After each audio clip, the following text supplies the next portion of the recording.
Upon traversing to this new realm, I awaken the power of the replicating hand. Xin Yuan possesses the ability to duplicate the extraordinary powers of others and enhance them. Yet by sheer misfortune, he has only replicated a low-tier ability. Unexpectedly, during the examination, he encountered a young female examiner who turned out to be a formidable SSS grade talent. SSS grade talent.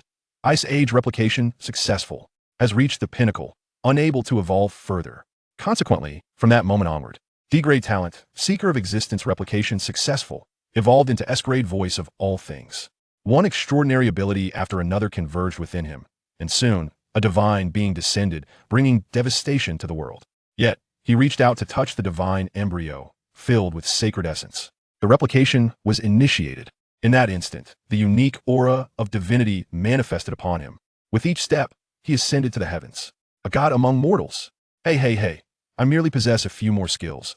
Why do they all proclaim me a deity? From this day forth, the heavens are your domain, while the earthly realm belongs to me.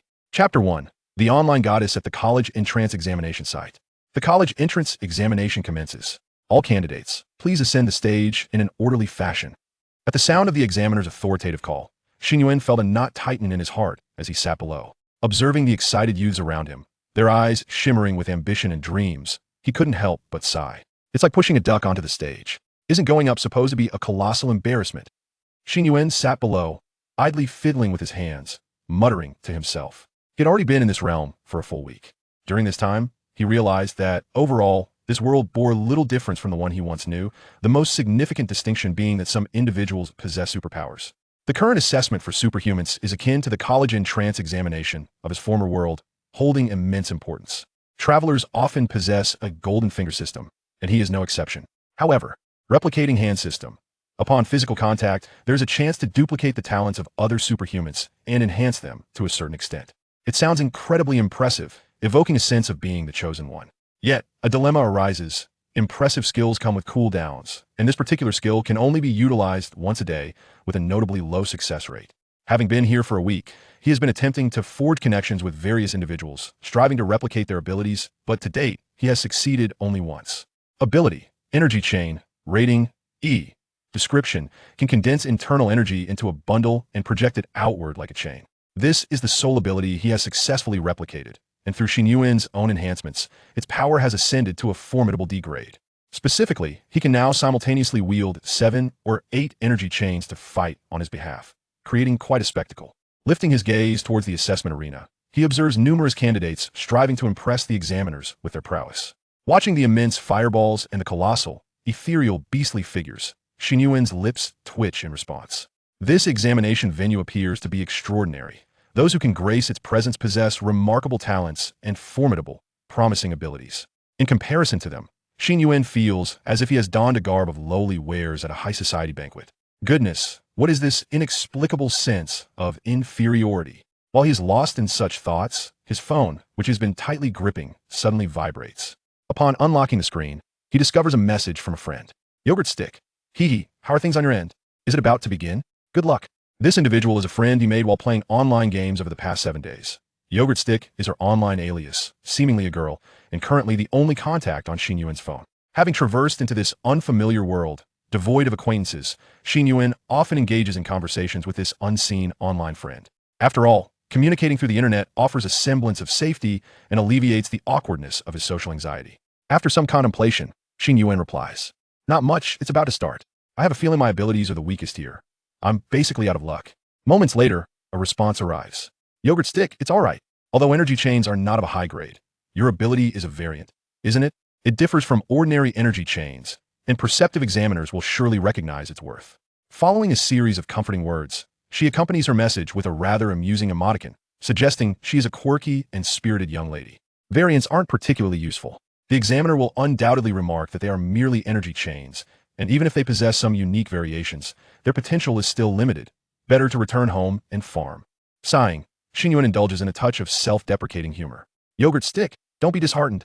Believe in yourself, perform well, and if opportunities arise, I can find ways to assist you.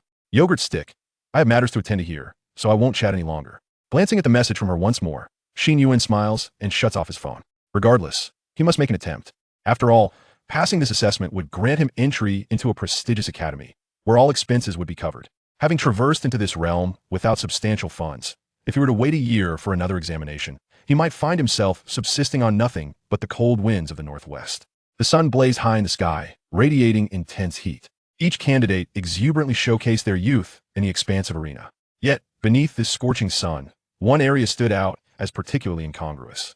A grand pavilion stood prominently under the blazing sun, exuding an aura of bureaucratic opulence, reminiscent of a retreat designated for high-ranking officials. However, seated within were not a throng of middle-aged leaders, but an exceptionally youthful and beautiful woman. Her name is Yuan, the chief overseer of this assessment, dispatched by the most prestigious of the 8 academies. In this vast pavilion, she is the sole occupant. At this moment, she is engrossed in her phone, her face occasionally lighting up with a smile that quickly fades. After all, she must maintain her aloof persona, lest it shatter. To outsiders, she embodies a frigid, haughty ice goddess, her abilities aligned with the ice element, rendering her seemingly unattainable.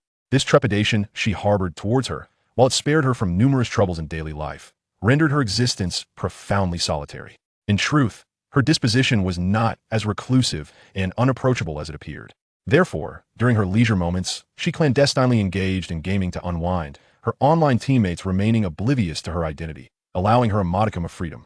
Yet, one day, she stumbled upon a rather peculiar individual. He consistently uttered bizarre phrases, such as "Sint, there is no way I could die this time," and "Take off," which were abstract and left Yuan perplexed. Nevertheless, all of this intrigued her greatly. Thus, by a twist of fate, she added this friend and began to play games together during her idle time, engaging in casual conversation. The more they chatted, the more curious Yuan became about him. His thoughts seemed to diverge from everyone she had ever encountered, and he possessed knowledge that eluded her understanding. Gradually, across the digital divide, she regarded him as a confidant, occasionally sharing her innermost thoughts, and he consistently offered unique insights. Regrettably, although he too was an extraordinary individual, he seemed to lack aptitude, and it appeared he might struggle to pass this year's college entrance examination. This thought caused Yuan to frown involuntarily. Just then, a plump middle-aged man approached, cautiously addressing Yuan. Hello. For this assessment, there are numerous promising candidates. It has been conveyed that you would come to inspect and select core candidates for recommendation. Noticing the presence of another, Yuan reverted to her customary icy demeanor, slightly lifting her gaze to regard him. The middle-aged man perceived a glint of menace in her gaze. Terrified, he hastily retracted his statement, quickly adding, No, please continue resting, That will not be necessary, Yuan interjected. Having lingered here for quite some time, it seems inappropriate. I shall take charge of the upcoming assessment. With that, she tucked away her phone and composed herself, stepping into the sunlight. Silently, she mused, that fellow is set to take the college entrance examination, and I am to preside over it. I hope he encounters a reasonable examiner. Sigh. Chapter 2. The Awkward Encounter at the Offline Meeting. With graceful steps, Yuan made her way forward, and moments later, she found herself at the very center of the stage. An invisible wave of energy emanated from her being, instantly enveloping the entire venue, leaving everyone feeling a refreshing coolness that alleviated the sweltering heat of summer. The previously raucous and fervent atmosphere fell into an unexpected calm, so sudden that Xin Yuan couldn't help but wonder if there was something amiss with his hearing. All actions ceased simultaneously as everyone turned their gaze towards the center of the stage. Observing the myriad of expressions directed at her, Yuan maintained an impassive demeanor. Yet internally, she was brimming with excitement. In truth, she was a person whose inner self vastly differed from her outward appearance. However, due to her strength and status, few could fathom the depths of her true nature. At that moment, she found herself musing. I've made quite an impression. If that guy were to describe this, he'd probably call it showing off, right? Well, I suppose my display just now was passable, perhaps even commendable. Thoughts raced through her mind. Yet her face betrayed none of this turmoil as her calm, cool voice resonated in the ears of everyone present. Greetings, everyone. I hail from the Eastern Academy and am a member of the War God Hall, known as Yuan. I am a chief supervisor for this examination venue. I will oversee all subsequent evaluations and will be recommending a select few exceptional talents to the core 8 academies. Furthermore, I have 5 direct admission slots at my disposal. So I hope everyone will perform admirably and proceed to the test in an orderly manner according to the previous numbering. Having concluded her address, Yuan stood resolutely at the center of the stage, awaiting the candidates.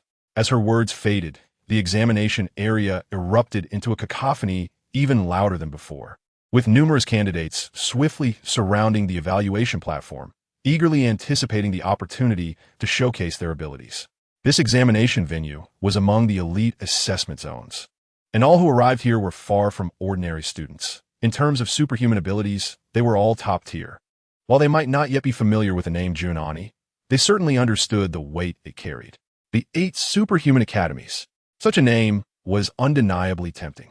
To be acknowledged by Jun Ani would grant them a chance to test their mettle at the most prestigious superhuman institution, if they displayed exceptional talent.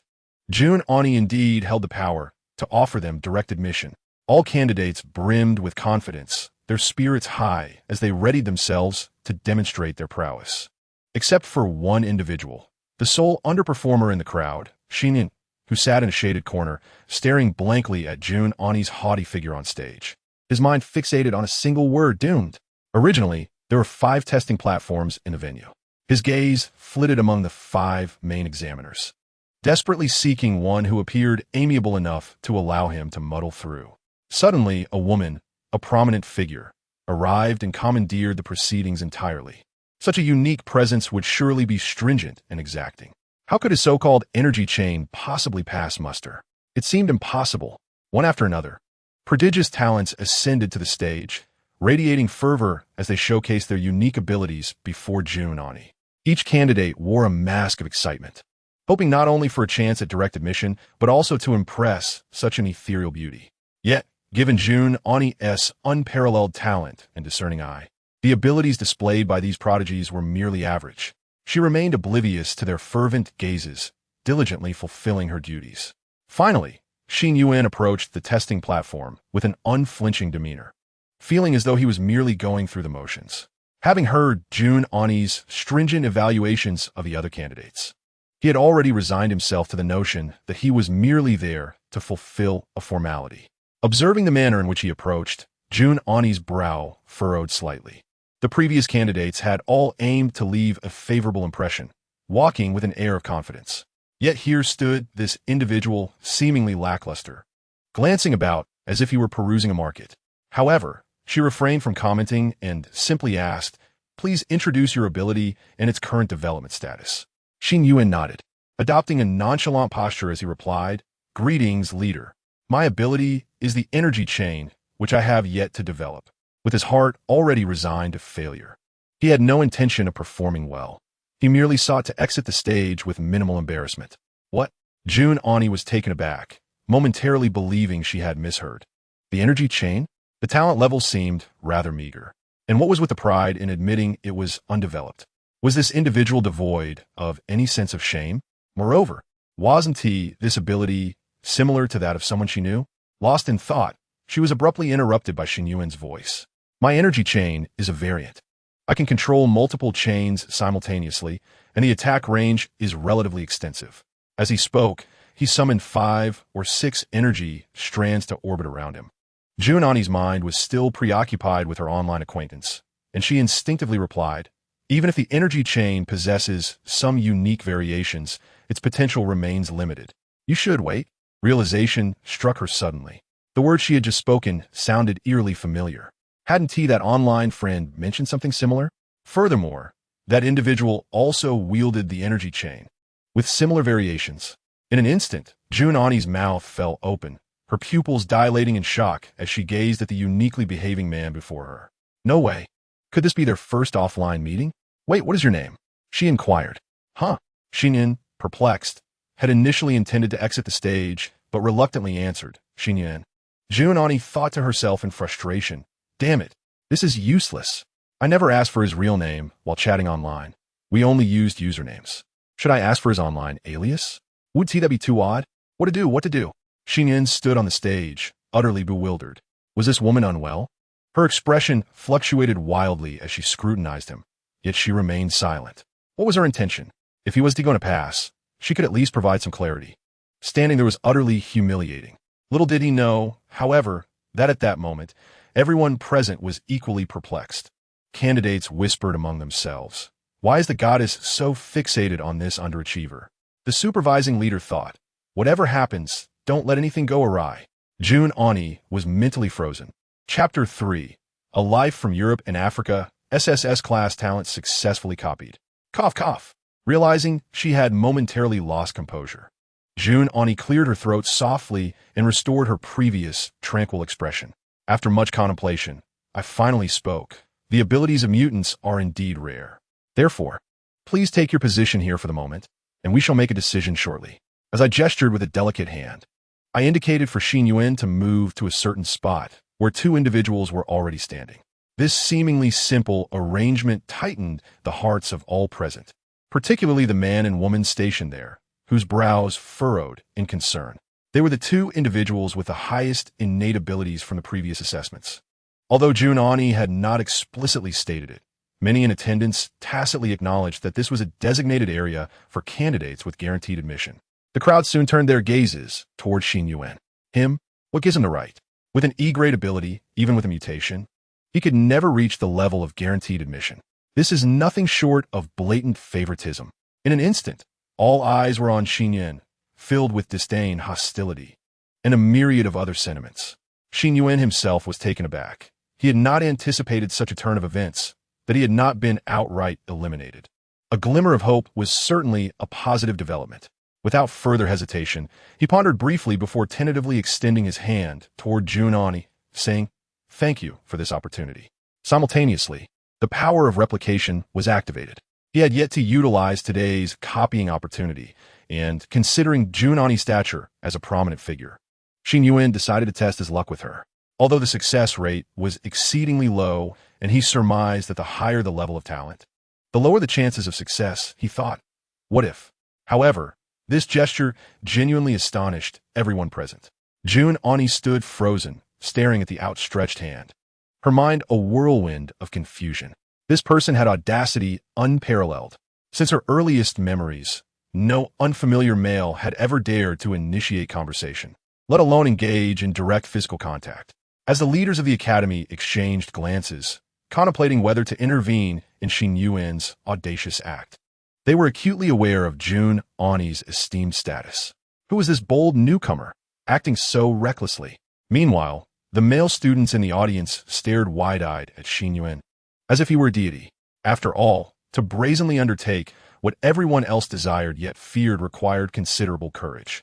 Unbeknownst to them, Xin Yuan harbored no ulterior motives for seizing an advantage. He merely sought to replicate a power, feeling no sense of wrongdoing in his actions, exuding an air of naturalness.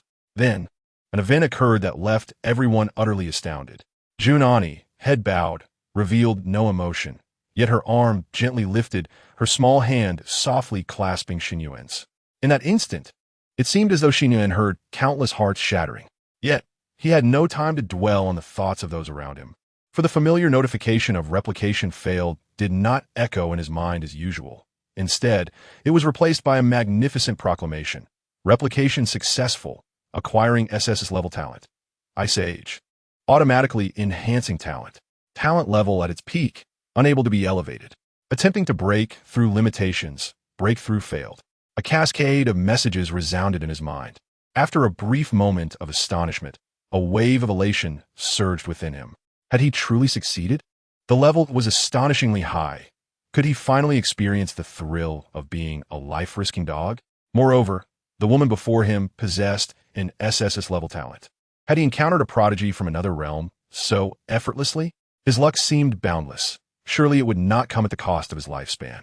Lifting his gaze, he beheld her stunning visage and exclaimed, "Incredible!"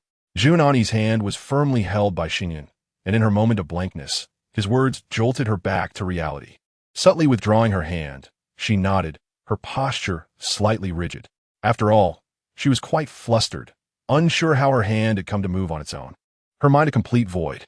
At that moment, her ability had activated, the powerful ice attribute suppressing her state and preventing her from blushing. As they parted, Xin Yuan positioned himself in the candidate area, while June Ani returned to her work, her demeanor noticeably distracted, clearly preoccupied with her thoughts. If she had previously harbored some doubts regarding Xin Yuan's identity, she now believed it with conviction. After all, the word incredible seemed to have only graced her ears from that online acquaintance she had never met. Could it truly be him? What a remarkable coincidence to encounter him so unexpectedly. While conversing online, she had sensed his uniqueness and charm, but seeing him in person only amplified her impression of him as an enigma. Yet, did he recognize her? How should she approach him? Should she even speak to him? How would they interact? June Ani was acutely aware of the stark contrast between her usual exterior and how she presented herself in conversations with Xin Yuan online. In that moment, she profoundly understood what it meant to experience social death. Her mind was consumed with thoughts of Xin Yuan, her entire demeanor profoundly altered. The majority of those present noticed her peculiar behavior, with astute observers recognizing the subtle, ambiguous tension that had transpired between June Ani and Xin Yuan. Whispers began to circulate amongst the audience. An E-grade ability? It is already quite a stretch to gain admission to a prestigious academy with such a level. How could he possess the strength for guaranteed admission? They murmured. Honestly, is there any utility in a mutation for an E-grade superpower? After assessing so many individuals today, how could he, with the weakest ability, be deemed worthy of guaranteed admission? A chorus of discontent echoed among the students, their dissatisfaction palpable. Though they refrained from voicing it outright, the implication was clear. It was blatant favoritism, utterly unjust. This discontent was even more pronounced among the group standing alongside Xin. The individuals with the highest talents, all vying for the limited spots of guaranteed admission. June Ani had explicitly stated that there were only 5 spots available. As time elapsed, counting Xin Yuan, there were now 6 individuals present. At this juncture, the other 5 candidates could not help but furrow their brows, casting furtive glances at Xin, their thoughts swirling. Chapter 4. The Contest for Guaranteed Admission. Xin Yuan remained rooted in place, head bowed, indifferent to the accusatory glares that surrounded him, as though lost in his own world. He was deeply engrossed in experiencing his newly acquired ability, Ice Age. The SSS-level power was astonishingly formidable, even without any training or development. It provided Xin Yuan a sensation far beyond that of any energy chain he had encountered. In the moment of successful replication, he felt he had gained the power to control everything. No wonder the people of our homeland exhibit such behavior. The intoxicating allure of power can indeed be fearsome. Just as Xin Yuan bowed his head, savoring the strength he had acquired, a voice interrupted his contemplation. Impressive skills, brother. Shall we make an acquaintance? Upon raising his gaze, he found a tall man clad in black, with striking red hair, extending his hand towards him. In the previous assessment, this individual had demonstrated the most destructive capabilities and possessed the highest innate talent. Xin Yuan was confident that, regardless of the final selections, he would surely secure one of the reserved spots. Unlike others, he harbored no grievances against Xin Yuan. In his view, high talent indicated strength, while those lacking it but resorting to backdoor dealings showcased influence. Either way, both types were worthy of befriending. After all, having more allies opens more avenues. To him, as long as one held value, fairness was irrelevant. Life itself is inherently unjust. Xin Yuan recognized the man before him, even from his seat in the audience. He had long coveted the abilities of this individual. Prior to discovering June Ani's extraordinary power, he had aspired to replicate the unique abilities of this man. Throughout the week, Xin Yuan had attempted various methods to mimic superpowers, ultimately concluding that approaching and shaking hands was the only viable option. Thus, when faced with the outstretched hand, he reflexively grasped it lightly and, without thinking, blurted out, "All right, today's attempts are finished. We shall continue tomorrow." The red-haired man's expression swiftly morphed into one of confusion. What on earth was this person babbling about? What did he mean by today's attempts? Surely, there must be something amiss with him. After a moment of bewilderment, the red-haired man awkwardly withdrew his hand and stepped back. Very well, this lad is a competitor beyond my comprehension. Aside from the red-haired man, the other candidates for the reserved spots were also observing Xin Yuan's actions with keen interest. Upon witnessing the red-haired man's embarrassment, one girl furrowed her brows, her violet eyes reflecting a complex array of emotions. Her name was Xin Yuan, and unlike the red-haired man, she was the weakest among the 5, possessing a B-level ability while the others boasted A-level talents. She had remained in the selection due to a mutation of her ability. From the moment she laid eyes on Xin, hostility filled her gaze, as she understood that if Xin Yuan were indeed granted a reserved spot, it would undoubtedly come at her expense. Having been a favored child of fortune, she had never encountered such a challenging circumstance. Throughout her life, she had always been the center of attention, and the concept of backdoor dealings was familiar to her. Fairness was, after all, a rather unrealistic notion in her world. Yet, her privileged upbringing meant that even if backdoor dealings were necessary, it was always she who would traverse that path. Never had anyone else dared to usurp her opportunities. Even this examination venue had been arranged by her father, who had assured her that only 4 candidates would surpass her, thus providing her with a significant chance for a reserve spot. After leveraging various connections, she had secured her opportunity to take this assessment. But who could have foreseen the arrival of someone with connections even stronger than her family's, directly linked to the examiners? And all for such a seemingly lackluster power. Surely, this must be a facade. Surely backdoor dealings must maintain some semblance of decorum. She was unwilling to accept this, and her discontent grew with each passing moment. Her silver teeth clenched tightly as her mind raced through potential strategies. Before long, the afternoon slipped away, and once the final candidate completed their assessment, no one else approached the reserved area. The 6 original candidates stood alone, while a multitude of examinees began to exit, some rejoicing, others despondent. Junani had already composed herself and approached the 6 individuals, ready to speak. However, before she could utter a word, another voice interjected. Xin Yuan stepped forward, bowing respectfully to Junani, and proclaimed, "Esteemed examiner, I have something to discuss regarding the reserved spots." Upon hearing this, all the candidates who had already begun to leave halted abruptly. Curiosity piqued as they turned their attention back toward the central platform. Instinctively, they sensed that something entertaining was about to unfold. Faced with the gathered crowd, Xin Yuan felt she had no alternative. This was her strategy. While everyone remained present, she aimed to seize the examiner's attention, ensuring her plan could come to fruition. Offending anyone was secondary. Securing a reserved opportunity was paramount. You previously mentioned that there are 5 reserved spots in this examination. Evaluating from a talent perspective, it appears that among the 6 of us, only Xin Yuan and I possess the lowest talent levels. Therefore, I believe the final reserved spot should rightfully be contested between us. In the interest of fairness and justice, I propose a duel between Xin Yuan and myself to determine who shall claim the last spot. Xin Yuan's voice was steady, her tone polite. Yet the underlying insinuation of fairness clearly revealed her intentions. As her words resonated, the young observers below erupted with excitement, rapidly surrounding the central platform, clamoring for spectacle.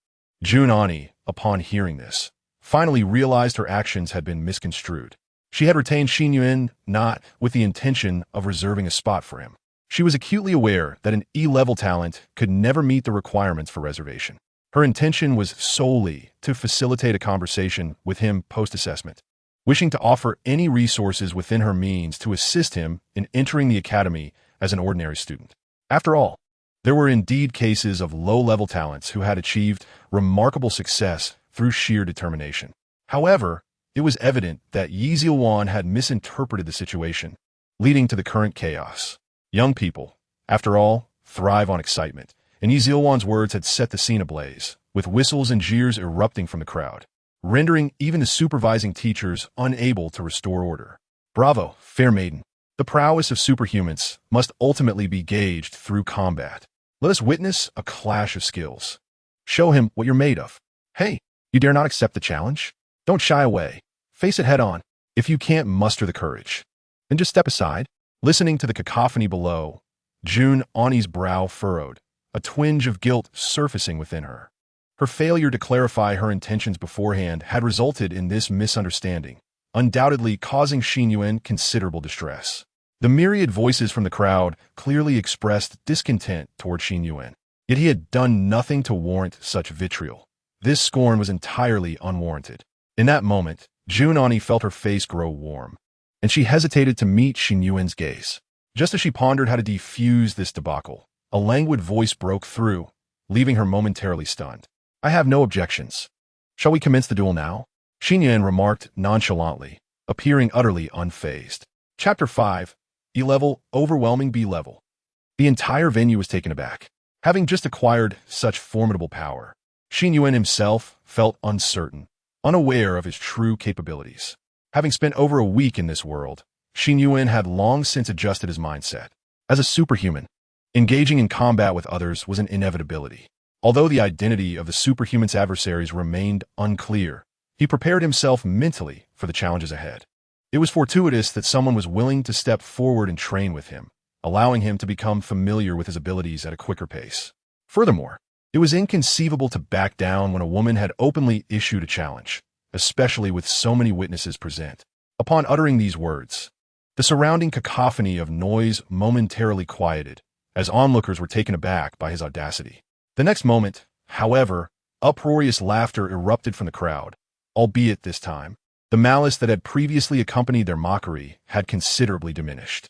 After all, their intent in coming to jeer was merely to embarrass someone perceived to have gained an unfair advantage. They had not anticipated that Xin Yuan would genuinely accept the challenge. All present were superhumans, well aware of the vast chasm that lay between E-grade and B-grade talents. To dare step into the arena and face potential defeat was, in itself, a testament to courage. What spirit, they thought, astonished that he was truly willing to take the plunge. Hey, do you understand the difference between E and B grades? And she's at the pinnacle of B grade. While avoiding battle might be seen as disgraceful, allowing oneself to be soundly defeated by a girl was equally humiliating. How long do you think he can last? One wondered. It's hard to say. What if he possesses some hidden treasures? In the midst of the crowd's banter, some had even begun wagering on the outcome of this duel. Amidst the clamor, June Ani finally lifted her gaze to meet Xin Yuan's face. Her expression, a complex mix of concern and resolve. Are you certain? Don't overexert yourself, she cautioned.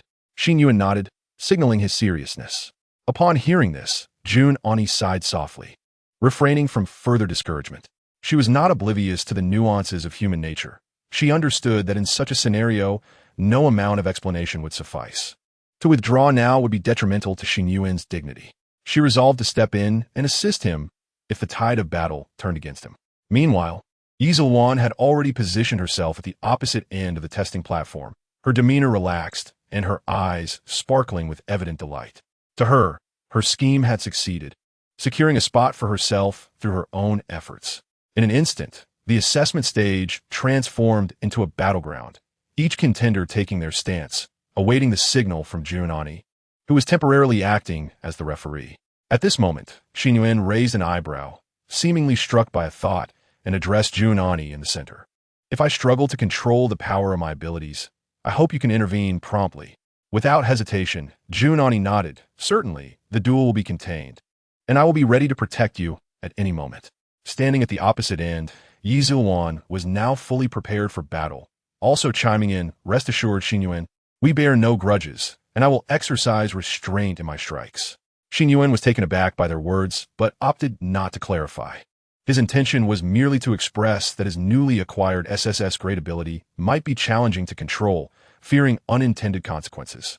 Yet, no one, including June Ani, seemed to grasp his true meaning. They perceived it as Xin Yuan fortifying himself against potential harm. At this juncture, no one mocked him. Understanding prevailed, given the stark disparity in the quality of their abilities. In fact, June Ani harbored admiration for Xin Yuan's choice, recognizing that he had not succumbed to reckless bravado. Without further elaboration, Xin inhaled deeply as June Ani called for the duel to commence, feeling the surge of ferocious energy within him. The Ice Age, aptly named for its SSS status, exuded an aura of formidable power. Though still inexperienced in wielding it, he could distinctly sense its capacity to transform the world into a frozen wasteland. Be careful, Xin Yuan shouted, as a translucent purple phoenix manifested behind her, violet flames swirling around her, distorting the very air with intense heat. With a graceful motion of her arms, the ethereal firebird lifted her skyward like wings. This was Xin Yuan's prowess, the absolute pinnacle of B-grade. The mutation in her ability had turned the flames purple, suffused with a sense of destructive fervor. This was why she stood out among the multitude of B-grade talents. Her destructive capacity warranted an A-grade recognition. Although pure Phoenix abilities were no longer found, the name alone connoted excellence. With cold violet light glimmering in her eyes, Xin Yuan understood the urgency of the moment. She needed to vanquish Xin Yuan swiftly. Securing a spot in the prestigious Core 8 Academy would greatly benefit her future endeavors, and she was resolute in her pursuit. After a resounding cry of the phoenix, a fiery line descended from the heavens. Xin Yuan barely evaded it, appearing remarkably strained in his efforts. Jun Ani, standing at the sidelines, clenched her fists tightly, her focus intensely trained on the unfolding battle, ever ready to intervene. In the next moment, Xin Yuan activated his ability, launching an energy chain into the sky, effortlessly ensnaring Yuan at the waist. This was part of her strategy. It seemed as though she was tethered, but in reality, it connected them both. "Boss, how long do you think you can endure this fight?" A plump boy beside the red-haired man, who had previously been rebuffed by Xin, inquired. The red-haired man, observing the scene, showed little emotion, shrugging as he replied, "How long? The moment he fails to evade is when his defeat will be certain." The woman opposite him is indeed formidable, understanding that one must exert full effort even against a rabbit. She had maintained the high ground since the beginning, rendering him vulnerable. Now that they are bound together with that chain, it's likely to conclude soon. As the red-haired man's words rang out, Yuan unleashed her attack. The terrifying purple flames cascading down the energy chain toward Xin Yuan, threatening to engulf him in an instant. Yuan sighed, preparing to intervene. But at that moment, a resounding crack echoed, akin to something shattering. An overwhelming wave of energy radiated from Xin Yuan, enveloping the entire arena. The previously sweltering air turned frigid, as though plunged into the depths of winter. Ice blue light surged along the energy chain, extinguishing the violet flames upon contact, offering no resistance whatsoever. In disbelief, Yuan's face contorted in shock, and before she could react, she transformed into a statue of ice. The entire arena was now enveloped in a thick layer of solid ice, a chill pervading the atmosphere. Some candidates, unprepared for the sudden onslaught, found their legs ensnared by the freezing grip, eliciting a chorus of startled cries.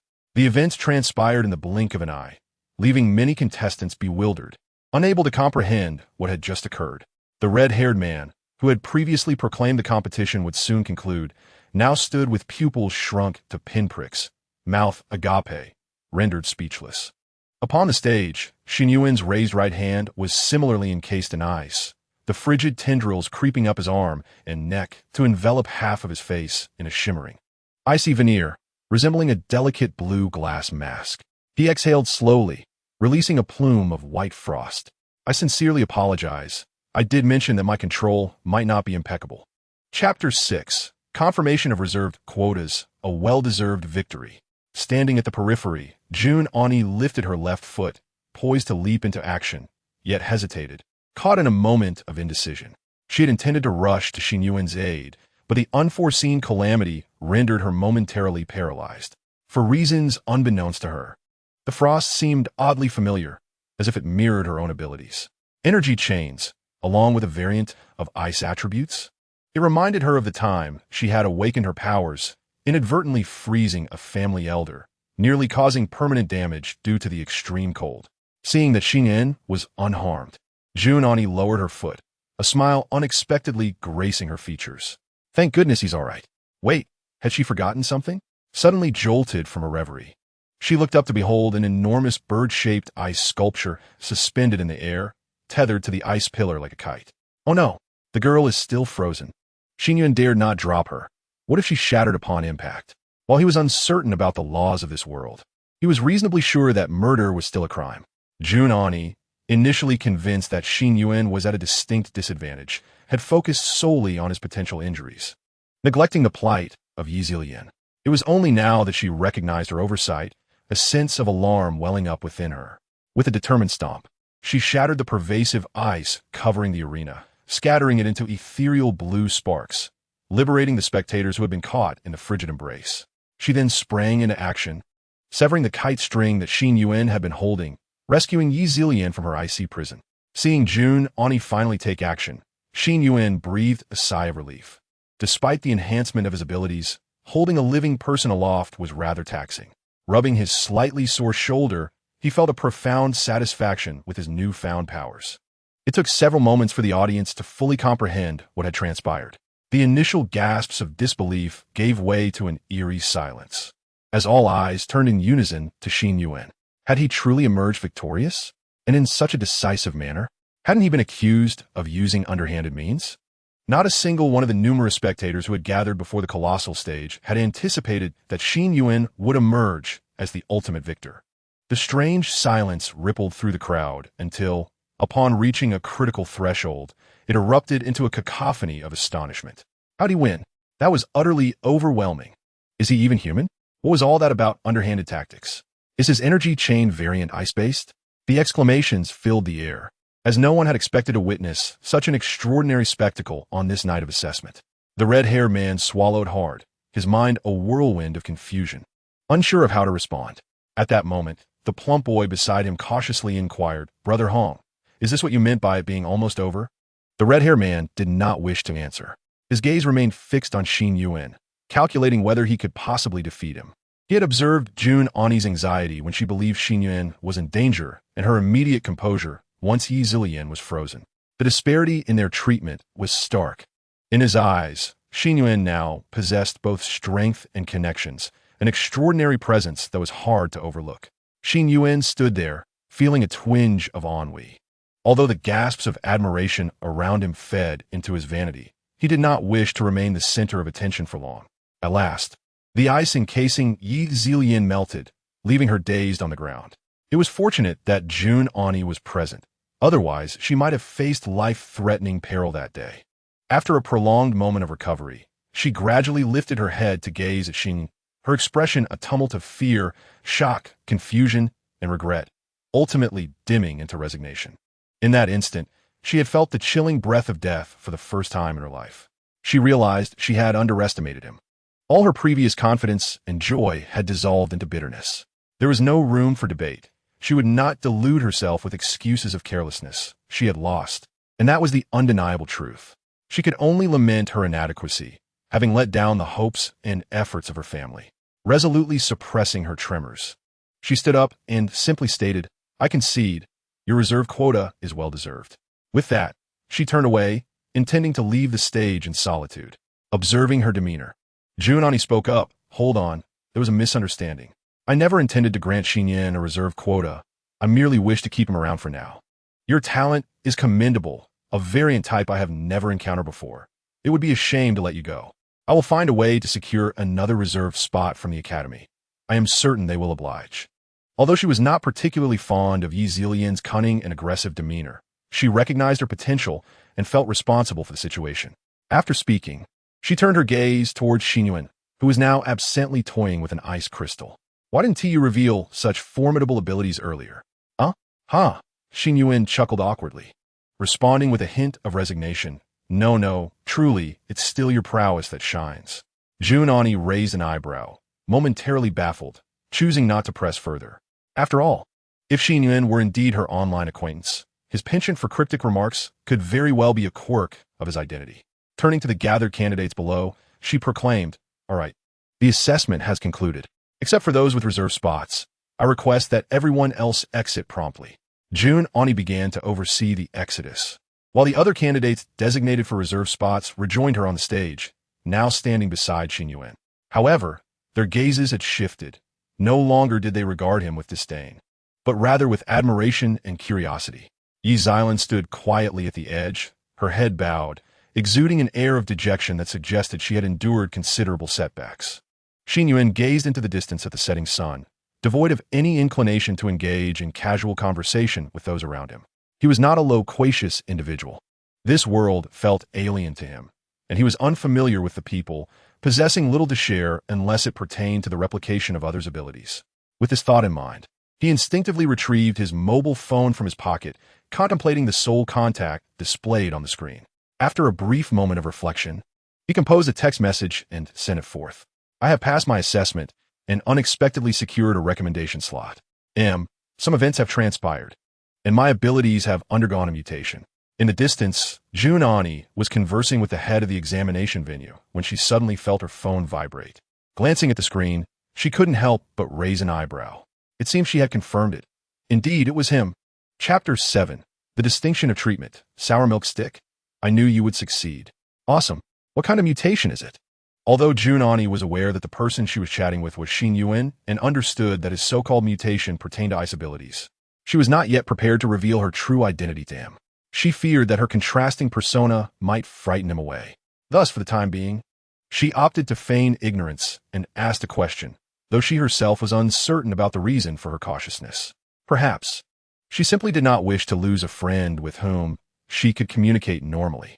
The leader of the venue observed Jun Ani engaged in conversation, only to see her abruptly engrossed in her phone, his expression darkening. While the exchange included pleasantries, one still had to maintain appearances. After all, traveler, it's an ice attribute, and I think it's quite impressive. I had a sparring session and emerged victorious. Xin Yuan's message arrived swiftly. They had yet to inquire about each other's real names online.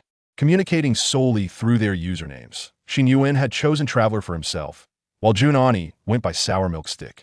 As Jun Ani read the message, she realized that the information was already known to her. However, Xin Yuan remained blissfully unaware. Suddenly, an idea struck her, since she was concerned that her real-life persona differed from her online presence. Why not seize this opportunity to inquire about Xin Yuan's impression of her?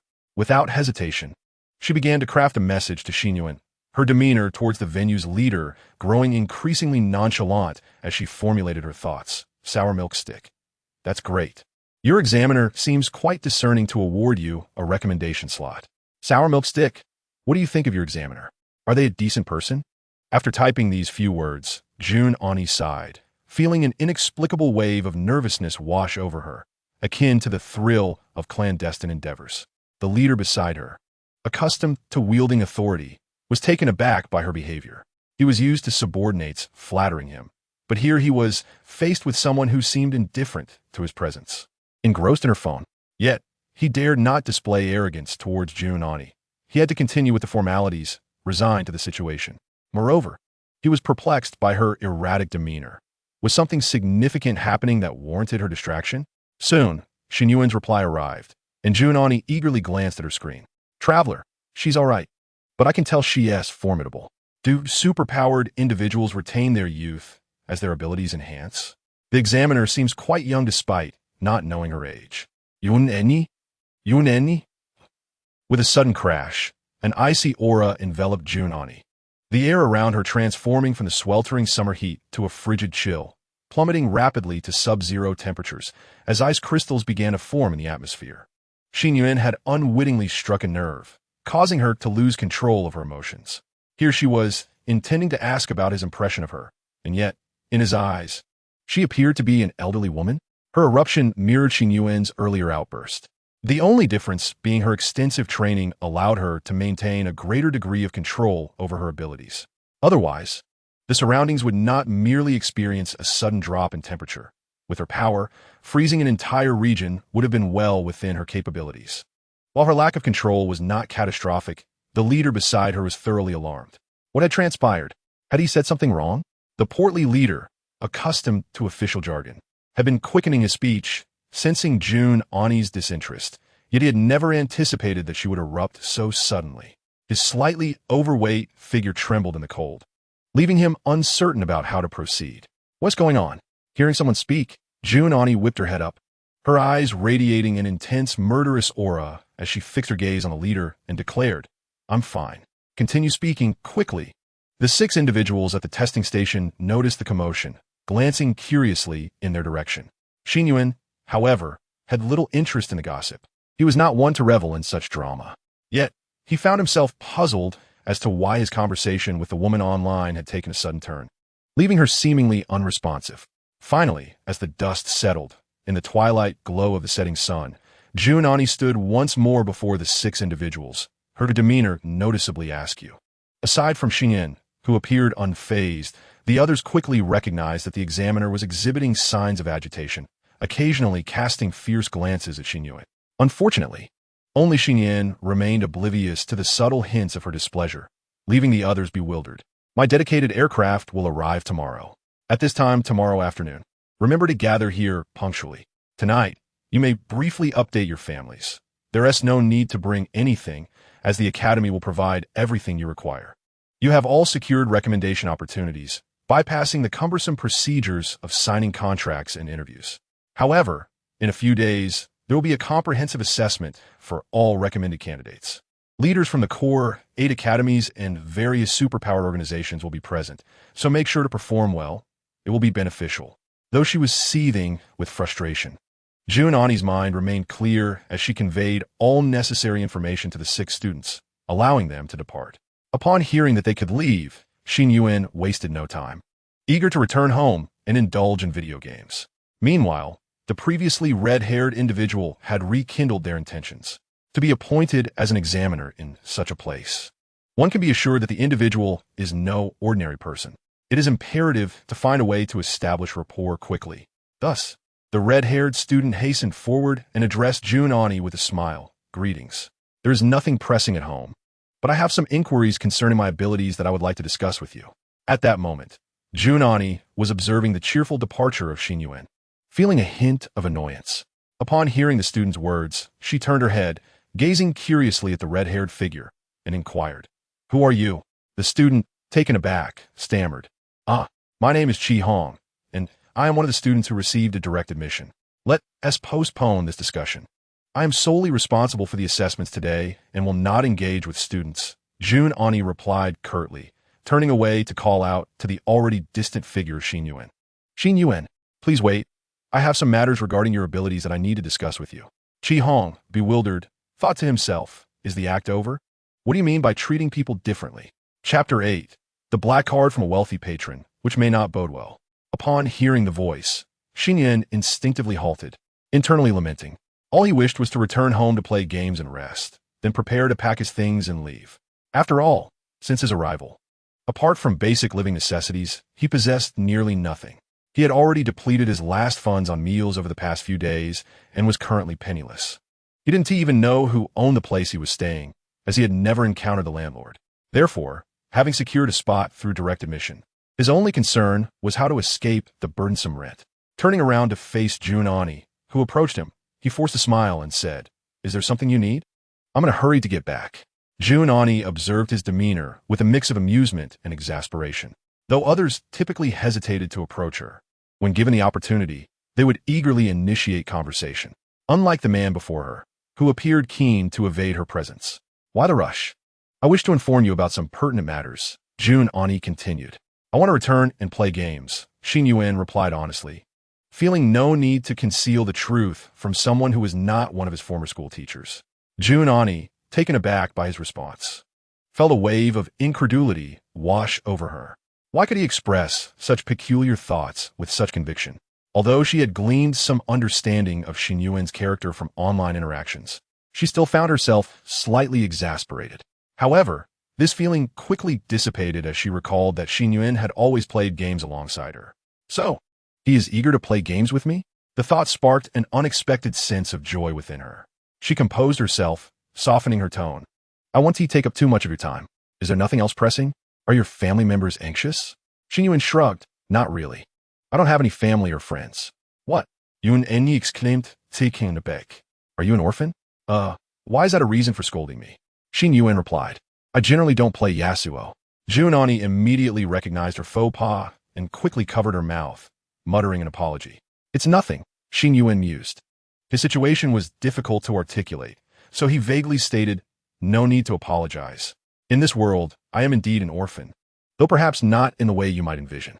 Juanani gazed at him with a hint of pity for quite some time, and just as the prickling sensation of discomfort began to rise within him, she hastily changed the subject. Clearing her throat, she addressed Xin Yuan. "I have never encountered a variant of the energy chain that manifests ice properties, but considering the limited history of superhumans in this realm, it is understandable that I have not seen it before. I don't intend to pry into the specifics, but when you train, make an effort to control the temperature of your abilities and frequently immerse yourself in low-temperature environments to better understand your affinity with the surroundings." When it came to training, Juanani's demeanor shifted to one of earnestness. Her advice to Xin Yuan was rooted in her own experiences and wisdom. "Additionally, I have submitted your previous E-level ability rating, which cannot be altered at this time. I apologize if this leads some to underestimate you, but your strength is undeniable. I will certainly expedite your application for a special assessment upon my return. Moreover, the trial I mentioned regarding direct admission for all students is something you must take seriously." Xin Yuan did not comprehend why she specifically emphasized this to him, but he recognized her good intentions and refrained from displaying any impatience, only asking with slight confusion, Why should I take it seriously? Is there a monetary reward? What? Junani was once again caught off guard. As a superhuman, particularly of a higher caliber, monetary concerns were generally of little importance. Why would you think that? That trial is far more significant than money. Are you truly in such dire need of funds? Upon hearing this, Xin Yuan felt a surge of irritation. What do you mean by asking if I'm in need of funds? Isn't that reminiscent of the age-old saying about the rich not understanding the plight of the poor? He couldn't help but vent, hey miss, perhaps you should familiarize yourself with the struggles of the common folk. Of course I need money. What do you think? Yesterday, I started rummaging through the seams of my bed. I swear the mice are eating better than I am. I'll probably go another day hungry. By the way, once I arrive at my destination, do you provide meals? Listening to his somewhat embellished account, Junani's eyes widened in disbelief. What was he saying? Was this truly the life of a genius? Anger surged within her, and she coldly demanded, which school did you attend previously? Which community do you belong to? How could they neglect your basic needs? How would I know? Xin Yuan shrugged. He genuinely had no information regarding those matters. Junani scrutinized Xin Yuan's nonchalant expression, her thoughts spiraling into contemplation. So this was his true living situation? Within a mere few minutes, she had conjured an image of a lonely child, ostracized and struggling through life. Her gaze toward him shifted, filled with a newfound intensity of maternal instinct. Without hesitation, she retrieved her phone and produced a black card from her storage necklace. Here, this card contains 300,000. The password is 6 zeros. Take it. From now on, you need not worry about finances. As long as you diligently cultivate your abilities, superhumans will never lack for money. Xin Yuan was left utterly speechless. To comprehend the purchasing power of currency in this world, akin to that of the renminbi in his previous life, 300,000 was indeed no trivial amount. He stood there, dumbfounded, utterly astonished at such an unexpected windfall. Could it be that this individual was a wealthy benefactor? He never imagined that such a turn of events would occur in his life. Is this really for me? Xin Yuan pointed at the black card, and at that moment, Junani's image in his eyes transformed into something radiant, instantly turning from an inexplicable woman into an angel. Junani nodded and said, yes, when we return, feel free to indulge in whatever you desire. Oh dear, how could I possibly accept this? Xin Yuan's expression immediately shifted from a vacant gaze to one of warmth and friendliness as he quickly snatched the card from Junani's hand and tucked it into his pocket. Regardless of why she had chosen to bestow money upon him, he figured it was best to accept it. After all, one should not forsake financial aid for the sake of pride. Let's consider this a loan. I've been facing some difficulties lately, but I assure you I will repay you with interest in due time, Xin Yuan said while clutching his pocket containing the card, reassuring Junani. Junani couldn't help but smile faintly and replied, there's no rush. However, do remember what I mentioned earlier. Also, please refrain from calling me big sister. I am 19. Just like you. Absolutely, absolutely. Xin Yuan nodded vigorously, agreeing with everything Junani said. After all, the words of the benefactor were always correct, and in truth, he was already contemplating how to spend the money. As the sun dipped below the horizon, the two parted ways. Watching Xin Yuan's retreating figure, Junani found herself in solitude and finally allowed herself to express a brilliantly radiant smile. She had previously pondered how best to assist Xin Yuan, but unexpectedly, it turned out that such complexities were unnecessary. Simply providing financial support sufficed. It was astonishingly simple. As dusk descended, Junani reclined on the sofa of her presidential suite and received a message from Xin Yuan. Traveler, I'm setting off tomorrow. The examiner is truly a kind-hearted person. She's beautiful and compassionate, and upon learning of my financial struggles, she lent me a substantial sum. Upon reading this message, Junani could no longer contain her laughter and covered her mouth as she chuckled. After all, superficial pleasantries meant little. Genuine praise behind one's back was what truly mattered. Knowing that Xin Yuan was willing to commend her in private brought her immense satisfaction. Traveler, do women tend to be very concerned about their age? She specifically told me she is only 19. Traveler, but who would believe that? Haha, how could someone who has already assumed a leadership role possibly be that young? Yuneni, bunk. The television remote was crushed in her grasp. Xin Yuan, Chapter 9, Successfully Reproducing Again, the Voice of All Things. A book gives longevity, while a lack of it renders one short-lived. In contrast to the thrilling excitement of yesterday's competition stage, Xin Yuan found little to occupy his time today. He had celebrated himself by indulging in video games until the early hours of the morning and then slept until noon. Well, his routine was quite fitting for someone of his age. However, his female online gaming partner had inexplicably felt the need to enlighten him on various matters. Last night, she had used a voice changer to meticulously inform Xin Yuan about the current state of the Academy of Superpowers, where many young geniuses held prominent positions. She mentioned a particularly brilliant and benevolent young woman who had become the youngest deity of war in the War God Hall, which left Xin Yuan utterly bewildered regarding its relevance to him. Now, having arrived at the predetermined time, Xin Yuan left a stack of cash on the table as payment for his recent accommodations. Holding a bottle of mineral water, he once again found himself standing at the previous day's venue. Others had long since arrived, many accompanied by their families and laden with luggage. The proud expressions on the faces of their parents revealed that they understood their children had already distinguished themselves among their peers. In stark contrast, Xin Yuan, who had come alone with just a bottle of water, appeared somewhat out of place in this scene. Ani immediately spotted his conspicuous figure and, upon noticing his inexpensive t-shirt and the bottle of water in hand, couldn't help but frown. She approached him and quietly inquired, "Did I not give you money? Why haven't you dressed up or bought anything?" Xin Yuan scratched his head and replied in a rather reasonable tone, "You see, I have nothing to begin with. If I need to buy something, wouldn't it be more practical to do so when I arrive? It saves the hassle of carrying it onto the plane." Ani retorted, "That reasoning is exceptionally persuasive." At her behest, Xin Yuan walked over to a group of students who had received direct admission. "Hello." To Xin Yuan's surprise, the first person to greet him was Yuan. "Are we familiar with each other?" he asked, though he instinctively nodded and returned her greeting. Yuan appeared distinctly different today. She wore glasses that lent her an air of intelligence and composure. Nearby, a middle-aged man noticed Xin Yuan approaching and exchanged a glance with Yuan before walking over to him. "You must be Xin Yuan. I am Tian, little Juan's father." As he spoke, the man donned in gold-rimmed glasses, exuding an air of cultured elegance, extended his hand toward Xin Yuan. Upon sensing the atmosphere, Xin sighed inwardly. His years of reading novels had taught him that such encounters often led to trouble. Instinctively, he felt the man might be seeking to confront him. Moreover, among the families present to send off their children, Yuan's family was particularly ostentatious, with numerous individuals, some of whom clearly appeared to be bodyguards. Nevertheless, adhering to the principle of not striking a smiling face, Xin Yuan extended his hand in return, shaking the man's hand without uttering a word. However, Tian's subsequent remarks caught him off guard. "You defeated little Juan yesterday, which is quite impressive.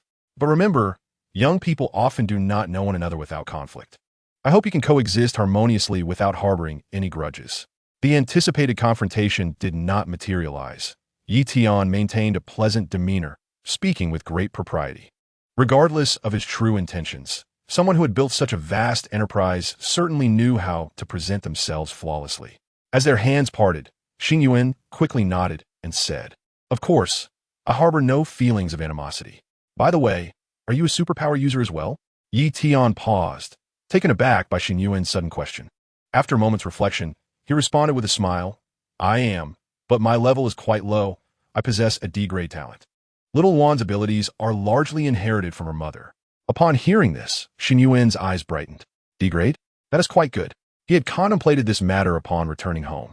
His replication system demonstrated a notably higher success rate when copying lower-level talents, given that he already possessed an SSS-level main combat ability. He found himself less in need of higher-level talents. In fact, even basic abilities, albeit of lower quality, could prove beneficial. For instance, the energy chain, while lacking any offensive power, significantly enhanced his control and perception of energy compared to others. Therefore, rather than gambling on the exceedingly low probability of acquiring an exceptional talent, it would be wiser to replicate a variety of lower-level abilities for assistance. Thus, upon learning that Tian's ability was D-grade, Xin Yuan couldn't help but flash a bright smile and respond, "Ah, I see. Even a D-level can be quite formidable. It is an honor to finally meet you." As he spoke, he extended his hand in a gesture of greeting, intending to replicate the handshake. Tian's expression instantly froze. "Hadn't we just shaken hands mere moments ago? Moreover, what exactly do you mean by having long admired me?" Did you know me previously? Having immersed himself in the political arena for many years, he had yet to encounter someone so inexplicably peculiar in their actions. This unexpected maneuver left him quite perplexed. The smile on his face became slightly rigid. Yet adhering to the principle of treating those with mental health issues with kindness, he acquiesced and took the offered hand. Replication successful, acquiring precise analysis of the D-level talent. Explorer, automatically enhancing talent abilities. Talent level increased, ability evolved to the voice of all things. Ability description, from this day forth, you shall hear the voices of all things and glean the answers you seek from every blade of grass and tree. The enchanting voice echoed once more, and a smile crept across Xin Yuan's lips. Despite being a D-level, success was, after all, a positive outcome. However, in the next instant his smile faded.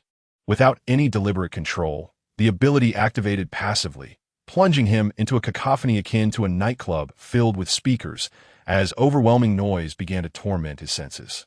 It felt as though the entire world had come alive with voices. The stones were shouting, the wind was howling, and the grass and trees beneath him began their incessant chatter, clamoring madly in his ears. Grass. What the hell? Why are you spitting on my head? Cloud, wind. Don't touch my backside. I want to go south. Why are you blowing me north?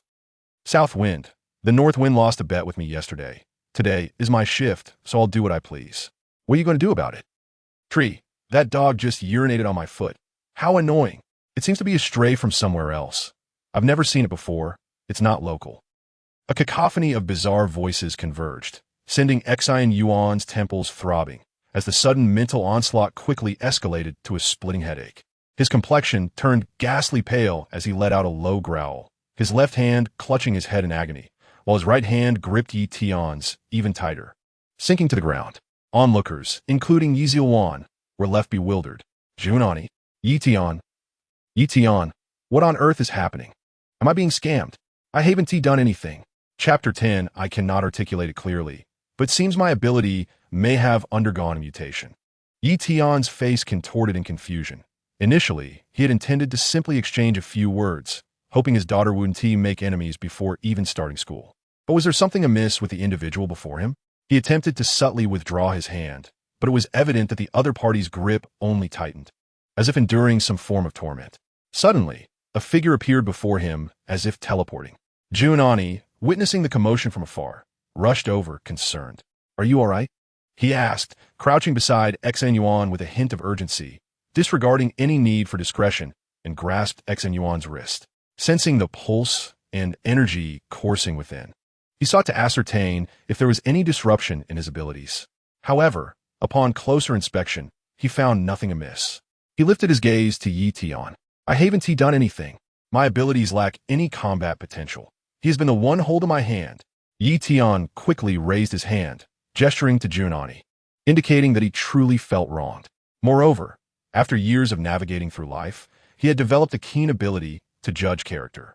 Although Junani appeared outwardly calm, Yi Tian distinctly sensed an overwhelming pressure, as if he were being targeted by a fearsome predator. His daughter had mentioned that this student, Xin Yuan, was likely connected to the chief examiner, and now he realized that this connection might run deeper than anticipated. The other party evidently cared for Xin Yuan. It has nothing to do with Mr. Yi. Xin Yuan finally managed to suppress the turmoil in his mind, speaking with difficulty. He discovered that this newfound ability was indeed controllable. The noise in his ears had diminished significantly. However, this control required immense mental fortitude and repeated practice. Theoretically, he could selectively listen to the messages from the surrounding world and could also mute such sounds during his leisure time, but at present, he was still unable to achieve that. He needed to focus on controlling it.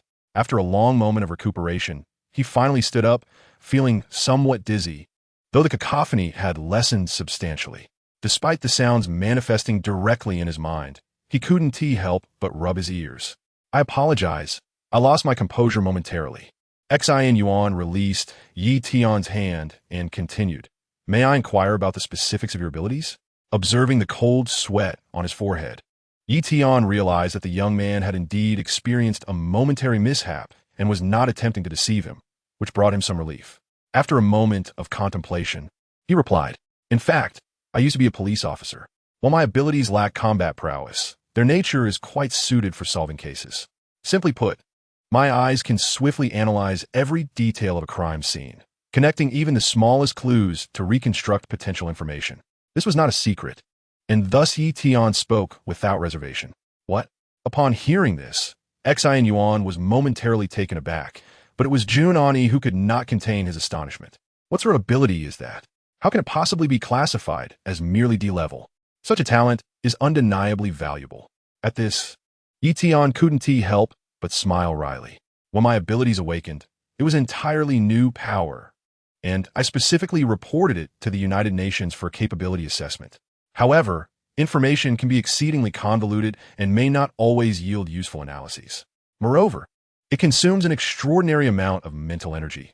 They warned me not to use it for more than half an hour, lest I risk brain death. Upon hearing Yi Tian's account, Xin Yuan finally recognized how dramatically different his abilities were from the others. The description of the replication hand system indicated that it not only replicated others' abilities, but also enhanced them to a certain degree. Unlike the previous energy chain, this enhancement represented a qualitative change. The voice of all things did not imply that the flora and fauna had attained consciousness. Rather, it anthropomorphized them to reveal the hidden information they possessed. Each stone lying on the ground, every gust of wind, and the trees standing by the roadside had witnessed countless untold stories. The voice of all things was meant to convey these narratives to Xin Yuan. What had transpired here in the past, what was occurring now, and what could potentially unfold in the future. Logically speaking, this was a power far more formidable than Yi Tian's. With the sheer volume of information capable of causing Xin Yuan's mind to collapse in an instant. However, the enhancement provided by the replication hand also included a reduction of side effects. The direct mental assault of information transformed into mere noise, allowing Xin Yuan to experience only a headache from the auditory chaos, but sparing him from the terrifying consequences of brain death. Having comprehended all of this, even though his mind remains somewhat clouded, Xin Yuan is acutely aware that he has undeniably struck a remarkable fortune. His supernatural abilities have not only ascended in caliber, but the side effects have also diminished. With such an enhancement, it is evident that his powers transcend the mere D rank. From a functional perspective, they may even surpass those of an S rank ability, proving to be far more formidable. What initially began as a casual endeavor to replicate a low-tier ability has unexpectedly yielded a substantial windfall. It seems that fortune has favored him quite favorably in recent days. However, this revelation has also drawn the attention of everyone present. At this moment, Yi Tian has discreetly retreated behind his bodyguard, engulfed by trepidation toward Xin Yuan, fearful that proximity might provoke unforeseen consequences. If I cannot confront it, shall I not evade it? Then, what exactly transpired? Are you feeling well? Yuan Enyi inquired, noting that Xin Yuan appeared to be in a somewhat improved state. After all, both personally and professionally, she holds Xin Yuan in high regard and wishes for his well-being. Her question is echoed in the curious gazes of those surrounding them, as they ponder the implications of what they have witnessed. Surely, this cannot merely be an act of performance art. The matter is quite intricate, and Xin Yuan deliberates, concluding that it would be prudent to conceal the existence of his newfound abilities for the time being. Thus, he reverts to the excuse he has previously articulated. I cannot quite articulate it, but it seems my powers have undergone another mutation. What? Not only Junani, but everyone else is taken aback, questioning whether they have misheard. Initially, they had approached the situation with a sense of detached curiosity, speculating whether Xin Yuan harbors some hidden ailment. Yet, upon hearing his words, their expressions transform, akin to witnessing a wealthy individual winning a lottery jackpot. Why does he perpetually experience fortuity? Especially Qi Hong, who had been silently musing that Xin Yuan's formidable ice-type mutation, despite his E-rank talent, might come at a cost to his health.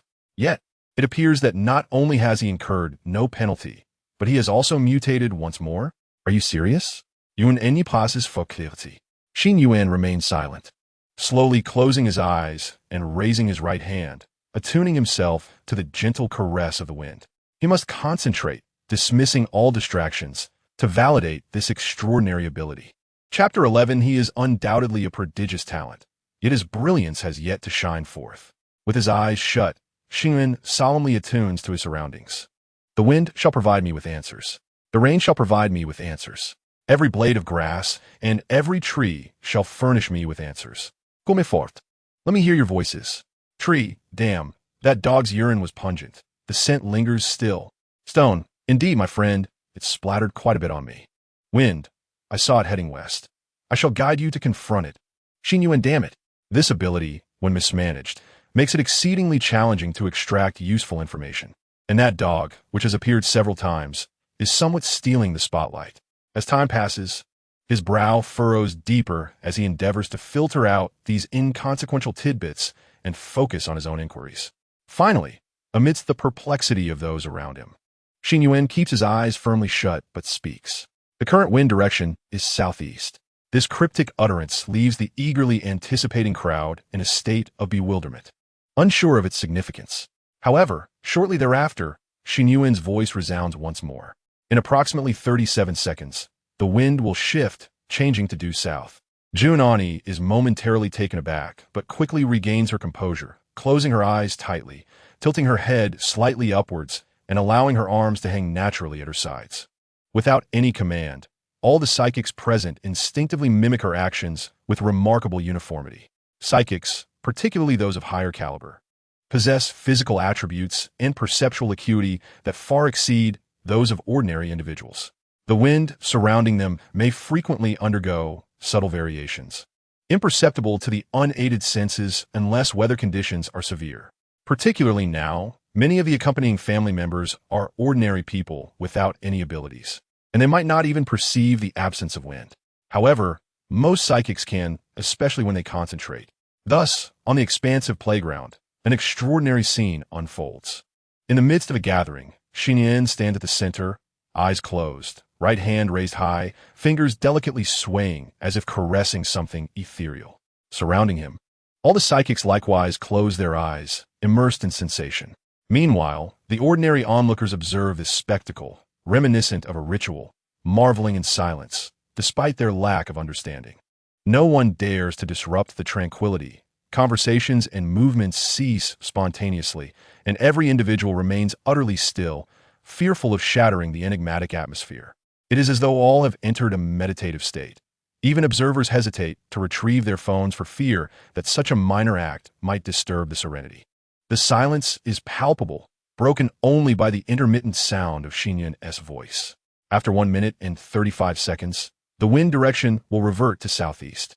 After 3 minutes and 12 seconds, the airflow will become exceedingly turbulent as atmospheric pressure begins to fluctuate. After 5 minutes, the wind will shift dramatically to the northwest.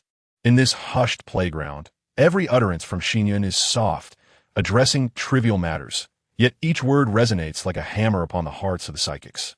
As time elapses, they are jolted by the realization that every statement made by Xin Yuan is precise and unwavering, down to the very second. Expressions vary greatly among the crowd. Qi Hong is visibly astonished, forming an omai shape with his mouth. Yuan's brow tightens further, lost in thought. Yuan maintaining her frosty demeanor, reveals no emotion. Yet inwardly, she begins to smile, quietly reflecting. Incredible, a term I learned from Xin Yuan during a gaming session yesterday. How astonishing that you have indeed spoken the truth. I once worried that your talents were insufficient, and it seems my concerns were unfounded. As her thoughts drift, the image of Xin Yuan's nonchalant, seemingly indifferent face emerges in her mind. She senses a premonition that Xin Yuan is undoubtedly an extraordinary genius, yet his brilliance has yet to illuminate the world. Unbeknownst to Xin Yuan, the thoughts of others remain a mystery to him as he calmly articulates the filtered information he has gathered. At last, he feels that his attempts have reached a satisfactory conclusion, having achieved a semblance of control over this ability. He lowers his hand and opens his eyes. What greets him is a sea of psychics, eyes closed, each bearing a distinct expression, alongside a group of ordinary individuals who gaze upon him, as if he were an extraordinary phenomenon. Ahem, what are you all doing? He awkwardly clears his throat twice, signaling that he has concluded his demonstration. People gradually open their eyes, their varied expressions converging upon Xin Yuan. A day prior, the gaze filled with skepticism and discontent has transformed into one of envy and disbelief. Junani was the last to open his eyes, stepping beside Xin Yuan. Suppressing the joy within, he inquired as calmly as possible. So, What exactly is this variant of your ability? Is it prophecy? Not quite, Xin Yuan elucidated. It can be described as a form of perception. The world around me conveys certain information. He continued, moreover, it seems I have already delayed for some time. The plane has been stationary for quite a while now. We should depart, as it is likely to rain here in about half an hour. Zen? Jun-Ani asked in astonishment, raising his head to gaze at the sun-drenched, cloudless sky. Are you certain? Upon seeing Xin Yuan nod, Jun-Ani immediately issued a command. With a flick of his hand, he decided to postpone the flight. Wait, we shall wait for the rain. While Xin Yuan accurately predicted the change in wind direction earlier, that was merely a minor alteration. If he could accurately foresee a weather event like rain within half an hour, that would indeed be terrifying, especially given the current clear skies, making Xin Yuan's assertion seem remarkably unconvincing. Yet, for reasons unknown, Jun-Ani felt an unwavering confidence in his words. Can you provide a specific time frame? Just as Xin Yuan was left speechless by Jun-Ani's obstinate decision, a strikingly beautiful face, tinged with a hint of pride, appeared before him. Yizilian had opened her phone to reveal a countdown page and approached him with an inquiry. Xin Yuan hesitated for a moment, then closed his eyes, contemplating before responding. Approximately 28 minutes and 15 seconds. As soon as he finished speaking, Yizilian had already set the alarm, thanked him, and moved away. Thus, everyone idly waited, anticipating what seemed to be an utterly improbable event, collectively witnessing this extraordinary display of magic. Miraculously, it appeared that the event was indeed unfolding. 20 minutes later, the previously serene weather abruptly shifted, with a strong wind commencing. 5 minutes after that, clouds began to gather in the sky, darkening in hue. The temperature gradually dropped, and a gentle breeze rustled the skirts of the girls nearby. Yizilian looked up at the accumulating dark clouds, her right hand gripping her phone tightly, slowly applying pressure. Chapter 12. We have never dealt with an E-class superpower card, though the number of people present was not large. The atmosphere was lively, as many accompanying family members took out their phones to capture the remarkable sight of a suddenly clouded sky. Those knowledgeable understood the underlying phenomena, while onlookers merely enjoyed the spectacle. To them, the weather had been fine moments ago, and now, after a few words from the young man, it was about to rain. It was akin to summoning the elements. Regardless of prior acquaintances, the crowd began to converse amongst themselves. Since the resurgence of spiritual energy, people had grown accustomed to the existence of superpowered individuals. However, interactions between ordinary people and superhumans remained scarce. Witnessing such a spectacle today provided ample conversation fodder for later discussions. It was uncertain how the tale would evolve once shared from one person to another. Among those present, it was likely that Yizilian experienced the most intense emotional turmoil. Her hand clutched her phone tightly, speaking to no one as she stared up at the sky. Given the current circumstances, she understood that Xin Yuan was undoubtedly correct. Rain was indeed imminent. Yet, she still clung to hope, wishing for a miscalculation in timing, even if it were by a mere minute. She did not deny Xin Yuan's strength. She recognized him as a genius concealed beneath an E-class power and acknowledged that yesterday's battle had proven her to be no match for him. However, deep within, there lay an inexplicable stubbornness that made her reluctant to concede defeat. Yesterday's confrontation had marked her first loss in life, and it was a defeat so thorough that she could not accept it. She could not bring herself to admit that someone, once deemed lacking in talent, had blossomed into someone so formidable that she struggled to keep up. At last, thunder began to rumble in the heavens, and the air turned damp. Ding, ding, ding. The alarm Yizilian had set suddenly rang, capturing the attention of those engrossed in conversation. However, it rang only briefly before ceasing. The crowd did not pay much mind to this, as the sky began to sprinkle with light rain, instantly invigorating the atmosphere. It's really raining. Incredible. That young man was right. I recorded it. I must tell Aunt Zhang about this later. Remarkable. A variant of the energy chain has developed prophetic abilities. Can you believe it? The commotion among the crowd did not affect Yizilian. At that moment, she was staring blankly at her phone. The alarm had not been silenced by her own doing. At the instant the alarm rang, a droplet of rain had precisely struck the pause button. The surrounding clamor had faded into oblivion for her. She stood there in a daze. Was this fate? Watching the rain finally fall, Jun-Ani nodded, casting a sidelong glance at Xin, who appeared utterly bored. as though he had accomplished nothing extraordinary. In truth, Xin Yuan felt that the reactions of those around him were somewhat exaggerated. What were they doing? Waiting for rain while a plane remained grounded? Had he known, he would have refrained from speaking up. After the excitement, without waiting for the rain to cease, Ani began to call the selected students to board the plane. Time had already been delayed significantly, and with a specially designed aircraft manned by superhumans, flying in the rain posed no concern. Unburdened by any attachments, Xin Yuan had no need for farewells, and with a bottle of mineral water in hand, he was the first to board the plane. Yizilian stood at a distance, her gaze fixed on Xin Yuan's retreating figure. Yitian aprurochit, ruffling his daughter's hair and saying, "This child is indeed remarkable. His future achievements may be boundless. Do not harbor resentment. Simply interact normally." As a father, he understood his daughter's temperament all too well, and his words were meant to offer comfort. Yizilian did not respond, merely nodding slightly, but within, she silently resolved that from this day forth, he would become the target she sought to surpass. With this brief interlude concluded, the plane finally took off. The journey was uneventful, and after an hour of smooth flying, they arrived at their destination. The only noteworthy detail was that Xin Yuan did not sit. He remained standing, leaning against the aircraft's structure throughout the flight. The reason was simple. The whispers of nature could not be entirely muted, and the chair beneath him continually chastised him. Of course, the group had long since grown accustomed to his eccentric behavior, appearing unfazed. Finally, the plane came to a halt before a grand domed structure. As Xin Yuan disembarked, the weather was splendid, with the sun nearing its descent, casting a warm glow upon the magnificent dome, upon which golden letters were inscribed, Black Horse Sports Center. Xin Yuan stood in stunned silence, grappling with the weight of the 8 words that had rendered him speechless, rooted to the spot for an extended period. It is worth noting that as he approached this place, he was filled with immense curiosity and anticipation, envisioning it as a grand and magnificent sight, unparalleled in its distinctiveness. A sports stadium? Surely, he must have misjudged the location. Wasn't this supposed to be an extraordinary combat center, or something of that ilk? Turning back, Xin Yuan couldn't help but inquire of Ani. Ani shot him a sidelong glance, having discerned his thoughts, and remarked, "Why indulge in such extravagance? This concentrated assessment won't take long. Renting a sports hall for a few weeks would suffice." At that moment, Chi-Hong, who had just alighted from the plane, joined them, standing beside Ani and chiming in, "Indeed, I think the stadium is quite suitable." Ani regarded him with a puzzled expression, her gaze clearly questioning his presence. Though she remained silent.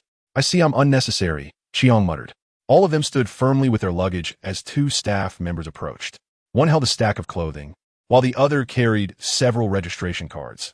These were the superpower registration cards. Each individual who becomes an official superpower user receives one, inscribed with their name, gender, date of birth, ability level, and superpower rank. It serves as a sort of identification akin to a superpower ID card.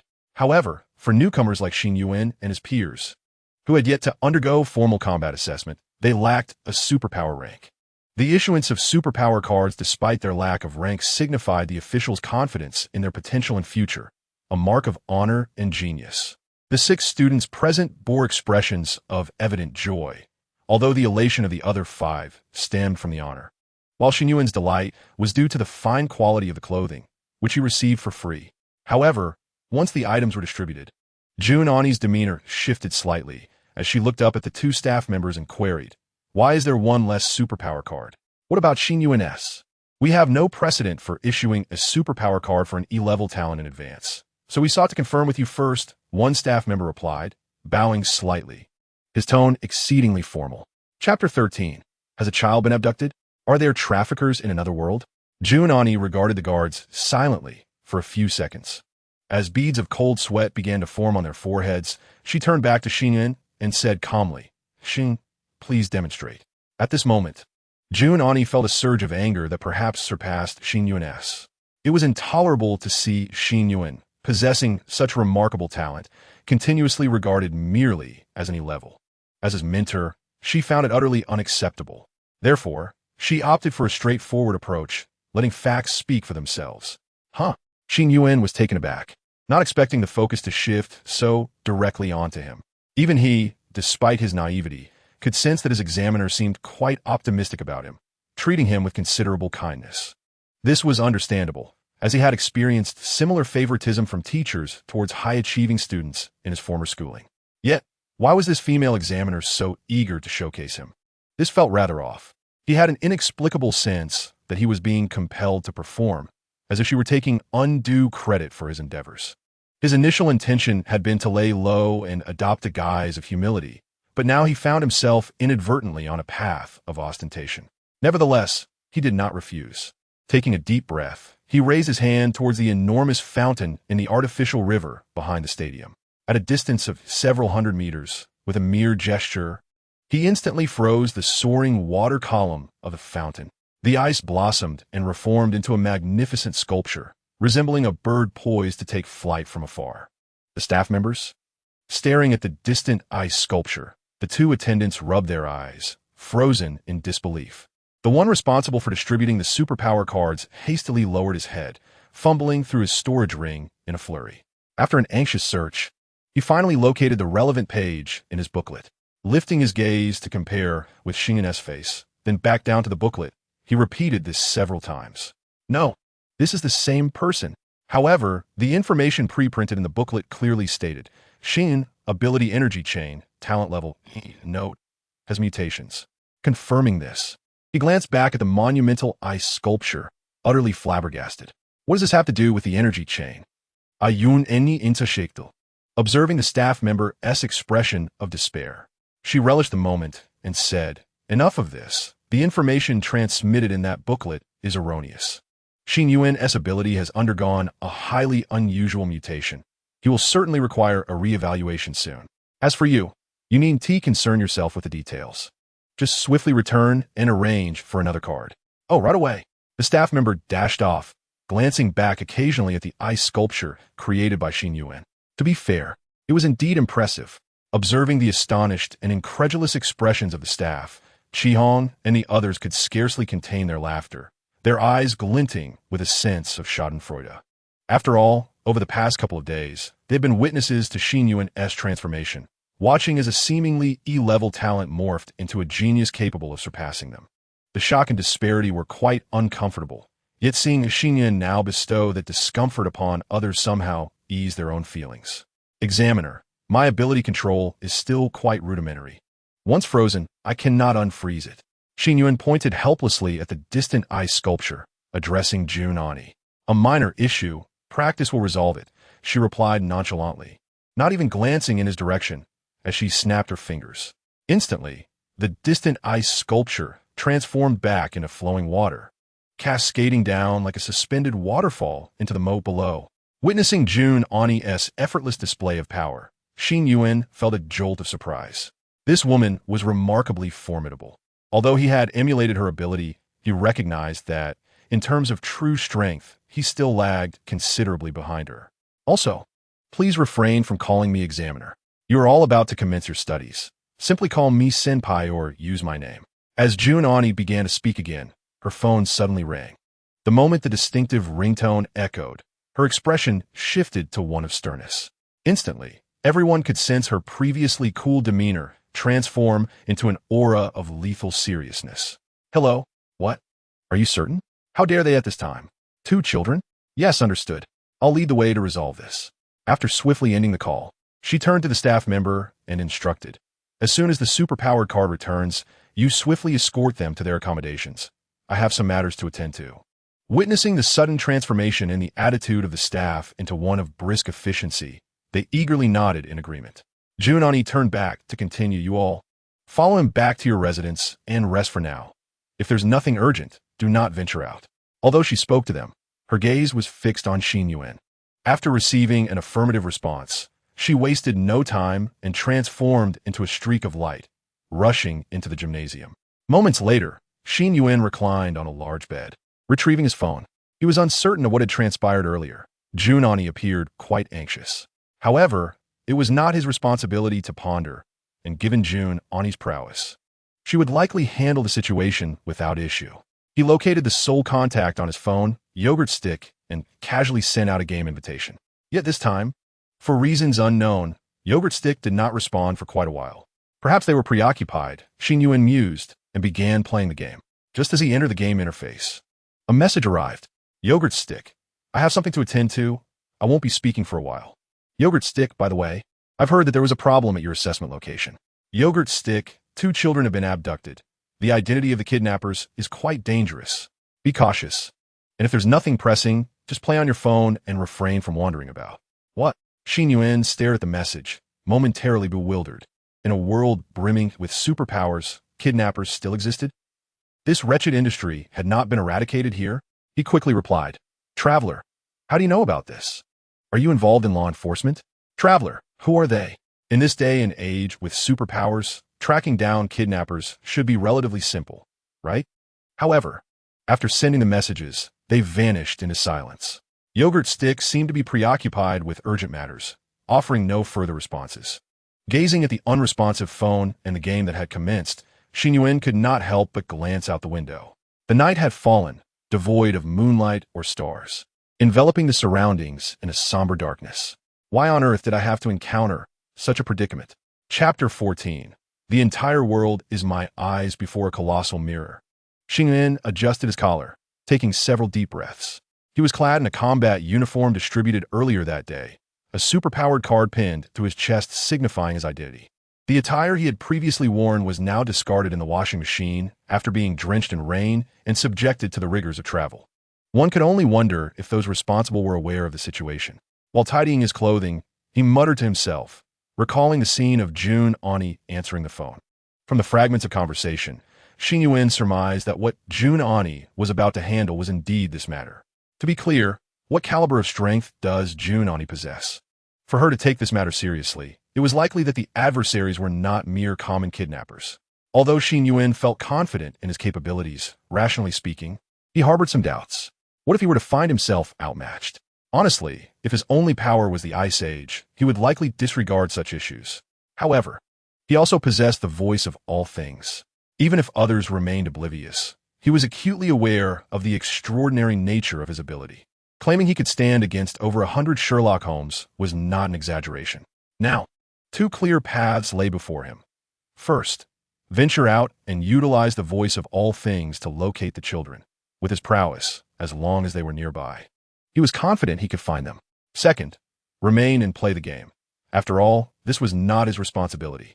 Yet, if his inaction resulted in the loss of 2 children who could have been saved, he would feel a pang of guilt.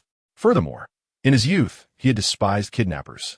He recalled the fervent fantasies of his youthful days, imagining how he would deal with kidnappers and impose severe punishments upon them. Now that he possessed the means and the opportunity, how could he possibly shy away? Finally, he picked up his phone, glancing at the game that had been underway for a few minutes. His teammates were already bombarding him with question marks, and some were beginning to express their irritation vocally. Opening his microphone, Xin Yuan raised his phone to his mouth and declared, "Brothers, I have to log off. Please understand. I need to go catch some kidnappers."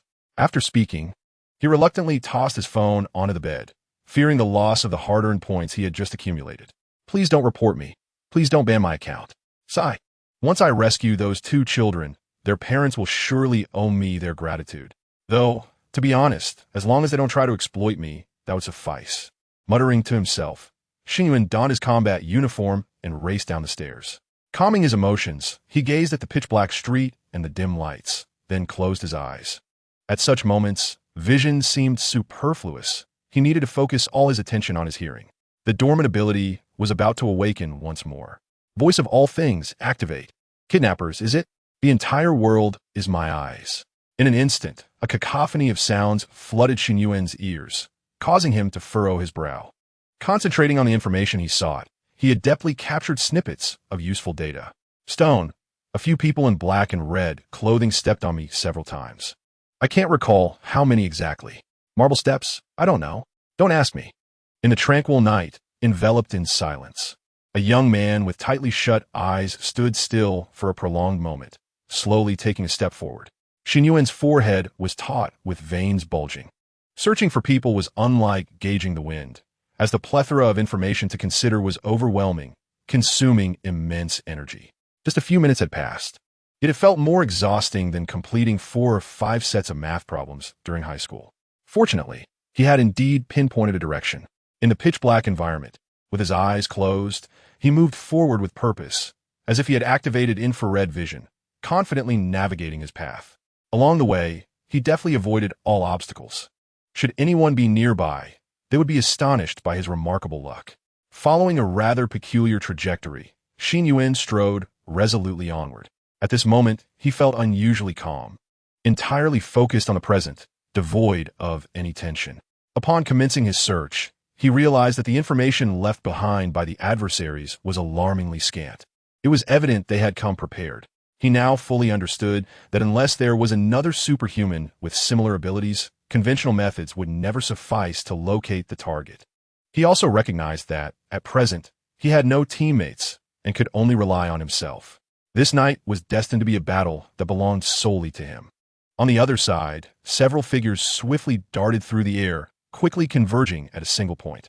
Any sightings of suspicious individuals? Or any unusual energy fluctuations? The leader, Jun Ani, inquired, his keen gaze sweeping over the faces of his companions, eager to gather any valuable clues. Unfortunately, no surprises awaited him. All responded with a shake of their heads. A few seasoned superpowered individuals had scoured the entire Black Horse Stadium at breakneck speed, turning it upside down, yet yielded no results. One drenched superpowered individual, breathing heavily, addressed Jun Ani. Report, War God. I suspect they may have already fled. If there are any with flight capabilities, they would have had ample time to escape the city. I've already searched the moat. They cannot be hiding in the water. Jun Ani furrowed his brow, shaking his head in disbelief. Impossible. The divine servants would never engage in the trivial act of abducting two children merely to escape. Their intention in kidnapping the children must be for a sacrifice, which means they are undoubtedly still here. Nearby, another female, superpowered individual glanced at her watch, her expression grave yet tinged with compassion. It has been quite some time. Those two children, I'm afraid, Jun Ani interrupted. It is not merely that. If they succeed in the sacrifice and invoke the descent of their deity, consider this. Why would they choose today, at this very moment, to carry out such an act? The surrounding individuals paused, then quickly grasped the implication. They were no novices and understood all too well what Jun Ani was alluding to.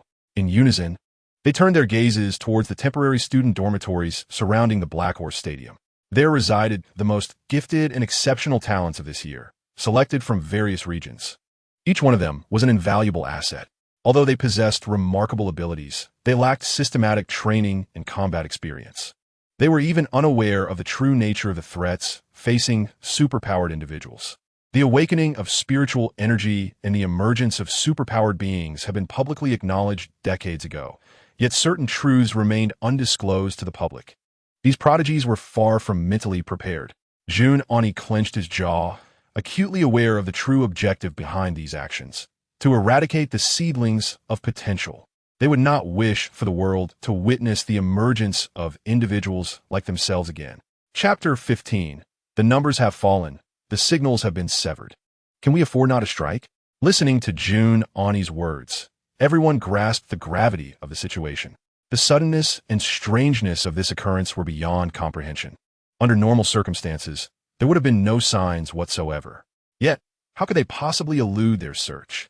Jun Ani forced himself to remain calm, addressing the flurry of voices around him. Have the students been secured? The earlier female, superpowered individual shook her head in response. Not yet. We have just dispatched personnel to manage the situation. Our manpower is simply insufficient. Given the circumstances, we still need a significant number of individuals to maintain stability within the virtual realm of the venue. The students, in any case, have not been allowed to wander far at this late hour. Jun Ani rubbed his temples in exasperation, shaking his head. This situation had taken them completely off guard, and as a young person himself, he felt inadequate. Although he possessed strength, he lacked experience in organizational matters. The more seasoned warriors had yet to arrive. By the time they did, it might be too late. What should we do? Shall we continue searching? The female, superpowered individual's tone betrayed a hint of panic, clearly viewing the youthful Jun Ani as their anchor of hope. After such a long time without results, they must have set up a barrier. We must continue searching. The group activated their abilities, scanning their surroundings for any fluctuations in energy. Nodding in agreement, they understood the gravity of the situation, and in an instant, They vanished from sight. Jun Ani furrowed his brow. While this method would eventually reveal the barrier, the pace was exasperatingly slow. Those two children yet. They currently had no one with barrier-related abilities present. At that moment, an image of a person suddenly surfaced in her mind, Xin Yuan. Previously, she had used her alter ego to caution him online to avoid unnecessary risks, but she had rushed out in a flurry. However, Xin Yuan had mentioned that his latest ability seemed to involve some form of perception. During such a time, could his perception prove beneficial? Could he sense the changes in the barrier? Yet, he had not formally entered the realm of superpowered individuals, and important confidential matters had yet to be conveyed to him. Moreover, engaging in battle with those individuals might still be premature and perilous. Xin Yuan continued to walk forward with his eyes closed, oblivious to the passage of time, and his gait had begun to wobble slightly. His mental exhaustion had reached a critical point. Finally, he halted. Now he was at a considerable distance from Black Horse Stadium, and from his position, he could only discern the faint glow emanating from the dormitory building. Before him lay a small square, reminiscent of an exercise area for the elderly. There appeared to be nothing out of the ordinary. Yet, the whispers of the universe informed Xin Yuan that this was indeed his destination. Without opening his eyes, he lingered for a moment before striding toward the pull-up bar. Picking up a stone from the ground, he gently struck the bar twice. Then he approached the next piece of exercise equipment, repeating the process, producing strange notes that resonated like a symphony across the equipment. Finally, after the last strike, the entire world shifted. The space seemed to be thrust into a colossal washing machine, contorting and distorting, as if an invisible hand was savagely ravaging something. But this distortion was merely an illusion. Xin Yuan kept his eyes tightly shut, his legs firmly rooted to the ground, unwavering. At last, everything returned to stillness. Yet the scene before him had transformed. In the center of the square floated a fleshly mass the size of a watermelon, supported by what resembled blood vessels. Beside the mass stood a figure clad in red robes, encircled by several individuals cloaked in black, all chanting in unison. On the ground lay two pale children, one boy and one girl. The moment the barrier was breached, all the figures in black reacted simultaneously, turning their gazes toward a single point, where Xin Yuan stood. Without a moment's hesitation, the blood-red light in the hands of the black-cloaked figures flickered, and dozens of arrows with crimson tails descended upon Xin Yuan, targeting all his vital points. Having just entered this space, Xin Yuan had yet to open his eyes, but he instinctively tilted his head, contorting his body into an oddly acute angle, allowing all the arrows to graze past him without inflicting a single injury. Boom! A tremendous roar erupted as the blood-red arrows detonated upon the ground behind him, creating a massive crater. The edges of the pit crackled ominously, and the crimson light began to corrode the very ground beneath it. Slowly opening his eyes, Xin Yuan pressed firmly against his temples, attempting to quell the tumultuous cacophony that raged in his ears. As he lifted his gaze, he immediately spotted two children lying on the ground amidst the throng of eccentrically dressed individuals. A boy and a girl, their fingernails pried open, were connected by delicate blood vessels to a grotesque tumor that seemed to pulsate with life. The innocent faces bore the remnants of fear and agony, but they had succumbed to unconsciousness, their pallor striking. Damn it! Why must you make things difficult for me? What is the meaning of this? Some sort of sinister cult ritual? Xin Yuan's expression grew somewhat feral. The relentless din had inflicted considerable mental torment upon him, leading to an overwhelming surge of aggression. Coupled with the gruesome sight before him, he felt no fear, only an adrenaline-fueled desire to confront these individuals. The group of cloaked figures, initially poised for battle, visibly relaxed upon noticing that only Xin Yuan stood before them. One among them, his eyes flickering with a sinister glow, seemed to possess a peculiar ability related to perception. Scrutinizing Xin Yuan intently, upon noticing the superpower card emblazoned on Xin Yuan's combat suit, he faltered momentarily. "Kid, are you serious? A null-level superhuman? E-grade talent?" He chuckled darkly, as if he had stumbled upon an amusing jest. The moment his words fell, the other cloaked figures exhaled a collective sigh of relief, erupting into that signature villainous cackle. "Is there no one left at the Superpower Academy? You sent a novice like you? Do you understand the consequences of playing the hero?" In an instant, they conveniently disregarded how effortlessly Xin Yuan had evaded their lethal attack, attributing it solely to luck. One stepped forward earnestly, addressing Xin Yuan. Uni grade? What are you playing with your life for? Why not join us instead? We can work together. Join? Join what? Who are you? Xin Yuan retorted, exhaling a long breath that crystallized into frost before morphing into a long ice staff. The cloaked figure raised his hands in fervent devotion, gazing passionately at the pulsating tumor behind him. Join us, Sir the Master. If you are willing to kneel and pledge your loyalty, he shall grant you. Yet before he could finish, a tremendous force interrupted him. Xin Yuan hurled the ice staff, striking him violently in the chest. The sound of a rib cage collapsing was followed by a violent expulsion of blood as the man was sent flying backward, colliding with a treadmill. Xin Yuan roared, "Kneel to your mother. Because of you wretches, my game was interrupted, my account banned, and now I find myself here, besieged by this cacophony." In an instant, with the ice staff released, Xin Yuan surged forward. The first strike was decisive. His earlier banter had merely been an observation of their stance. As he charged, memories of his youthful dreams of confronting human traffickers flooded his mind.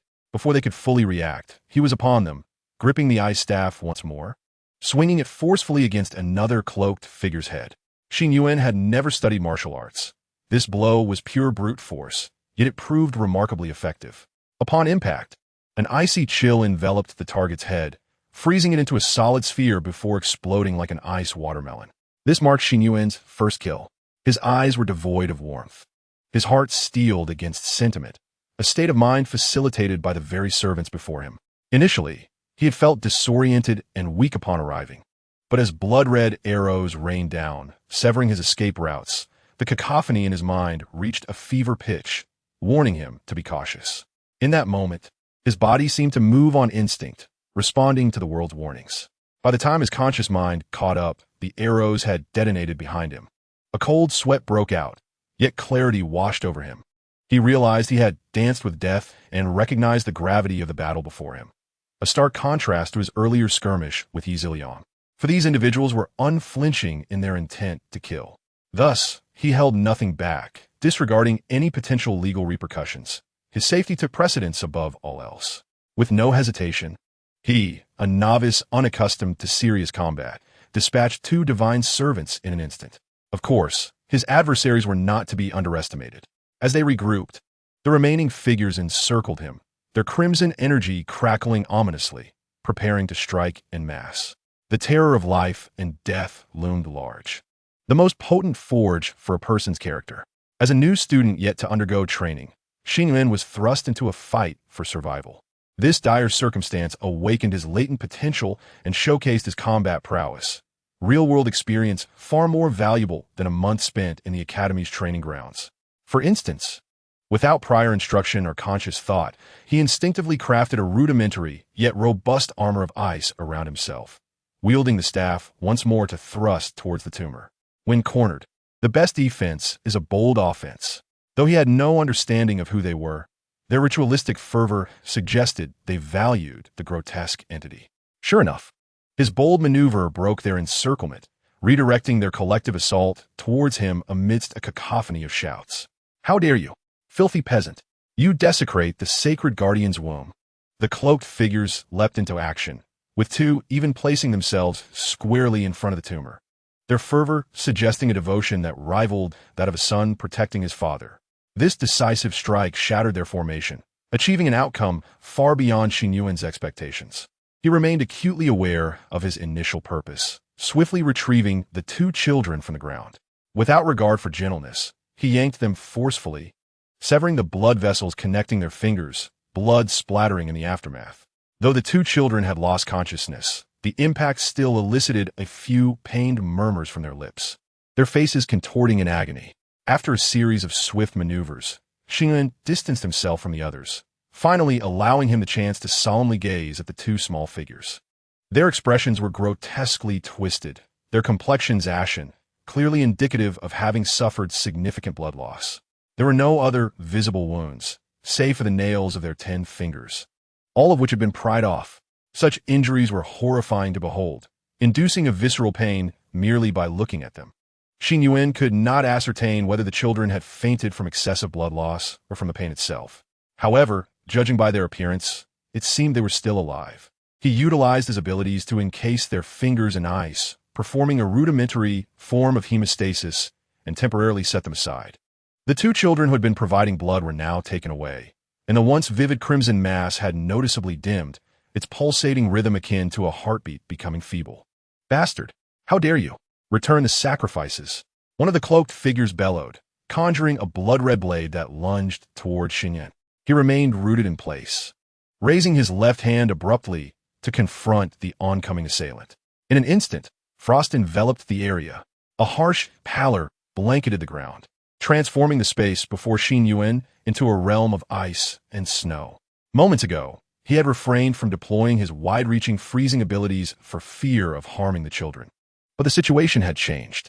The black-cloaked figure maintained its forward charge, yet appeared to be entrapped in slow motion, gradually freezing in place. The blade in its hand eternally poised to strike, now forever encased in ice. How is this possible? You call this a powerless Esper level? You dare label it an E-grade talent?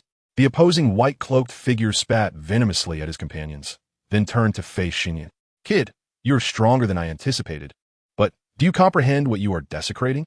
Return the sacrifices. It is their honor. Once they reach paradise, the Lord will bless their souls with eternal peace. And who are you? Your profile does not exist in my records. Perhaps we can negotiate." Xin Yuan straightened, acutely aware that in this battle, his abilities had undoubtedly undergone a comprehensive enhancement. Cold air enveloped him, an ice-blue battle armor shielding all vital areas. Streaks of blue and white frost crawling across half his face, even his eyes transforming to a stark white. He stood there like a war deity from an ancient icy relic. "Am I stronger than you imagined? However, you appear somewhat weaker than I had expected. As for my identity, I am Yindad." Chapter 17, Total Annihilation. Upon uttering this phrase, Xin Yuan disrupted the composure of all those present. What kind of utterance was this? How could it sound so uncouth? The previously grim atmosphere now felt disconcertingly frivolous. Yet, regardless of how absurd Xin Yuan's demeanor appeared, his power was evident to all. No one dared to harbor the previous dismissive attitudes. The ice sculptures and the lifeless forms on the ground served as stark reminders that the figure before them was not to be trifled with. The white-cloaked figure seemed to recognize Xin Yuan's formidable nature and began to soften his tone. "Young man, do not let your fervor overwhelm you. If you are willing to repent, the Lord will forgive all your transgressions. Your ignorance and folly stem from your lack of understanding of the truth. If you were to grasp the Lord's great power, you would regret your actions today." Xin Yuan had no intention of engaging him. In his view, there was nothing to discuss with someone so brainwashed by a cult. Their thought processes entirely alien to humanity. This was reminiscent of the world he once inhabited before his transmigration. His gaze merely swept over each face, counting their numbers. 1, 2, 3. There were still 11 black-cloaked figures, in addition to one white-cloaked individual. Xin Yuan began to respond while evenly pacing his breath to recuperate the energy he had expended. "Faith, you say? We have something akin to that back in my homeland, where many revere various so-called deities." "Oh." The white-cloaked figure froze momentarily, then brightened, as if encountering a long-lost kin, and eagerly inquired, "Is that so? Which great being do you serve? Since you are like us, why disrupt our rituals?" Xin Yuan slowly lifted his gaze, as if recalling something, and after a pause, he replied, "Which one? It's hard to say. There are countless, each governing different domains. Some oversee rain, others the college entrance examinations, matchmaking, childbirth, essentially everything one could imagine. In any case, when the time comes, people will engage in various forms of worship, seeking their blessings and protection." Listening to Xin Yuan's words, the white-cloaked figure stood agape, as if transported to paradise, indulging in a euphoric reverie, murmuring, "Indeed, the Lord is omnipotent. Encompassing all, we ought to serve wholeheartedly." Yet, Xin Yuan's voice once again shattered his perplexing daydream. "However, it seems we differ in our beliefs. When petitioning for love, if the goddess accepts, one is filled with gratitude. But if rejected, the curses fly thick and fast. In the case of the college entrance exams, if one passes, they may bow at the temples and offer a donation. If they fail, they will berate the deity as ancestors without hesitation. The same goes for rain. Having just set up offerings for the Dragon King, if it doesn't rain the next day, they might tear down the temple and toss the Dragon King's statue into the river. Thus, Our faith emphasizes functionality and reciprocal exchange. If you prove beneficial, then offerings are made without question. If you are of no use, one simply seeks out another deity.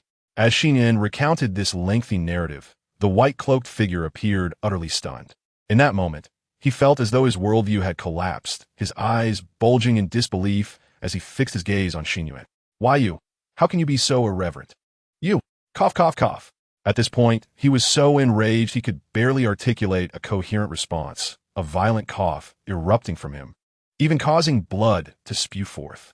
It was as if Xin Yuan's words had nearly driven him to the brink of death. Kid, you shall not leave here unscathed today. The white-cloaked figure, having coughed up blood, realized that Xin Yuan was mocking him, his eyes now bloodshot, resembling a vengeful spirit. Meanwhile, Xin Yuan had sufficiently recovered.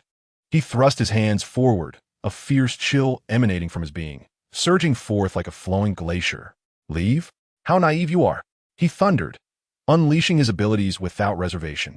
Swords clashed, and light flickered, blue-white hues colliding with crimson in the desolate streets. The battle was fierce, yet surprisingly brief. Soon, silence enveloped the area once more, as if nothing had transpired that night. Huff, huff, huff. Xin Yuan's heavy breathing echoed in the stillness of the night, reminiscent of an old, wheezing blower. His frost armor was now marred with scars, many sections shattered and cracked, with corrosive red light seeping through. Several visible wounds adorned his body, yet they had all been hastily encased in ice, preventing any blood from flowing. Stray strands of hair scattered across his forehead, some matted with traces of blood. Yet, at that moment, his right hand gripped the neck of the man in the white robe with a ferocity akin to a vice, immobilizing his opponent completely. If one were to widen the perspective, they would observe that in this small square stood 11 intricately shaped, lifelike ice sculptures. At the center, an encased tumor-like mass resembled a work of art frozen in time. This marked Xin Yuan's inaugural battle in another world, a 1-on-12 confrontation that concluded triumphantly within 6 minutes. Coughing, the white-robed man struggled for breath, his eyes bulging like those of a dying fish, fixed intently upon the young man's face before him. How is this possible? Such a level of psychic power. How old are you? How can you possess strength at the 4th stage? Spitting out a mouthful of blood-tinged saliva, Xin Yuan hoisted the white-robed man by the throat. I ask you, who are you? What is this tumor? A tumor? The white-robed man gasped, his eyes wide with disbelief. How dare you show such disrespect towards the divine embryo? You. In the next instant, solid ice encased his feet, creeping slowly up his legs. You had best not waste my time. I shall ask, and you will answer, before you are entirely entombed in ice. The white-robed man, filled with shock, stammered. Why, you don't even know who we are? Then why do you interfere with us? Disregarding him entirely, Xin Yuan quickened the advance of the icy tendrils. Feeling the chilling grip of impending death, panic overtook the white-robed man. I'll tell you, please don't kill me. For the next few minutes, Xin Yuan listened intently to every word from the white-robed man, his brow furrowed in concentration. The revelations were foreign to him, yet the man's tone suggested that he should have been well aware. They appeared to be part of a quasi-religious organization, self-proclaimed servants of the divine, servants of the Lord. The tumor, they claimed, was the divine embryo, intended for sacrifice to facilitate the descent of a deity. He blurted out a torrent of specialized jargon, leaving Xin Yuan with a general understanding but no clarity. Is there anything else? Don't kill me. By now, the ice had enveloped the white-robed man entirely, save for his head, which continued to plead desperately, interrupting Xin Yuan's contemplation. Lowering his gaze to the man, Xin spoke coldly. I can answer your question. I interfere because I believe all human traffickers deserve to die. I am merely upholding my conviction. Why, yes, I should die. The white-robed man wailed, tears and snot mingling, his psyche shattered by the slow march toward death, leaving him only with the instinct to beg for mercy. Now, I shall ask you one final question. Ask. Please hurry. The white-robed man cried in despair as the ice crept toward his face. If I were to lose today, would you spare my life? With those chilling words, Xin Yuan did not wait for response. The ice surged, and the white-robed man was transformed into the final ice sculpture. Chapter 18. Junani's shock. His talent likely surpassed her own. Having dispatched the last of the white-robed men, the entire area was devoid of any semblance of life. enveloped in an eerie silence reminiscent of Frost's lethal touch. Dragging his weary body, he vigorously shook his right arm and approached the now-encased divine embryo. Was this an egg? If it is indeed the divine embryo, does that imply it can hatch a deity? Observing the lifeless object, akin to a specimen, Xin murmured to himself.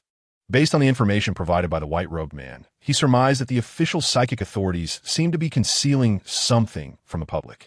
It appeared that one had to formally join a certain organization to uncover such matters, perhaps through official enrollment. It seemed he had stumbled upon many secrets during this outing. Disregarding the divine embryo, Xin Yuan lifted 2 children from the ground and began his journey toward the nearest police station. However, after just 2 steps, he halted. Turning back, he surveyed the 12 lifelike ice sculptures, contemplating momentarily before a fierce glint ignited in his eyes. Under the shroud of night, June Ani and her team were strategically positioned throughout the Black Horse Stadium, each psychic responsible for a small sector. Time had dragged on, and many had begun inspecting the underground passages, preparing for a swift evacuation in case of an emergency. The longer the time stretched, the heavier June Ani's heart grew. Just as she began to envision various dire scenarios, she suddenly lifted her head, gazing toward the eastern direction. There, an intense surge of energy rippled through the air. Something significant must have occurred. Quickly pressing her earpiece, she urgently inquired of all personnel involved in the operation. Who is at the eastern square? What is happening there? No one here. I'm to the north. I'm inside the venue. Everyone responded promptly, having sensed the energy fluctuation, but upon sharing their locations, they discovered a terrifying truth. No one was present at that position. Damn it. Do not approach.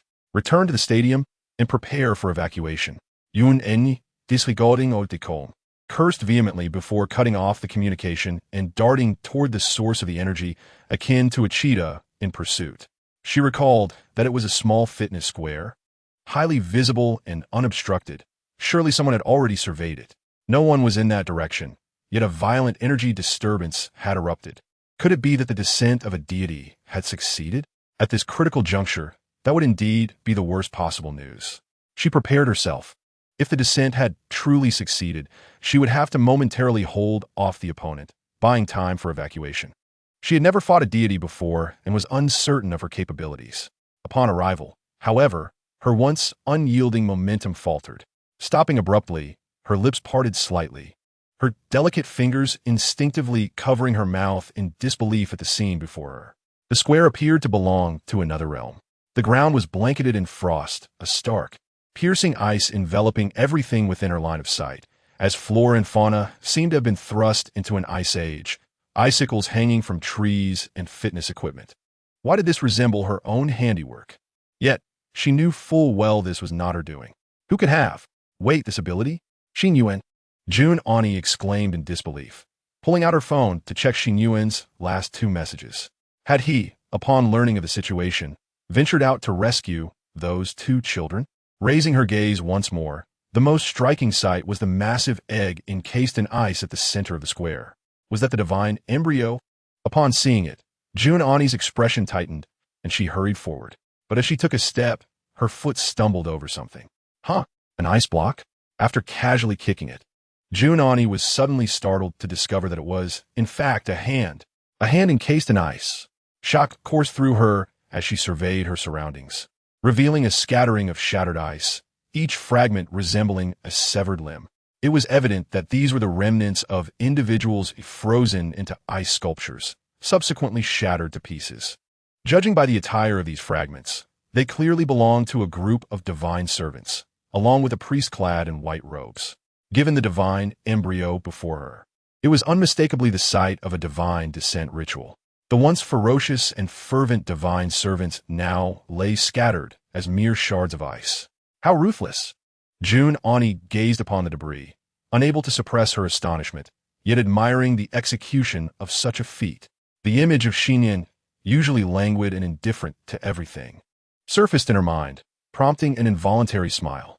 Who would have thought that he possessed such a righteous and fierce side?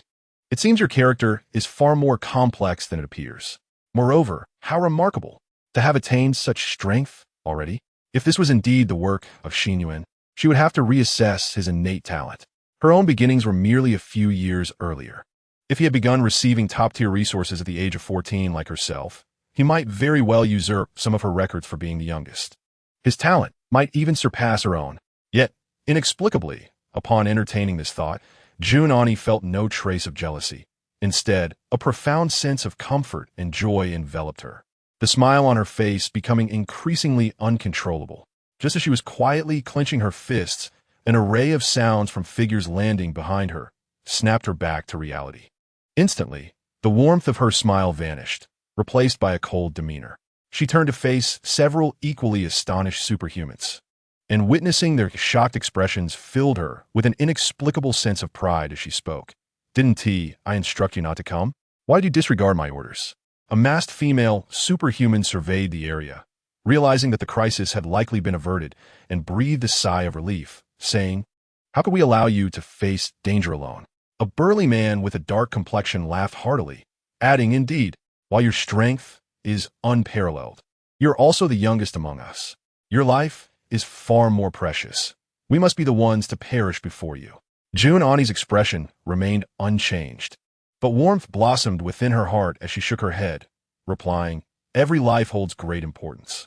The burly man kicked a frozen head with a fierce motion, declaring, "These treacherous scoundrels deserve such a fate. Truly a frost war god. You've dealt with him swiftly." It was clear that he harbored an intense hatred for these divine servants. For if their descent ritual had succeeded today, the casualties would have been unimaginable. They were, in every sense, true terrorists. In response, Junani shook her head and turned towards the frozen divine embryo. "I did not do this. When I arrived, it was already like this." Chapter 19. The hero who achieved great merit? What? The superhumans gasped, hastily following Junani's lead. "Wasn't he at you? Then who was it? Has someone from headquarters arrived? Could it be an unregistered lone wolf? Are other organizations nearby? Where are the others? They must be thanked for saving so many lives." The superhumans engaged in a flurry of speculation, their taut nerves finally relaxing, allowing them to chatter more freely. Uncertain. I merely have a hypothesis that requires further confirmation. This ability bears a striking resemblance to that of a student I recently recommended, Junani remarked as she approached the divine embryo, placing her hand upon the enormous ice egg. She then closed her eyes, seemingly attuned to some unseen essence. Her words immediately drew objections from the surrounding superhumans. Surely not. A student, no matter how gifted, cannot possibly confront so many divine servants alone. Indeed, even an S-grade talent remains vulnerable before maturation. Moreover, the ruthlessness displayed here is hardly characteristic of a mere student. Who is this student you hold in such high regard? Shoo. Hearing the buzz of conversation around her, Junani abruptly placed a finger to her lips, signaling for silence. Her brow furrowed, and upon reopening her eyes, she gazed at the divine embryo in astonishment. This divine embryo is still alive. What? The four superhumans immediately converged, each eager to touch the ice-encased divine embryo, sensing the pulse of its unique life force. It's true. This divine embryo is genuinely alive. One female superhuman trembled, gently caressing the ice egg. Including this one, there have been a total of 4 recorded instances of successfully capturing a living divine embryo in human history. It's a living divine embryo. It's truly a living divine embryo. The burly man clapped his hands excitedly, exclaiming, "At last, we have a living research specimen." He then turned his gaze back to Junani, asking, "Who orchestrated this event? Was it truly not you, the war god? You halted the divine descent ritual, annihilated an entire team of divine servants, and captured a living divine embryo. This is an extraordinary achievement worthy of immense accolades."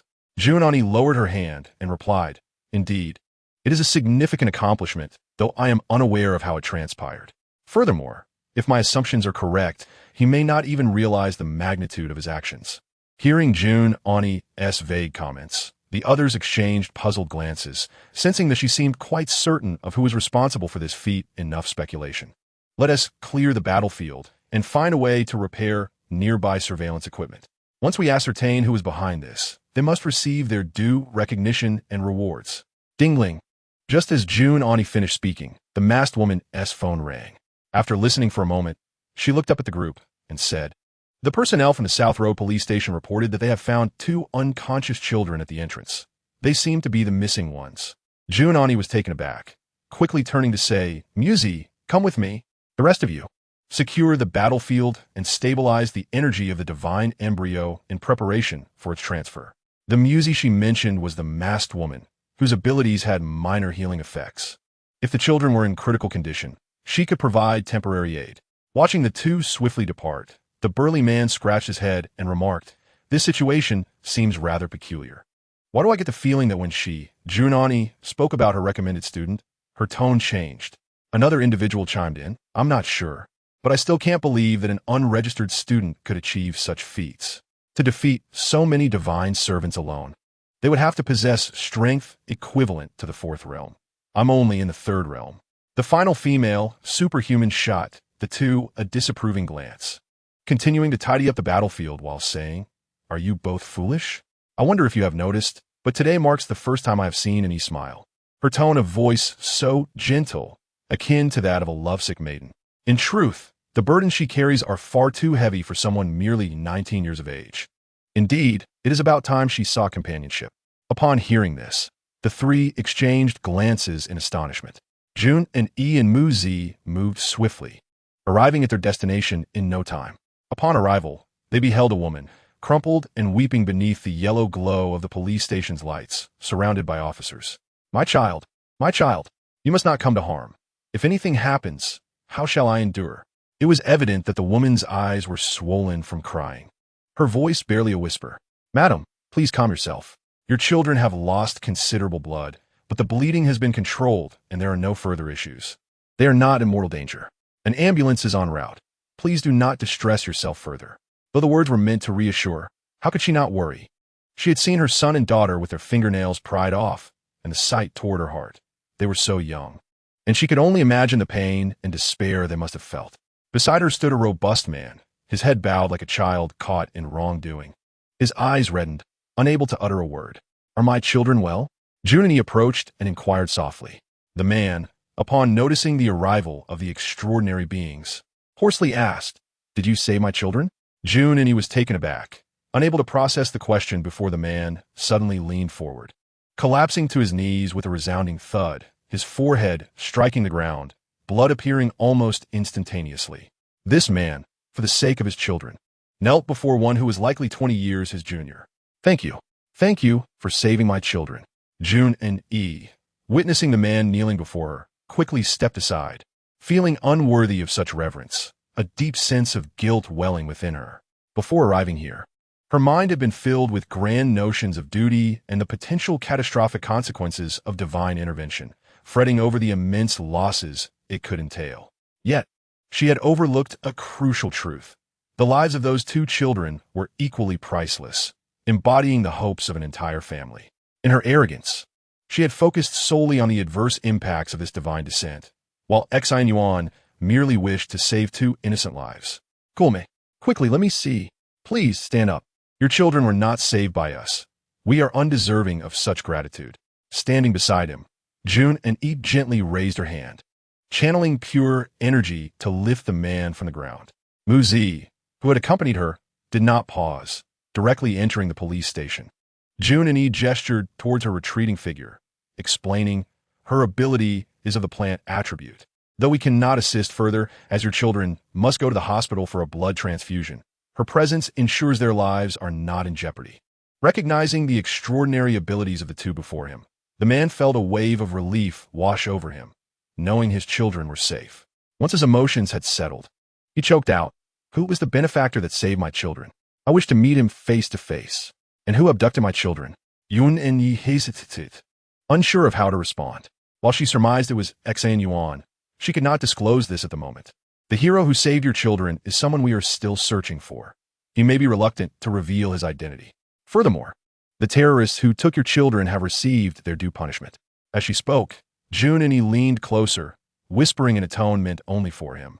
They have been sentenced to death, and justice was served immediately. She understood that, having endured such trauma, a parent would harbor intense hatred for those who had harmed their children.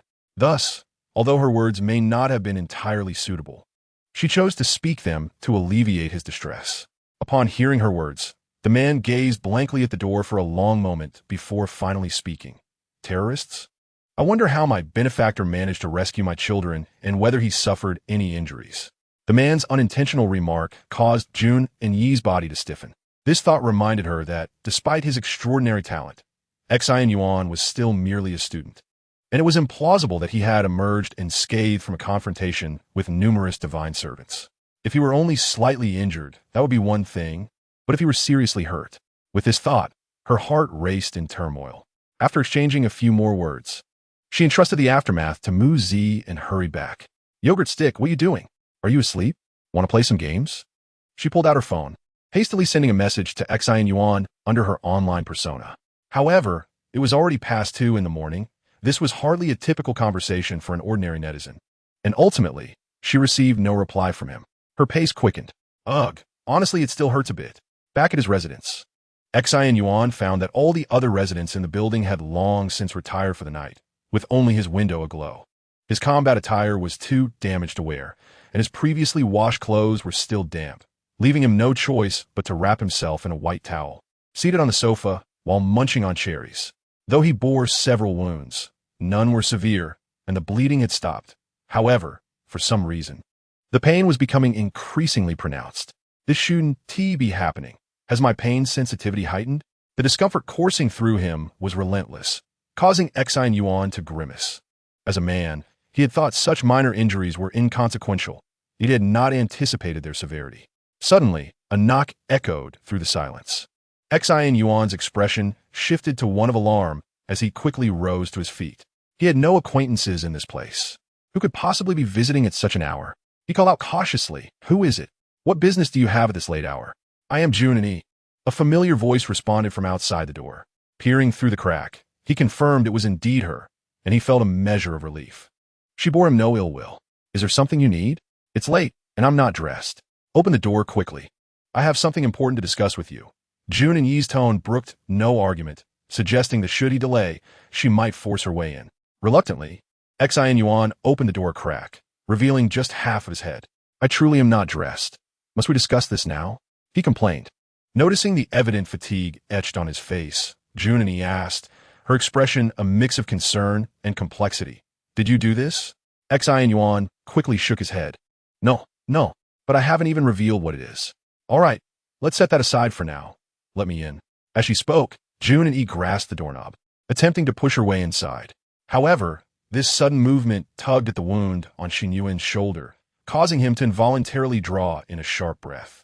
As Jun and Yi entered, she observed Xin Yuan's condition and thought to herself, as expected. She furrowed her brow and inquired, "Are you injured?" "Oh, it's just a minor issue," Xin Yuan replied, momentarily taken aback by the wildness of this woman. How had he not noticed it before? In the dead of night, here they were, a lone man and woman, intruding into private quarters. Unable to suppress his instinct, he took a step back, tightening his bath towel. But in the next moment, Jun and Yi's actions nearly sent his soul fleeing.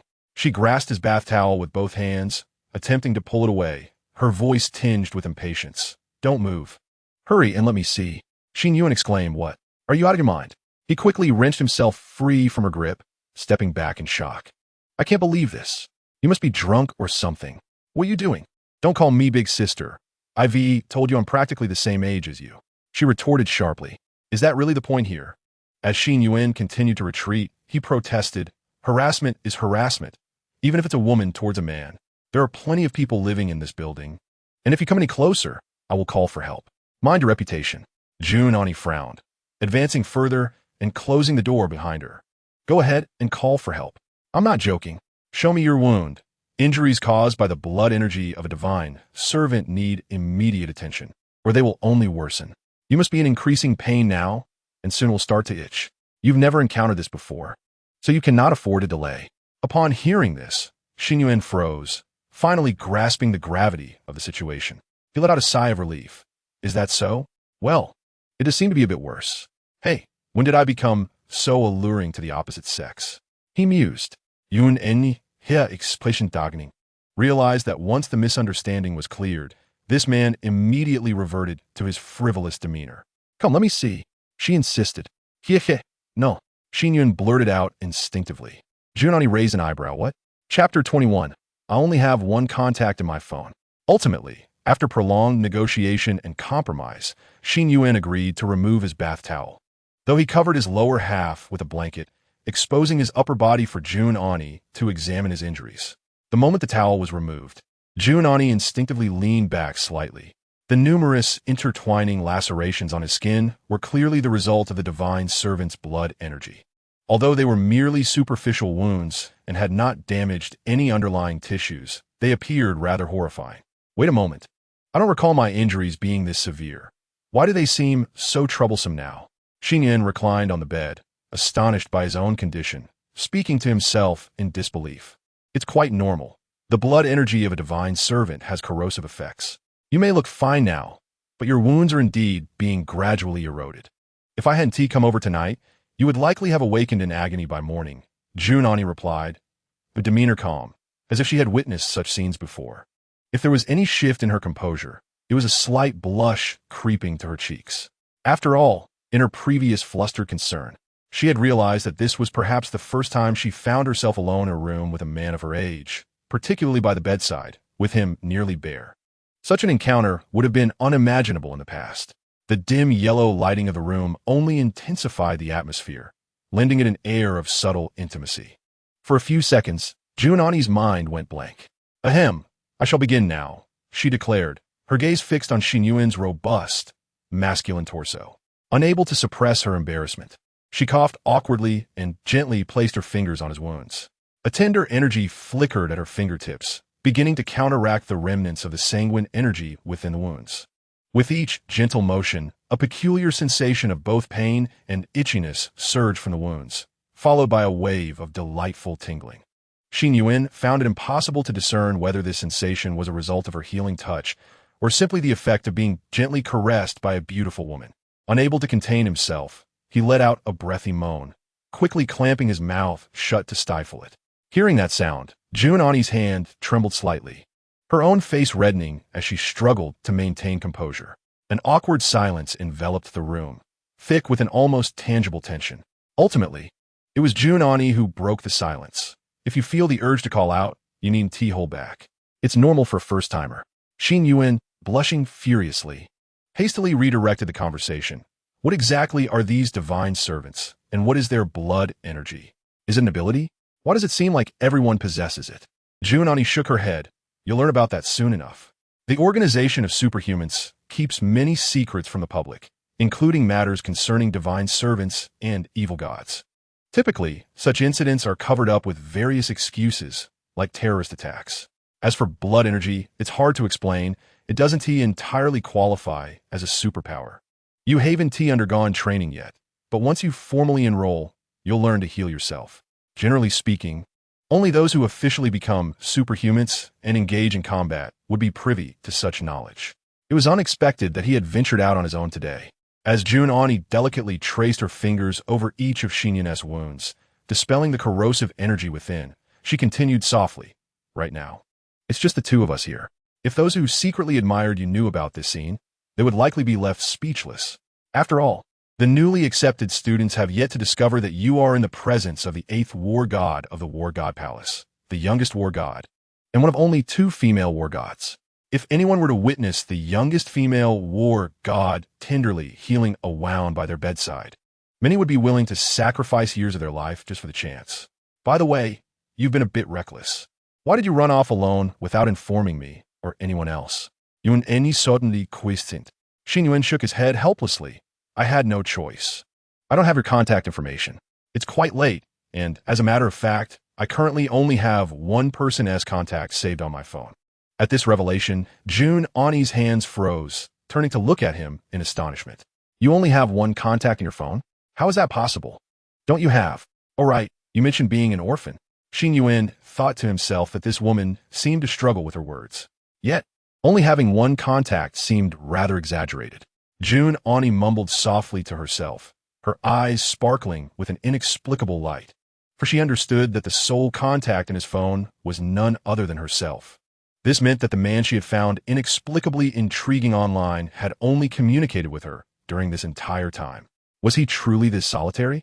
Jun Ani felt that her own loneliness was already quite palpable, Yet she struggled to fathom the depth of isolation that came with having but a single contact in her phone.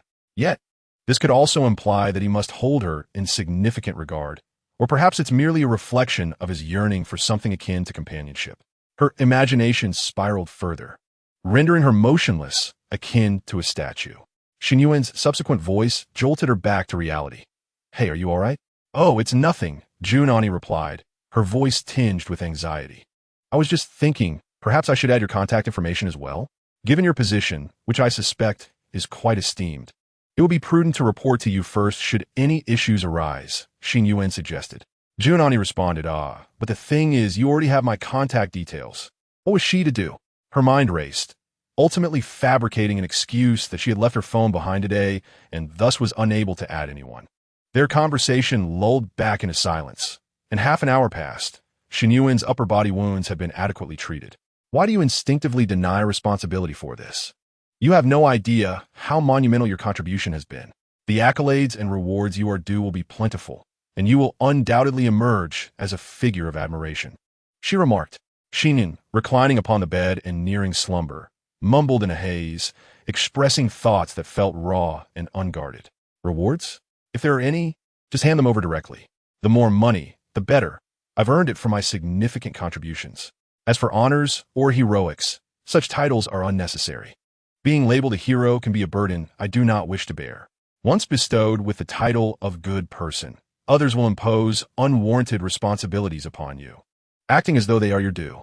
I find this undesirable. I prefer transactions to be equitable, money for services rendered." Chapter 22. All of the divine servant storage tools were stolen. Upon hearing Xin Yuan's words, Junani immediately sensed something amiss and hastily inquired, "Why do you think that way?" However, after posing the question, she received no response. Turning to look, she discovered that he had closed his eyes, his breathing steady, clearly in slumber. Has he truly fallen asleep just like that? Perhaps he is simply exhausted, she mused, her gaze drifting downward. The wounds on his upper body had been sufficiently addressed. It was now time to attend to the injuries on his lower body. Thus arose a dilemma. Beneath the dim light, she wrestled with her apprehension for a considerable time before finally summoning the courage to lift the towel. Covering the essential areas with difficulty, she began to tend to the few remaining wounds on his legs. Fortunately, Xin Yuan was sleeping soundly, showing no significant reactions. Otherwise, the awkwardness of the situation would have escalated dramatically. After what felt like an eternity, beads of sweat appearing on her forehead, Junani completed her task and halted her movements. Logically, her capabilities should have rendered such a task unexhausting. The perspiration was merely a manifestation of her nerves. Gazing at the masculine form before her, a rosy hue spread across her cheeks. For reasons unbeknownst to her, an intense curiosity surged within, compelling her to unveil the towel covering that forbidden territory. Yet, reason ultimately quelled this inexplicable impulse. Should Xin Yuan awaken during this process, she would be at a loss as to how to respond. In contemplation, Junani firmly slapped her forehead, exclaiming, "Oh dear, why am I entertaining such thoughts? Have I been poisoned?" With Xin Yuan in slumber, she found herself in a state of unrestrained expression, revealing another facet of her personality obscured by her usual aloof exterior.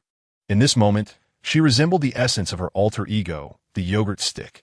Gazing at Xin Yuan, she examined him from various angles before puffing up her cheeks, adopting an adorably indignant expression. "How infuriating! Here I am, a stunning beauty, sitting by your bedside in the dead of night to tend to your injuries, and you simply drift off to sleep? Truly, you possess no sense of romance." Just as she was about to let her guard down, she became entranced by Xin Yuan's face, his disheveled hair, the tranquility of his slumber, devoid of his usual vacant gaze and reckless demeanor.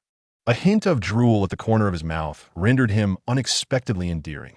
Instinctively, Junani reached out, poking his drooling face, only to retract her hand as if shocked, her cheeks flushed. Perhaps it was the late hour, but she felt bolder than she had ever been in her life. In his presence, there was an impulsive urge to be her true self. Calming her racing heart, she grew slightly more serious, recognizing that it was time for her to depart. After casting one last glance at the slumbering Xin Yuan, she quelled her whimsical emotions, her thoughts becoming more complex.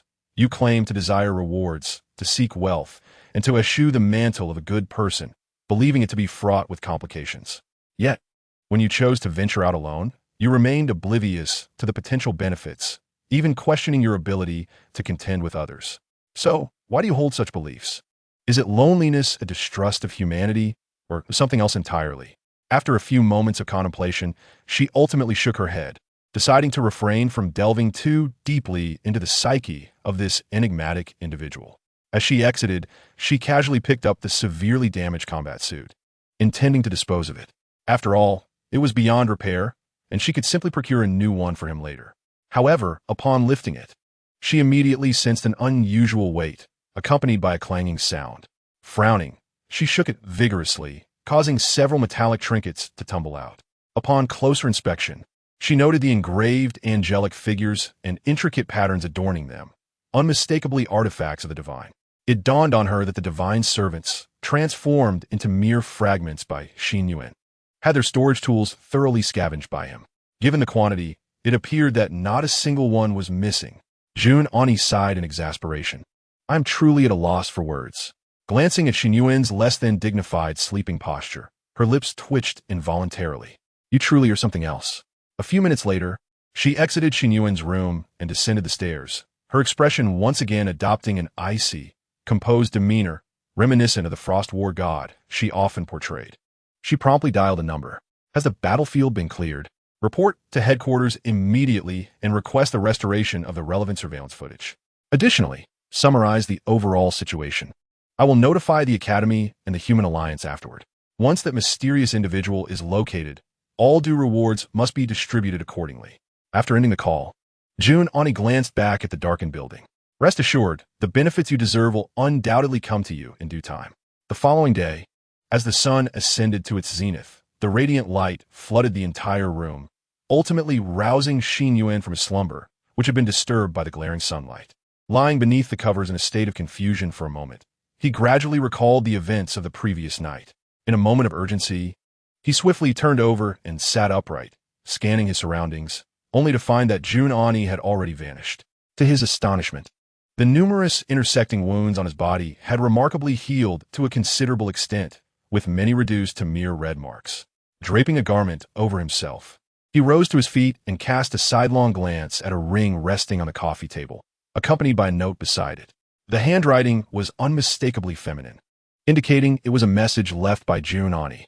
"Your storage artifacts are unique to divine servants, bound by specific restrictions, and their interior space is rather limited, essentially rendering them inferior. From now on, utilize this one of mine. Additionally, I have transferred all of your storage artifacts into it. Practice unlocking them one by one." The remainder of the note provided instructions on how to control the artifacts with one's thoughts and methods of accessing their contents. Having read the entire note, Xin Yuan exhaled a sigh of relief. Since their first encounter, this examiner had been quite helpful to him, and he realized he had yet to express his gratitude. He resolved to thank her in person should the opportunity arise. He picked up the exquisitely crafted ring and closed his eyes, wishing to ascertain the treasures possessed by the divine servants he had vanquished. Ideally, he hoped to discover a means to carry more wealth with him. Chapter 23. The Mysterious Envelope and a Provocation from Afar. After extensive practice, Xin Yuan finally managed to unlock all the storage artifacts belonging to the divine servants, though the process resulted in the destruction of two due to the imposed restrictions. Just as Yuan had previously indicated, the interior space of these artifacts was disappointingly small, predominantly limited to a mere cubic meter. While such storage could serve well as a large backpack, it was utterly inadequate for Xin Yuan's aspirations of becoming a mobile warehouse. In stark contrast, the storage ring gifted to him by Yuan boasted a capacity equivalent to that of 2 classrooms. Artifacts related to spatial manipulation could only be wielded by superhumans, rendering them priceless. However, it was evident that, compared to the rings of those divine servants, this item held substantial value. Indeed, she is quite affluent. She mused, she must be more than just an examiner. Such treasures are not casually bestowed. With a sense of wonder, he adorned his finger with the ring, seemingly intent on keeping it on for the foreseeable future. He had not considered that accepting a ring from a young woman and immediately donning it might be deemed inappropriate. Having organized his storage artifacts, he began to sift through the array of items scattered on the floor. Yet, as he examined them, A frown creased his brow. He recognized none of these items. Moreover, it was astonishing that these impoverished beings possessed no currency whatsoever. The eclectic assortment consisted mainly of various tools, reeking of the distinct scent of divine servant's blood, which was quite unpleasant. After some deliberation, Xin Yuan set aside numerous items that resembled precious metals, viewing them as potential currency. The remainder, however, presented no clear purpose. Suddenly, an idea struck him. Although he was unfamiliar with these objects, it seemed entirely feasible to have them introduce themselves. Following the life-or-death battle from the previous night, his abilities had undergone a comprehensive enhancement. Not only had his control over ice improved, but his mastery of the voices of all things had also ascended to a higher echelon. Activating this newfound ability, Xin Yuan gazed at each item with eager anticipation. To his astonishment, the first voice that reached his ears delivered a jarring blow. Pure silver scepter, I embody the authority of the divine. Though I may appear long and cumbersome, I am indeed a legitimate artifact. Xin Yuan thought, this description is rather disconcerting. I hadn't given it much thought until now. But the more I look at its shape, the more inappropriate it seems. With an expressionless face, he extended his hand to remove the object, casting it from his sight to quell his discomfort. Mask. Only by donning me can you glimpse the radiance of the divine. Blood arrow talisman. Disposable item used for launching attacks. Pure gold bracelet. I possess unparalleled power, though I know you are indifferent to such matters. My gold content is 9,999, making me quite valuable. As he examined each item, he realized they were predominantly tools exclusive to divine servants or artifacts used for divine summoning. Aside from a few disposable talismans with some utility, the remainder failed to pique his interest. Rapidly absorbing the information, just as Xin Yuan began to feel a sense of ennui, something unexpectedly captured his attention. It was a red envelope, inconspicuous and nestled beneath the pile of items, initially unnoticed by him.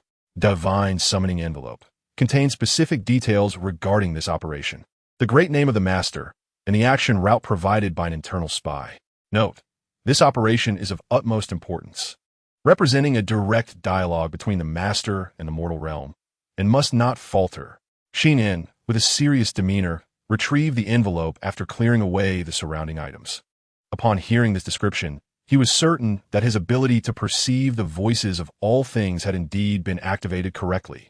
This operation must pertain to the events of the previous day. He pondered aloud. Could the spy be suggesting that there are traitors within the ranks of superhumans? Furthermore, the phrasing implied that the master was a tangible entity. With these thoughts swirling in his mind, Xin was poised to open the envelope. Yet he found himself unable to do so. Its texture resembled that of a solid piece of jade, merely crafted into the shape of an envelope. Contemplating his options, he decided to employ the same method he had used to probe the storage ring, channeling his thoughts into the envelope. However, as soon as this idea formed, the voices of all things erupted around him, their cacophony deafening and more piercing than the blood-red rain of swords he had evaded the previous night. Beware! Do not gaze upon the divine. The shrill sound caused a ringing in Xin Yuan's ears, and instinctively, he loosened his grip, sending the envelope tumbling to the ground. This thing is rather perilous, he realized. It was clear that keeping it would serve no purpose. He needed to find an opportunity to turn it in. Perhaps I should give it to Junani. Meanwhile, Junani was engrossed in a multitude of complex tasks, appearing exceedingly busy. Thanks to Xin Yuan's valiant efforts the previous night, which had thwarted the divine summoning and averted dire consequences, the students remained oblivious, believing nothing had transpired. Yet, this was indeed a monumental event, compounded by the handling of the active divine embryo, particularly at this critical juncture. It would not be an exaggeration to say it had stirred the entire world of superhumans.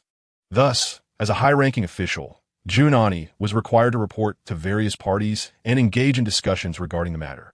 After concluding a phone call, she rubbed her temples, which were beginning to throb, and murmured to herself, continuing the original assessment may be feasible, as no consequences have arisen. Relaxing her taut nerves, she turned her attention back to the assemblage of superhumans steep in discussion.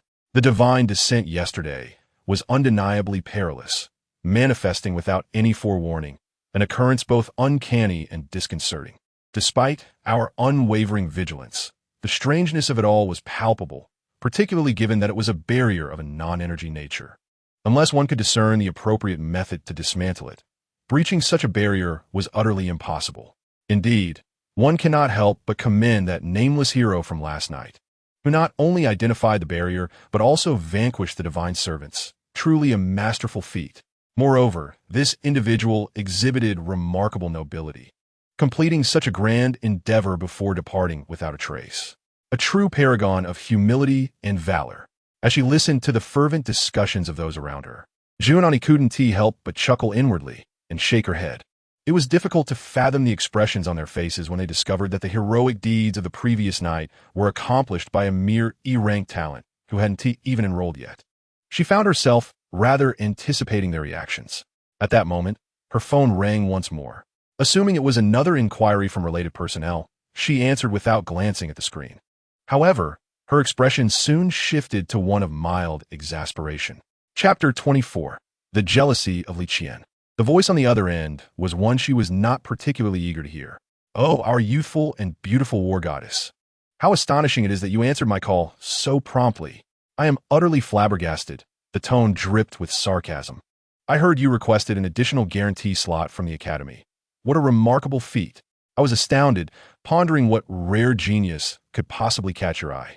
After some inquiries, I discovered that this prodigy possesses an E-rank talent. Truly impressive indeed. You've managed to unearth such a gem for our Eastern Academy. How fortunate we are. The owner of the voice, already possessing a somewhat alluring timbre, now sounded exceedingly peculiar under her exaggerated affectation. Junon found herself uncomfortable listening to it, instinctively holding the phone at arm's length. Once the other person finished speaking, she suppressed her irritation and, with great effort, replied, "Li Qian, spare me your sarcasm. My decision to grant him a guaranteed slot is based solely on his undeniable talent. He is worthy of such an opportunity. My aim in increasing the quota is merely to select individuals with potential." Upon hearing this, the other party emitted an exaggerated gasp, the kind that vividly painted her incredulity. Junon, unable to endure it any longer, pulled the phone even further away. "Oh, indeed worthy. I trust you have discovered a talent with E-rank capabilities who can unleash SSS-level prowess, an occurrence so rare it seems almost fated. If you are so confident, why not have a friendly competition? In a few days' assessment, let us see whose chosen candidate performs better. Surely, the E-rank genius you hold in such high regard will not disappoint." Taking a deep breath, Junon found this caustic tone increasingly irksome. Yet she knew better than to sever ties outright. After all, this individual was not an enemy. She too was a high-ranking examiner in the upcoming assessment. With a unique status, Li Qian and Junon had known each other for quite some time. They both entered the academy not through conventional means, but through a fortuitous recognition of their talents at a young age, thus receiving special training. Due to their earlier enrollment, the president of the Eastern Academy had regarded Li Qian as a daughter, possessing her own remarkable talents. She had long been considered the most gifted among the younger generation until Junon arrived. Since entering the academy at 13, Junon had shattered numerous records previously held by Li Qian, establishing her dominance. Ultimately, she gained recognition as the 8th war god of the War God Hall, earning the illustrious title of the Frost War God. Remarkably, she had assumed a leadership role while still in the academy. The accumulation of achievements and honors surrounding Junon had begun to incite a transformation in Li Qian's demeanor. Ever since Junon's arrival, Li Qian had sought to undermine her at every turn.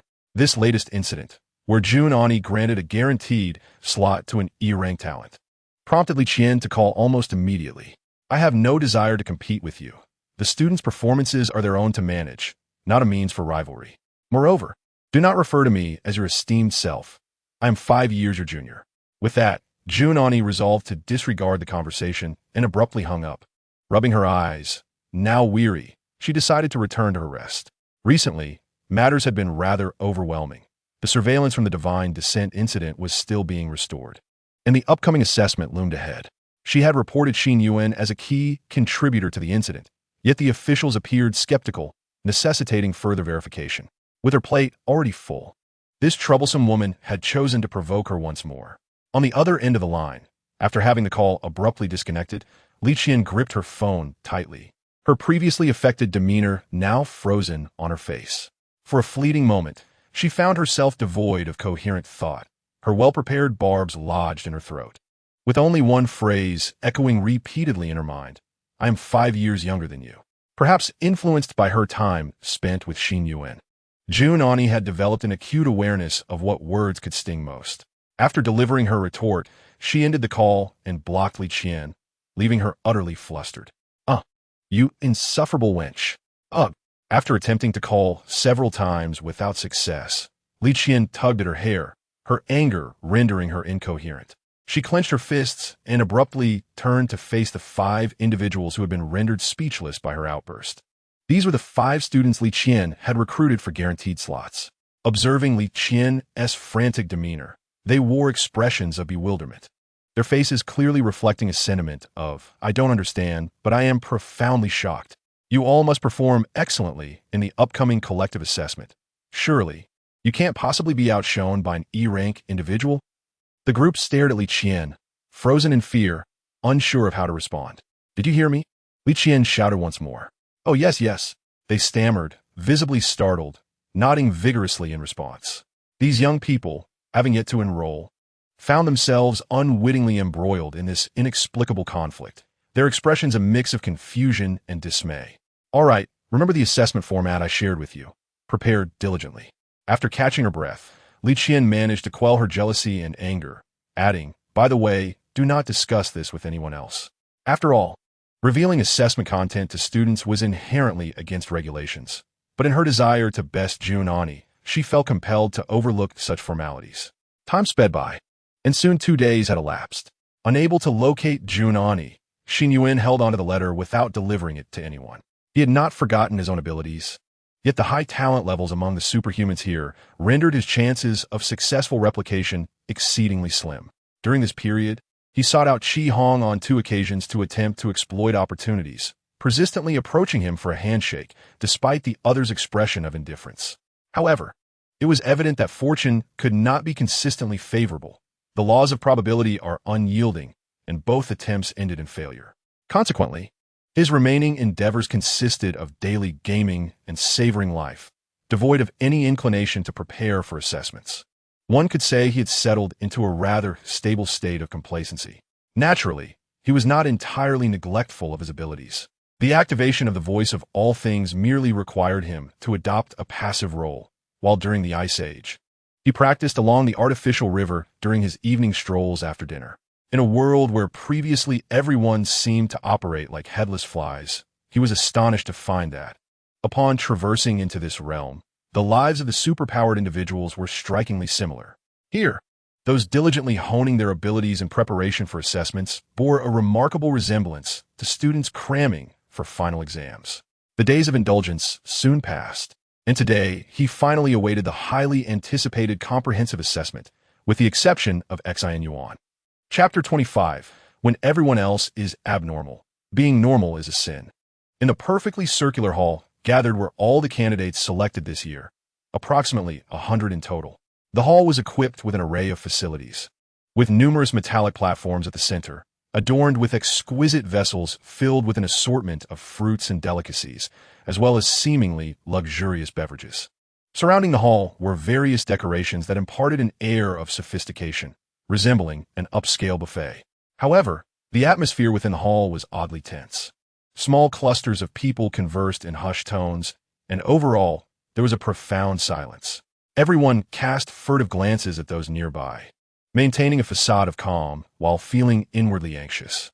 Each individual was a peerless talent, having emerged from a sea of superpowered beings, granted a direct pathway to this gathering. Soon, an additional assessment facing all these prodigies would commence. Those deemed geniuses harbored their own sense of pride, unwilling to fall behind. Yet all were acutely aware that those surrounding them were equally exceptional. Today would determine who among them truly stood at the pinnacle of genius. Each person hoped to avoid a low ranking while secretly pondering the possibility of distinguishing themselves from the crowd. Moreover, each examiner responsible for admissions, akin to Junni, had cautioned them that this assessment was of great significance, with many prominent figures observing, and favorable performances would yield benefits. Thus, everyone remained restrained, viewing those around them as rivals, devoid of the camaraderie typically exhibited by young individuals meeting for the first time. Yet, within this venue, an unusual phenomenon transpired. Almost all the students shared a common gesture, periodically fixing their gazes on a particular individual within the hall, their brows furrowing slightly in confusion. Many would glance away only to quickly turn back, unable to resist a second look. How peculiar, they thought, as they stole another glance. For amidst this gathering, there was a rather unconventional young man, dressed in the same combat attire as everyone else and lacking any particularly eccentric hairstyle. He effortlessly captivated the attention of all. Xin Yuan did not sit rigidly like the other candidates. Instead, he roamed the hall frequently, a plate in hand.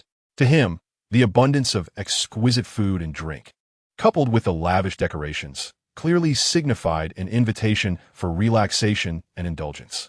He pondered why everyone remained seated. Perhaps they had overeaten at breakfast and felt unwell. This was unclear to him. For now, he simply intended to enjoy himself at this buffet. Prior to his ability to earn money independently, Xin Yuan had been quite frugal, avoiding extravagant expenditures. A man of his word, he intended to repay the 300,000 borrowed from Jun and E. Thus, the onlookers beheld a figure devoid of tension, genuinely treating the space as a buffet. Moreover, his eating was not merely a matter of consumption. He meticulously selected his food, seemingly intent on sampling everything available. Concerned about potential adverse effects, he continuously activated the voice of all things for guidance. A miraculous skill was thus employed in his quest for culinary selection. Strange ice fruit. I overindulged and now have an upset stomach. If your constitution cannot withstand a barrage of attacks from the rear, I advise moderation. Purple tomato. I am rich in nutrients, plump and juicy. Feel free to indulge. Green goji berries. Enhancing vitality. Consume 10 for 3 days of vigor. Following the guidance of the voice of all things, Xin Yuan wandered about, scrutinizing and selecting, becoming the sole individual traversing the expansive food area. Yun and Yi, seated behind a judging panel, observed the conspicuously different Xin Yuan and face-bombed in exasperation. While the offerings were indeed prepared for the candidates to replenish their strength before the assessment, it was the inaugural gathering for most, and typically individuals would exhibit a degree of restraint. It seemed unusual for any candidate to exhibit such relaxed composure as Xin Yuan. Consequently, Jun and E retrieved her phone, organized her thoughts, and, adopting the persona of Yogurt Stick, addressed Xin Yuan. Yogurt Stick, did you not mention you had an assessment today? Is it crowded? Have you encountered anyone particularly eccentric or different from the rest? The implication was evident, suggesting he ought to reflect on his demeanor and perhaps temper his exuberance. Shortly thereafter, a response from Xin Yuan arrived. Traveler, eccentric individuals? It seems that everyone else is rather peculiar. The Academy has prepared an abundance of buffet food, yet they all remain seated, quite picky. Upon reading this message, Jun and E cast her phone aside, choosing to ignore it. Whatever would happen, would happen. She felt it was beyond her control. At that moment, Li Qian arrived at the scene. Jun and E, assuming the identity of the Frost Warlord at the judging table, was technically not required to be present as an examiner, but she had made a special trip today to stir up trouble. Originally intending to locate the E-rank candidate, she immediately spotted Xin Yuan, whose demeanor starkly contrasted with the ambience of the gathering. As she approached, she noticed the superpower card emblazoned on his combat uniform E-rank. A wave of surprise washed over her as she looked up to meet his gaze, her expression one of bewilderment. She thought to herself that for an E-rank to receive a direct admission, regardless of the means employed, felt akin to a husky entering a den of wolves. Thus, when searching for him, she had anticipated a challenge, assuming he might be hiding in a corner, consumed by self-doubt. This outcome was far from what she had envisioned. So, a typical nice guy, is it? Where does your confidence stem from? Approaching Xin Yuan, she observed his relaxed demeanor, seemingly solely focused on the food before him, igniting an inexplicable surge of frustration within her. This fellow was as infuriating as Jun and E. Consequently, she could not help but remark sarcastically, "Oh, the prodigy enjoys his meal, does he? It seems you're nearly finished with that purple tomato. Is it that you're usually unable to afford a proper meal?" Xin Yuan glanced at her, noting that while the other candidates wore combat attire, this individual appeared distinctly different, leading him to mistakenly assume she was a server. "Hello. Could you please add a bit more to this? It's quite insufficient, and others have yet to eat. Li Qian initially failed to register the remark, but soon her temper flared. Did he really mistake me for a waitress? Her sardonic attitude, which she usually managed to keep in check, erupted as she snapped. Are your eyes defective? I'm not a waitress. Is this how you treat your seniors? Realizing her mistake, Xin Yuan frowned, thinking that her temper was rather excessive. Even if she acknowledged her error, such a reaction seemed unwarranted. He merely responded dismissively, wishing to disregard this woman. However, Li Qian was evidently unwilling to relent, and Xin Yuan's calm demeanor only served to infuriate her further. She continued, everyone else is seated, yet you think yourself special? Are you a starving ghost reincarnated?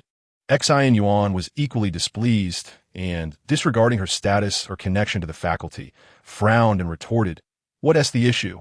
Isn't the food prepared here meant for the students? Li Qian was momentarily at a loss for words, for Xin Yuan's assertion was indeed correct. The food was intended for the students, yet she quickly countered, but everyone else remains seated. In previous assessments, no one has ever acted as you do. So what? Xin Yuan interrupted, using his height to gaze down into her eyes. It has always been this way. So, is it right? Chapter 26, Unable to strike. Nor able to articulate her thoughts, Li Qian was on the verge of losing her composure. Those with extraordinary abilities differ significantly from ordinary individuals within the realm of superhumans. Hierarchies are strictly enforced. Thus, Li Qian naturally believed that the new students ought to heed her, having grown accustomed to wielding her authority. She never anticipated that this student would dare to confront her, especially when he was merely an ear rank. Fuming yet uncertain of her next move, Li Qian felt a surprising pressure emanating from this novice, devoid of any psychological barriers. The tension between them rendered her momentarily speechless. As their argument unfolded, the hall fell into a profound silence. The spectators, ever eager for drama, were all ears. They caught Xin Yuan's final retort, and even Jun and Yi was momentarily taken aback. Seeing Li Qian confront Xin Yuan annoyed her. She was worried that Xin Yuan might suffer at the hands of this troublesome woman. Yet she was utterly unprepared for the striking words that escaped Xin Yuan's lips. It must be acknowledged that Master Lu Sungu possessed formidable prowess. Even in this alternate realm, his past proclamations held a compelling weight. Li Qian, Randaratspaklas, inadvertently plunged all the students into contemplation. Casting a glance at the over 100 students present, Xin Yuan pointed to the slogan on the wall. It is clearly stated here that food and beverages are available for free. Please, students, replenish your energy before the assessment and prepare thoroughly. Why then, are you all not eating? Frankly, the food is quite good. Aside from that green goji berry, which is best avoided, many dishes possess special effects, even enhancing physical stamina. Having made his point, Xin Yuan turned his back on Li Qian, carrying his plate away, for he had yet to finish his own meal. Silence reigned, a quietude that began and ended as inexplicably as the commotion itself, merely disrupting the previously tense atmosphere. At last, Yi Zilwan and Qi Hong were the first to rise, heading towards the food area, each taking a plate. Xin Yuan sha zisung vison that. Why not eat when there was food available? With the assessment looming and uncertainty surrounding its format, it was only sensible to refuel, with a leader in place. The remaining students, no longer dazed, rose from their seats and moved towards the food area to partake. In an instant, the oppressive atmosphere dissipated, replaced by a sense of ease, akin to a gathering in celebration. Xin Yuan was like a daring catfish stirring up the waters of a pond, agitating and enlivening the entire scene. However, this was not entirely favorable for him, as the influx of students limited his choices considerably. Had I known, I would have refrained from speaking up, he lamented, gazing at his now empty plate, regret washing over him. As the atmosphere grew lively, Li Qian, who had been silenced, felt her anger peak, tinged with a sense of impotent rage. Direct confrontation was out of the question, but her words were entirely dismissed. All the students had emerged after his remarks, effectively undermining her authority, unable to strike or argue back, and with public sentiment not in her favor. She now regarded this man, whose name she did not even know, as an even greater nuisance than Jun and Yi, just as she felt her composure slipping. Someone brushed against her, squeezing past. Jun and Yi descended from the judge's table, gliding past without a glance in Li Qian's direction. for she had never regarded Li Qian as a rival or adversary, merely a fleeting encounter. Voting Xin Yuan. She naturally plucked a piece of fruit from his plate and popped it in her mouth. Why not take your own? Xin Yuan mused, surprised at her boldness. I never anticipated you would utter such a philosophical remark. What remark? She asked, chewing. Oh, you mean earlier? Xin Yuan chose to ignore the loss of his food, retrieving more for himself. That wasn't my original phrasing. It was something spoken by a person from my hometown who enjoyed planting 2 jujube trees in front of their door. June and Yi smiled slightly, not fully comprehending but accustomed to Xin Yuan's cryptic utterances. She dismissed it, instead reiterating, that woman may be targeting you. Your solo defeat of the divine servant remains undisclosed.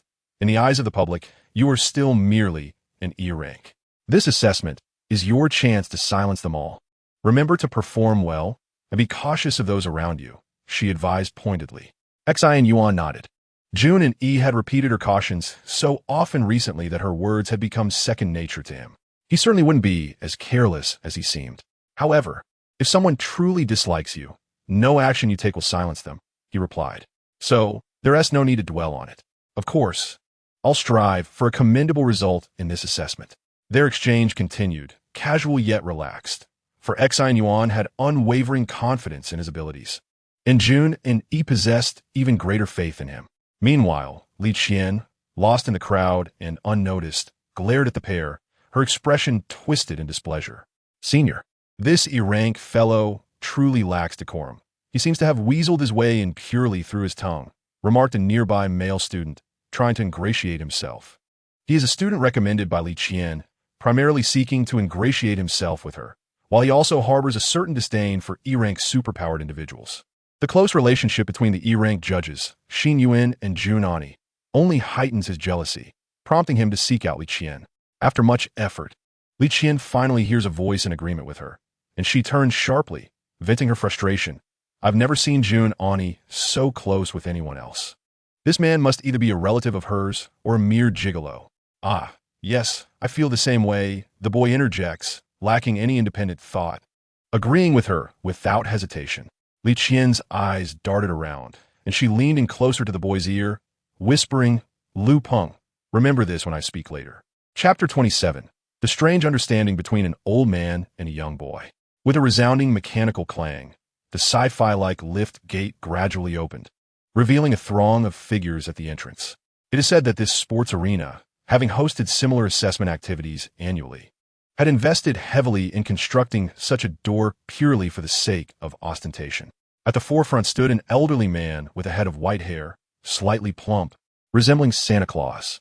Upon entry, everyone's steps faltered, with some questioning whether they had mistakenly entered the wrong venue. They were the observers for this assessment, comprising representatives from various academies and leaders from renowned superpowered organizations. Although they had participated in numerous assessments for recommended students in the past, they were witnessing such a scene for the very first time. Over 100 scattered students were equally stunned, gazing at the diverse assembly of individuals at the entrance, realizing that the assessment was about to commence. After a few seconds of silence, the plump old man erupted into a hearty laugh, addressing all the students. Ha ha! It seems this group of students is unlike any we have seen before. Their psychological resilience is commendable, and their personalities are quite lively. Excellent. It should be just like this. Young people should not shy away and be timid. If there's something to be had, they should seize it. Now then, he continued, glancing at the clock on the wall, it's 9:10. We shall commence explaining the assessment details at 9:30. Feel free to move about. You need not concern yourselves with us. With that, the old man offered a warm smile and stepped aside, as the others who entered with him settled themselves behind the expansive judges' table. Subsequently, a group dressed in special uniforms rushed in, forming a small team, equipped with paper and pens, and seated themselves in an orderly fashion. Observant individuals might notice that their number precisely matched that of the students. The portly old man continued to approach the crowd, seemingly possessing a certain charm. Despite everyone knowing of his distinguished status, few paid him any heed, as if his presence had suddenly faded into obscurity. At that moment, Xin Yuan recalled the matter of the red envelope he was showing to Jun Ani when he suddenly heard a voice. Feng, I suggest you exercise caution. It seems a heavyweight contender has arrived. The voice of the universe inexplicably conveyed this information to Xin Yuan, prompting him to glance back. At that moment, the old man had reached Xin Yuan and Junani, just in time to see Xin Yuan handing a red envelope to Junani. Chuckling, he remarked, "Oh dear, am I intruding? This young lad is giving a letter to a young lady, and I happen to catch a glimpse." Upon hearing this, Junani quickly turned around, slightly blushing as she hurriedly explained, "No, you misunderstand. This is something he acquired from a divine servant. It seems to contain some sort of restriction. I was just about to seek you out. Also, Dean, you still walk so silently."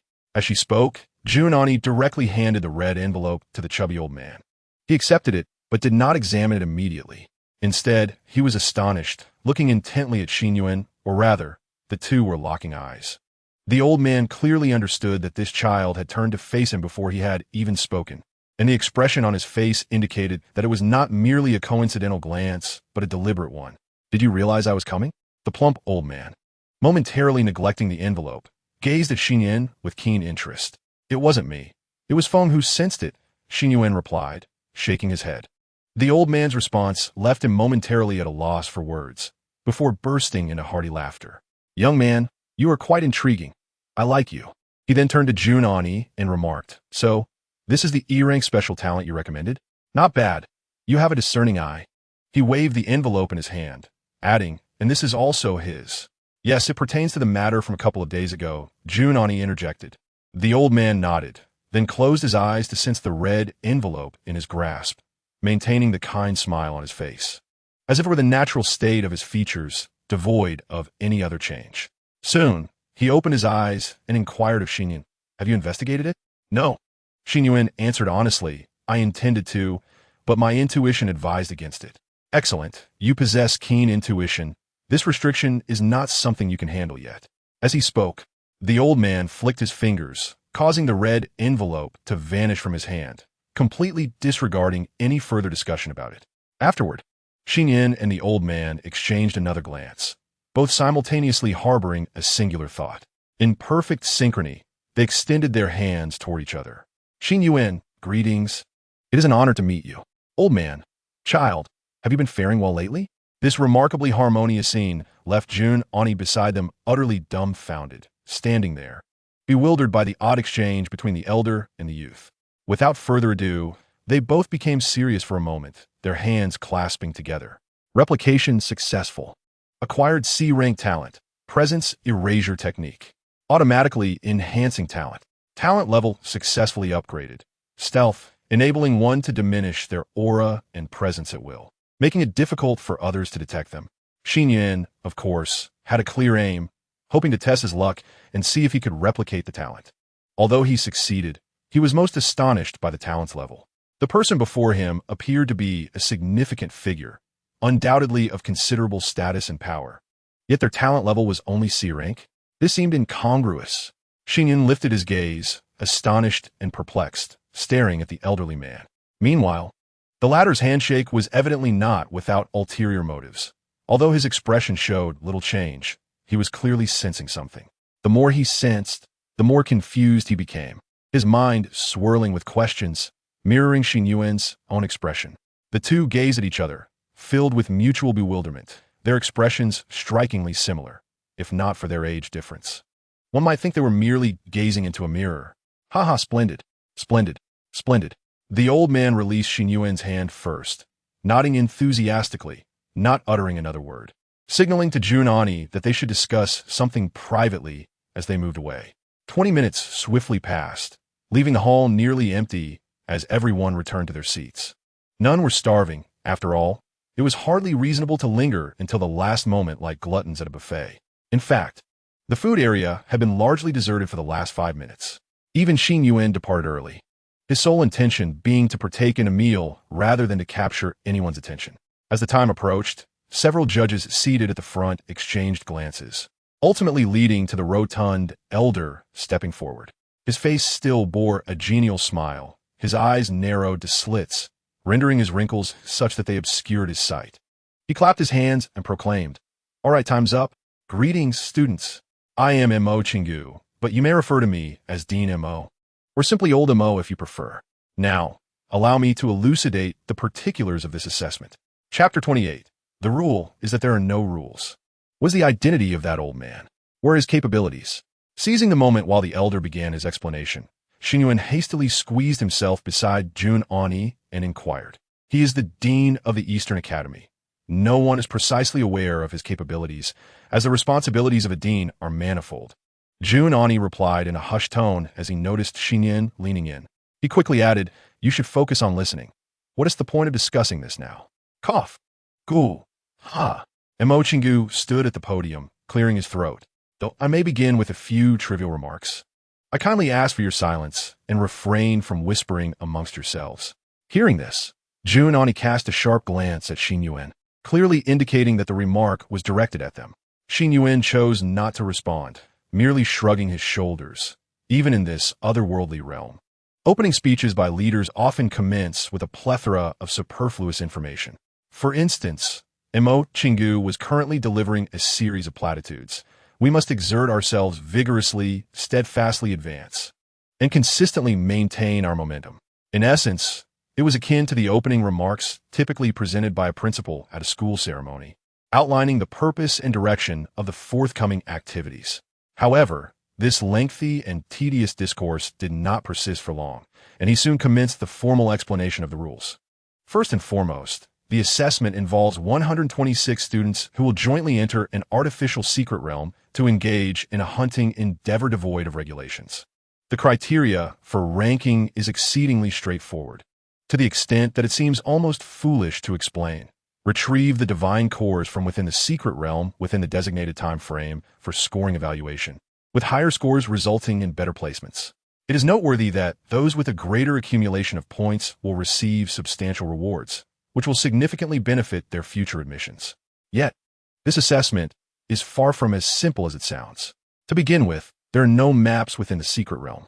You must independently ascertain your bearings to locate the entrance, for that is the sole means of exiting the realm. Additionally, you must keep track of time. Should you fail to exit within the allotted period, even if you possess the highest score, you will still be deemed unqualified. Lastly, there are no rules. If you are powerful enough, you may seize the divine cores from others. Conversely, if your strength is lacking, you may choose to form alliances with others. This final stipulation truly transforms this comprehensive assessment into a multifaceted challenge. The distribution of interests, organizational skills, teamwork, leadership capabilities, decision-making, and even a touch of luck are all encompassed within this design. The Core 8 academies aim to facilitate the rapid familiarization of 126 students with the societal rules among superhumans within the confines of that artificial realm over the span of 36 hours. You may collaborate closely with friends, but beware, your companions may betray you for points. You may find yourself at odds with those with whom you have poor relations. Yet be cautious of opportunists who might benefit from your conflict. Unity is strength, and forming a team can be a highly advantageous strategy. Yet the eventual distribution of rewards may leave you in disarray. Perhaps you are immensely powerful, yet you might also become a target for others, treated as a plump lamb, ultimately leading to futile efforts. On the battlefield, there are neither police nor laws to ensure justice. You must weigh and judge everything for yourself. This design assesses not only strength, but also reveals that mere power does not guarantee dominance. Or perhaps this is not a design at all, but merely a foundational rule, with everything else left to chance, devoid of any regulations.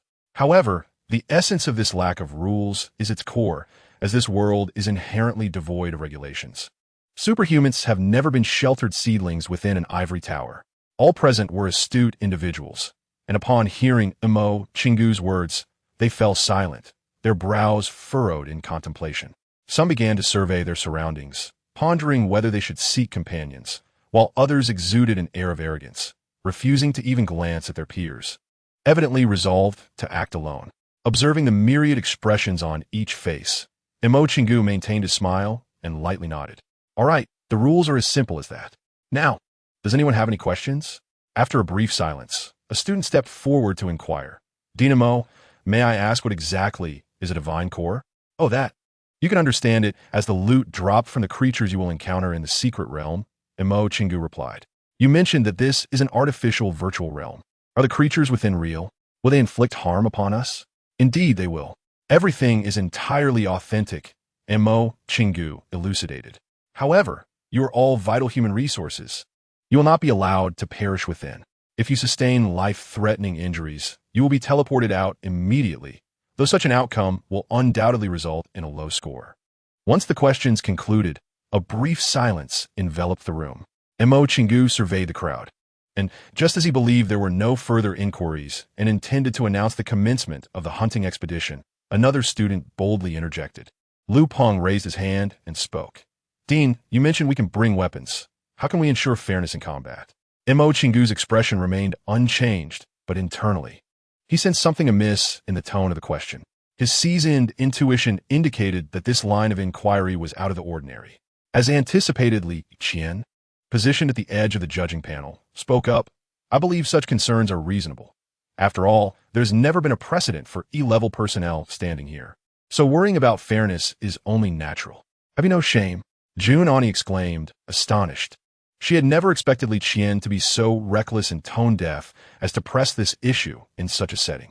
I have repeatedly clarified why E-level students are granted direct admission. The assessment is about to commence.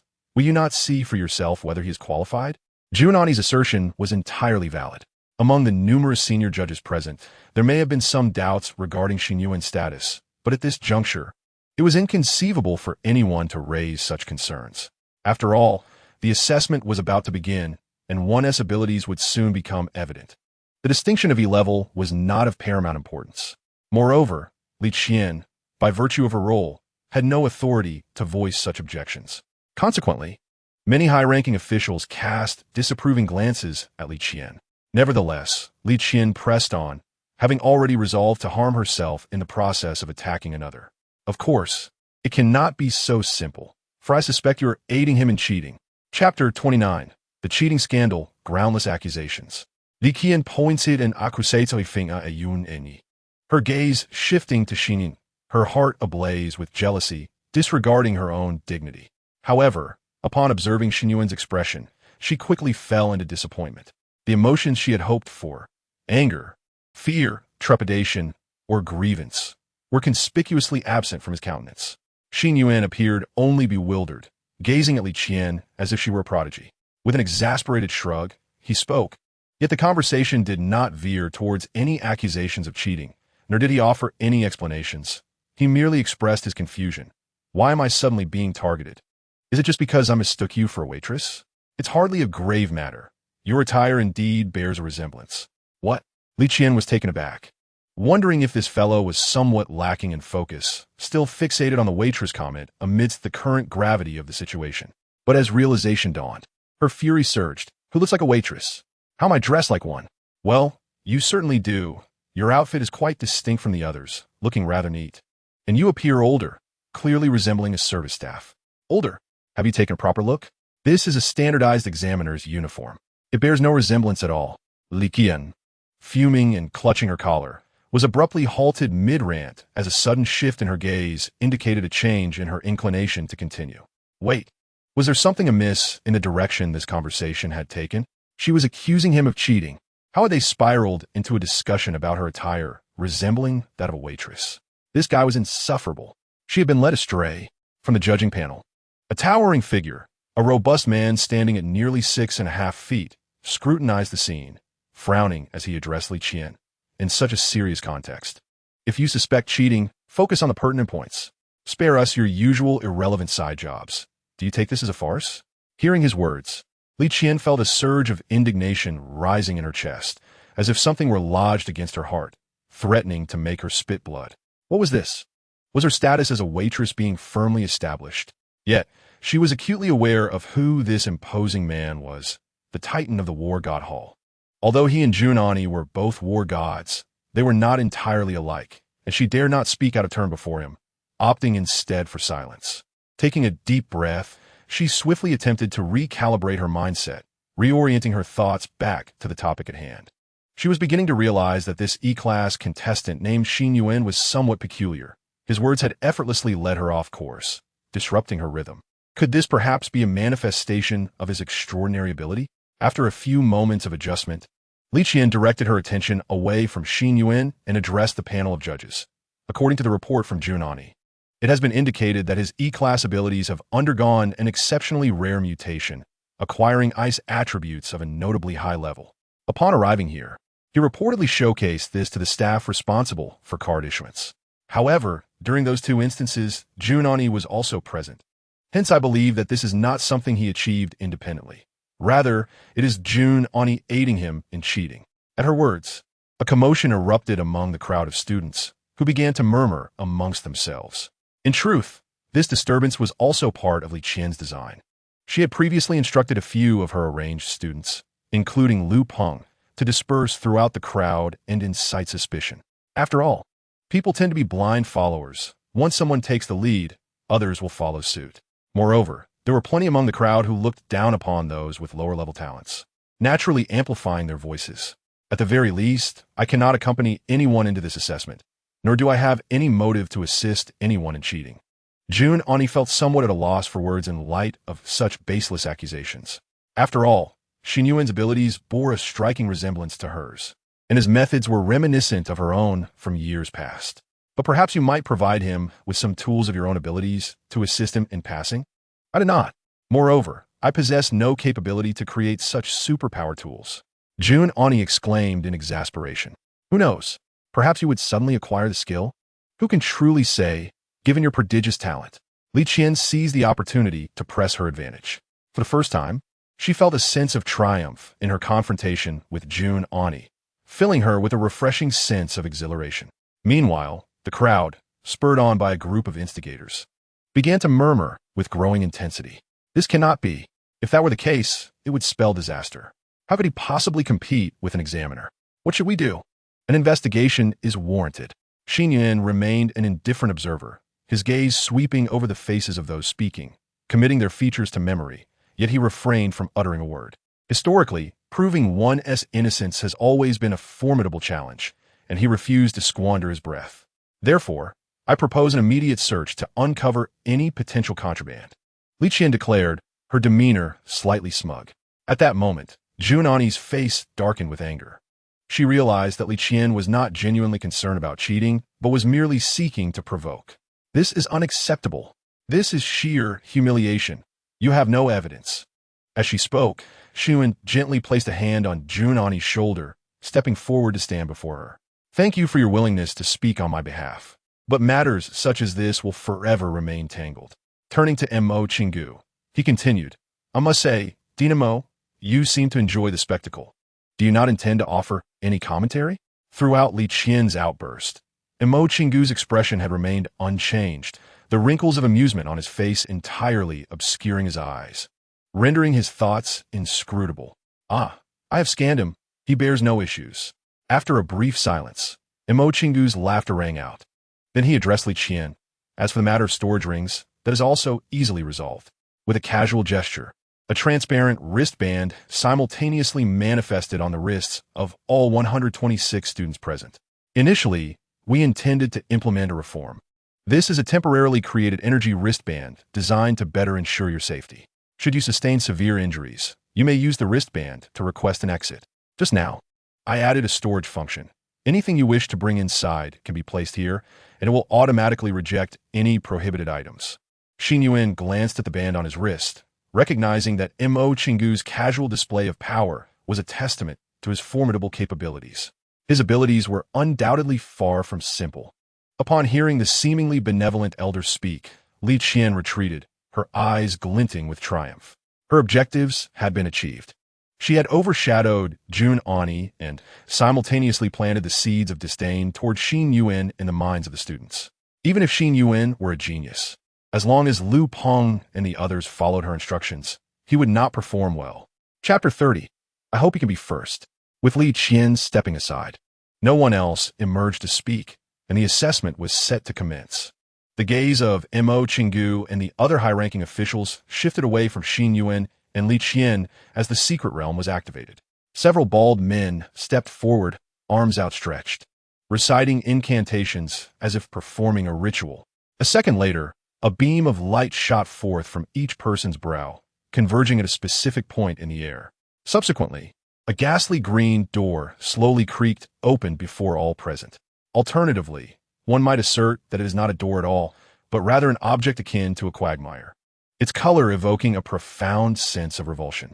All right, esteemed students, if there are no further inquiries, the assessment shall commence forthwith. Mo Chingu announced with a gentle clap of his hands, a smile gracing his features as he addressed the candidates. The time within is synchronized with the outside world. Every action you undertake will be scrutinized by us for a total of 36 hours. Thus, if any of you wish to relieve yourselves, now is the time to do so. The stadium houses ample restrooms, and you should encounter no queues.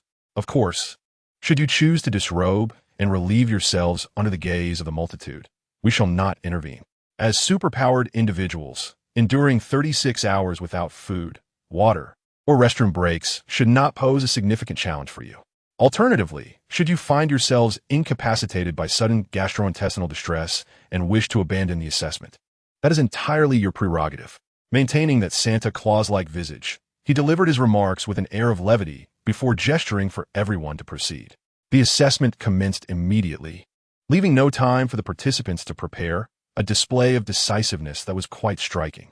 The candidates appeared solemn. A 36-hour rigorous trial undoubtedly represented a formidable challenge. Some stepped forward without hesitation, while others opted to temporarily depart for the restroom. Those who entered were met with two illuminated screens, the size of computer monitors, emerging from behind the grotesquely green door, one hovering in midair, while the other flew towards the 126 staff members present. This projection provided a divine perspective on the current candidates, meticulously chronicling their every action. Mo Chingu and the other leaders would observe closely, while the staff diligently recorded each candidate's performance. Points would determine rankings, but they would not dictate everything. The quality of one's performance, every action taken, would be under the watchful eyes of the upper echelons. During this process, Xin Yuan remained unhurried, standing aloof while observing the scene. His gaze fell upon Lu Peng, a figure who had been at the forefront of the previous cheating scandal, amidst a flurry of voices questioning the integrity of the assessment. Even now, Lu Peng was engaged in hushed conversations with various individuals, prompting Xin Yuan to narrow his eyes slightly.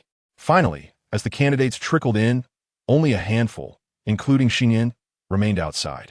He removed the storage ring given to him by Junani, casting it into his wristband, and prepared to enter. Xin Yuan, Junani's voice cut through the air, arresting him just as the number of participants dwindled. I hope you can secure first place in this assessment. She had always refrained from placing pressure on him, but this time was different. Her words drew the attention of all present, as no one expected her, typically reserved, to make such a bold declaration. The randomness inherent in the assessment made it daring for anyone, regardless of their prodigious talent, to claim they would emerge victorious. Fortune played a significant role in such matters. At that moment, the towering figure of the war god, Dong Wuxiang, and other high-ranking representatives turned their gazes towards Xin Yuan, eager to witness how this young man would respond. "Oh, we'll see how it unfolds," Xin Yuan replied nonchalantly, offering no further indication as he stepped forward, only to pause momentarily, turning to Junani with a playful smile. "I'm just teasing you. I shall ensure the task is completed." With that, he stepped into the mystical realm. Thus, all candidates had entered and the assessment officially began. Mo Chingu settled into his seat, leaning back with a jovial demeanor as he exclaimed, "Ha! Everyone, let us observe whether any of our candidates will truly dazzle you this time." Dong Wuxiang, the war god, remained standing, arms crossed, as he summoned one of the 126 screens, enlarging it for all to see. The figure displayed was none other than Xin Yuan, guaranteeing a first-place finish? Very well. I admire confidence, but a man must follow through on his promises. Let us see how this young lad performs. If he can capture the attention of our Frost War God, the towering figure, nearly 2 meters tall, couldn't resist adding a playful jab. Meanwhile, Junani remained silent, her gaze fixed intently on Xin Yuan's image within the mystical realm. As Xin Yuan stepped through the grotesquely green door, he found himself transported to a world unlike any other. The sky was a dark crimson, and beneath his feet lay an endless expanse of desert, a realm where time seemed to lose all meaning. Most candidates had yet to move, lingering in place as they contemplated whether to form alliances. However, Xin, undeterred by the hesitation surrounding him, swiftly scanned his surroundings. Locking onto a familiar figure, Lu Peng, striding confidently towards him, Xin Yuan extended a hand in a gesture of camaraderie. Lu Peng, caught off guard, was taken aback. He had not anticipated such an overture. Outside the mystical realm, Dong Wushuang observed Xin Yuan's actions with a furrowed brow. While attempting to ease the tension of being a target of scrutiny could be seen as a strategic move, Dong Wushuang found the behavior somewhat unbecoming of a man. After a moment of surprise, Lu Peng adopted a condescending demeanor, dismissing Xin Yuan's outstretched hand with derision. Are you suggesting we form a team? Or what is your intention? Considering your E-rank status, I might indulge you a little. Let us split the points 2-8 in my favor. How does that sound? His voice carried the weight of mockery, drawing laughter from those surrounding him who had not anticipated encountering such a feeble opponent. Yet in the next instant, Xin Yuan's hand, previously suspended in the air and intentionally overlooked by Lu Peng, lunged forward, seizing Lu Peng's hand with force. Lu Peng's realization of his misstep struck him like a bolt, but it was far too late. A chilling sensation coursed through him as his right arm lost sensation almost instantaneously, and a dreadful frost began to spread rapidly throughout his body. I believe you may have misunderstood something, Xin Yuan stated coolly. Chapter 31. Immediate Retribution, the Swiftest Elimination Record. Lu Peng's expression morphed into one of sheer horror. The scornful words he had intended to utter suddenly lodged in his throat. It was important to note that he had not approached this encounter unprepared. Despite his taunts, the moment Xin Yuan had approached, he had been channeling energy within, ready to act. The reason he had refrained from shaking Xin Yuan's hand was not merely for the sake of humiliation, but also to avoid physical contact. However, all of these precautions proved utterly futile.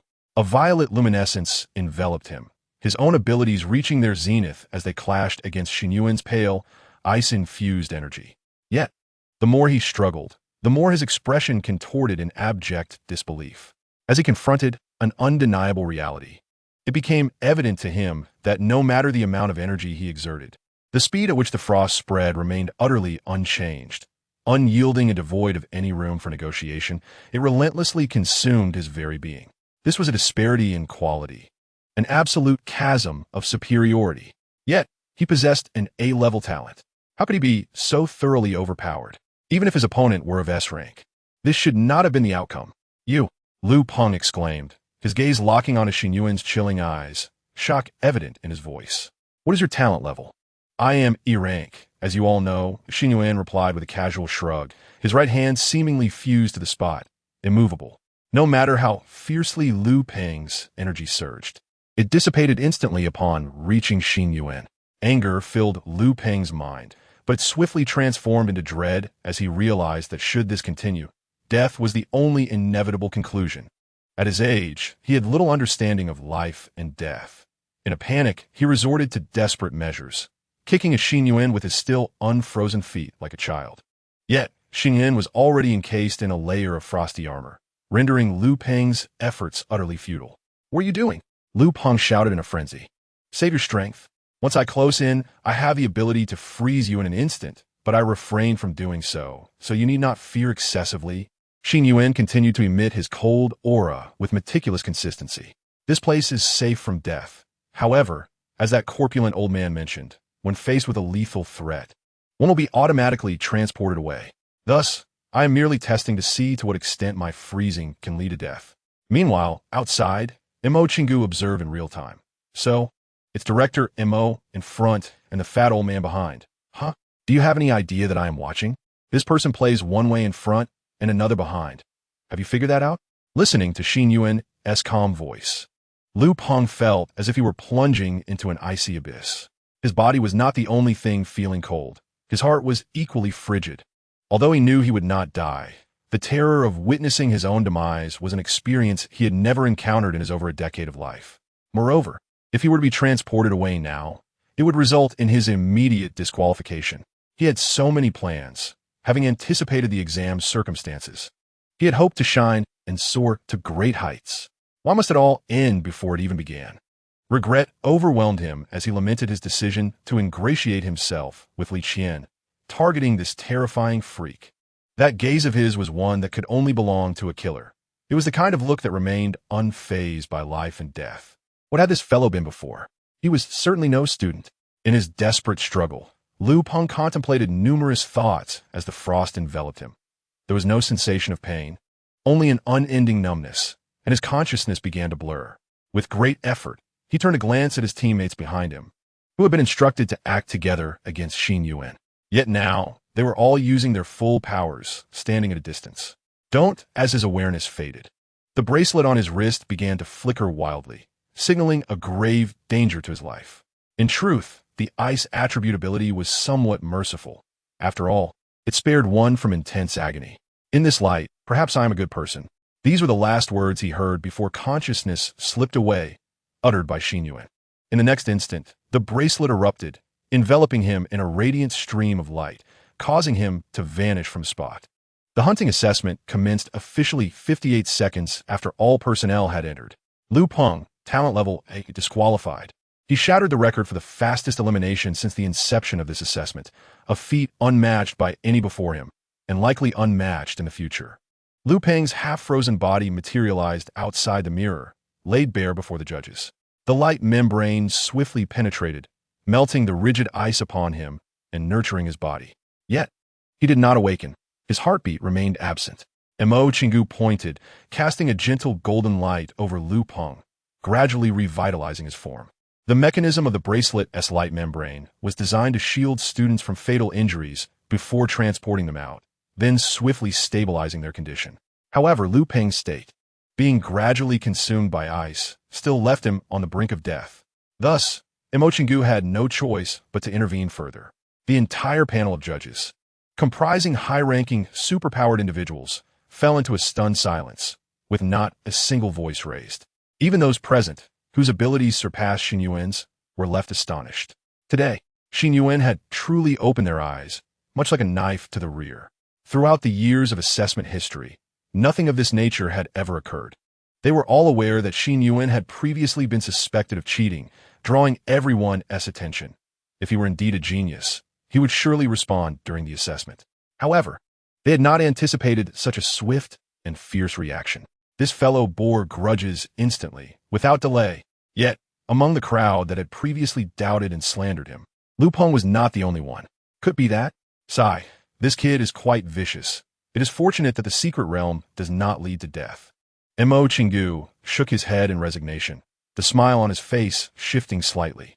The towering figure of the war god, Dong Wuxian, could only utter two words. A glint of admiration in his eyes, gently applauding. Is this what you call E-rank? It seems a re-evaluation is in order. A tall examiner wearing a mask remarked.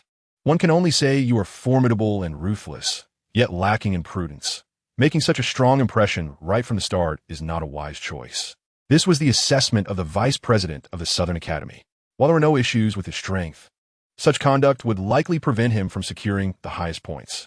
At this moment, every judge's gaze was fixed upon Xin Yuan, many voicing their evaluations. Among the crowd, the most captivating expression belonged to Li Qian.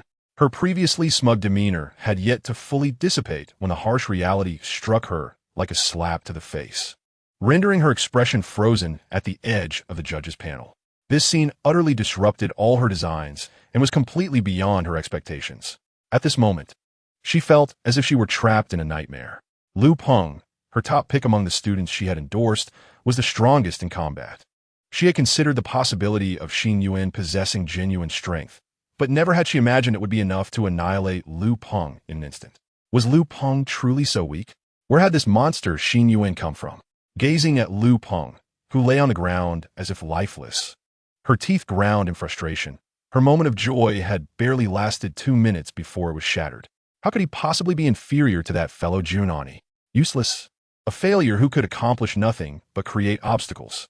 She felt no pity for Lu Peng on the ground, only relentless cursing in her heart.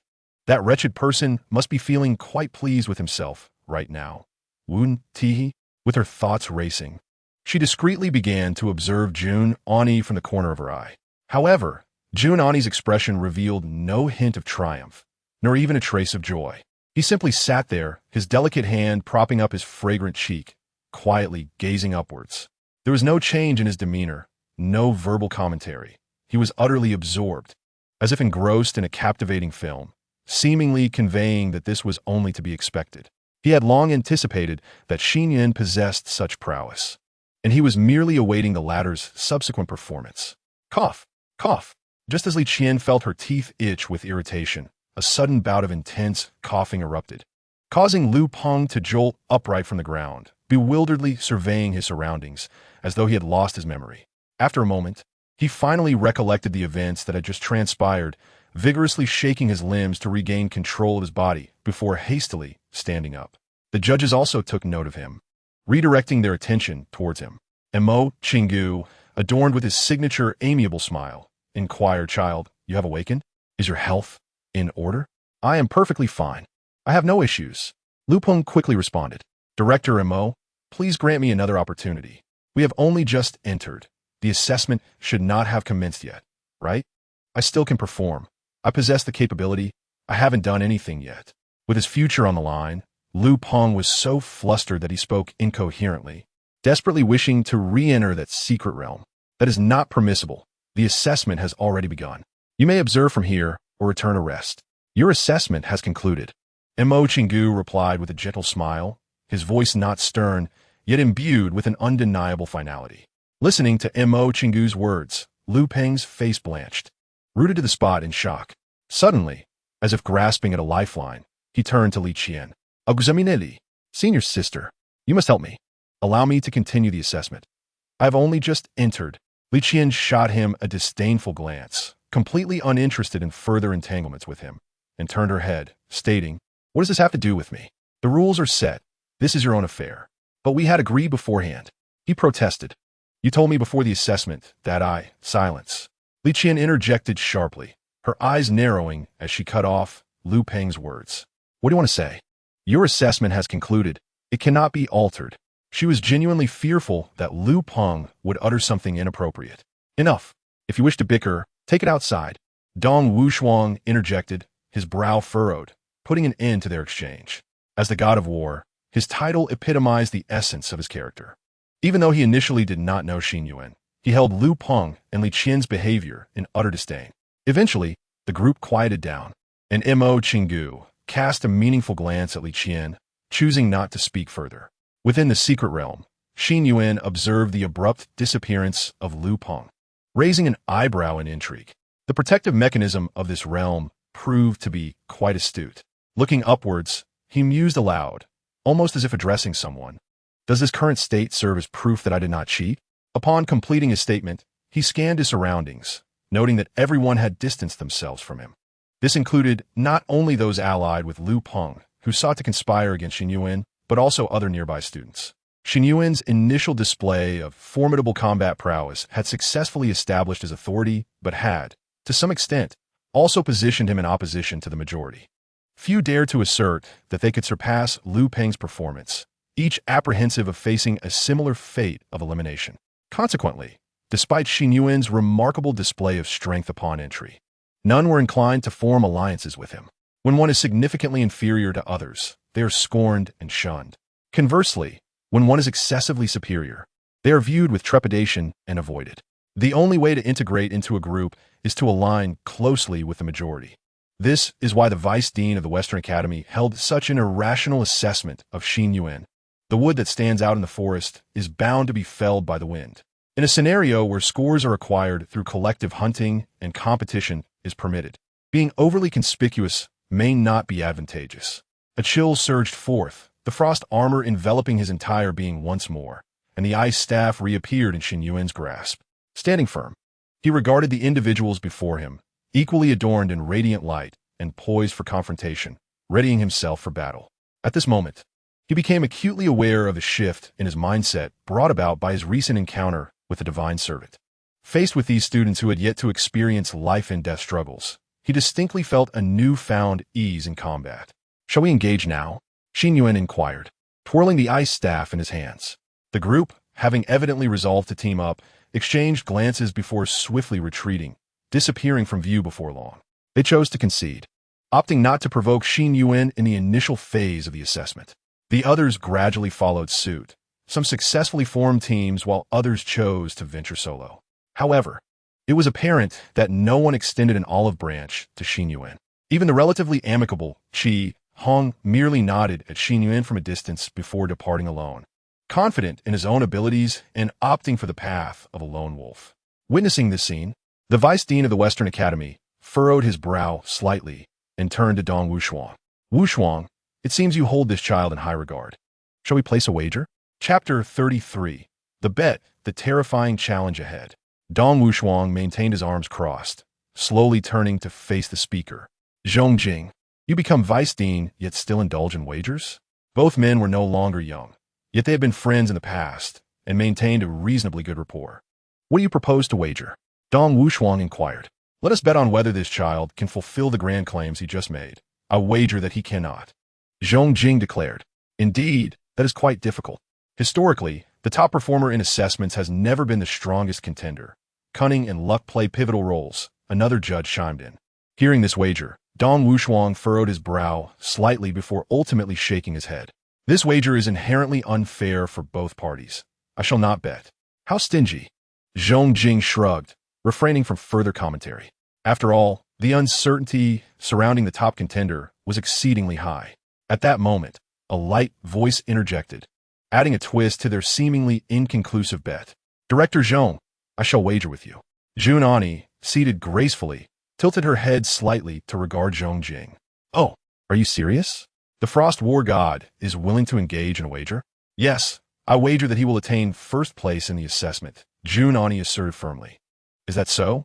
Zhongjing, intrigued, stood up from his chair, leaning on the table as he regarded Junani with keen interest. Do you hold such confidence in him? What shall be the stakes?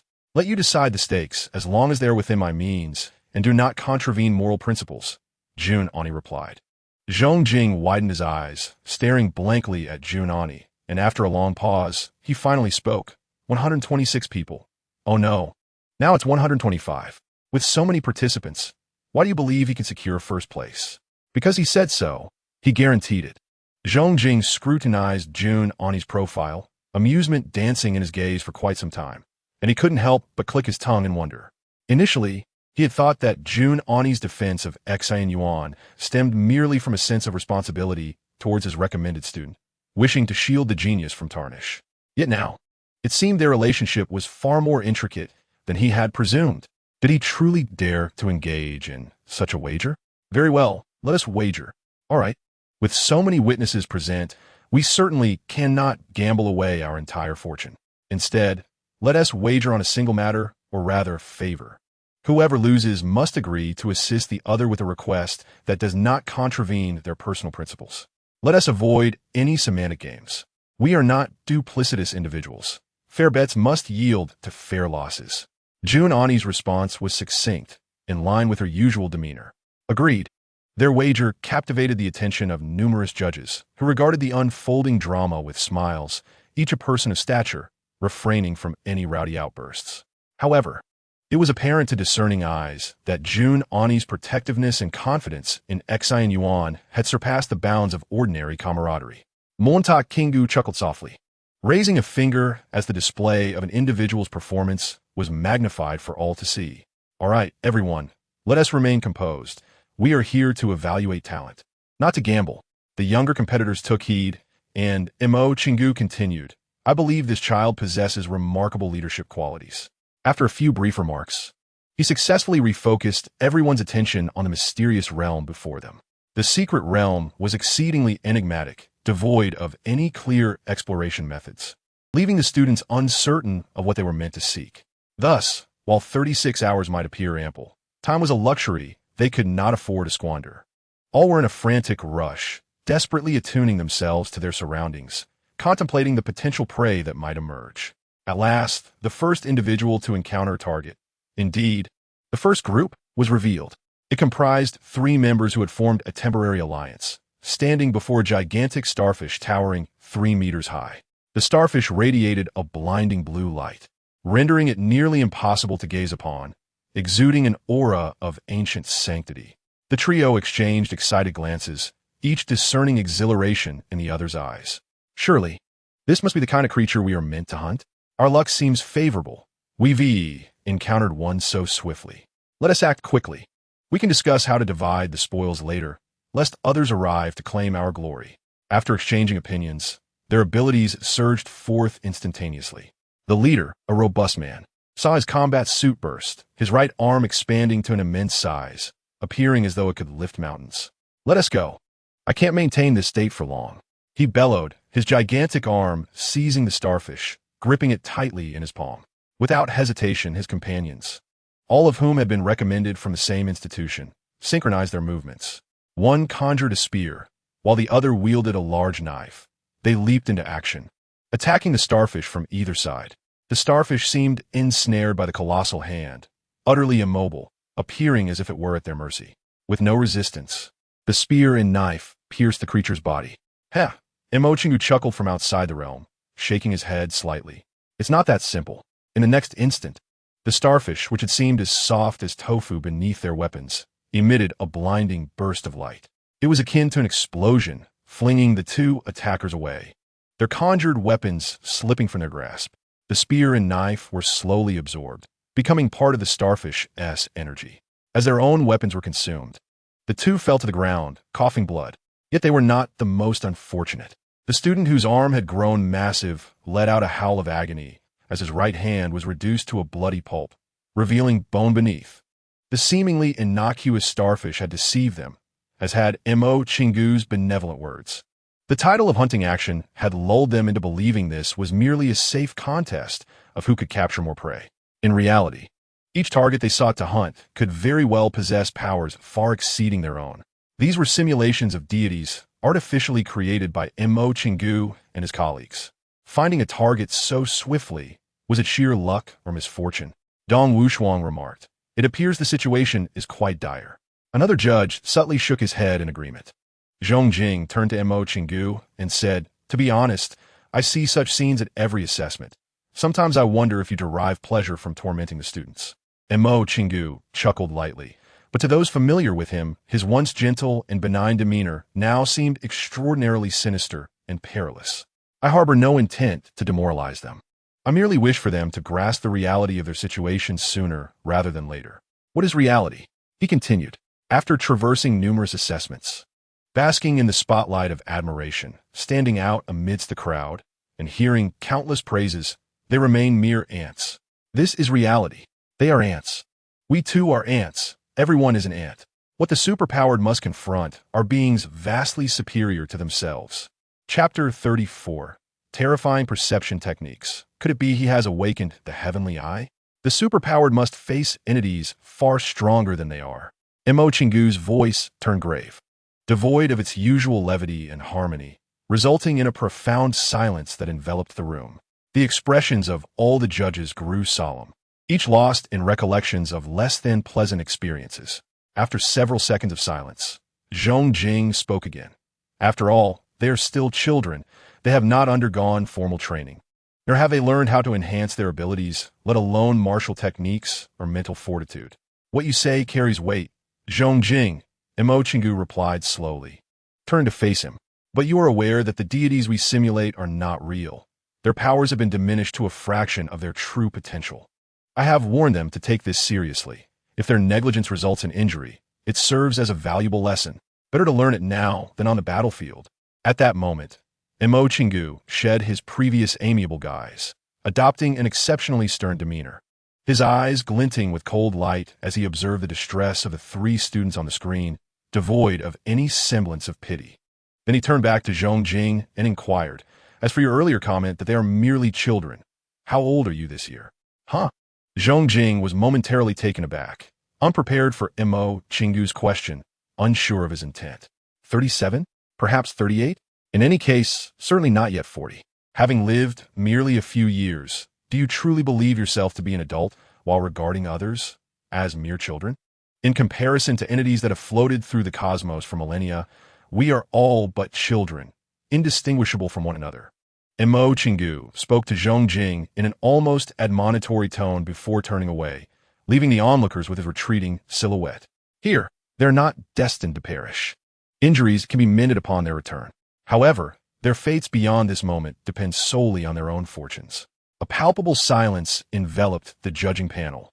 Conversation ceased, and an air of melancholy settled over the gathering. Junani, still youthful and experiencing this as her inaugural occasion as a judge, had never witnessed such a scene before. Yet, she sighed, acutely aware that Chingu's assertions held merit. Having witnessed the formidable power following a successful divine descent, she understood the profound sense of helplessness, thus recognizing that her strictness with the students was ultimately beneficial. Enough of this somberness. Let us observe others.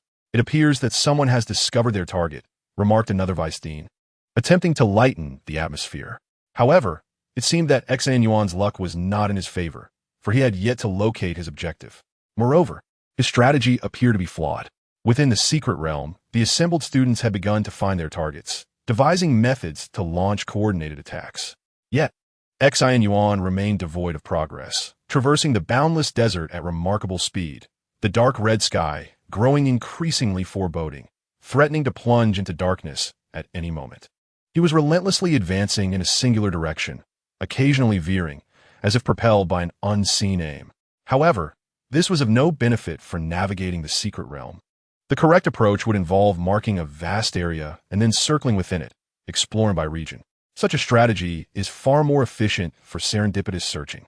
The secret realm is not a static landmass. It behaves like quicksand, perpetually shifting, with the entire realm in a state of flux, like a cloth being incessantly kneaded. The terrain and all that inhabits it undergo constant transformation. This serves as a mechanism to heighten the difficulty and uncertainty of the assessment. Barring the unchanging position of the entrance, no one could hope to fully comprehend the entire landscape within 36 hours. At present, Xin Yuan seemed to possess a specific intent, charging towards a single direction, with a couple of abrupt turns along the way. Dong Wuxiang and others observed Xin Yuan's trajectory, perplexed and uncertain of his actions. Was he merely honing his running speed?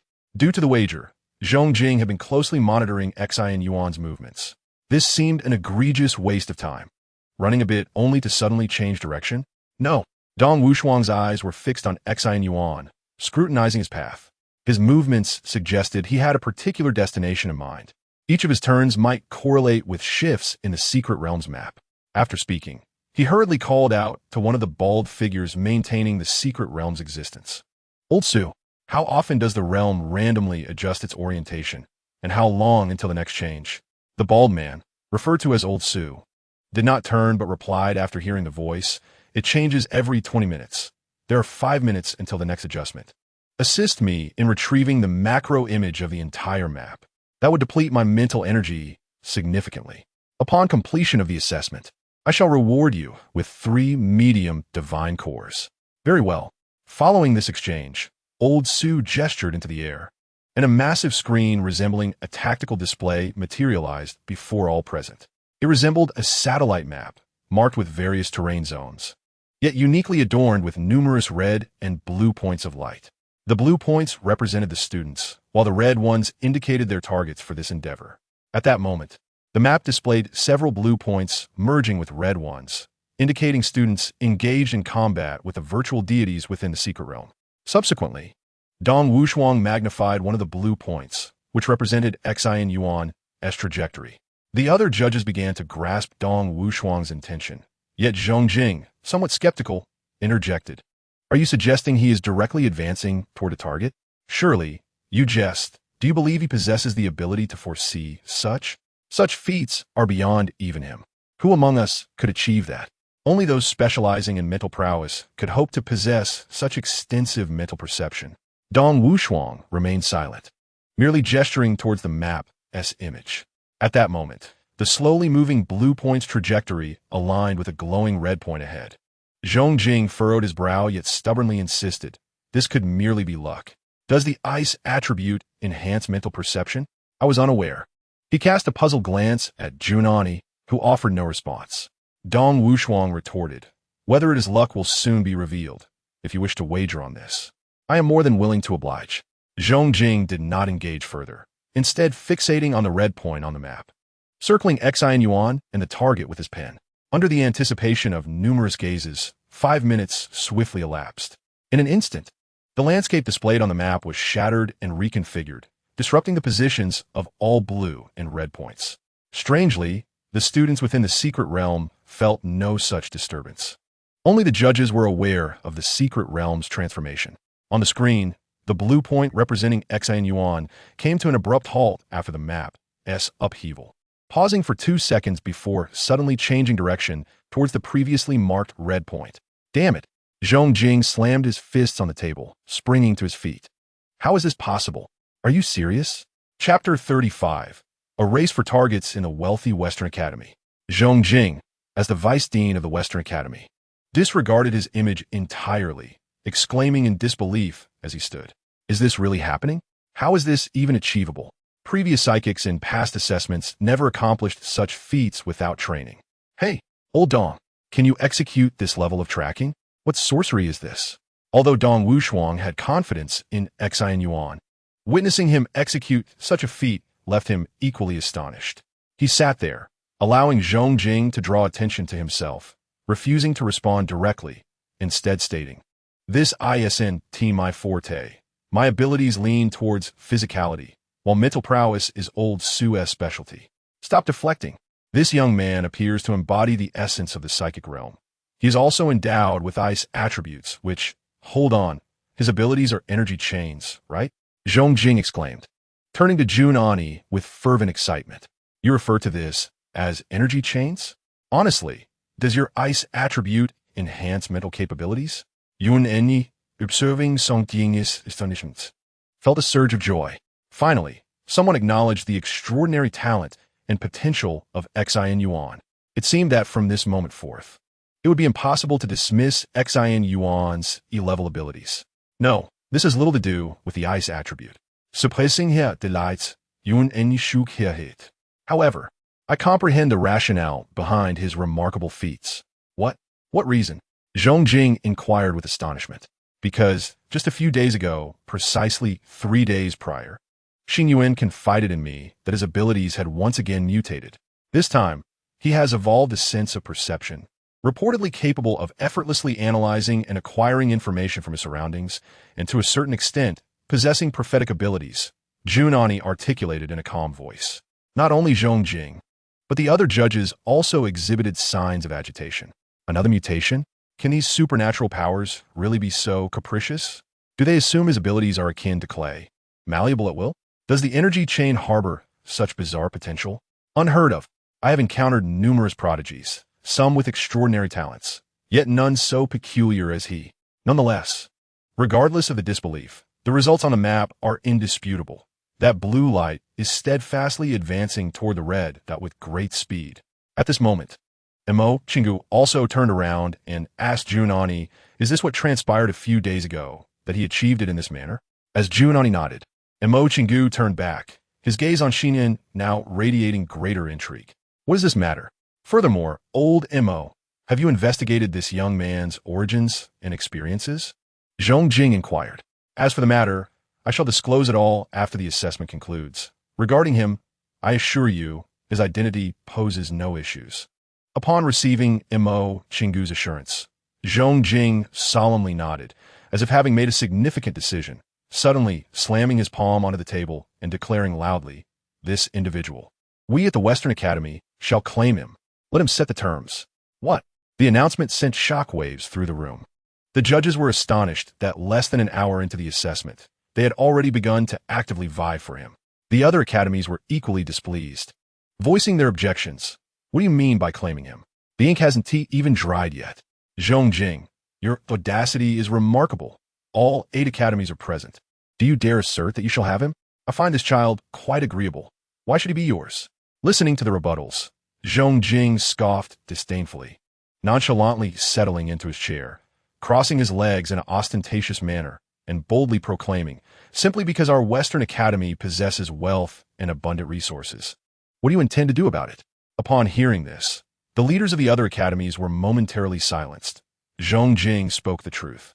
Amongst all the academies, the Western Academy has always been the epitome of affluence, occupying vast expanses of land, receiving substantial funding, and basking in abundant resources. Just then, Mo Chingu chuckled once more, lightly remarking, Hee, this child is indeed commendable. Ani, you should be somewhat acquainted with him. Why not introduce him to our Eastern Academy? The moment Zhong Jing heard this, he became agitated, immediately grasping the old fox's intentions. What the hell, you shameless old coot? Are you playing the favor card at this juncture? Li Qian stood at the edge of the crowd, her teeth nearly grinding to dust as she witnessed the unfolding scene. This is merely the beginning, and Xin Yuan is already being fought over by various academies. Even Zhongjing, who initially held a dim view of him, has been swayed. Why? Why can Junani always surpass me? All right, let's save the bickering for later. It's about to commence, Dong Wushuang interjected, breaking the argument. The map displayed blue and red dots on the verge of collision. Let us see if he possesses the ability to conquer his prey alone. Illusion Stone, to the right. Night is falling. Hasten your pace. Illusion Sand, you have arrived. Remember to be cautious and strike at the vital points. Otherwise, it is futile. Following the guidance of the voice of all things, Xin Yuan sprinted forward, finally reaching his destination. Finally found you. Can you teleport? Why do you change locations every 20 minutes? Without pausing, he conjured the energy chains in his hands and flung them forward into the seemingly empty space. To his surprise, the strike successfully hit. The sand dune before him was, in fact, a living entity. A giant composed of sand began to rise slowly from the ground, emanating an overwhelming aura of oppression, with Xin Yuan's energy chain ensnared around its neck. With a thunderous roar, the entire sandy terrain erupted into chaos. Winds whipping up into a tempest, transforming into a rain of blades cascading from above. Xin Yuan raised an ice shield with his right hand, dodging and blocking while darting side to side across the ground. He had never experienced sand with such formidable impact. This realization instilled a sense of seriousness within him, acknowledging that this assessment was indeed no trivial matter. Ice time. His right hand thrust forward, an icy chill surged forth, and with no concern for collateral damage, Xin Yuan unleashed his full capabilities, instantly encasing the entire sandy expanse, including the colossal sand giant, in a layer of frost. Upon closer inspection, he found that the pale ice was translucent, revealing nothing within. The sand giant transformed into yellow sand the moment it was frozen, dissipating into the ether. In the next instant, a massive hand made of yellow sand grasped Xin Yuan's body, and a gaping maw appeared beneath him, seemingly intent on swallowing him whole. Observing the scene, Dong Wushuang smiled, shaking his head.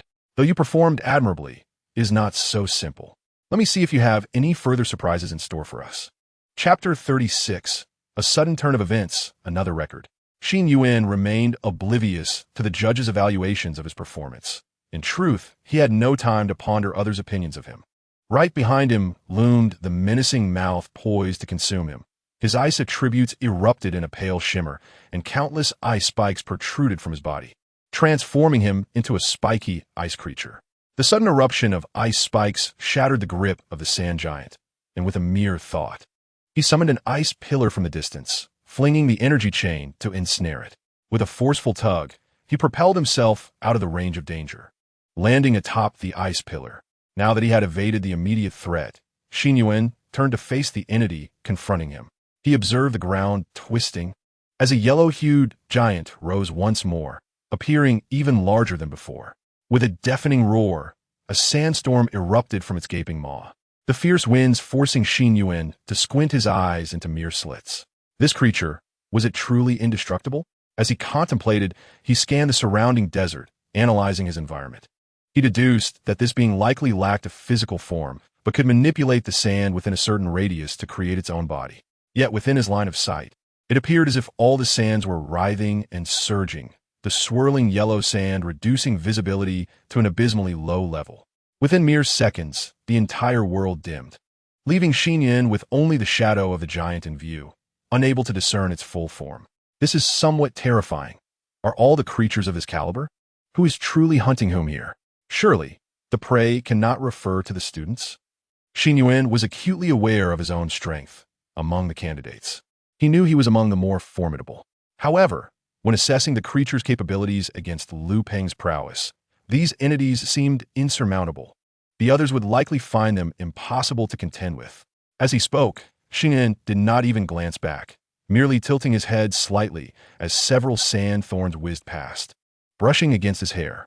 It appeared exceptionally perilous, almost resulting in severe injury, yet he felt no sense of panic. What seemed a mere hair's breadth away was, in truth, a chasm of danger. The voice of all things incessantly warned him, alerting him to the perils surrounding him. even as the fierce sandstorm nearly blinded him. The biting grains stinging his face like shards of glass, he still managed to evade these assaults. Unbeknownst to him, his earlier encounter with the divine servant had accelerated his combat experience, allowing him to navigate this moment with such effortless grace and adeptness in utilizing the voice of all things, devoid of any disorientation or confusion. Why do you not heed the advice to strike at the vital points? The voice chided him. Do you truly believe you can confront it head-on? Listening to the voice beside him, Xin Yuan struggled to lift his gaze one last time, continuing to dodge various attacks while internally cursing. What the hell? You keep saying to aim for the vital points, but where exactly are they? Don't mess with me. Damn it, I can't see anything anymore. The ferocity of the sandstorm had reached a terrifying level, enveloping everything like a shroud, rendering visibility non-existent. Even the colossal sand giant could only be discerned as a faint silhouette.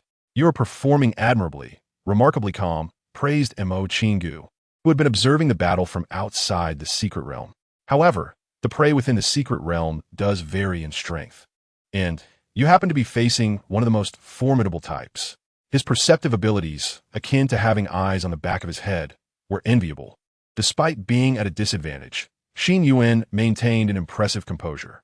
His evasion resembles a dance upon the edge of a blade, chuckled Zhong Jing, admiring Xin Yuan's ability to avoid harm from the sandthorns.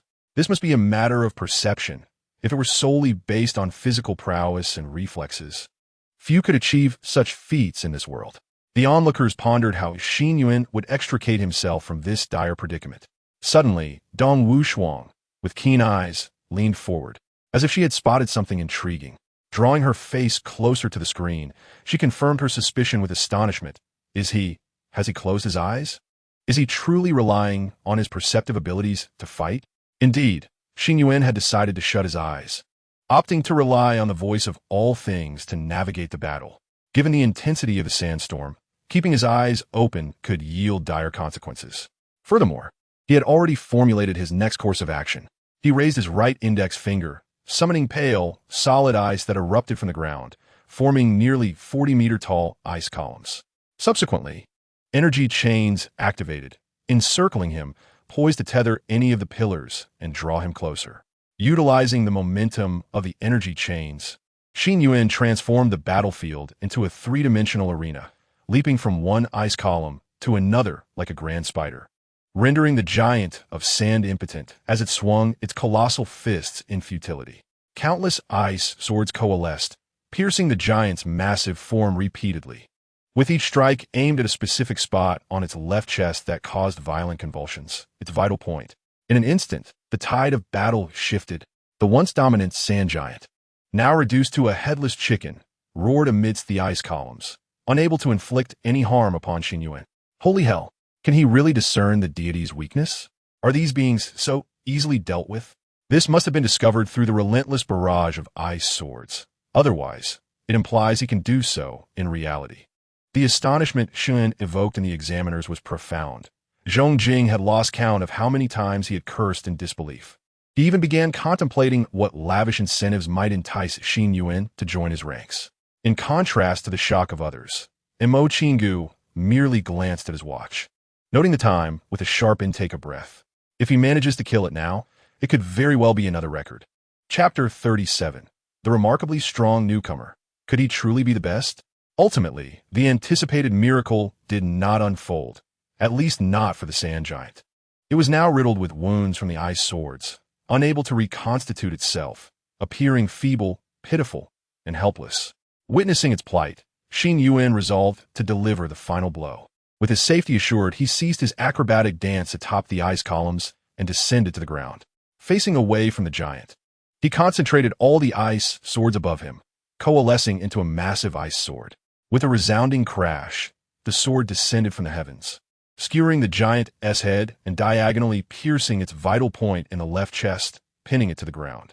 As the yellow sand dissipated, the giant could no longer reassemble into a corporeal form, remaining lifeless on the ground. Throughout this process, Xin Yuan did not glance back. Quietly listening to the cacophony of the fallen body, his head lowered, right hand resting on his forehead. A true man never looks back at explosions. In simpler terms, he exuded an undeniable charisma. Overall, it was akin to the finale of a film with the protagonist leaving the audience with an exceptionally stylish pose. Yet, in the next moment, he stumbled, nearly losing his balance, his body swaying as though he had consumed counterfeit wine. His right hand continued to support his forehead, while his left swiftly conjured a white, ice crystal cane to brace himself. Witnessing this, the onlookers, including Junani, held their breath, silently watching, unsure of what had transpired. Is he injured? Did he sustain any damage? Was there an energy shockwave? Or has he simply exhausted himself too much? As the crowd observed in hushed anticipation, Xin gradually regained his composure, straightening up, and exclaimed, "Oh man, I'm dizzy from all the spinning. Astronaut training is truly grueling. Which way is which?"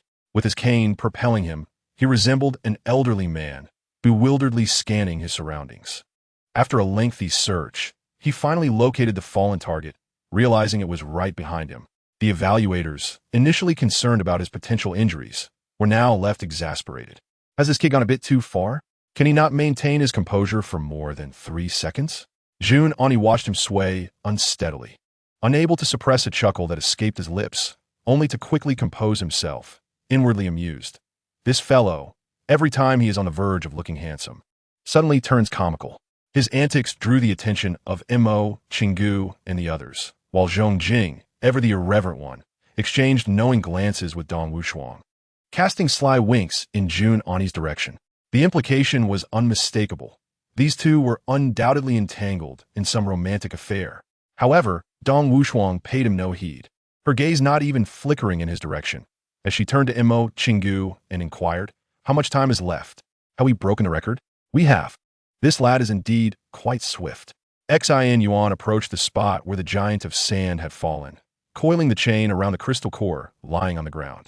The pale yellow crystal sparkled faintly, exuding a somewhat warm aura. Yet, as Xin Yuan weighed it in his hand, a frown creased his brow. Is this the objective termed the divine core?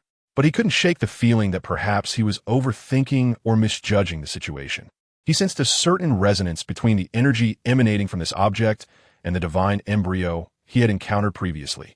After a moment of contemplation, Xin Yuan began to formulate some conjectures. Applying a bit of pressure, the divine core shattered into several fragments, yet no energy escaped, clearly designed for ease of division among the students. In truth, from the very inception of this assessment, it was never intended for students to conquer the challenges within entirely on their own. Xin Yuan was merely one of the few exceptions that occurred each year.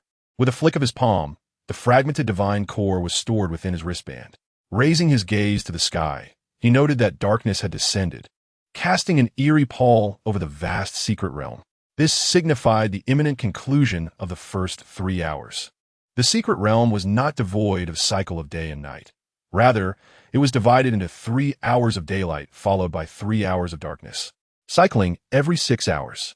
This design served not only to assist students in tracking time, instilling a sense of day and night, but also to elevate the difficulty of the assessment. As the darkness deepened, the dark red sky appeared thick and oppressive, devoid of any ethereal lightness, instilling a sense of unease. In the initial 3 hours, Xin Yuan stood alone as the only student to successfully slay his foe, and he was currently the sole individual among this cohort aware of what the divine core entailed. Now, as night enveloped the realm, continuing the assessment became a perilous endeavor. Therefore, unless one possessed the requisite abilities, many students opted to rest during the night. Particularly during the first 6 hours, there was still ample time, and those who recognized the difficulties of the secret realm assessment needed to recalibrate their strategies. Those who initially held inflated views of their abilities began to seek partnerships. Yet, it was evident that Xin Yuan was not among them. Accustomed to the resonance of all things, he found little distinction between day and night as long as he managed the information he absorbed. Though the 36 hours of assessment posed a considerable burden, he was not inclined to squander time. A promise made must be a promise kept. He was not naturally inclined to vie for supremacy, but the recent slander had shifted his perspective. His strength represented not only himself. He understood that Junani had likely faced significant criticism in his efforts to secure him an E grade. Thus, if he failed to showcase his prowess, it would inevitably lead to a spectacle of joy for his adversaries and pain for his allies. This time, he would strive for victory. With the assistance of the resonance of all things, the oppressive night could not hinder him as he swiftly surged toward his next target. Time passed swiftly, and 9 hours had elapsed within the secret realm. At this moment, Xin Yuan found himself engaged in combat with the fourth virtual deity, his prey. Meanwhile, even the strongest and swiftest teams had only managed to slay the second deity. The entities that appeared fearsome in the eyes of other students were dispatched by Xin Yuan with the ease of chopping vegetables, swiftly identifying weaknesses and eliminating them, collecting the divine cores, and moving on to the next.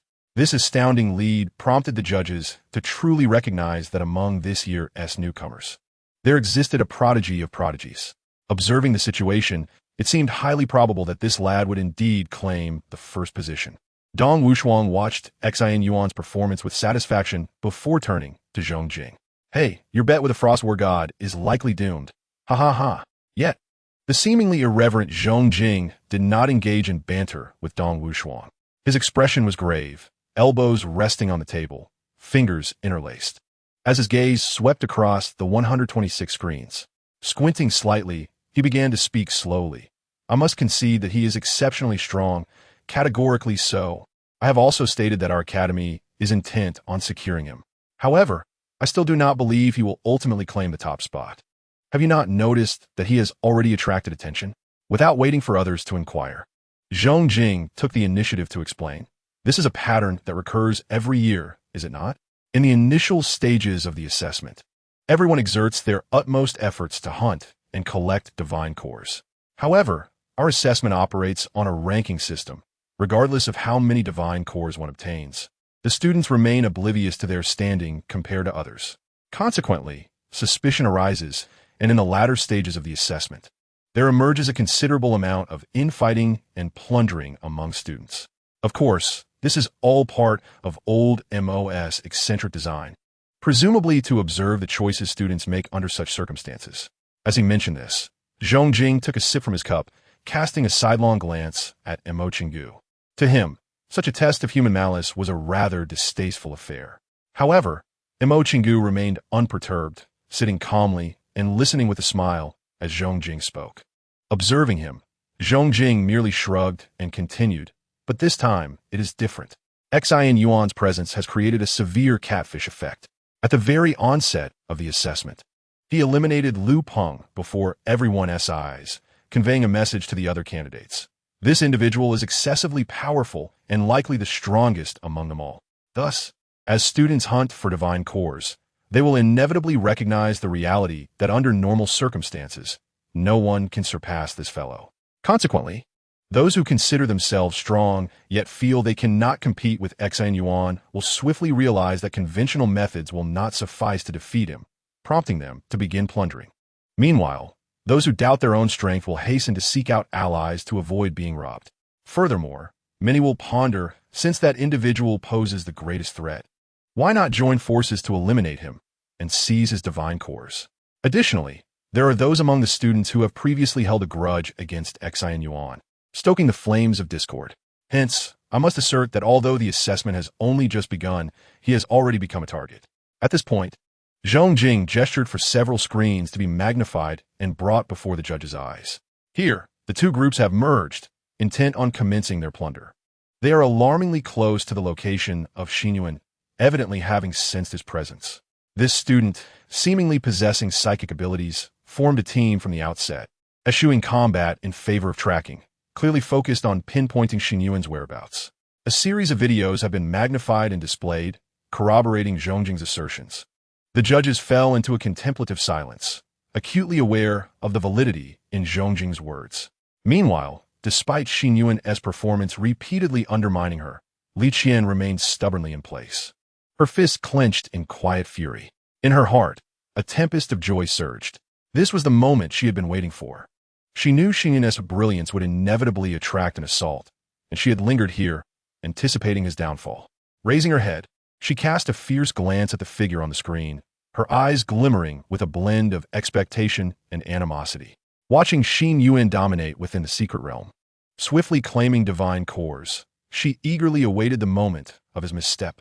After a prolonged silence, Zhong Jing finally shattered the stillness, turning to the increasingly concerned Jun Ani and stating, "The Frost War God cannot secure first place under such circumstances. However, this is not his fault. Your faith in him is entirely justified. If blame is to be assigned, let it be directed towards your academy's headmaster and the examination rules he devised." Following this, he leaned back and addressed Mo Chingu, saying, "For superhumans to face such terrifying entities, unity is paramount. I have been pondering the positive significance of your design for an examination steeped in deceit and ultimately leading to mutual annihilation." Mo Chingu, confronted with Zhongjing's accusations, remained resolutely silent, her gaze fixed calmly upon the examination screens as she replied, "Let us observe further. Let us observe further." 12 hours elapsed. The intensity of battle had begun to take its toll on Xin Yuan's stamina. Even a superhuman physique would struggle under the duress of 12 hours of combat and travel, an unparalleled challenge. Wiping the sweat from his brow and noting the dawn breaking once more, Xin seated himself upon the ground. He intended to utilize the next 3 hours for rest. Typically, students would rest during the night, but he harbored no such concerns. He could rest whenever fatigue struck. Seizing this opportunity, he would fully activate the voice of all things to gather intelligence on the creatures inhabiting the secret realm. He had already triumphed over numerous sand-like entities independently. Yet the divine cores yielded by the others paled in comparison to the initial sand creature. It dawned on him that the first creature he encountered was indeed a formidable presence within this secret realm, providing the most divine cores. Thus, he contemplated that the environment of this secret realm shifted periodically. Rather than incessantly scurrying about, it would be wiser to seek out the most powerful monster within. Therefore, he resolved to rest thoroughly, preparing himself in peak condition to pursue that entity. Activating the voice of all things, he filtered out all irrelevant information, commencing his search for the most formidable adversary in the realm. Hours later, is this the place? In the distance, a 7-member team halted, arriving at a site strewn with metallic debris. This was the location where Xin Yuan had previously vanquished his prey. The signs of battle were unmistakable, and the energy felt just right. One of the students, standing nearby, bent down to pick up some earth, rubbing it between his fingers before commenting, "This is definitely it." The team captain, the first to speak, voiced his astonishment. "Damn, this guy's a freak. We've already encountered 2 scenes he handled solo along the way. What is the true nature of his underestimated ability? How can any student possess such combat prowess? This individual is far too powerful. He is completely disrupting the balance of the examination. How many divine cores does he possess? His score must be nearly the highest. I don't know. I feel like the 7 of us combined might not even match his strength."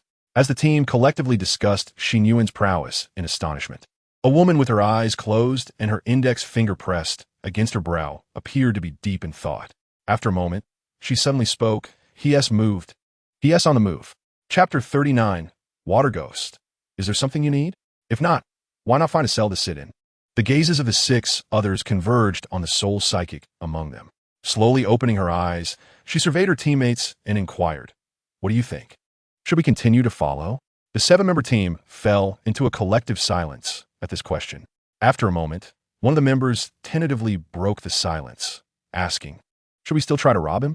This statement effectively stripped away all pretense, revealing that their group had indeed been contemplating an attack on Xin Yuan, as Zhongjing had suggested. However, after witnessing 2 such remnants of his might along the journey, they were left in a state of shock. Their group had merely hunted 1 monster, while Xin Yuan had single-handedly dispatched 2, and that was only what they had observed. The unaccounted victories were not included in their calculations. They understood Xin Yuan was strong, but never anticipated he would be this formidable. They struggled to fathom what sort of battles had transpired in this area. The ground was littered with remnants of unthawed ice, making the place resemble a post-battle site. They were bewildered, yet profoundly shaken. "Do you think it's possible that the 7 of us might not even be his match?" One murmured, "What are you saying? How can you boost his ego at the expense of our own? We have 7 members. We should be able to handle him. Besides, perhaps the monsters he encountered were merely the weaker kind." Another teammate countered softly. Despite the hushed discussions, their expressions betrayed their lack of confidence. "Let us keep following him." Ultimately, the temporary leader of the group declared, "It's fine. We can observe from a distance for now. I believe we're not the only ones tailing him." Having rested for several hours, Xin Yuan finally set off at full speed once more. Before him lay a strikingly incongruous lake. Surrounding the area was nothing but red earth, devoid of grass or trees, making it seem entirely unsuitable for a lake. Yet, here it was, in this secret realm, the unreasonable had become a form of reason. Lake, though I know you won't listen, I advise you against provoking this individual. Wind, this is the place. Eliminate him. I have faith in you. Xin Yuan thought to himself, why is the voice of all things in my ears now embroiled in discord? Nevertheless, having located his destination, he hesitated no longer, temporarily silencing the guiding voices and beginning to scrutinize his surroundings. Given the peculiar appearance of this lake, it was undoubtedly suspicious. Such an abrupt feature seemed ill-suited to its supposed natural beauty.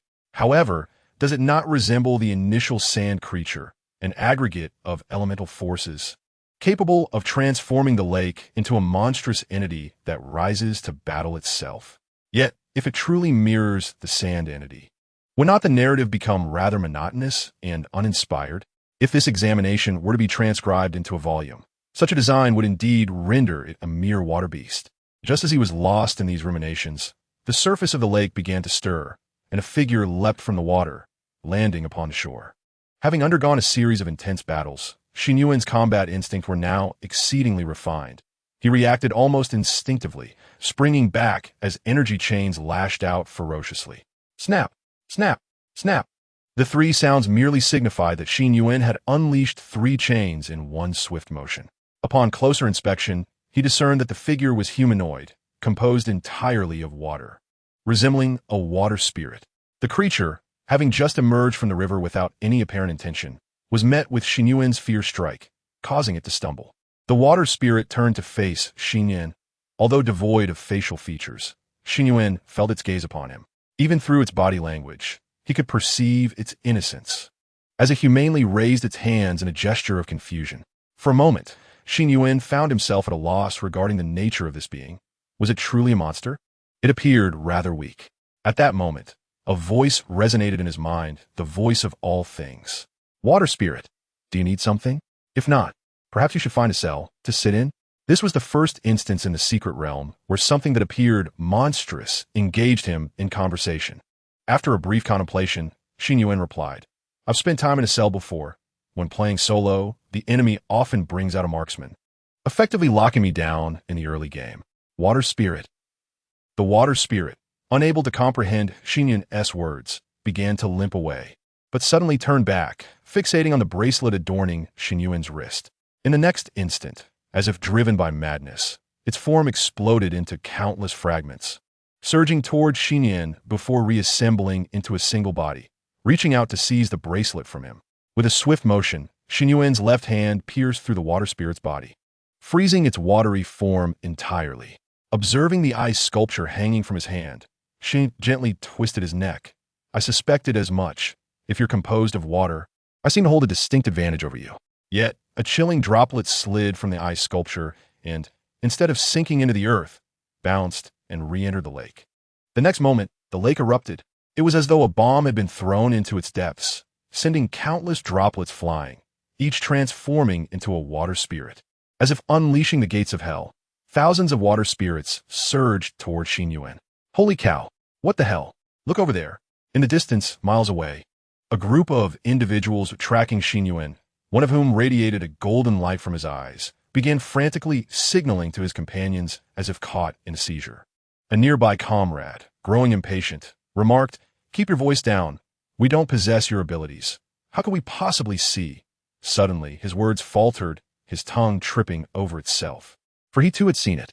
Countless translucent blue water beings scattered in all directions, appearing as if a legion of celestial soldiers had descended from the galaxy, sending shivers down the spines of those watching. Enough of this. Let us go. This fellow has undoubtedly provoked something terrifying. This is beyond anything we can handle. As the words trailed off, they fell silent. In the distance, a chilling gust swept through, reminiscent of an ancient winter, blanketing the ground in frost, freezing all those celestial beings, leaving them shattered upon ground. Chapter 40. An Unprecedented Slaughter. Silence. Silence was the ambience of tonight's Cambridge. From several miles away, And even further, multiple teams tracking and intending to ambush Xin Yuan stood in stunned silence, gazing at the scene before them. The sky filled with droplets coalescing into water beings, only to be instantly frozen and shattered, which in turn birthed even more water beings. Though Xin Yuan's ice age appeared to effectively restrain these water spirits, water could never be entirely frozen.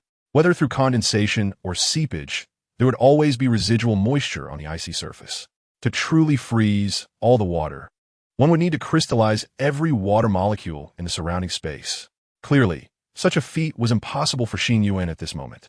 This led to an exponential multiplication of the water spirit army, growing ever larger with each encounter. The sheer density of beings was visible even at a distance of several miles, causing those trailing Xin Yuan to experience an overwhelming sense of dread. Perhaps we should retreat. This individual seems to be on something. This level of combat is well beyond our current capabilities. Chaos erupted within the ranks of many teams, but the majority remained frozen in place, biding their time. In the distance, Xin Yuan and the most formidable creature in this secret realm stood as two of the most fearsome beasts. The outcome of their confrontation would likely result in mutual devastation. Xin Yuan himself recognized that his current strategy was merely a stopgap, as the water spirits multiplied exponentially. Annihilating them held little significance. Thus, he endeavored to attune his senses to the voice of all things, seeking to discern the creature's weaknesses. After so long, he still did not know who his true enemy was, these countless fragmented water beings, or the lake itself. The stealth ability he had recently acquired from Imo Chingu now proved invaluable, allowing him to navigate through the throng of water spirits like a fish swimming through water. He had nearly abandoned any notion of attacking the water spirits, focusing solely on evading their strikes. He understood that without identifying a weakness, his assaults would be futile. Surrounded by thousands of water spirits, he possessed not only stealth but also faced a daunting crowd. It felt akin to being crammed into a subway during Beijing's peak hours. He had not even donned the ice armor he had created, as it too had begun to slip from his control, with water spirits manifesting directly from the ice armor. His sole consolation was that his own bodily fluids, such as saliva and blood, showed no signs of this transformation. Otherwise, if they infiltrated his body, it would be game over. Thus, Xin, unarmed, wove through the water spirits, refraining from unleashing any superpowers and striving to avoid each oncoming impact through sheer agility. Meanwhile, he had to allocate a considerable amount of energy to filter out the cacophony of the myriad voices surrounding him. Those were the voices of countless water spirits. Water Spirit 1, grant us your energy. Water Spirit 2, stay. Water Spirit 3, one more shot. So refreshing. In his quest to uncover the weakness of these entities, and unable to directly silence the omnipresent voices, Xin Yuan could only endeavor to shield himself from them as much as possible. The sensation was far more exasperating than the incessant nagging of a primary school teacher, akin to an entire marketplace bustling with people pointing and chattering at him. Thus far, Xin Yuan had gleaned but one useful piece of information. He must enter that lake. The weakness lay within its depths, outside the secret realm. The evaluators were intently observing his every move. As the architects of this challenge, they were aware that this was the most formidable and troublesome element within the secret realm. In previous assessments, no participant had ever managed to contend with it. Even when students encountered it, due to the restricted range of the lake, they invariably found a way to escape swiftly. The notion of someone like Xin Yuan proactively seeking it out and provoking its full combat potential was utterly beyond the expectations of the evaluation committee. However, without uttering a word, Imo Chingu's expression seemed rather peculiar. For some inexplicable reason, as he watched Xin navigating amidst the throngs of water spirits, evading their assaults with remarkable agility, he couldn't shake the feeling that this sight was strikingly familiar. This lad, is there something amiss? His movements bore an uncanny resemblance to his own. With a splash, Xin Yuan broke through the encirclement and plunged into the lake. The surface of the lake erupted in turmoil, countless droplets splashing outward, transforming into water spirits. Yet beneath the surface, the waters were surprisingly tranquil, presenting a stark contrast. The gentle currents enveloped Xin Yuan's body, imparting a most pleasant sensation. With bated breath, he swiftly descended to the lake's floor, prepared to search for weaknesses as guided by the omnipresent voices. However, as he heard the sound of bubbles escaping his mouth, he regretted his decision, a sudden impulse to flee driving him. The omnipresent voice relayed a singular message from within. Freeze him. Xin Yuan, is this some sort of jest? I'm still inside. Yet, upon raising his gaze to the countless reflections of water spirits on the surface, his lips twitched involuntarily. Water spirit, have you awakened? Come out and play with us. With resolve, he gambled everything. Pressing downward with both hands against the lake bed, white ice crystals began to form, reminiscent of ink droplets staining a beautiful scroll, slowly diffusing. Soon, the entire lake was encased in eyes from the bottom up, entombing Xin Yuan within. He remained in that pose, resembling an amber gem encased in frost. Moments later, the water spirits erupted into a terrifying frenzy, relentlessly assaulting the frozen surface. Finally, a deafening explosion resonated. Ice shards flew, and all the water spirits dissolved into puddles, evaporating without a trace. In the Academy's assessment secret realm, a target that had not been resolved in over a decade was finally conquered by a student, and he did so alone. Unbeknownst to Xin Yuan, the magnitude of his achievement was monumental. At that moment, he was propelled skyward by the force of the explosion, experiencing a sensation akin to flight. After a violent bout of coughing, a trickle of crimson seeped from the corner of his mouth.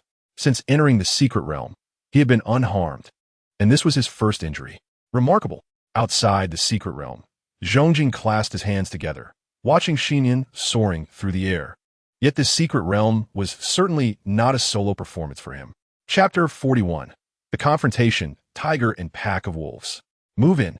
In the distance, a small team readied themselves. The captain's gaze hardened with determination as he gestured forward. He was immensely shocked and impressed by the commotion Xin Yuan had caused. Nevertheless, this was an evaluation, a competition, to battle against an entity of such caliber, something he had never dared to imagine. And to emerge victorious, Xin Yuan's current condition was undoubtedly precarious. Take advantage of his weakness and strike. Despite the inherent risks, those who had their sights set on this spectacle were not limited to just his team. He could sense familiar presences lurking not far behind. Clearly, Xin Yuan was a unique entity, both a fierce tiger and a plump lamb. Many were eyeing this lamb, as Xin Yuan soared through the sky. Despite the discomfort roiling within his abdomen, he was not yet gravely injured. He adjusted his position in midair and estimated he was approximately 3 stories high. Why? Even with superpowers, can I not fly? He couldn't help but grumble internally before employing his accustomed method to conjure an ice pillar, wrapping it with energy chains to cushion his descent. Coughing violently, he covered his mouth, finding only a few traces of blood on his hand, a positive sign. If he had truly coughed up blood, it would indicate severe internal damage, a predicament indeed. In his current state, while undeniably disheveled, he was not incapacitated. He was merely fatigued from excessive exertion. Clutching his waist, he stretched vigorously, muttering to himself, "Oh, this feeling as if my body has been hollowed out." How did a simple brawl lead to such an existential moment? With a light chuckle, he strode forward, gazing at the enormous pit before him. The original lake had vanished, and at its center lay a colossal divine core. This divine core was absurdly large and, unlike the singularly colored ones he had previously collected, it radiated a kaleidoscope of hues. Xin Yuan's keen eyes immediately spotted several thumb-sized, earthy yellow crystals atop it. Those were fragments of the divine core he had previously cast away to lure the water spirits, a part of the Sandman's divine core. During the earlier breakout, he realized the water spirits were not after his bracelet, but rather the divine core attached to him. Hence his decision to use a portion as bait. Wow, so many colors. This must be a conglomeration of various divine cores from the secret realm. With this, I should be secure. As he contemplated approaching to collect his spoils, an unexpected turn of events transpired. His expression shifted, and without a second thought, his energy chains flared to life, striking downward like a steel whip. Crack! The speed of the chain even generated a sonic boom, and Xin Yuan unleashed this assault without restraint. Accompanying the crack of the whip was a pained howl, as a figure emerged from the ground, writhing. His back was grotesquely torn. Xin Yuan's strike had nearly rendered him unconscious. Yet he still managed to muster the strength to hurl a ball of earth toward Xin Yuan before retreating hastily. Buzz! Bang! An enormous ice shield rapidly took form, shattering the incoming earthen projectile upon impact. Even in his current state of near exhaustion, Xin Yuan did not budge an inch. Yet, his brow remained furrowed. The omnipresent voice warned him that many others were nearby. During the previous skirmish, he had devoted all his focus to the lake, even striving to drown out the sound of the water spirits, oblivious to the presence of those around him who harbored ulterior motives. Even when the battle concluded moments ago, he had silenced his perception of all things. With a slight tilt of his head, he evaded a fireball, while his energy chains flickered once more, ensnaring the female student who had launched the fireball from behind and pulling her down. Before he could muster his strength, a barrage of various attacks rained upon him, initiating a relentless assault from all directions. Some he dodged, while others he withstood with his shield. Cold energy surged within him, instantly encasing a nearby assassin student in ice who sought to approach him. Utilizing his shadow clone, the assassin hastily retreated. Fear etched upon his face as he gazed at the now empty ice sculpture, realizing his ambush had nearly cost him his life. Soon, the tempest of attacks subsided, leaving Xin Yuan fatigued from evasion. Regaining his composure, he lifted his gaze once more, only to find the colossal divine core had vanished. Standing several dozen meters ahead was a large group of students, their powers pushed to their utmost limits, glaring at him with predatory intent. Xin Yuan's expression turned as dark as a stormy sea, his eyes scanning the faces of each individual, brow furrowed in concern. The scene before him resembled a pack of wolves encircling a ferocious tiger. 22 individuals. Such unity among you? We are not united. But your presence has compelled us to temporarily join forces, remarked a student clad in black, sporting a buzz cut, as he fixed a wary gaze upon Xin Yuan.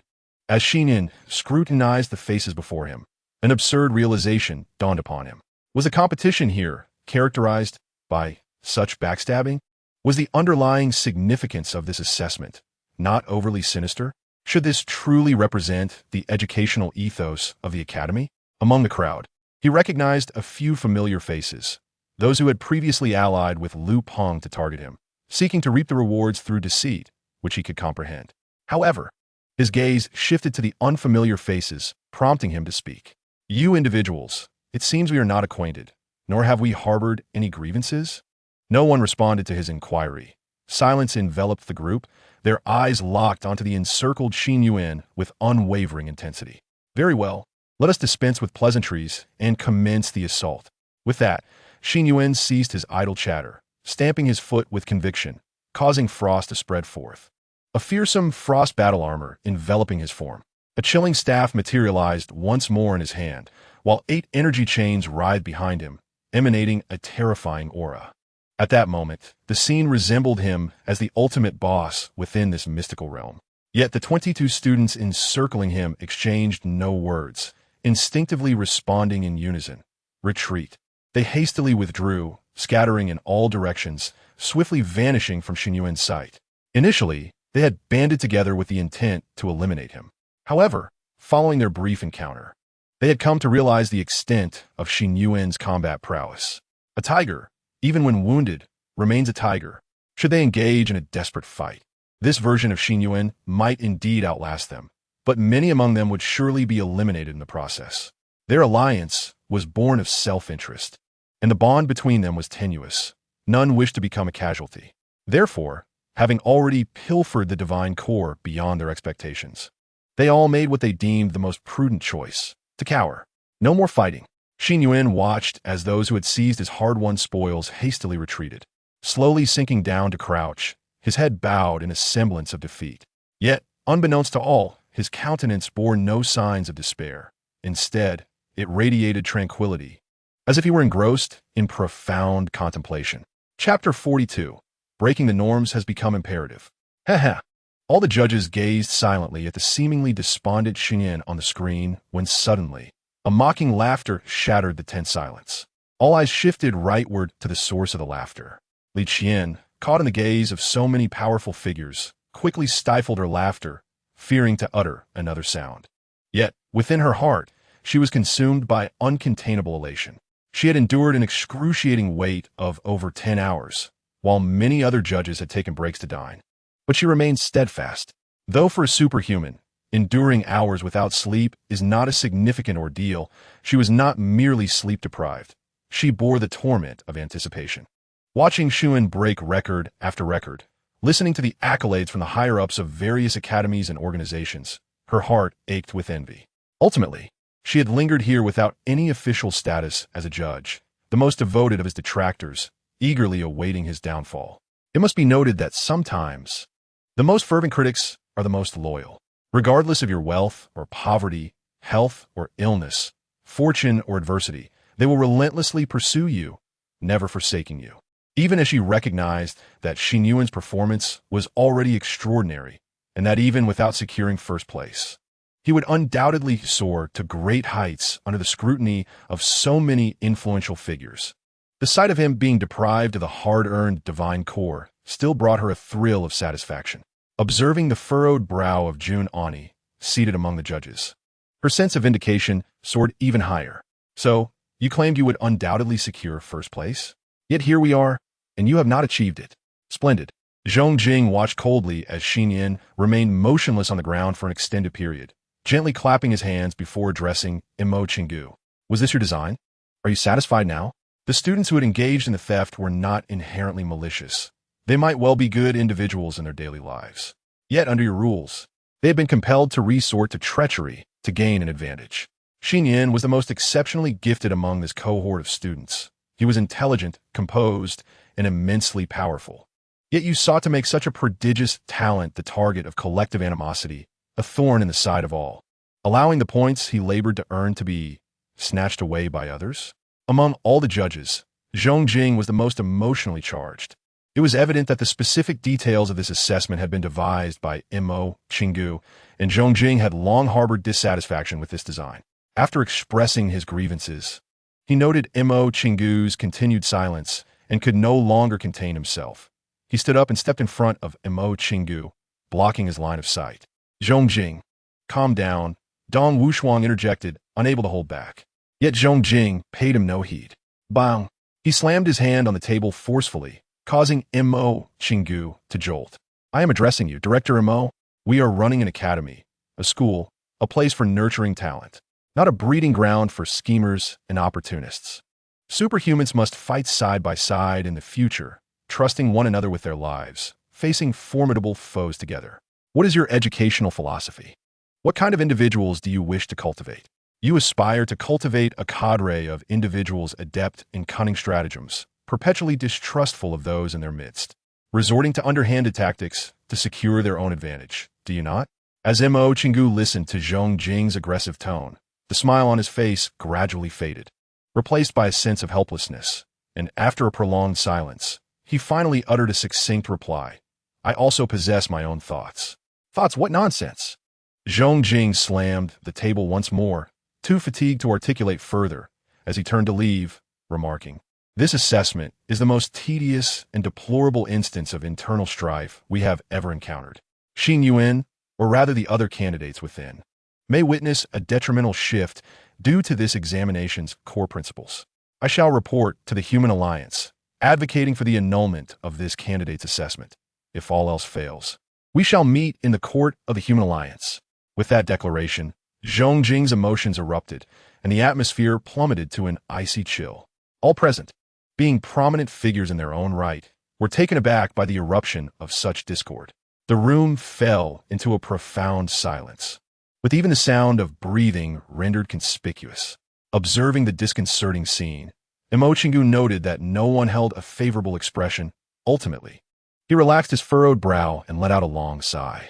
Alas, Zhong Jing, since you seek an explanation, I shall provide one. Zhong Jing was taken aback by Imo Chingu's unexpected response and turned his head again. Imo Chingu slowly rose to his feet, his figure appearing somewhat more aged, and extended 2 fingers. I devised this assessment with 2 intentions. First, you have consistently asserted that superhumans must stand united, embodying trust, integrity, and valor, qualities indeed commendable. Yet, what is the reality? Imo Chingu fixed his gaze upon Zhong Jing's eyes, the wrinkles wrought by time rendering his expression profoundly inscrutable. The truth is, betrayal among comrades occurs annually. The reality is that while superhumans engage in fierce battles ahead, the higher echelons ponder how to accrue benefits from the rear. The fact remains that countless geniuses have met untimely ends for myriad bizarre reasons. I merely wish for the youth to cultivate vigilance, while passionate idealists deserve admiration. Their demise is a source of profound sorrow. Meeting Mo Chingu's penetrating gaze, Zhong Jing gradually calmed, responding with resignation. I understand these truths. Yet our educational approach towards the next generation ought to be constructive, illuminating the dark rather than fostering adaptation. I know, Mo Chingu surprisingly concurred, defying Zhong Jing's expectations and refraining from further rebuttal.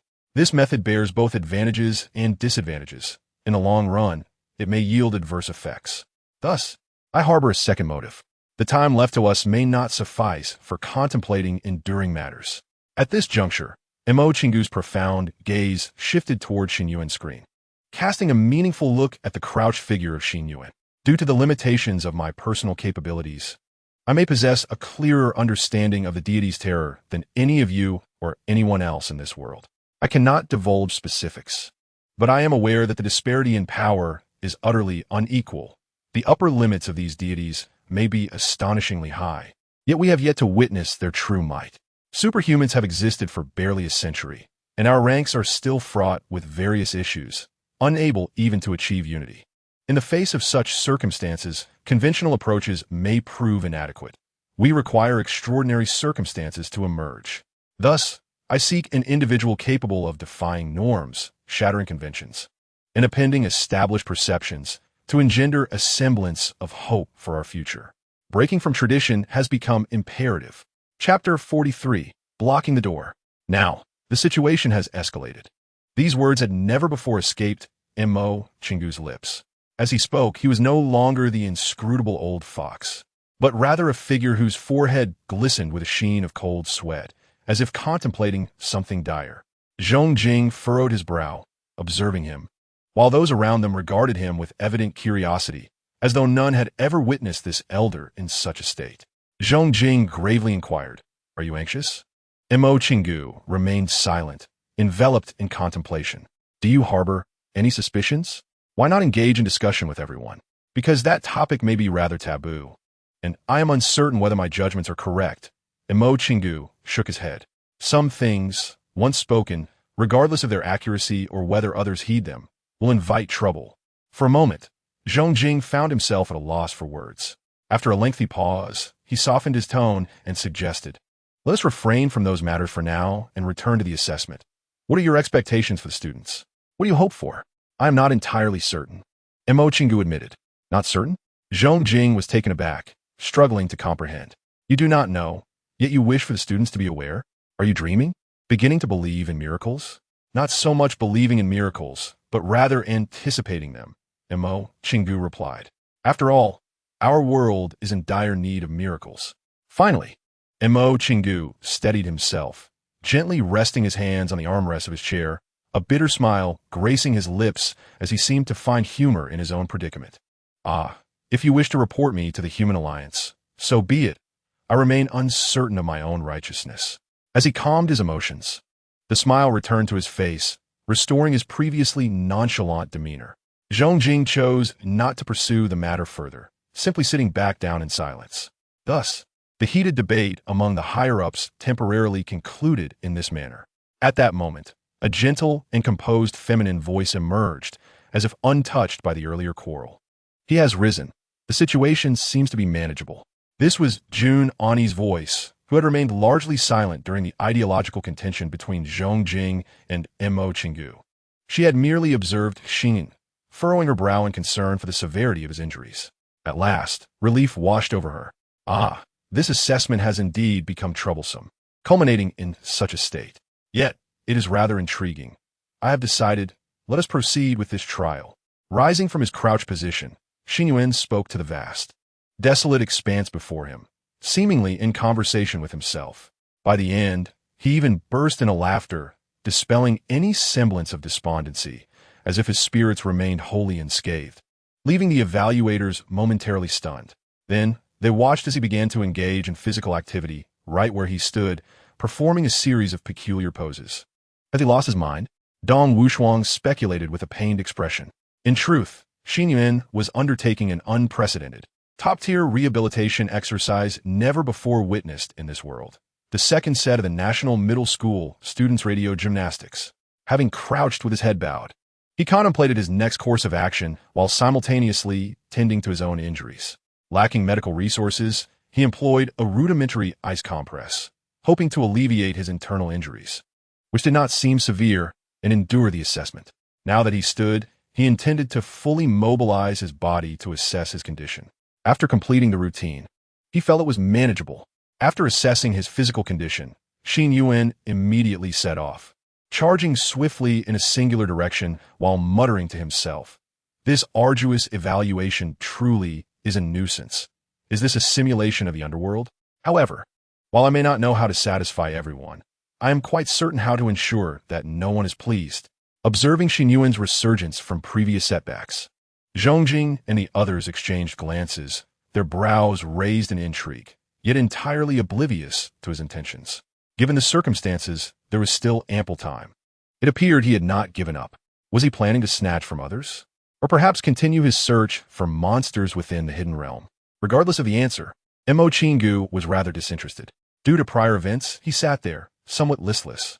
In Mo Chingu's eyes, Xin Yuan had already sufficiently demonstrated his prowess. He no longer needed to validate his excellence through points. As Xin Yuan sprinted ahead, Zhongjing displayed signs of impatience, directly contacting the bald Elder Su to adjust the map recording once more. He wished to ascertain the target of Xin Yuan's current endeavor. However, after scrutinizing the screen for an extended period, the blue dot representing Xin Yuan traversed numerous red and blue markers without pausing. He was making a beeline for the exit. This action genuinely left Zhongjing perplexed. Lifting his gaze to the wall clock, he noted that there were still not 20 hours elapsed in the evaluation. Although this duration was considerable, it seemed there was still a substantial amount of time left before the conclusion of the assessment. Did he intend to exit early to secure his score? That was indeed a reasonable choice, especially given his current standing in points, which had already placed him among the top ranks. Remaining within the hidden realm could pose risks, particularly since he had sustained injuries. Dong Wuxiang shrugged noncommittally, contemplating the need to pay more attention to the other candidates. Of course, once Xin Yuan emerged, he would undoubtedly engage in conversation regarding his potential membership in the God of War Hall. After confirming Xin Yuan's path was directly toward the exit, Zhongjing stifled a yawn and waved his hand dismissively. "Very well then, I shall return for a brief respite. I will come back when the final recruitment begins. By the way, regarding the Frost War God, remember that you lost. Blame your principal." With that, Zhongjing departed, uninterested in observing any further. However, mere minutes later, as everyone prepared to open the Hidden Realm's exit and awaited Xin Yuan's emergence, Xin Yuan came to a halt near the exit. He even fashioned a lounge chair of ice on the spot, draping a blanket over it before reclining. He appeared quite content, swaying gently atop his improvised seat. Was he not planning to exit? What was he attempting to accomplish? The vice president of the Southern Academy, typically taciturn, could not contain himself any longer, exclaiming, "Is he trying to block the exit? Is he waiting here to ambush a few unfortunate souls returning early? Quite clever. It seems he may not end up short on points after all." As opinions regarding Xin Yuan's choice began to circulate, Dong Wuxiang's eyes suddenly widened in realization, his face reflecting shock as he clenched his fists tightly. No way. If he merely sought to ambush a few candidates, given the abilities he previously displayed, he could easily track down others. But now he is blocking the exit. Could it be? Damn it. Dong Wuxiang finally erupted, squeezing his fists with a series of audible cracks. Xin Yuan's actions stirred a fervor within him. What a remarkable fellow. Now this is what it means to be a man. This will be quite the spectacle. Once Zhongjing realizes what he has missed, he will surely regret it deeply. Chapter 44. One on vacation, the rest in chaos. Dong Wuxiang forcefully slammed his fist down, resuming his seat. Initially, he had intended to step out for a meal and a brief rest. However, now he found himself unwilling to leave, filled with anticipation for the unfolding events. He had not anticipated that this young man he had long favored would still have surprises in store for him. Within the hidden realm, Nearly no one was focused on uniting to combat the prey for the divine core. Instead, all were engaged in fierce competition. Zhongjing's observations were accurate. The issues within this evaluation erupted earlier and with greater severity. The original assessment had transformed entirely into a chaotic melee. Everyone was striving for points, the significance of which had become apparent, leading former allies to swiftly fracture and even engage in infighting. The 20 or so individuals who had previously collaborated to seize Xin Yuan found themselves in quarrels over the spoils, resulting in physical altercations. Those still able to form teams were either evenly matched in strength or had a clear leader at the helm. Points, once devoid of meaning, now held great significance, driving all candidates to frenzy. Yet, amid this turmoil, many individuals found their potential ignited, showcasing remarkable abilities. Some honed their skills to perfection.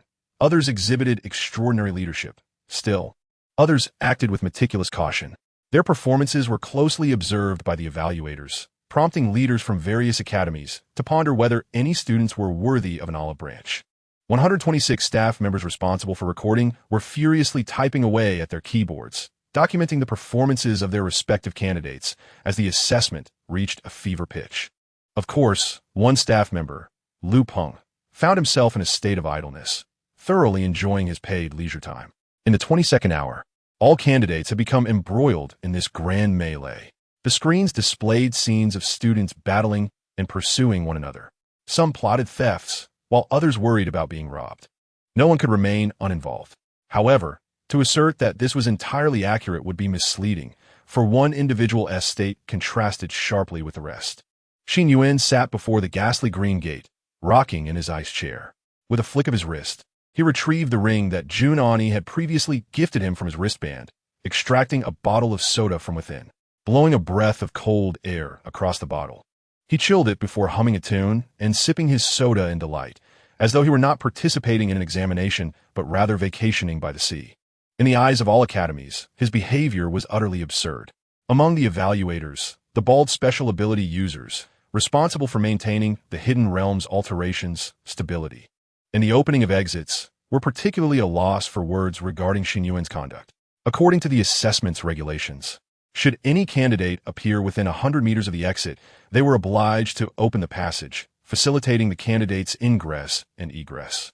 However, at this moment, Xin Yuan was blocking the entrance, and even if he did not emerge, they were still obligated to keep the passage open according to regulations, which inadvertently added a mental burden to them. The individual referred to as Old Su, a superpowered being, was beginning to feel quite exasperated. Could you not block the door from a distance? If you were 100 meters away, I could conserve some energy. Of course, Xin Yuan was oblivious to this worker's grievances, continuing to lounge in a chair at the entrance of the secret realm, appearing as if he were in slumber. Hours passed, and the stark contrast between Xin Yuan and the other trainees created an overwhelming sense of disconnection, as though they existed in two separate worlds. Finally, Xin Yuan's demeanor shifted slightly. The figure that had been gently swaying in the chair abruptly came to a halt. As if sensing something, he opened his eyes. Surrounding his chair lay all the divine cores he had hunted during this assessment, alongside a soda bottle, his bait discarded at this location. At that moment, he felt a tremor. Having replicated Mo. Chingu's stealth abilities, he was acutely aware of the furtive movements of others. After a brief assessment, he refrained from uttering a single word, raising his hand to cast an energy chain. The chain sliced through the air with a piercing sound, distorting the atmosphere in the distance, revealing an otherwise invisible figure, who was immediately ensnared. Xin Yuan's strike bore no forewarning or delay, leaving his adversary in no time to resist.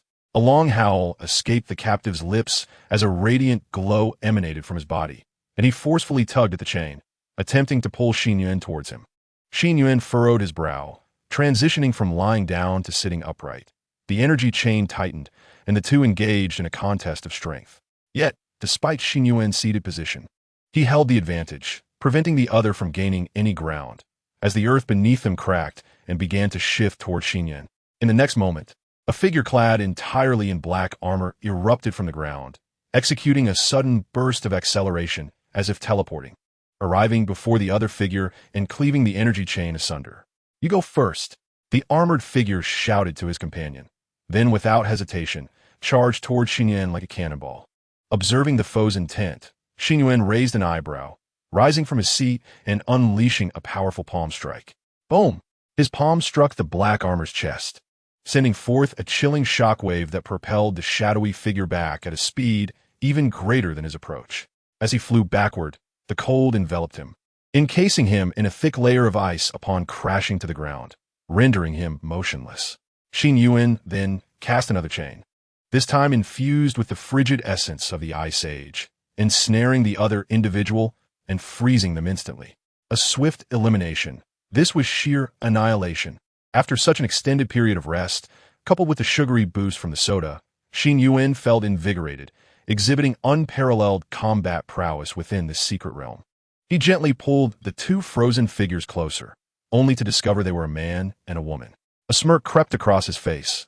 In this secret realm, it seemed only that damned love could inspire someone to utter selfless words like "you go first."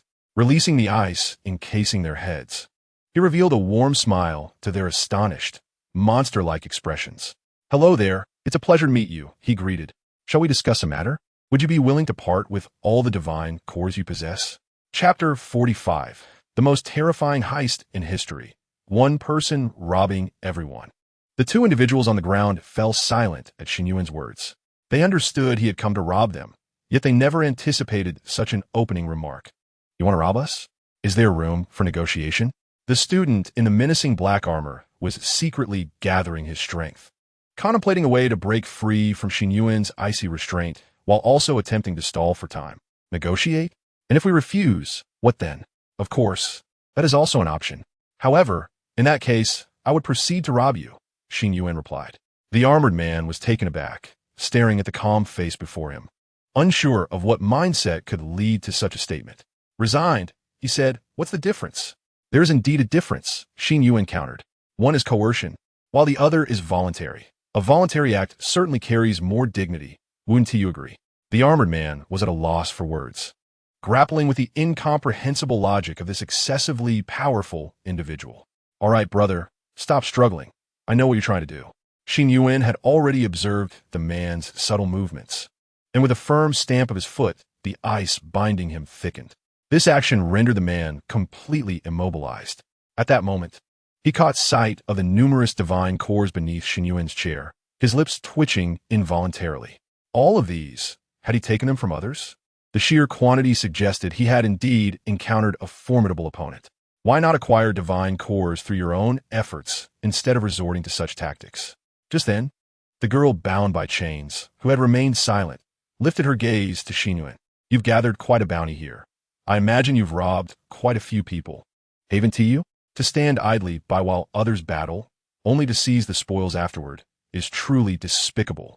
Her eyes burned with indignation as they fixed upon Xin Yuan. It was quite brave of her to provoke him while restrained. Yet, to her surprise, Xin Yuan exhibited no anger, instead nodding in agreement. Do you think so too? I also find it rather contemptible." "You find it contemptible?" the girl questioned, astonished. "Then how could you?" "All right, Xiao Yao, enough. This is within the rules." The armored man interjected, halting her from further argument. He then turned to Xin Yuan, attempting to negotiate. "Brother, we concede. We simply lack the skill. However, taking everything is rather excessive. The divine cores we possess were obtained solely through our cooperation in hunting the creatures within.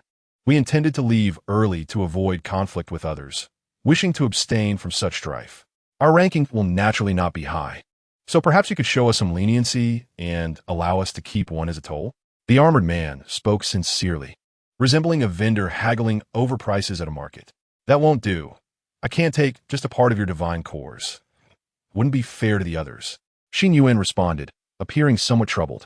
"Moreover, you mentioned that given the number of divine cores you possess, your ranking would be low, correct? In that case, hand them all over. I can assure you your final ranking will indeed be significantly higher." With that, he ceased further discussion and directly cast his chains, forcibly stripping the two of their wristbands and extracting the scant crystalline stones within. Subsequently, without any intention of concealing them, he casually discarded the divine cores onto the ground near the reclining chair, mingling them with his own collection. Alas, the man had not anticipated such a blatant disregard from his opponent, which left him flustered. However, Xin Yuan had no intention of engaging them further. He merely unfroze their bodies and cast the two individuals aside with chains. The disparity in their levels was stark. Such a swift defeat was exceedingly rare. The two opponents were, in fact, regarded as above average among the students. Previously, they had merely observed him hunting the entities within the secret realm without much thought. But this comparison now left them pondering. I estimate that in my youth, I lacked such prowess. Do we even need to estimate? Have you no shame, old Yang? Outside the secret realm, the judges, having witnessed a battle that concluded in less than 5 seconds, could only shake their heads in disbelief, showering praises upon the spectacle. From the ghastly green door, a young man and woman stumbled out.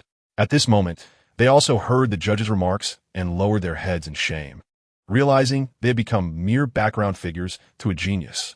Yet, to their surprise, no one held them accountable. Instead, a few gently applauded. Indeed, we have all seen your efforts. You are both commendable individuals. Would you like to consider joining our Southern Academy? There are scholarships available. Hey, that's a violation. Discussing admissions at this time is prohibited. Listening to the kind concern rather than the anticipated criticism, the girl felt her eyes redden. She immediately bowed to the vice president who had previously extended an olive branch, saying, "Thank you for your appreciation, but I fear our score will only be the last place we have been." The vice president of the Southern Academy waved his hand, silencing her. "We have all seen it. There is nothing to be upset about. You simply were not a match for your opponent.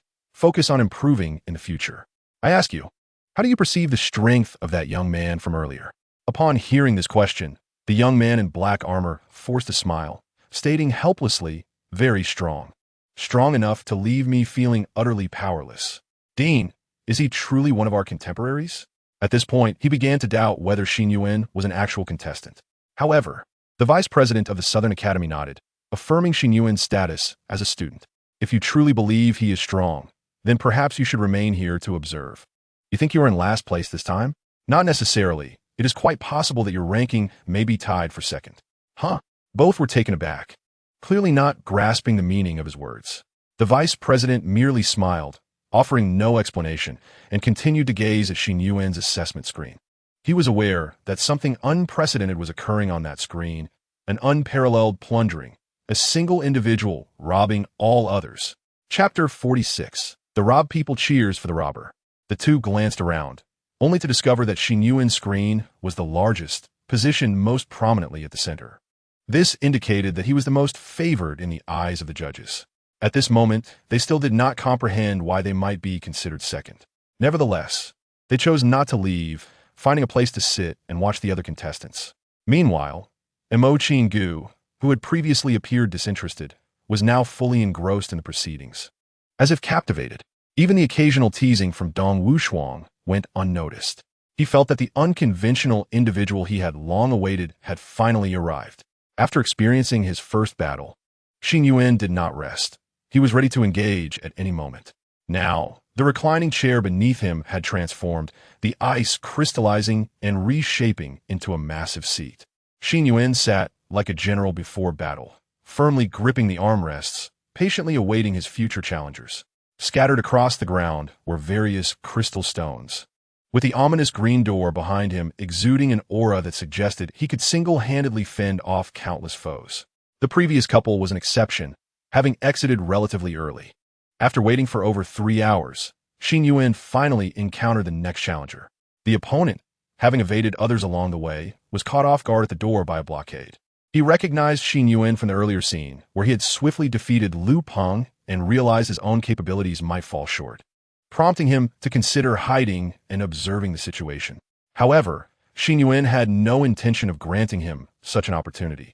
The chains instantly ensnared him, pulling him toward Xin Yuan with the swiftness of a cloud.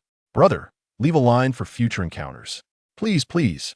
After being unceremoniously defeated in an instant, the opponent attempted to utter a few more words, but Xin Yuan clearly had no intention of allowing him that chance. After all, each individual's superpower was unique, and it would be unwise to let one's guard down. He swiftly yanked at the opponent's wrist, removing the bracelet. Then he extracted all the divine cores, discarding them onto the ground alongside those already scattered. The entire action was fluid, a seamless service. Witnessing Xin Yuan's complete disregard for the precious items, the opponent was distraught. Treasures that everyone coveted were carelessly tossed aside. Do not fret. Tell me, what practical value do these possess? Xin Yuan asked, glancing at him while using the chains to fling him toward the ghastly green door. These things are devoid of significance.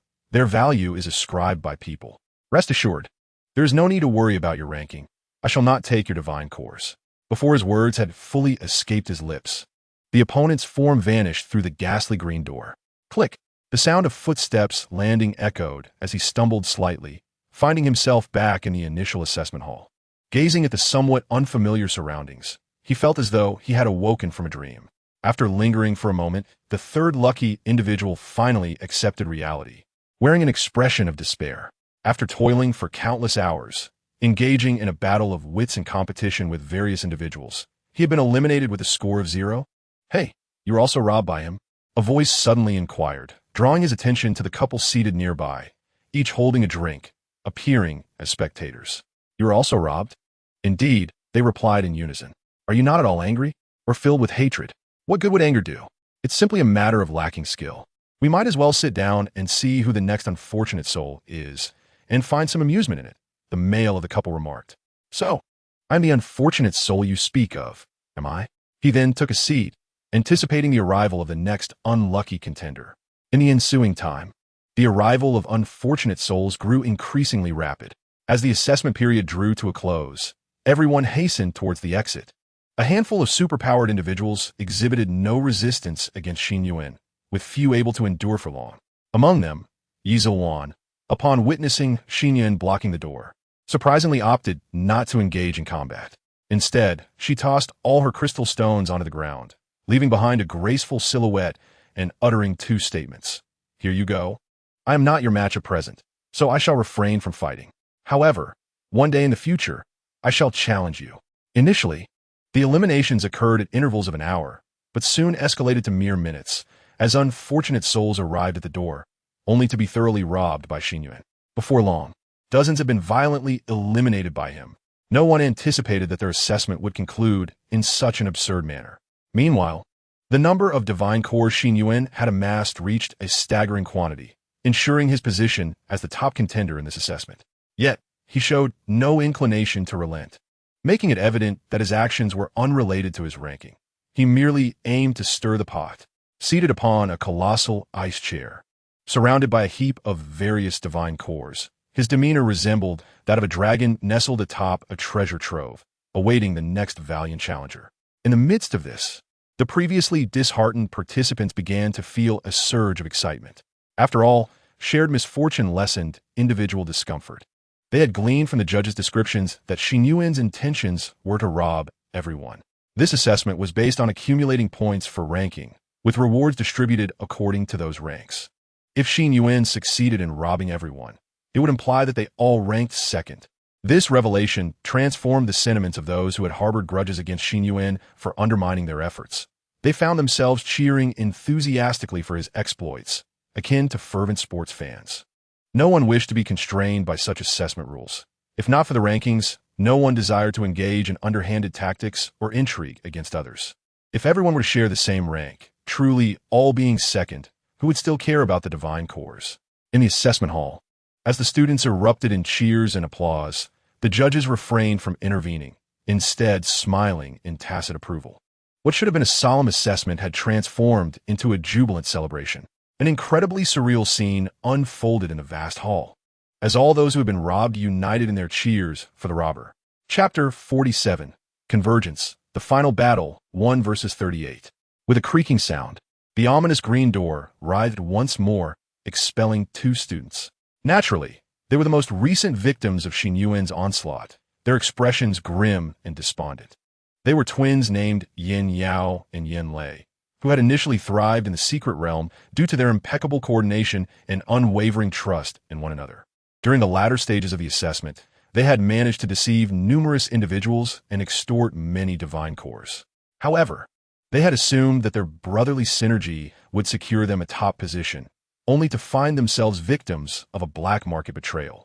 The brute blocking the door was merciless, treating them as less than human. While they had merely taken a portion of crystal stones in their own pursuits, This rogue had seized everything without negotiation. How utterly inhumane! Yet, just as they continued to vent their frustrations, a wave of jubilant cheers and applause reached their ears. Brothers, congratulations on completing the assessment. The sooner you finish, the sooner you can rest. It must be exhausting fighting it out in there. Well done. You've lasted far longer than I did. Cool, me. Sit down and let us anticipate his next move together. Initially, the twins mistook the cheers and applause as mockery directed at them, their jaws clenched and faces contorted. However, upon hearing the crowd's words, they sensed something amiss. Upon calming down and recalling the mountainous pile of divine cores beneath Xin Yuan, they tentatively asked the crowd, "Did many of you also fall victim to that weirdo?" Many? No, we were all robbed by him.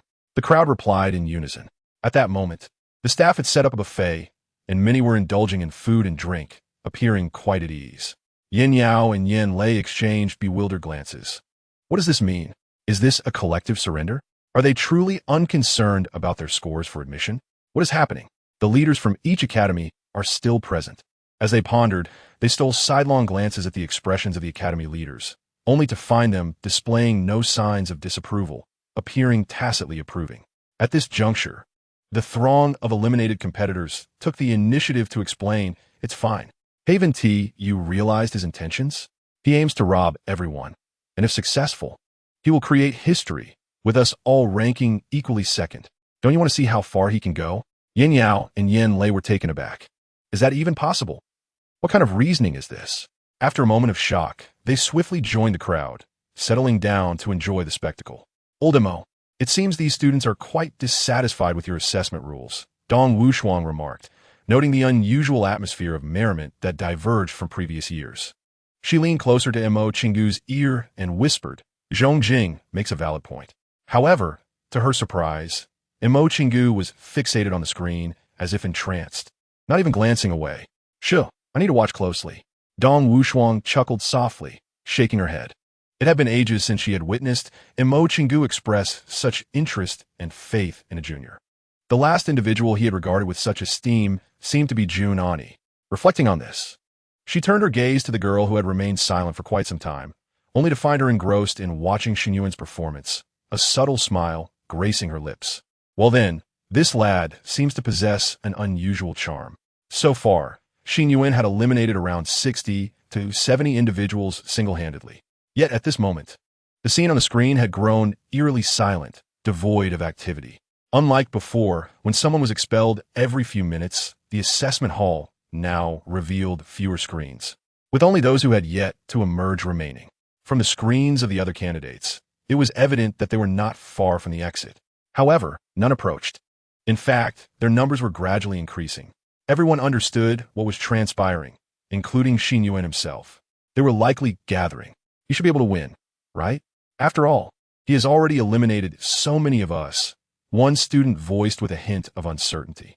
Yet, he too felt apprehensive, for Xin Yuan had previously picked them off one by one. Are you beginning to believe in legends? The combat prowess of the superpowered community is not something one individual can rival. A voice laced with mockery drew the attention of the candidates, prompting them to frown in unison. For over 30 hours, Li Qian has remained by Xin Yuan's side, day and night. After all, she dared not voice her frustrations to the leaders, and could only vent her anger slightly towards the students. Previously, she had observed even those trainees whom she had incited to target Xin Yuan, now turning against her, cheering for him instead. It felt as if she were merely a bystander in this situation, a mere jester, with a heart heavy with despair. This was her sole remaining hope. Let Xin Yuan fail just this once. Please, just once. As she watched Li Qian's face twist with jealousy, the students paid her no heed. No one cared anymore whether Xin Yuan was E-rank. That was a thing of the past. They were solely interested in whether Xin Yuan could emerge victorious. Within the secret realm, as the last 3 hours unfolded, darkness descended, heralding the final night within this enigmatic domain. The entire world plunged into inky blackness, illuminated only by the twinkling lights of the divine core beneath Xin Yuan.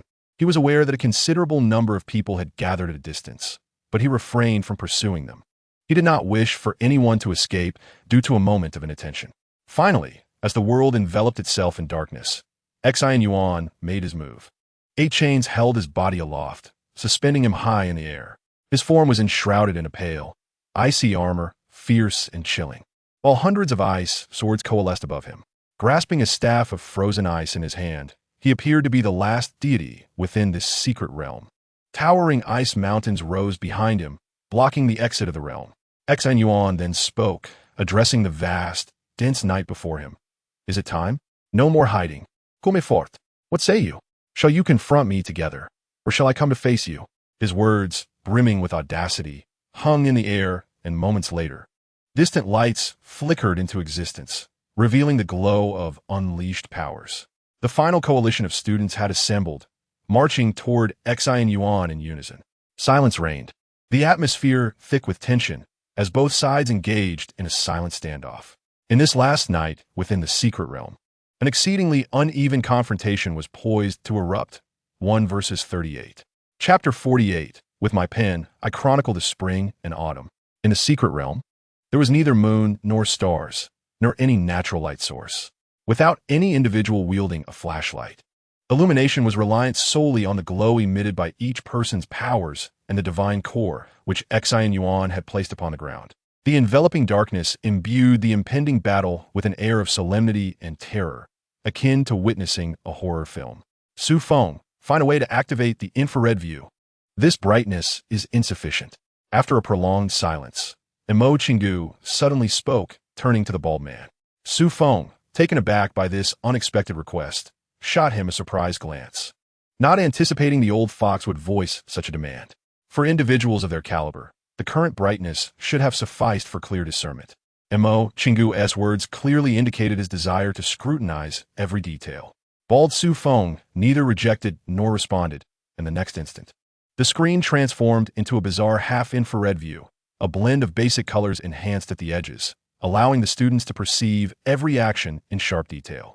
As the tension reached its zenith within the secret realm, it was clear that Xin Yuan's presence alone had elevated the atmosphere to its peak. Despite the overwhelming numbers, the student coalition felt no sense of ease. Before the floating figure of Xin Yuan, they seemed to forget his identity, akin to how they had faced monstrous beings merely hours before. Yet Xin Yuan, devoid of any psychological burden, found himself filled with playful spirit. Suddenly, channeling a whimsical homage to One Piece, he spread his arms wide, grinning as he proclaimed, "Want the divine cores? I'll place them all right here. Come and take them. Whosoever claims one shall undeniably be the first." Such farcical words went over the heads of those present. After all, in this otherworldly realm, One Piece did not exist, and the other students lacked Xin Yuan's playful disposition. Continuing this way is disadvantageous for us both. Let's not contend with one another any longer, but rather leave the examination together. You already possess enough divine cores to secure your position as first. Why covet ours? Finally, someone from the previously silent student coalition spoke up, and upon closer inspection, Xin Yuan recognized him. His name was Yun Fei, one of those who had previously seized the divine core from Xin Yuan. Ecstatic at having acquired spoils from Xin Yuan, he felt he had become the dark horse of this examination. Most of those who had participated in the earlier heist were now present, and the rapid shift in power dynamics, with Xin Yuan now the one attempting to seize from them, was a clear case of karma. No, I cannot strike first. That would be unjust to the others. Unjust? The opponent clearly did not comprehend. However, Xin Yuan was no longer willing to waste time. Regardless of whether his adversaries were prepared, he was ready. With a mighty roar, the energy chains flung him high into the air. With a powerful swing of his right hand, the staff of ice shot down like a cannonball toward the throng below. In a thunderous explosion, Yun Fei quickly ducked, the icy staff barely grazing his scalp as it slammed into the ground, embedding itself halfway into the earth. Debris flew as the surface cracked, a testament to the strike's might. Realizing the peril he had narrowly escaped, cold sweat drenched Yun Fei's back. Although the secret realm prevented actual death, the terror of brushing against the specter of death was enough to haunt his dreams. Regaining his composure, he incredulously looked up at Xin Yuan and exclaimed, "You truly dare to make a move? Do you think you could defeat over 30 of us all on your own?" "I believe I can," Xin Yuan retorted from midair, raising a finger. The ice staff erupted, sending shards flying like steel needles toward the surrounding students. Observing the scene, Dong Wuxiang turned to Jun Ani and inquired, "Have you taught him the ice explosion technique?" "No," Yun Ani replied. Upon hearing this, Dong Wuxiang nodded appreciatively. He hasn't even enrolled yet, and yet he has developed a technique akin to martial prowess on his own. His comprehension is truly remarkable. In the secret realm, Yin Fei found himself beside the fallen staff, bearing the brunt of the attack. He was knocked down by the force and riddled with cuts from the flying ice shards. Just as he intended to voice his grievances, a large hand suddenly slapped his face, pinning him to the ground. "If you lack the courage, then step aside," shouted Qi Hong, a familiar face to Xin Yuan, who now stood up to berate Yin Fei. He then turned to Xin Yuan, saying, "Brother, we know each other to some extent. I harbor no hostility toward you, but I wish to test my skills against you." As he spoke, his voice grew increasingly guttural, culminating in a low growl reminiscent of a beast. In an instant, his entire body swelled, muscles rippling like granite, bursting through the seams of his combat suit as his height soared to an astonishing 2.5 meters. A dark emblem of a king materialized on his forehead, leaving him clad solely in specially designed elastic shorts, preventing him from hurling himself into a frenzy. This was the formidable A-grade beast form of Qi Hong, the embodiment of a divine beast. With a thunderous roar that reverberated through the cosmos, he forcefully stomped the ground, creating a deep crater beneath him. The recoil propelled him skyward, soaring towards Xin Yuan. Naturally, Xin Yuan could not evade this onslaught. He clenched his right fist, forming an immense crystalline gauntlet of ice, and dove downward. Simultaneously, hundreds of flying swords behind him unleashed a cacophony of slicing winds, indiscriminately targeting the 30-plus students below. Observing that Xin Yuan occupied the advantageous position and chose to confront him head-on rather than retreat, Qi Hong smirked knowingly and unleashed another terrifying roar, his aura intensifying further. In the next moment, their bodies collided in the air like meteors, fists meeting fists. A resounding boom echoed, light erupting forth accompanied by a tremendous crash, as the force of their unrestrained assault transcended the realm of mere human capability. Concurrently, a series of crackling sounds emerged, marking the commencement of an epic battle. All students unleashed their abilities, desperately countering Xin Yuan's flying swords. In tandem, beams of various colors surged towards Xin Yuan, bombarding him from all directions. At that moment, as all the students and judges remained wrapped in silent attention, an unexpected voice broke the stillness. He, truly remarkable. It seems that after years of concealing my identity, I can no longer remain hidden because of this child. I deem him worthy. Thus, with my pen, I shall inscribe the annals of history. A judge suddenly proclaimed, his words seemingly out of nowhere, and as he spoke, a brilliant light enveloped him. Chapter 49, an assessment to be recorded in history, total annihilation. With my pen, I shall inscribe the annals of history. Zhong Liwu exclaimed, and in an instant, a grand, ancient tome appeared before him. The book shimmered with golden light, its text illegible, yet radiating an aura of grandeur. Zhong Liwu was one of the judges, brought by Zhong Jing, holding a lowly position and having never uttered a word during previous assessments. From a certain perspective, he could be seen as Zhong Jing's assistant. However, his current display astonished everyone.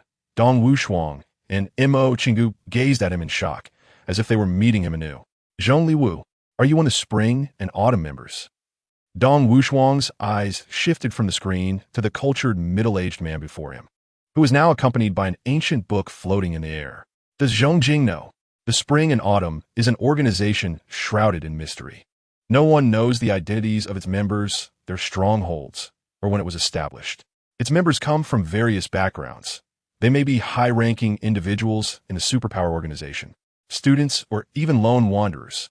In essence, unless extraordinary events transpire, one would remain oblivious to who among them belongs to Spring and Autumn. Remarkably, whenever significant events worthy of historical documentation occur, a member of Spring and Autumn is always present to chronicle the happenings. This elusive nature has led many to speculate that Spring and Autumn is a colossal organization, with members dispersed across the globe. The organization has a motto: history is written by the victors.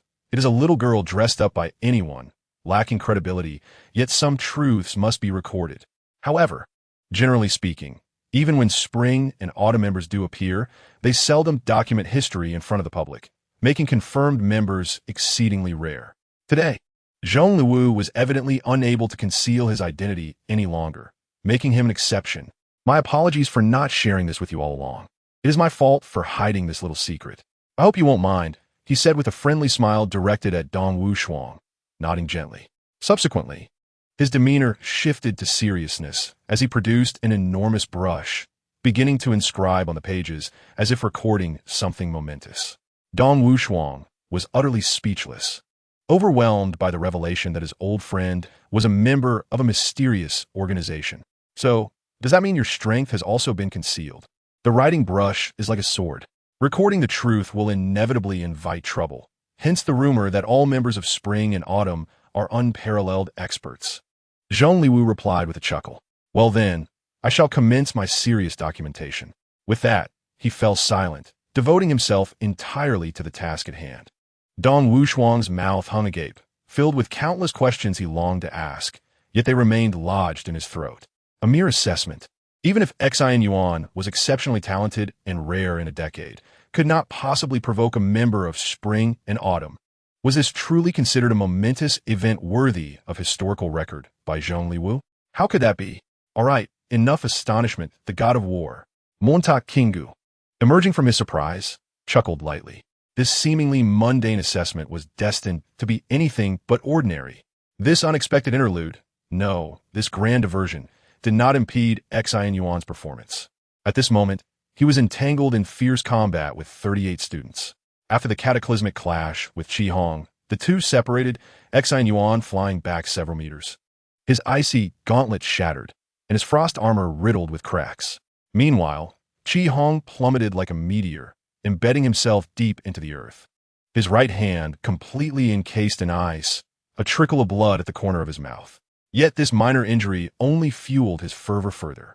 He slammed his right hand against the ground, shattering the ice, shook it off with a dismissive gesture, and charged once more. Xin Yuan was currently engaged in battle with numerous opponents, yet as long as they ventured close, most of them fell instantaneously. The combat prowess of the students remained woefully inferior, utterly incomparable to the previous divine servants. Though the divine servants may not have been intrinsically stronger, they possessed a fearlessness, a madness, and a remarkable synergy. In contrast, the students were akin to a rabble, none genuinely willing to risk their lives against Xin Yuan, all motivated by self-interest. They lacked a formal alliance, and even in this moment, they were wary of potential betrayals from their peers.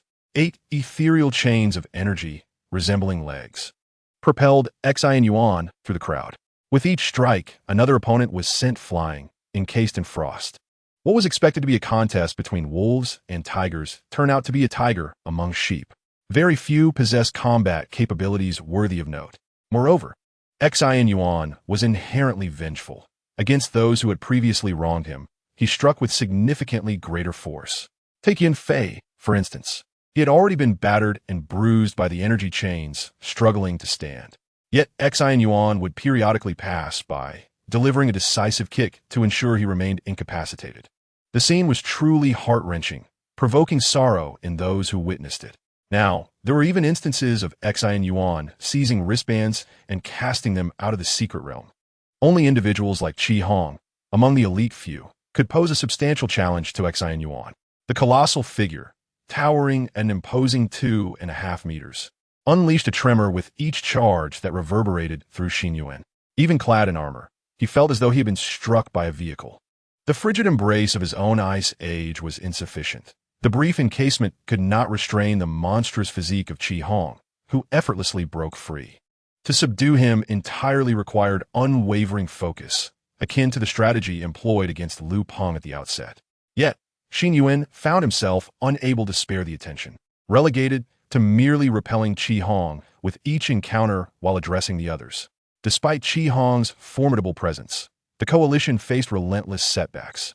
With over a dozen individuals already prostrate on the ground, devoid of any means to retaliate, it was evident to the discerning that Xin Yuan was destined to achieve total annihilation. The flawless performance left Dong Wuxiang in a state of shock, teetering on the edge of numbness, poised to applaud when she was abruptly interrupted. Impossible. How could he possibly possess such strength? I demand an investigation. It must be done. He has cheated. He could be a human spy. Surely he has drawn upon some external force. There is something amiss. Li Qian's psyche was unraveling. After 36 hours of anticipation and waiting, Xin Yuan's impeccable display had afforded her no opportunity. Her mindset shattered. She appeared almost deranged, abandoning all pretense of decorum, no longer concerned with leadership or authority. She had descended into a state of frenzy. Zhongli Wu, who had been diligently recording, furrowed his brow slightly and spoke. Silence. He then extended a finger, quietly directing it toward the frenzied Li Qian. Chapter 50. A sea of eyes, yet only one to claim. With the flick of a finger, it seemed as though nothing transpired. No radiant light, no beams of energy manifested. Yet, astonishingly, Li Qian fell silent. Her mouth continued to move in frantic motion. But no sound emerged, as though her vocal cords had lost their capacity to vibrate. Upon realizing the absence of sound, confusion morphed into terror as she instinctively clutched her throat, her mouth agape in incredulity, desperately attempting to produce a voice.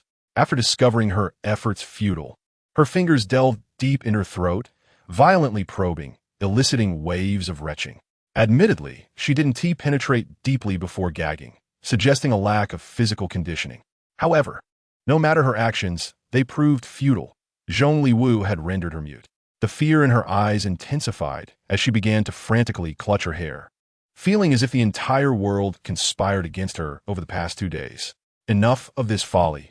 I must take responsibility for your indulgence. Came a long sigh as a figure materialized behind Li Qian.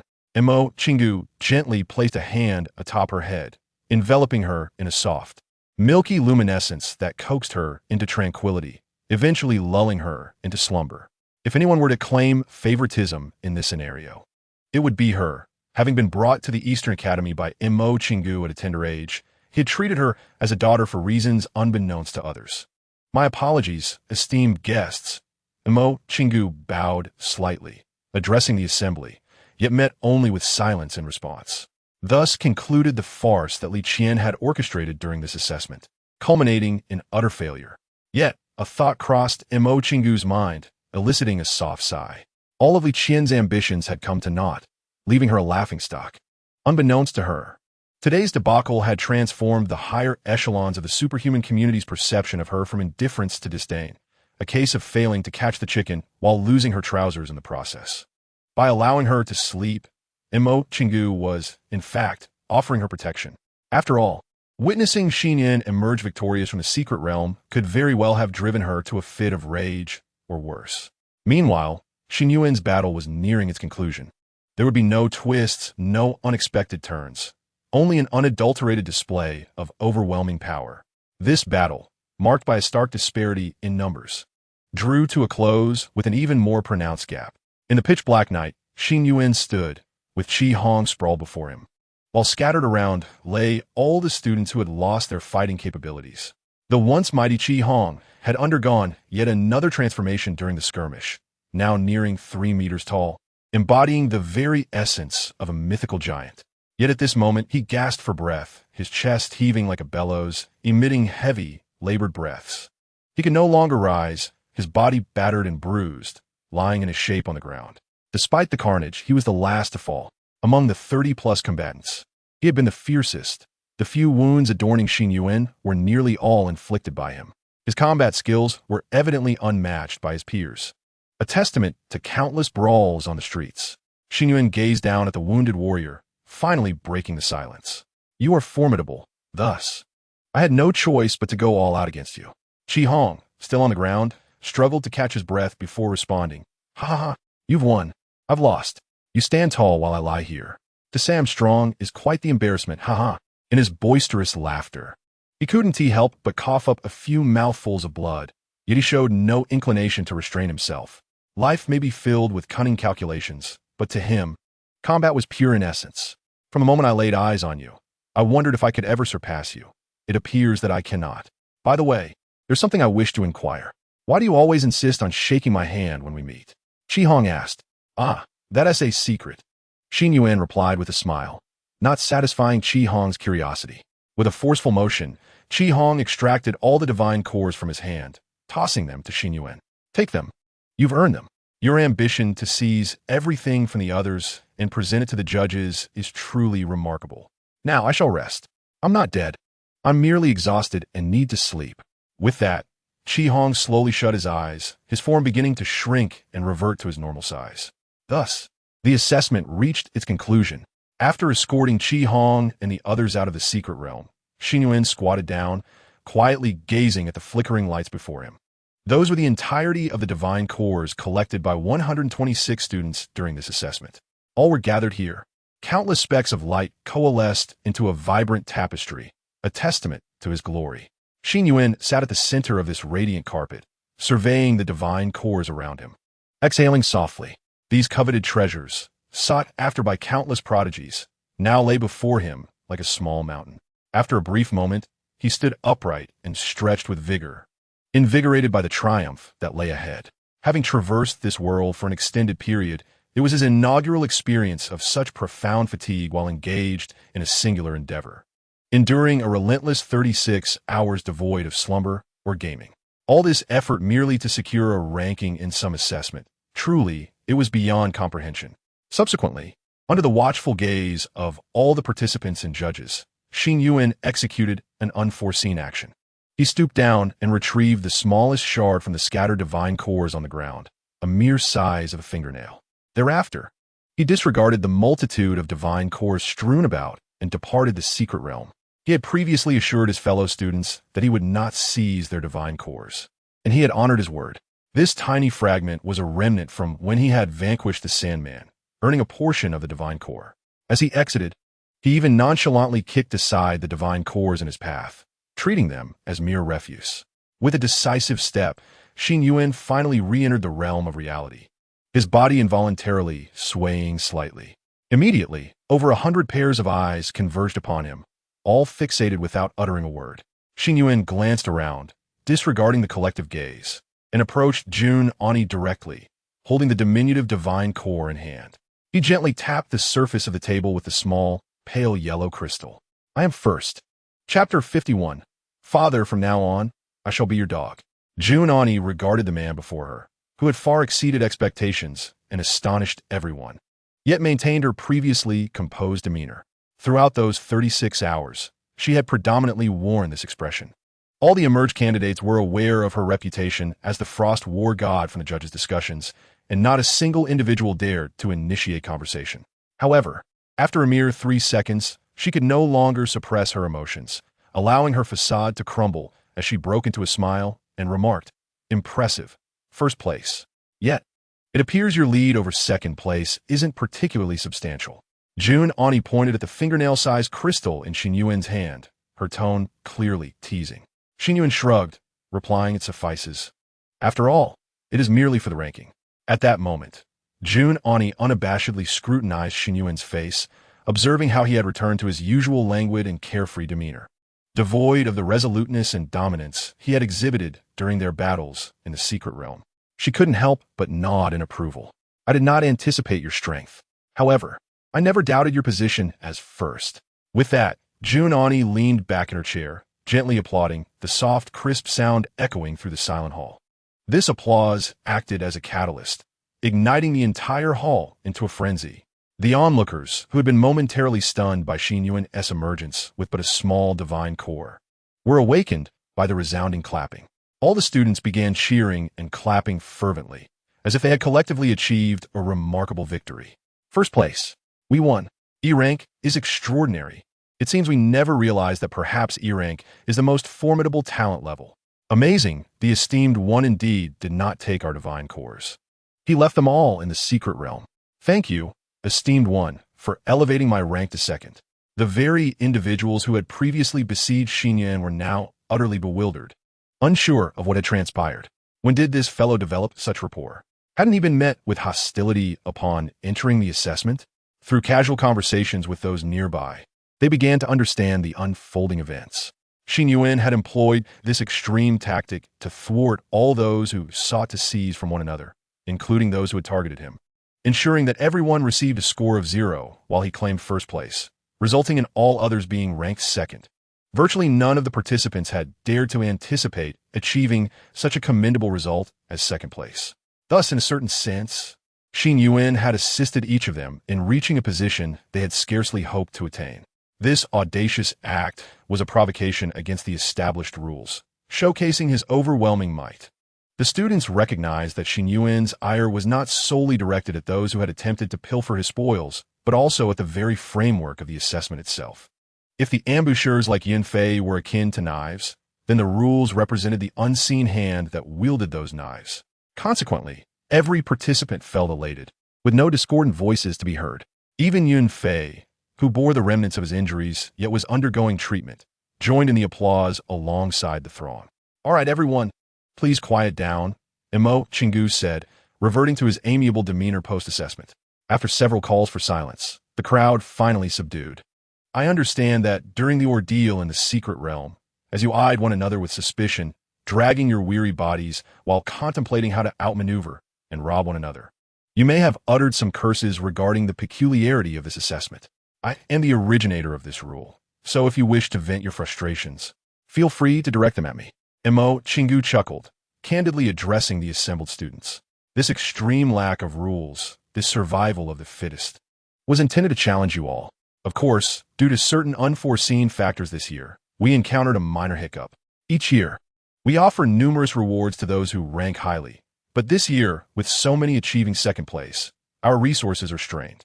Therefore, here, Imo Chingu paused, scanning the faces in the crowd. "I have decided to personally fund the rewards that were not initially prepared. Each of you, having achieved second place in the collective assessment of the reserve students, will receive commendations. And of course, there is one individual who provocatively challenged the rules. First place." Upon hearing these words, the students were momentarily stunned before erupting once more into a cacophony of cheers. Joy radiated from everyone, creating a harmonious atmosphere. Imo Chingu observed their jubilance with a mix of satisfaction and reluctance. They were all spirited youths in their prime. Yet soon they would confront some hidden truths that the public had long concealed. Let them celebrate a little longer. As the jubilations continued, a figure entered slowly through the doorway, appearing dejected. It was Liu Peng, who, having been swiftly eliminated by Xin Yuan at the onset of the assessment, had spent the ensuing day and a half in a state of turmoil.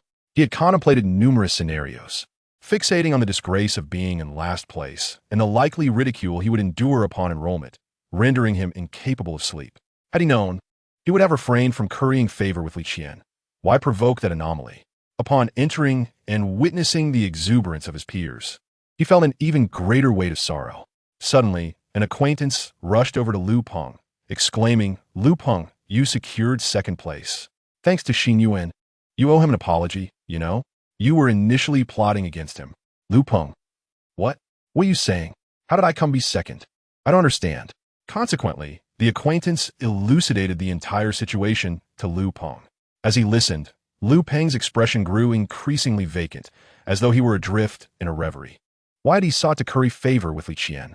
Why had he targeted Xin Yuan?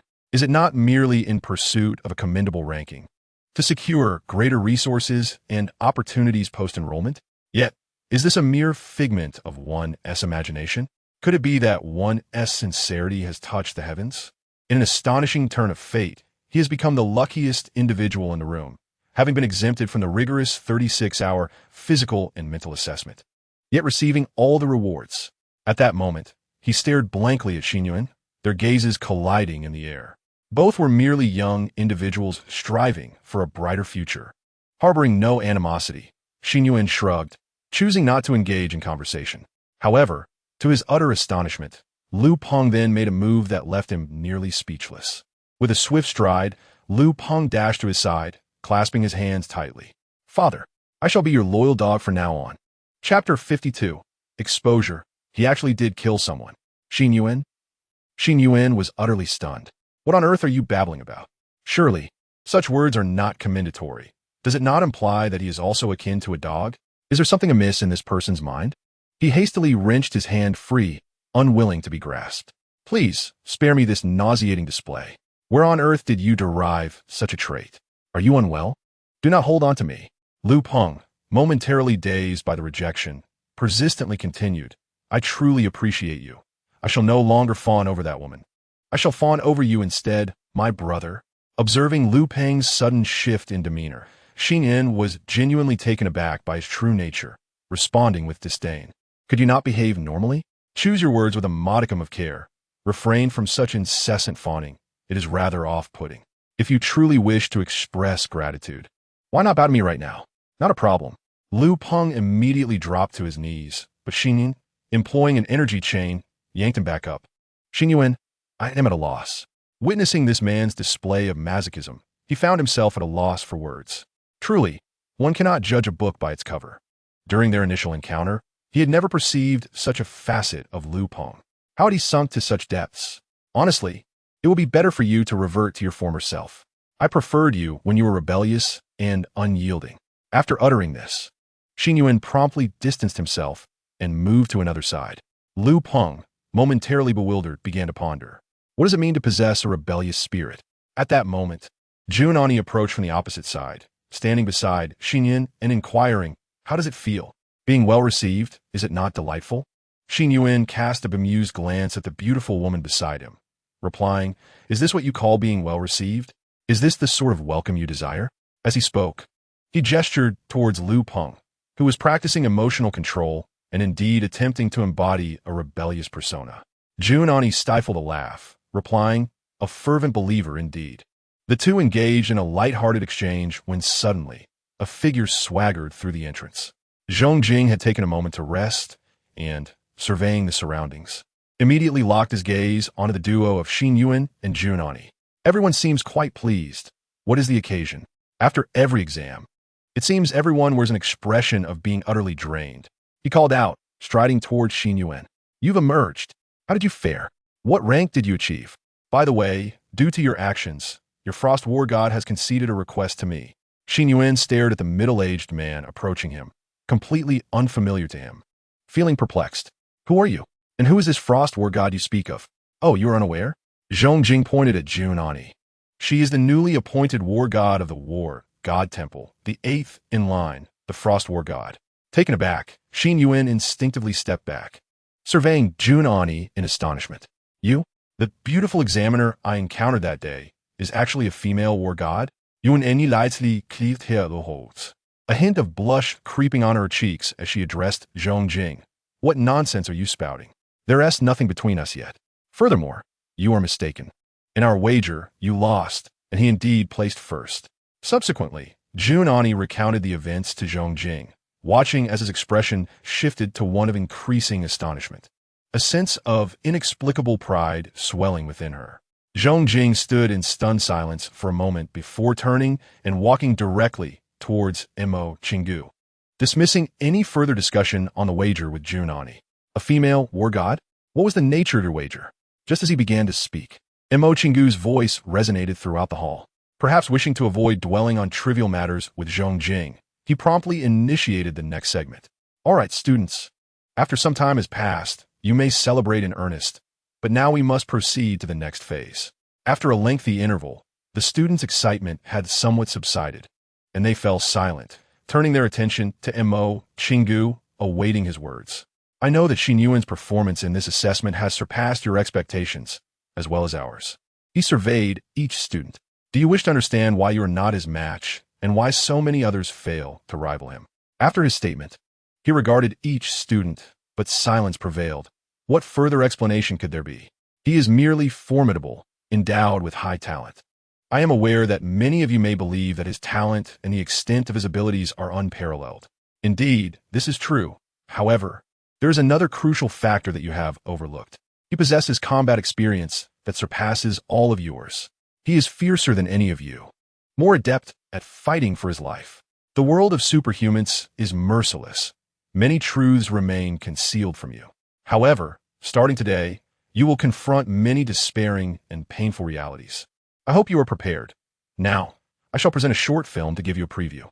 As he finished, he raised his hand, and a screen materialized before all. The screen flickered and distorted, revealing an image of a dimly lit street under a yellow streetlight, where Xin Yuan was seen with his eyes closed, navigating through darkness. Xin Yuan. This was footage from his earlier encounter with the human traffickers, or rather, the divine servants. He knew Juan had reported this matter, but he never anticipated that Mo Chingu would choose this moment to unveil it. What was the intention behind this? Moreover, he had no recollection of there being surveillance footage. The other students were oblivious to the significance of the footage, unaware of Xin Yuan's actions or the reason for its display. They watched as Xin Yuan, eyes closed, traversed without impediment. Eventually arriving at a fitness equipment area, they observed him lightly tapping the apparatus, producing various sounds, before the space warped and he entered another realm. Whispers filled the air as they marveled at Xin Yuan's actions, but soon, silence enveloped the room, so palpable that one could hear a pin drop. Those standing closest to Xin Yuan began to inch away, unwilling to remain too near him, as they beheld the unfolding events in the subsequent video. A scene of gruesome brutality emerged before them. Chapter 53. The cipher left by the father of superhumans. Odd changes, even constants. The video continued to play, showcasing the fierce battle that had transpired 5 days prior, involving Xin Yuan. They witnessed the ominous, terrifying ritual, the two children lying on the ground, writhing in pain and despair. The youthful zeal within them ignited an uncontrollable fury, yet that anger was swiftly eclipsed by sheer terror. They observed how effortlessly Xin Yuan evaded the onslaught of his adversaries, rescuing the children in the process. They watched in horror as he wielded the ice staff, shattering a man's chest, piercing him through, and sending him flying. Engaging with various fervent, reckless zealots, his strikes were merciless, each one lethal. Ultimately, he seized the leader among them, gripping his throat and, with a gradual encroachment of ice, extinguished his life. All the students stood transfixed, witnessing the man's anguished cries of fear in Xin Yuan's grasp, juxtaposed against Xin Yuan's cold and indifferent demeanor. Then, they beheld a scene that sent chills down their spines. Xin Yuan's gaze was frigid, his eyes reflecting a merciless and cruel glimmer as he surveyed the icy statues strewn across the ground. In an instant, the camera shifted and all the ice sculptures shattered, leaving a gruesome tableau of severed limbs that spoke volumes of the horrors that had unfolded. At that moment, within a 10-meter radius of Xin Yuan, no one remained standing, save for Juan, who remained at his side. The eyes of all the students brimmed with dread, yet none dared to meet Xin Yuan's gaze, as if they were paralyzed by the fear of locking eyes with him. Several female students, overwhelmed by the shocking revelation, succumbed to violent retching. The impact was simply too profound for them to bear. They had initially believed Xin Yuan to be merely a fellow student, albeit one with remarkable talent and strength. Yet now, they comprehended that they were fundamentally different beings. He had indeed taken lives. In the wake of this video, they began to tremble with trepidation at the thought of daring to confront Xin Yuan within the secret realm. He was a heartless maniac, a cold-blooded killer. Do you understand now why 38 of you were no match for him? It is not due to a lack of strength on your part, but rather because you have never endured such battles. You lack the psychological fortitude for it. Observing the students' expressions filled with terror and fear, Mo Chingu shook his head in disappointment, his tone growing stern. Xin Yuan stood amidst the vacant space where others had once gathered, listening attentively to Mo Chingu's discourse.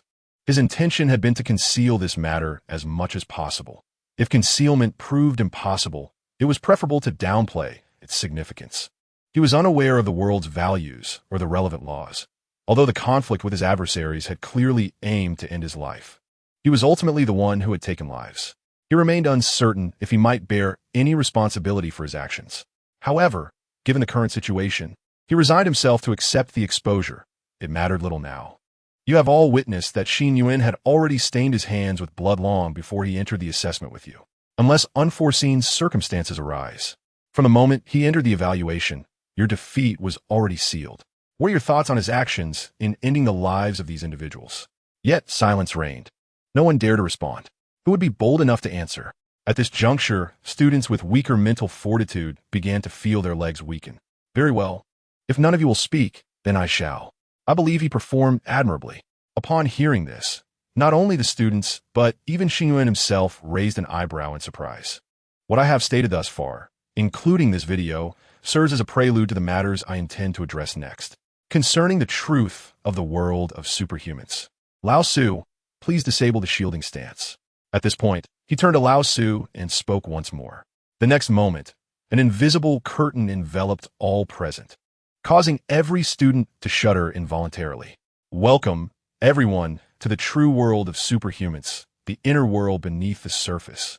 This luminous barrier serves as a restriction on your subconscious, preventing you from disclosing any related information to ordinary individuals who are unaware of this matter. Now, let us engage in a whisper. I pose a question to you all. What do you believe is the significance of the existence of superhumans?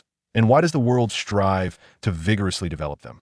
After the topic shifted, the students' psychological states improved somewhat, and Xin Yuan, who had previously demonstrated commendable mental resilience, replied, to address superhuman crime and the unique meteorological disasters arising from the resurgence of spiritual energy. Mo Chingu smiled at her, nodding in agreement. You articulated that well, but it is merely the official facade presented to the public. Such incidents do exist, albeit infrequently. They serve more to obfuscate the truth and prevent public panic. The genuine reason is singular. There are deities above us. The students gazed curiously at Mo Chingu, silently awaiting his elaboration. This is the truth that superhumans have conspired to bury. The gods wish to annihilate us. The targets you encountered during the assessment once roamed this world. They are what we refer to as gods. Simultaneously, their servants were born. Just as Mo Chingu was about to delve deeper into his explanation, a voice abruptly interrupted him. Xin Yuan raised his hand and interjected. I apologize for interrupting, but there is something I must inquire. Unlike the other students, Xin Yuan possessed knowledge. Having gleaned insights from battles against the divine servants, understanding the terminology of gods and servants. Thus, he was perplexed. Mo Chingu remained silent, gesturing with his eyes for him to proceed. I wish to understand why these beings are referred to as gods. This seems illogical, if they pose a threat to humanity. Resembling the grotesque entities found within the secret realms, why do we not label them as monsters instead of bestowing upon them the title of gods? Mo Chingu paused, clearly taken aback by the question. After a moment of contemplation, he raised a thumb in approval and replied, Excellent question. I do not believe I have ever heard anyone pose it before. However, there is indeed a reason for this. One of the reasons, and the most significant one, traces back to a century ago when the resurgence of spiritual energy commenced, marked by the emergence of an individual.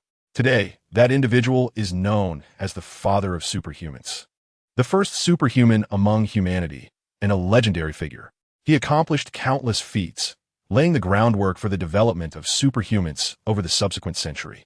He established the hierarchy of superhumans, defined their cultivation methods, introduced various concepts, and even named the gods as gods. It sounds rather domineering, does it not? At this juncture, a smile graced Mo Chingu's face, seemingly filled with pride for that ancient deity. By the way, there is an interesting anecdote regarding the father of superhumans. He once issued a cipher to the world, seeking those who could decipher it. Yet to this day, no one has succeeded. Someone instinctively inquired, what is the cipher? Let me recall. The first half of the cipher seems to be odd changes, even constants, a peculiar and seemingly meaningless phrase. Xin Yuan, originally bowing his head in contemplation, Xin Yuan suddenly lifted it upon hearing those words. Chapter 54. In this world, there existed another traveler from another realm. The peculiar formula, odd changes, even remains, a phrase that had been etched into the minds of high school students nationwide, was something Xin Yuan had long since memorized. Yet, he had thought that after his own transmigration, he would never again encounter this playful rhyme in his lifetime. To his astonishment, here it was. This implied that the great figure from a century ago, the father of all superhumans, was also a traveler. He was a fellow voyager, akin to himself. Before him, another had traversed into this world. He was not merely a lost wanderer in an alternate realm. There had been a predecessor who experienced the same tribulations. Was he still alive? What had he endured over a century? How had he overcome the strangeness and loneliness of this world? Had he, in his quest, ultimately found no other traveler and died in solitude, with no one ever discovering the deepest secrets he harbored? At that moment, Xin Yuan felt as if he had plunged into icy waters. His senses dulled, his mind overwhelmed with these thoughts, rendering him incapable of absorbing anything further. Mo Chingu noticed his unusual demeanor, yet could not abandon the other students for his sake. Thus, he chose to momentarily disregard Xin Yuan's vacant expression and continued his lecture. Of course, you may regard this matter as mere trivia. The other primary reason is spiritual contamination. Deities easily seduce others through various means. Those with wavering may become divine servants, while others may descend into madness. Such abilities to directly interfere with human belief are precisely why they are called gods, as they can easily instill a sense of subservient faith. Therefore, true superhumans are, in essence, God's layers. Having concluded these thoughts, Mo Chingu redirected the discussion, expounding upon the foremost challenges that superhumans would face in the future. The predominant issue was singular: the eradication of divine servants and the prevention of divine descent. Above one's head, there are deities. Though they do not dwell within this world, their whereabouts remain a mystery. However, after years of training as superhumans, one thing is clear: divine servants can invoke various sinister and malevolent rituals to summon deities to the mortal realm. A deity that has not descended is but a divine fetus, having minimal impact on the world. Yet if a successful descent occurs, even the weakest deity can wreak catastrophic havoc. Each year, countless superhumans perish at the hands of deities and their servants, with innumerable losses inflicted upon ordinary people. Thus, I must convey to you why the realm of true superhumans is so merciless. From this day forth, you are aware of the harsh reality, which signifies that you will confront this painful truth and the bloodshed that lies ahead. Currently, the number of summoning rituals proliferating across various regions is escalating, with sacrificial methods growing increasingly terrifying, even to the point of city-wide massacres. Consequently, the world is becoming more unstable, and one day you shall face life and death directly. I hope that the sense of helplessness you feel during this assessment does not resurface on the battlefield in the future. After delivering this speech, Mo Chingu observed the expressions of each student, feeling a twinge of melancholy within. On the youthful and naive faces, there were traces of fear, excitement, anxiety, and even anger towards the divine servants and deities. And then there was Xin Yuan's blank stare. It was uncertain what thoughts occupied his mind. Yet, Mo Chingu dared not contemplate how many of these individuals would perish in battles against the divine 10 years hence, nor how many would fall victim to the treachery of their own kind. With great power comes great responsibility. While this may seem unfair, there is no alternative. Beneath the calm and peaceful facade of today's world, a storm that would soon engulf the globe has long been brewing. Everyone was slowly digesting Mo Chingu's previous remarks, the gravity of the truth weighing heavily upon them. This reality was something they had never anticipated. After securing their placements, they had rushed home to celebrate, convinced of the bright prospects that awaited them, certain they would ascend to the pinnacle of their lives. Yet, after enduring an ordeal of hellish proportions, they now faced such a terrifying situation. Each one of them was lost in their own thoughts. However, Xin Yuan remained oblivious to the profound impact of this revelation. He was entirely absorbed in that phrase echoing in his mind. Odd changes even remains. Hey, what is wrong with you? Jianani had long noticed Xin Yuan's odd behavior and gently nudged him with her elbow. Yet, Xin Yuan remained unresponsive, as if in a stupor. Only after several more nudges did he hazily lift his head. Jianani found it peculiar. In her memory, Xin Yuan was a person of remarkable mental fortitude, able to maintain a detached calm in any situation. Although the truth about superhumans was brutal and difficult to accept, she did not believe it would shake Xin Yuan. After all, he had shown no emotion when confronted with 12 divine servants, striking with ruthless precision. How could this news possibly alter his mindset so drastically? Jianani, do you know about the father of superhumans? What was his name? Is he still alive? Jianani furrowed her brow slightly, pondering before responding. That was a long time ago. I'm not very clear on the details. I have gathered much information, but the authenticity of the tales that have survived is questionable. As for whether he is still alive, no one can say for certain. He simply vanished from the world. Oh, Xin Yuan nodded, returning to his contemplative demeanor. Once Mo Chingu concluded his lecture, he instructed all students to return and rest, as the 36 hours of intense combat had indeed drained their energy. They would reconvene the next day to distribute rewards and facilitate a mutual selection process between the students and the academy. As Xin Yuan walked toward his dormitory, Jianani followed closely behind. This time, upon seeing her approach, Xin Yuan deliberately slowed his pace and turned to look at her. You mentioned you have collected information about the father of superhumans. Could you share it all with me? Chapter 55. 10 Facts about the Father of Superhumans. Upon hearing Xin Yuan's immediate inquiry, Jian Ani realized that he seemed entirely unconcerned with the so-called truths of the superhuman world. He appeared inexplicably fascinated by the existence from a century past. Nodding, she replied, "Sure, but you must promise me one thing." "What is that?" "Join Dongfang Academy." "Sure." Without hesitation, Xin Yuan signaled for them to continue walking while discussing, responding with remarkable clarity, showing no concern for future developments or related topics. In his eyes, such trivial matters were of no consequence. He was solely intent on uncovering the enigmatic past of the father of superhumans. Observing Xin Yuan's succinct response, Jun Ani was taken aback, as she had prepared numerous remarks and excuses, all of which remained unspoken. After all, it was certainly beyond her capacity to directly express her desire to attend the same academy as him.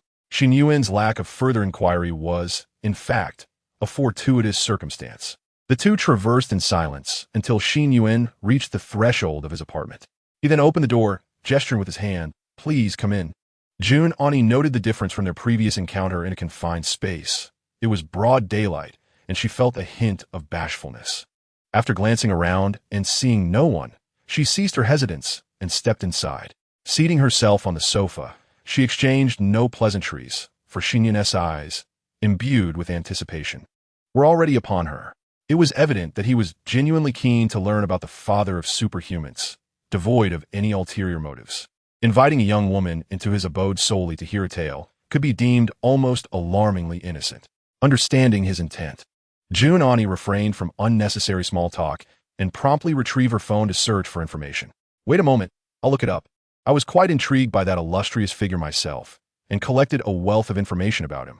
Of course, I cannot ascertain the veracity of these details. Xin Yuan, displaying remarkable tact, did not interrupt, but instead fetched 2 bottles of beverage from the refrigerator and placed them on the table. After a brief interval, it appeared she had found something. Jun Ani spoke up. His true name is no longer verifiable, but it is said that he wandered the world, living a life devoid of wife or child, often referring to himself as the traveler.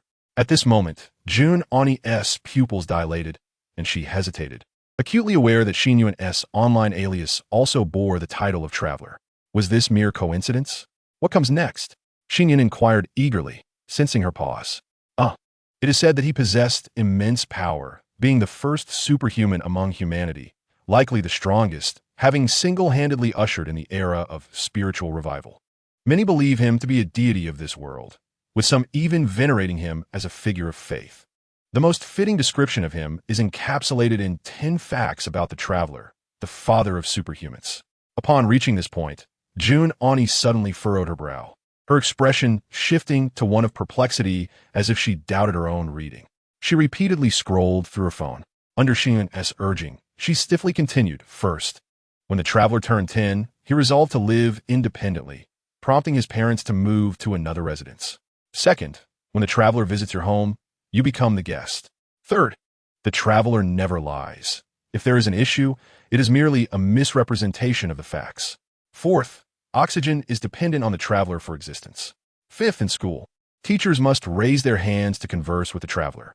Sixth, if the traveler arrives late to school, other students will be punished for arriving too early. Seventh, when the traveler gazes into a mirror, he sees nothing, for there exists only one traveler in the world. Eighth, the traveler does not perceive himself as a deity. Rather, deities regard themselves as the traveler. Jun Ani's melodious voice reverberated throughout the room, leaving Xin Yuan aghast on the sofa. What in the world is this? Is this the information about him? It's absurd. Stunned into silence, Xin Yuan, who had initially sought knowledge about the illustrious predecessor, was now at a loss. After a prolonged pause, he instinctively asked, "What about the last 2? The last 2 are undocumented. It is said that the traveler forbids mankind from knowing all of his secrets." After sharing these peculiar tidings, Jun Ani, equally bewildered, covered her forehead in disbelief. She had never anticipated encountering such absurdity. Xin Yuan, still incredulous, pressed on, "Is there anything else?" "None whatsoever." Xin Yuan realized he had posed a futile inquiry. "You mentioned that he once issued a cryptic signal to the world that no one could decode. Is there any avenue left to pursue this matter? Any means to decipher the signal?" Juan regarded Xin Yuan with astonishment. You genuinely wish to attempt this? Do you believe it? I suspect that signal is akin to these 10 facts, merely a facetious jest of fabrication. Seeing her skepticism, Xin Yuan chuckled dismissively.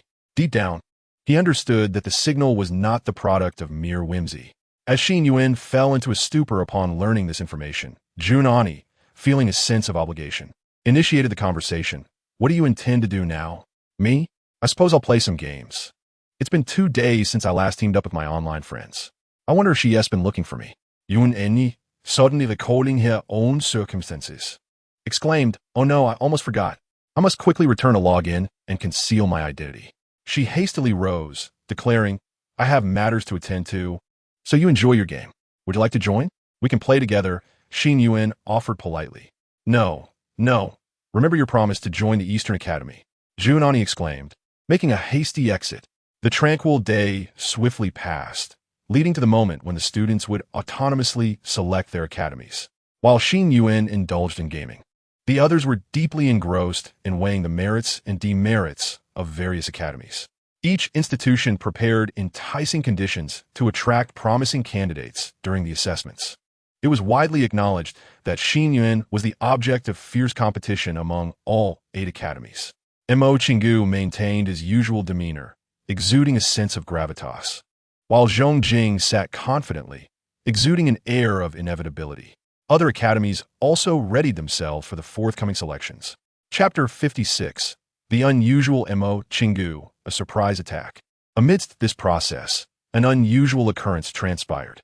For reasons unknown, Mo Qinggu exhibited an extraordinary emphasis on security measures, deploying nearly all his accompanying personnel. The breadth of this deployment was astonishing, with all combatants dispatched to patrol the vicinity. Superhumans could be seen throughout the artificial rivers, small squares, and even residential areas. Hey, old man Mo, you seem a bit off today. While necessary security is paramount, this seems excessive. Do you have a premonition? Zhong Jing inquired, puzzled, as he observed Mo Qinggu from his seat. At this time, leaders from all 8 academies were present, yet only Mo Qinggu held the title of director, while the others were vice directors. This was partly due to Mo Qinggu establishing the assessment rules, and also because he was known for his whimsical nature. Though he possessed immense power, he was rather indifferent to matters of governance. Consequently, it was the vice principal who managed the affairs of the Eastern Academy. His presence here seemed largely superfluous. Caution is the mother of safety, especially given the exceptional circumstances of today. Just a few days ago, thanks to Xin Yuan, that group of divine servants was vanquished, preventing the divine descent ritual.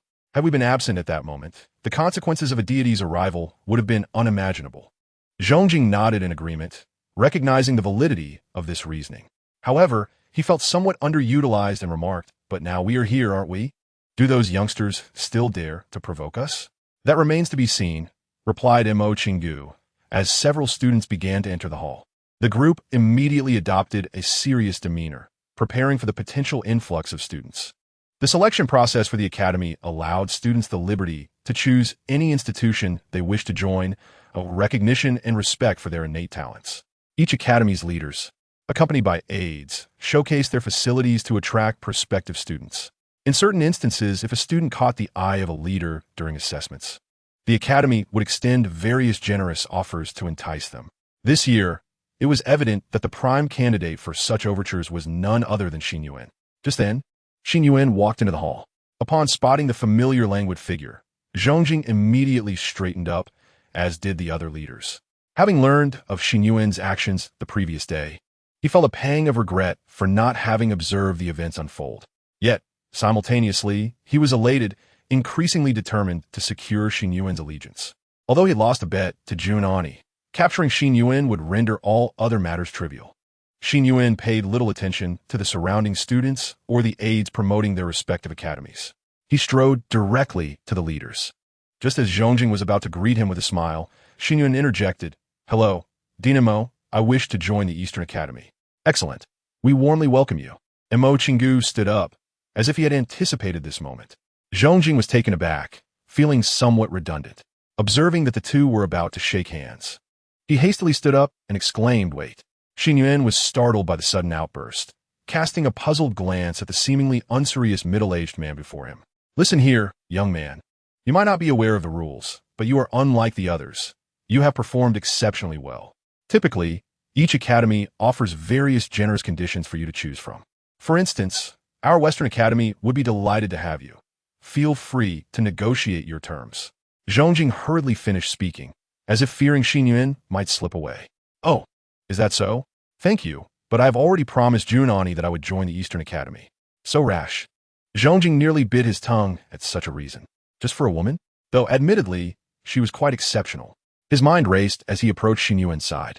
You may not yet realize, but our Western Academy is truly rich in resources. As he spoke, he draped an arm around Xin Yuan's shoulders, conspiratorially whispering, and this old man is quite stingy. I assure you, should you join the Eastern Academy outright, the benefits you receive will certainly be diminished. Xin Yuan was taken aback by this unexpected camaraderie. Just as he was about to respond, Emo Chingu intervened, pulling Zhongjing aside. No speaking ill behind someone's back. I will also extend favorable terms to you. I can offer you 300 hours in a simulated training environment, along with 100 pure energy crystals. What do you think? Xin Yuan, having scarcely paid attention to Emo Chingu's previous words, inquired, what are those? Nothing much, just materials that enhance a superhuman strength. Emo Chingu replied. Is that all? How dare you make such an offer? Zhongjing interjected, I'll double that. Along with these conditions, you can request additional benefits. Xin Yuan turned to Emo Chingu. While he had already resolved to join the Eastern Academy, he saw no harm in negotiating for greater advantages. Emo Chingu, left with little choice, conceded. I can match that offer. Furthermore, you can approach me anytime. I can assist you. What about payment? Xin Yuan asked bluntly, without a hint of embarrassment. Emo Chingu, momentarily taken aback, responded, for matters concerning divine descent, it must be reported to the Human Alliance for rewards. As for payment, how much do you desire? 300,000, Xin Yuan declared. Agreed. With that, the hands of the old man and the youth clasped together firmly. Zhongjing, who had intended to say much more, found his words lodged in his throat and ultimately shook his head in resignation. It was clear that he had been outmaneuvered by this cunning old fox. Moreover, it was evident that Xin Yuan had firmly set his sights on the Eastern Academy. As Xin Yuan grasped the rough hand, he activated his ability once more. Despite having previously replicated it, he sensed something amiss with Emo Chingu's powers. Thus, he was willing to expend a day of opportunity to investigate further. Ding! Replication successful. A voice echoed in his mind, just as a piercing scream rang out. Director Emo, prepare to evacuate. A bloodied figure came tumbling through the door, causing a stir among the gathered individuals. Chapter 57. Can you single-handedly fend off all divine servants? Replication successful, acquired B-level talent. Rapid healing.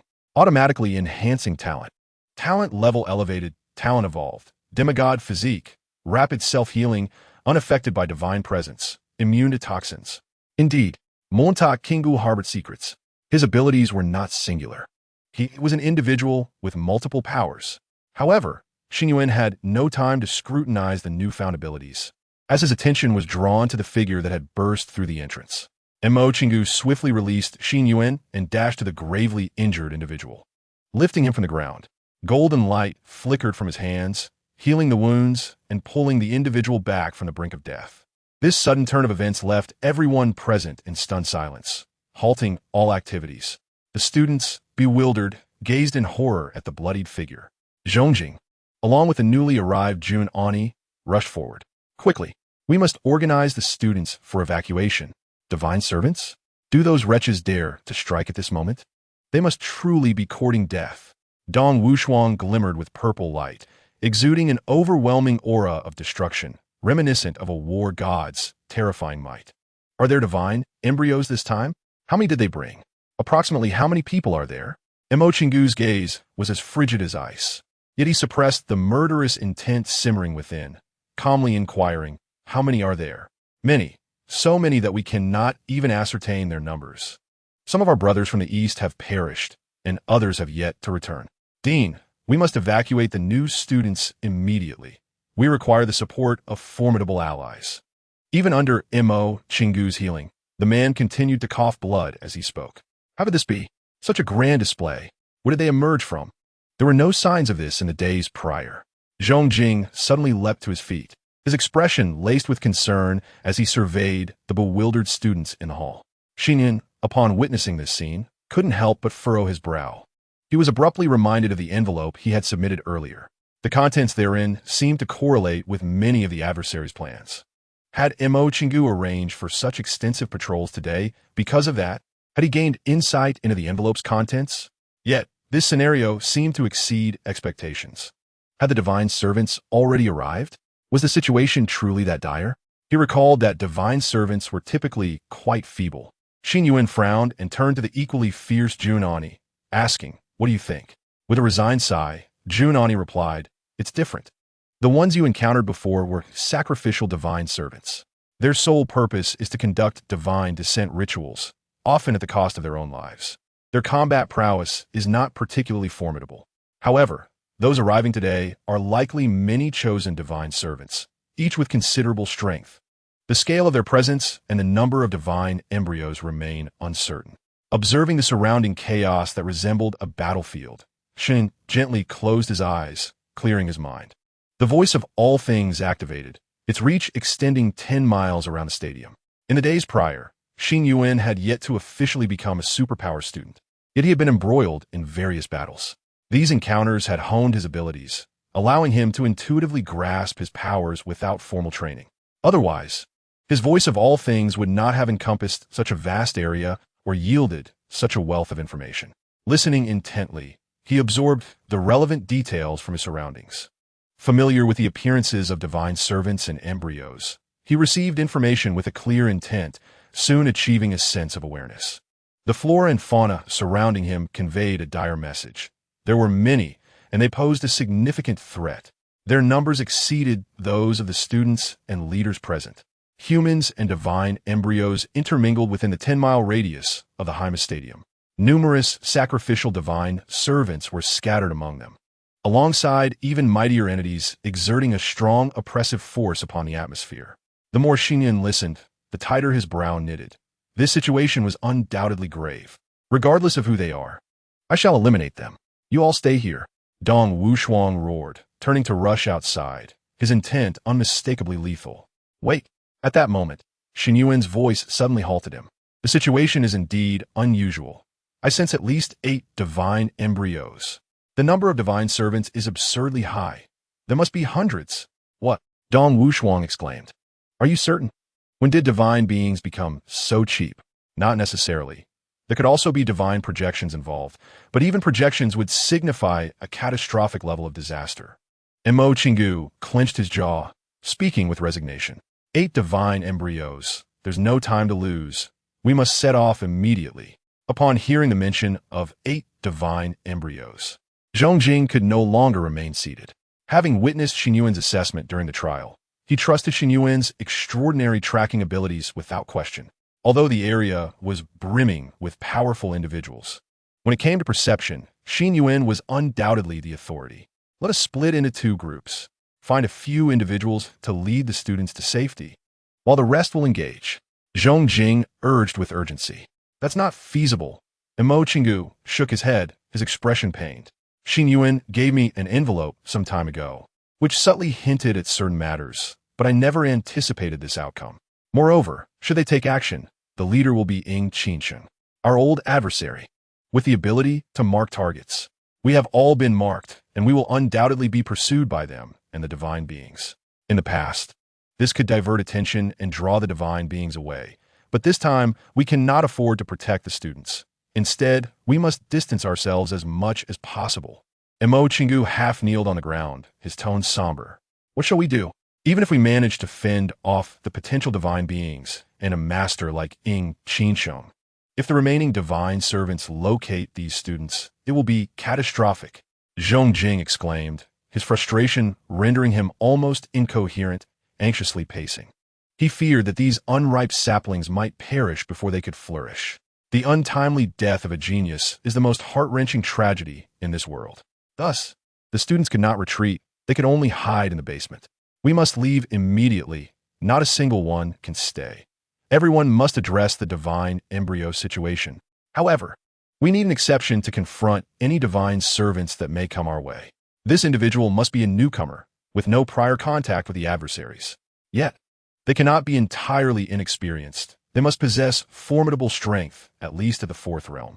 Their abilities should include exceptional control over the battlefield, capable of restricting others' movements. They must have combat experience, a strong psychological state, able to take on multiple foes. Mo Chingu whispered these stringent, almost fantastical requirements, then raised his bloodshot eyes to Xin Yuan, who stood there. If we were to select just one person, it would have to be you. Can you withstand the onslaught of the potential multitude of divine servants? Chapter 58. I want you to return the money to me with your own hands. You cannot be harmed. I oppose this. Before Xin Yuan could respond, Junani interjected, positioning herself protectively in front of him like a mother hen shielding her chick. He had yet to undergo formal training and was unfamiliar with the potential capabilities of the adversary. Truly confronting chosen divine servants seemed excessively daunting. I will take on this task. I am also a newcomer. My presence here can ensure everyone's safety. Mo Chingu sighed helplessly as he regarded Junani. In the past, you would indeed have been the most suitable candidate. However, times have changed. You're no longer the unrecorded genius you once were. After that battle, and once you officially joined the War God Hall as its 8th member, the Frost War God, you too have become a marked target. Today, only Xin Yuan is suitable. Junani fell silent, recognizing the truth in his words. Yet, she still hoped for a more secure alternative, unwilling to see Xin Yuan thrust into such peril. As Mo Chingu's voice echoed, Zhong Jing and the other examiners shared a similar silence. Do you have confidence? Are you willing to attempt this? Mo Chingu inquired, his tone somewhat labored. I don't know if I can succeed, and moreover, why should I agree to undertake such a taxing and perilous task? Xin Yuan shrugged slightly, yet he did not provide a direct affirmation. Upon hearing his words, Mo Chingu was momentarily taken aback, as if he had not anticipated such a response. But he quickly found solace in the realization. Indeed, Xin Yuan was merely a student, and thus bore no obligation in this matter. Moreover, given his innate talent and prowess, even in such perilous circumstances, if he merely sought to preserve his own safety, it would likely not pose much difficulty. Choosing to evade danger was, after all, a wise decision, and there was no reason to cast blame. This responsibility inherently lay with those seasoned individuals. However, observing the anxious, yet helpless expressions of the crowd, Xin Yuan spoke once more. If the compensation you offer is substantial enough, I may be willing to give it a try. The onlookers, gathered around the gravely injured individual on the ground, turned to him in unison, their expressions a blend of surprise and complexity. Was this a tacit agreement? They yearned for Xin Yuan to step forward, yet simultaneously felt a conflicting desire for him to refrain. Their hope stemmed from the fact that, at present, this seemed to be the most viable solution. Conversely, their reluctance arose from the dire consequences that would ensue should an accident occur. This could potentially mark one of the most tragic instances of a prodigious talent's untimely demise in human history, destined to be recorded in annals. They would not only lose Xin Yuan, the most extraordinary genius ever, but also the other 125 students, who were equally the most promising and worthy of cultivation this year. The thought of all of them encountering misfortune was too much for Mo Chingu to bear. Thank you, Zhong Jing said, his eyes glistening with unshed tears as he gazed at Xin Yuan. This time, consider it a debt we owe you, old chap. If you can ensure your safety, I shall grant you one of my personal gold cards. You will enjoy complimentary services across all Western academies worldwide. After speaking, Zhong Jing seemed unwilling to linger further and dashed out. Dong Wushuang approached, giving Xin Yuan's shoulder a hearty pat. Well done, he exclaimed, before following in Zhong Jing's wake. Seeing their emotional displays, Xin Yuan couldn't help but shrug. Isn't this all about the money? Don't just be sentimental, he quipped. By the way, how long do you expect me to hold out? Mo Chingu noticed that Xin Yuan still had the mood for jest, while he himself felt no inclination for humor. He inquired, is 3 hours feasible? All right, then I require 3 million. Xin Yuan interjected, taking the initiative. However, he was unprepared for Mo Chingu to stride over and grasp his shoulders, exclaiming, remember, if you can truly withstand 3 hours, I can provide you with 30 million, not just 3. After this, he gave Xin Yuan a deep, meaningful look before beginning to assemble the students. During this process, several bloodied figures rushed in, primarily to relay urgent news. The situation outside had become exceedingly critical. The students, having never encountered such a scenario, were quick to comply and were swiftly gathered to head towards the underground arena. However, a few individuals led by Xin Yuan and Qi Hong expressed their discontent, insisting they did not wish to hide behind Xin Yuan and desired to confront the enemy alongside him. Yet in such a grave time, Emo Chingu could not endorse their courageous yet potentially detrimental actions. He vehemently reprimanded them and firmly confined all 125 students inside. He then returned to Xin Yuan, his expression earnest and tinged with regret as he nodded in acknowledgement. What a tumultuous time this is. Entrusting such matters to a student is my dereliction. You must hold out for 3 hours. You are the hero of humanity. Spare me the accolades. I am merely doing this for the money, Xin Yuan replied, waving his hand dismissively as he watched Mo Chingu lead the remaining individuals out and observed Jun Ani turning back repeatedly. His gaze was calm and indifferent. For reasons unknown, he detested being burdened by the title of a hero, as it felt like an encumbrance, a form of honor that could ensnare him. What good is being a hero? Once one becomes a hero, the likelihood of receiving payment diminishes. Yet, in a sudden moment of realization, he called out to Mo Chingu, who was nearly out the door, saying, "Hey, old man Mo, I recall my entrance reward. You promised me 300,000, right? If anything were to happen, give it directly to Jun Ani. I owe her that amount." Upon hearing this, Jun Ani could no longer contain herself. She took a deep breath, disregarding her slightly reddened eyes, and rushed to stand before Xin Yuan.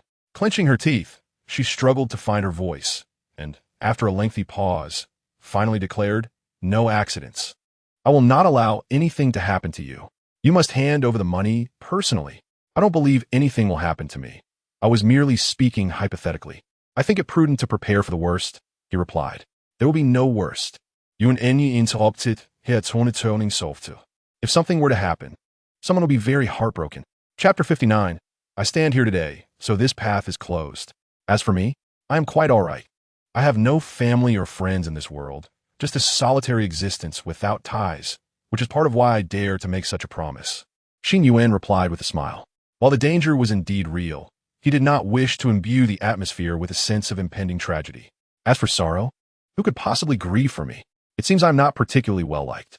Jun Ani gazed at his still, casual demeanor, her lips quivering slightly, her eyes shimmering as if she wished to convey something yet hesitated. Finally, she lowered her head and softly said, "Didn't you say you had an online friend who plays games with you? If you cannot accompany her, she would surely be very saddened." Xin Yuan was taken aback by her sudden statement, momentarily stunned. However, he simply smiled and shook his head, choosing not to respond.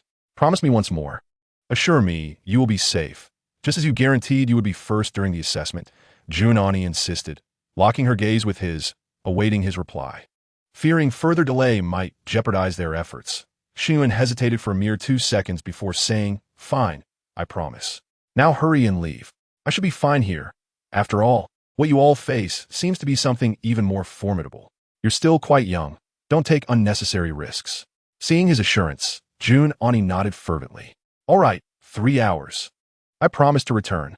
With that, she transformed into a streak of azure light and darted out the door. Now, all had departed.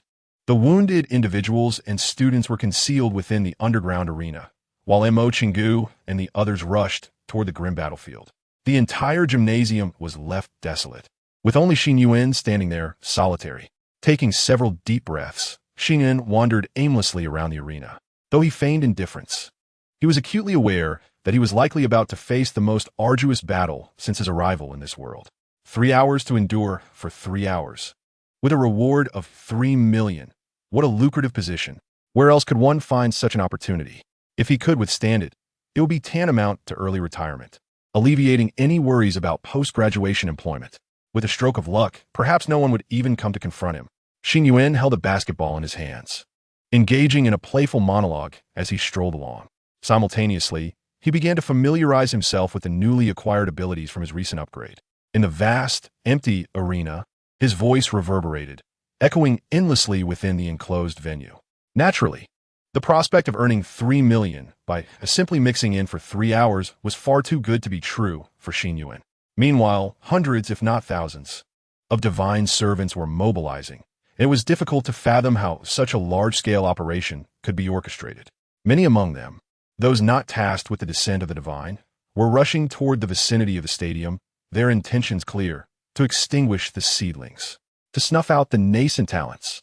After all, those unproven prodigies were no different from the inept, and they were indeed targeting the students. The Haima Stadium was an expansive venue, with a labyrinth of underground passages designed for the convenience of visitors and vehicles. Now, however, these passages concealed the stealthy figures of divine servants. A small team of 7 or 8 individuals was darting through them with great speed, their silence imbued with an aura of bloodlust. Among them, a scarred-faced man suddenly broke the silence, inquiring, "Boss, are we really just going to charge in like this? Aren't we worried about running into Mo, Chingu, and the others?" "No need to worry. They wouldn't dare associate with the students," the leader replied coldly. "Once the master descends, he'll seek them out directly. If they have the audacity to linger near the students, the aftermath of the master's battle will surely obliterate those novices." "What do you think the students will do?" the scarred man asked after a moment's contemplation. "Most likely, they'll scatter and hide, foolishly hoping to confront the master and then return to save themselves. Our goal is to eliminate that group of little brats as swiftly as possible. We shall present their heads to herald the master's grand arrival." With that declaration, the scent of blood on him intensified, and he surged forward, no longer speaking, consumed by the intent to kill. Soon, they entered the Haima Stadium and arrived at the central arena. A sweeping glance revealed the venue to be utterly deserted, precisely as they had anticipated. The leader was about to issue orders for a search when he abruptly froze, his gaze fixated in disbelief. He rubbed his eyes, as if questioning his own vision. There was indeed someone present, but that individual seemed entirely unconcerned with their intrusion.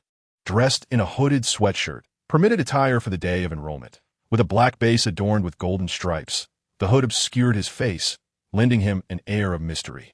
He sat there, head bowed, engrossed in his task of juggling a ping-pong ball. Top, top, top.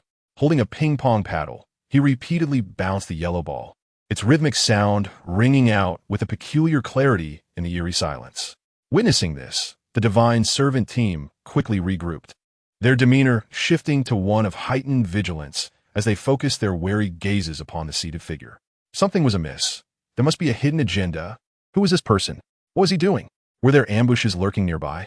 In that moment, none of the servants dared to make a move, their attention riveted on Xin Yuan, who continued to juggle. The tense silence lingered for 2 minutes before it was shattered by an unsteady hand that sent the ping-pong ball tumbling to the ground.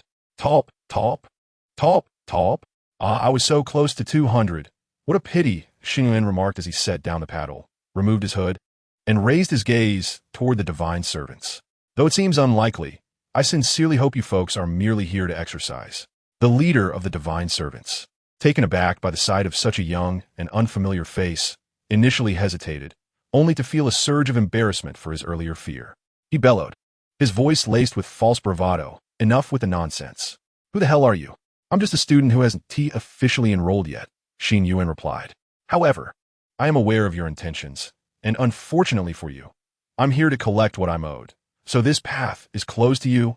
As the chill enveloped the air, Xin Yuan transformed, donning his icy armor and wielding an ice spear, the entire podium beneath him instantly encased in frost. The voice of all things had revealed to him the general situation of his adversaries. He understood that while they were few in number, they were not to be underestimated. "Kid, you're a student?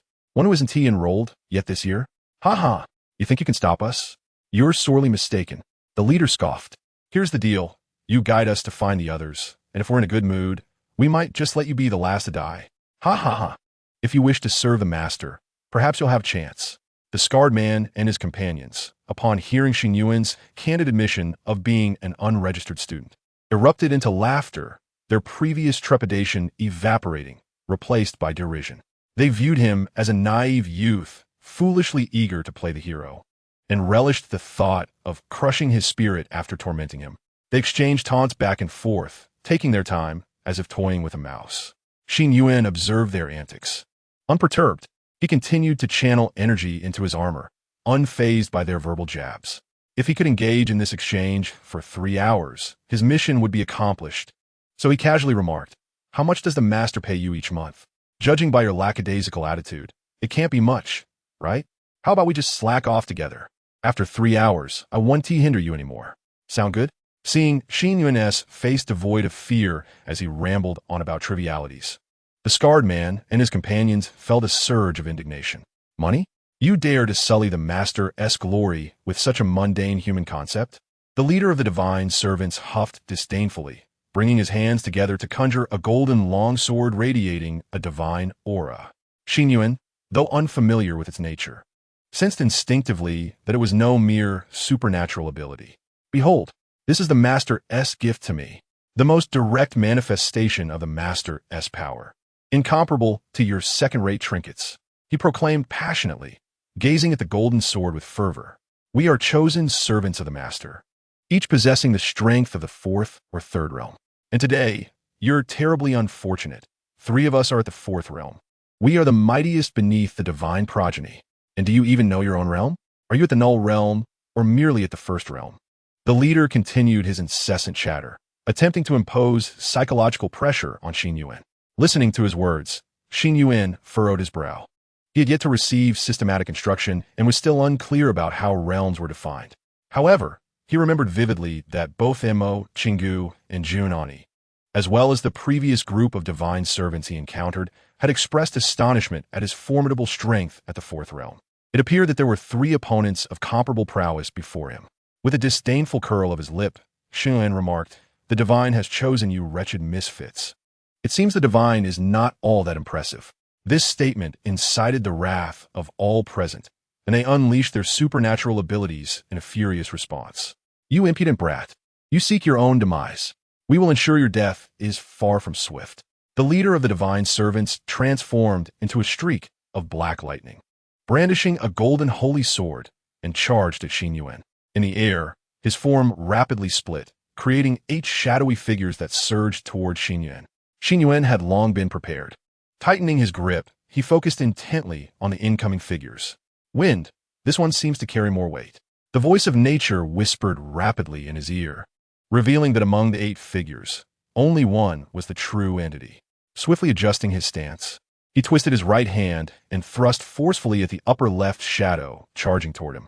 Yet, this opponent was unlike any he had faced before.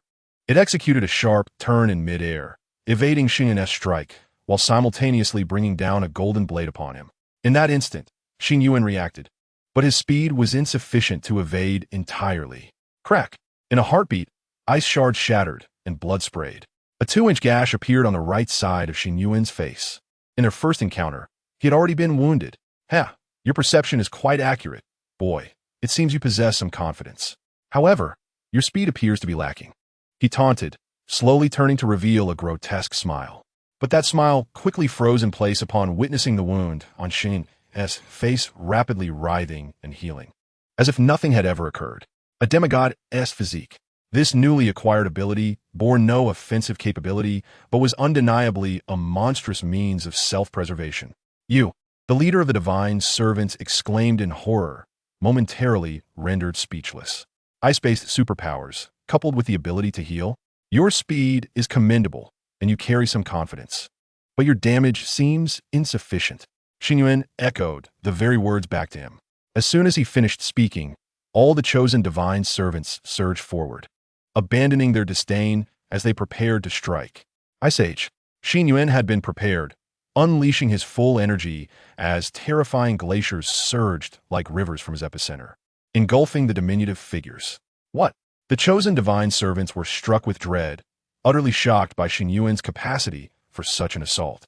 The advancing figures hastily retreated. In a split second, 2 third-realm divine servants were unable to evade, their powers insufficient to withstand the onslaught, and they were transformed into mere ice sculptures. "Huh!" Exhaling a breath of frigid air, Xin Yuan propelled himself forward, ready to engage fiercely.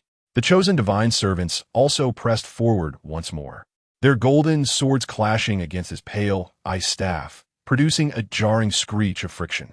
The scarred face of one wielding a blade morphed, various blood-colored radiances enveloping Xin Yuan. With every eruption of Xin Yuan's ice age, he would at least encase one third-realm divine servant in ice, even affecting those of the fourth realm. The scene was peculiar. Xin Yuan fought with an extraordinarily reckless abandon. Chapter 61. Can you withstand 1,000 troops? Relying on the grotesque, regenerative capabilities of his demigod physique, Xin Yuan's tactics were terrifying, trading injury for injury, life for life. To any onlooker, the question would arise as to which side truly represented divine servants. After all, Xin Yuan's approach was so ferocious that he appeared more like a zealot than his opponents. He understood that this battle was unlike any before. He lacked the overwhelming advantage he typically wielded. In this scenario, desperation was necessary. Those who fear death often perish before those who do not. His actions bewildered the chosen divine servants.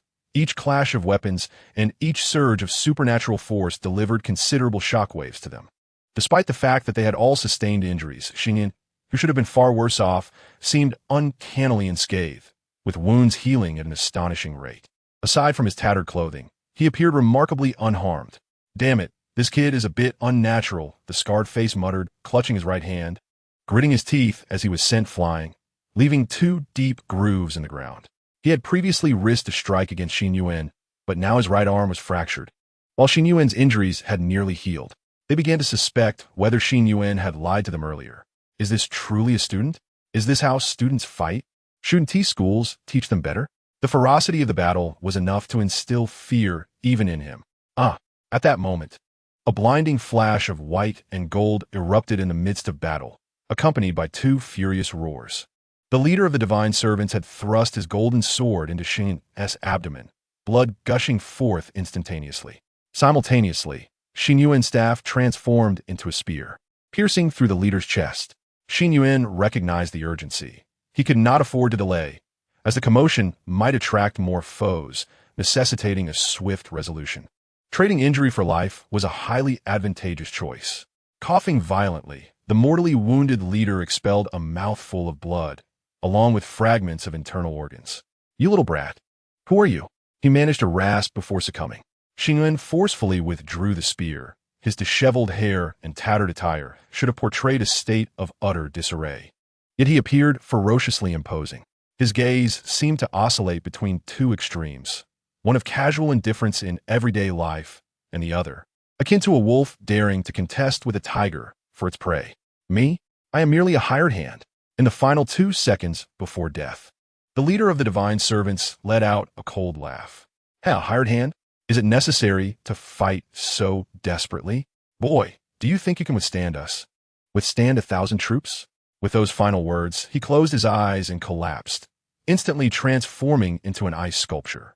Outside the stadium, chaos erupted, akin to a powder keg set ablaze. There was no rehearsal. War had already begun.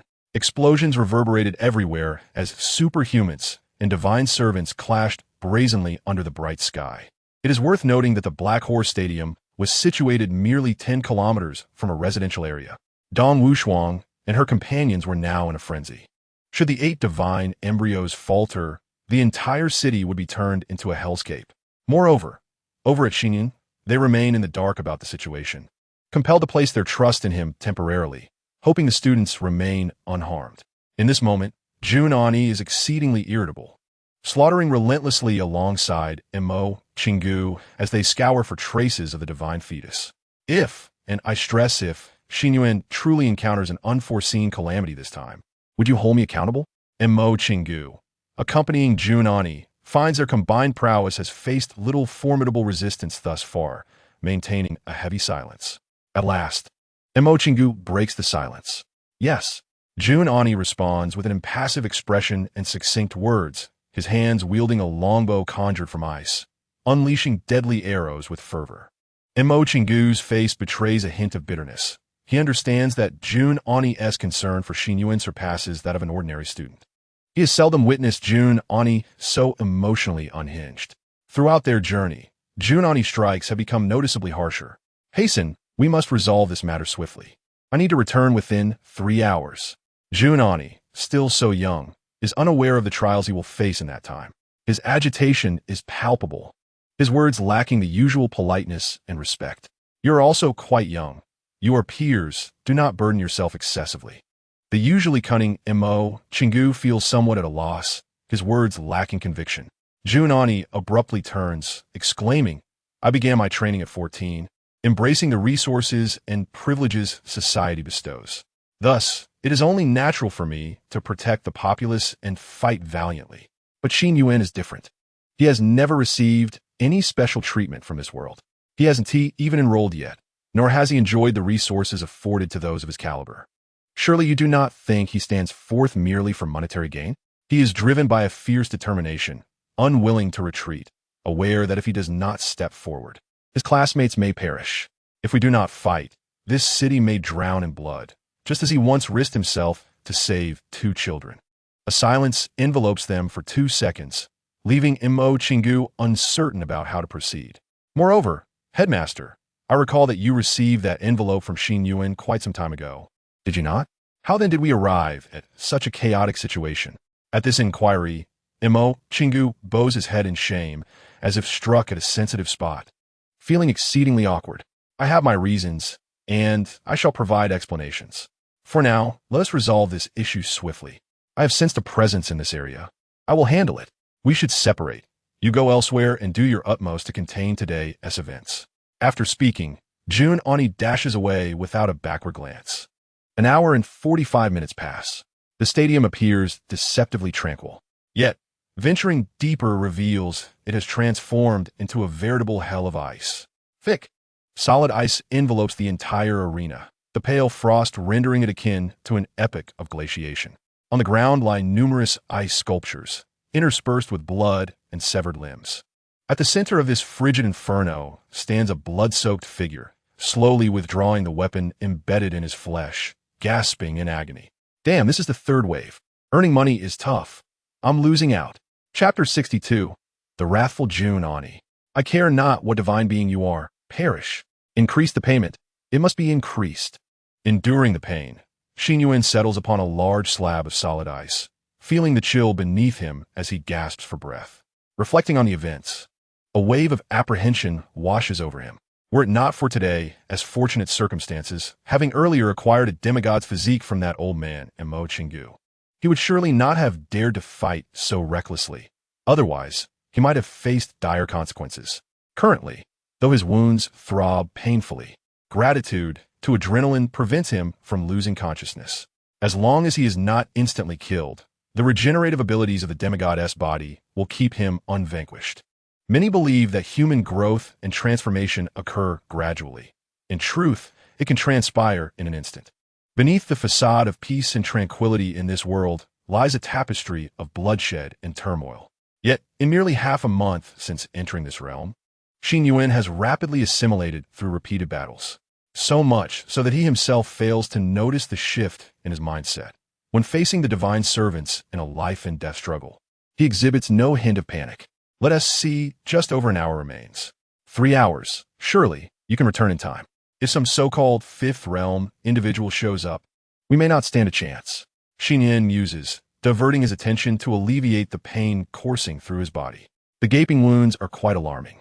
At that moment, he inadvertently catches sight of the steps leading to the underground gate. The entrance, long veiled beneath thick solid ice, remains eerily silent. Xin Yuan has harbored concerns that should someone suddenly emerge to assist him, he would be torn about whether to care for their well-being. If they were to rush forth, given the current abilities of these students, it would be tantamount to seeking death. The disparity is too great.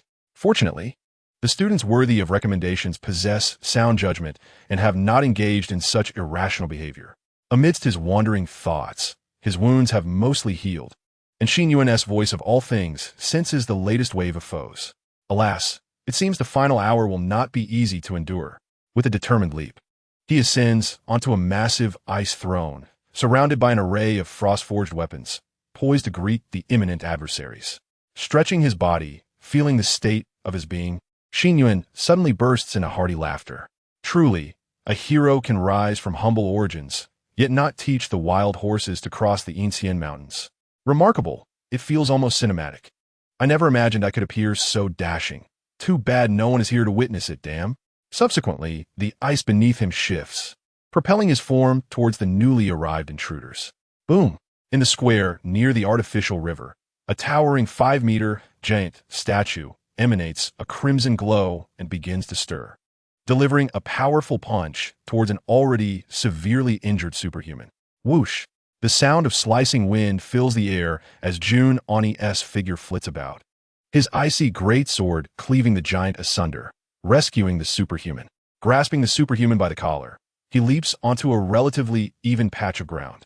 Lord of War, do not concern yourself with us. First, stop the divine descent. The superhuman warrior coughs up blood, and upon realizing who saved him, urgently implores. Jun Oni remains silent, merely setting him aside and looking up. The shattered stones on the ground begin to reassemble, glowing with a deep crimson light, as several divine servants manipulate this phenomenon. In the distance, a group of sacrificial divine servants is conducting a divine descent ritual, just as Xin Yuan had witnessed before. Now, hastening their efforts, many of the robed sacrificial servants have begun to take their own lives to forcibly expedite the divine descent ceremony. Take care of yourself. If you can still move, run as much as you can. Your life is of utmost importance, Jun Oni advised him, yet she was acutely aware of the impracticality of her words. All around her, the sight was grim, with severely injured superhumans and divine servants sprawled on the ground, making it difficult to fathom how many of them would survive. Today, the number of divine servants was staggering, leaving her own side somewhat beleaguered. Generally, battles between superhumans and divine servants do not involve many participants. After all, once a deity descends, lower-tier superhumans become mere fodder. With a forceful thrust of her hands, a surge of frigid air erupted, and the overwhelming ice shattered all the stone giants under the control of the divine servants in an instant, before sweeping past those few servants. Jun Oni's ice age truly exuded an unstoppable momentum, obliterating the chosen divine servants before her in the blink of an eye, rendering them incapable of even a moment's resistance. However, as the relentless glacial tide was on the verge of engulfing the divine descent ritual, it crashed against an invisible wall, scattering in all directions. Two figures, glowing with a bronze hue, stood resolutely before the glacier, spitting blood yet refusing to retreat, determined to allow the ritual to proceed. These two were 5th-tier divine servants. Despite Jun Oni, at the pinnacle of the 5th tier, overpowering them, they were intent on using their lives to stall her, leaving her with no immediate recourse. Suddenly, both men lifted their heads in unison, revealing a strange smile as a golden light surged from their mouths and noses, ascending into the sky, after which they collapsed to the ground. In the heavens, a golden apparition slowly materialized, an entity with the body of a man and the head of a bull, adorned with wings, exuding a sacred and spine-chilling aura. Nearby residential complexes bore witness to this terrifying and sacred figure. The unfortunate citizens who glimpsed this apparition were initially struck by shock, their gazes becoming vacant as if entranced. Some even knelt, their eyes devoid of life, worshipping in reverence. Dong Wushuang, Zhong Jing, Zhong Liwu, Imo Qinggu. Each of the top superhumans engaged in battle at that moment recognized the gravity of the situation. 8 divine embryos. The first deity had descended. Xiaoyi, has the deity descended on your side?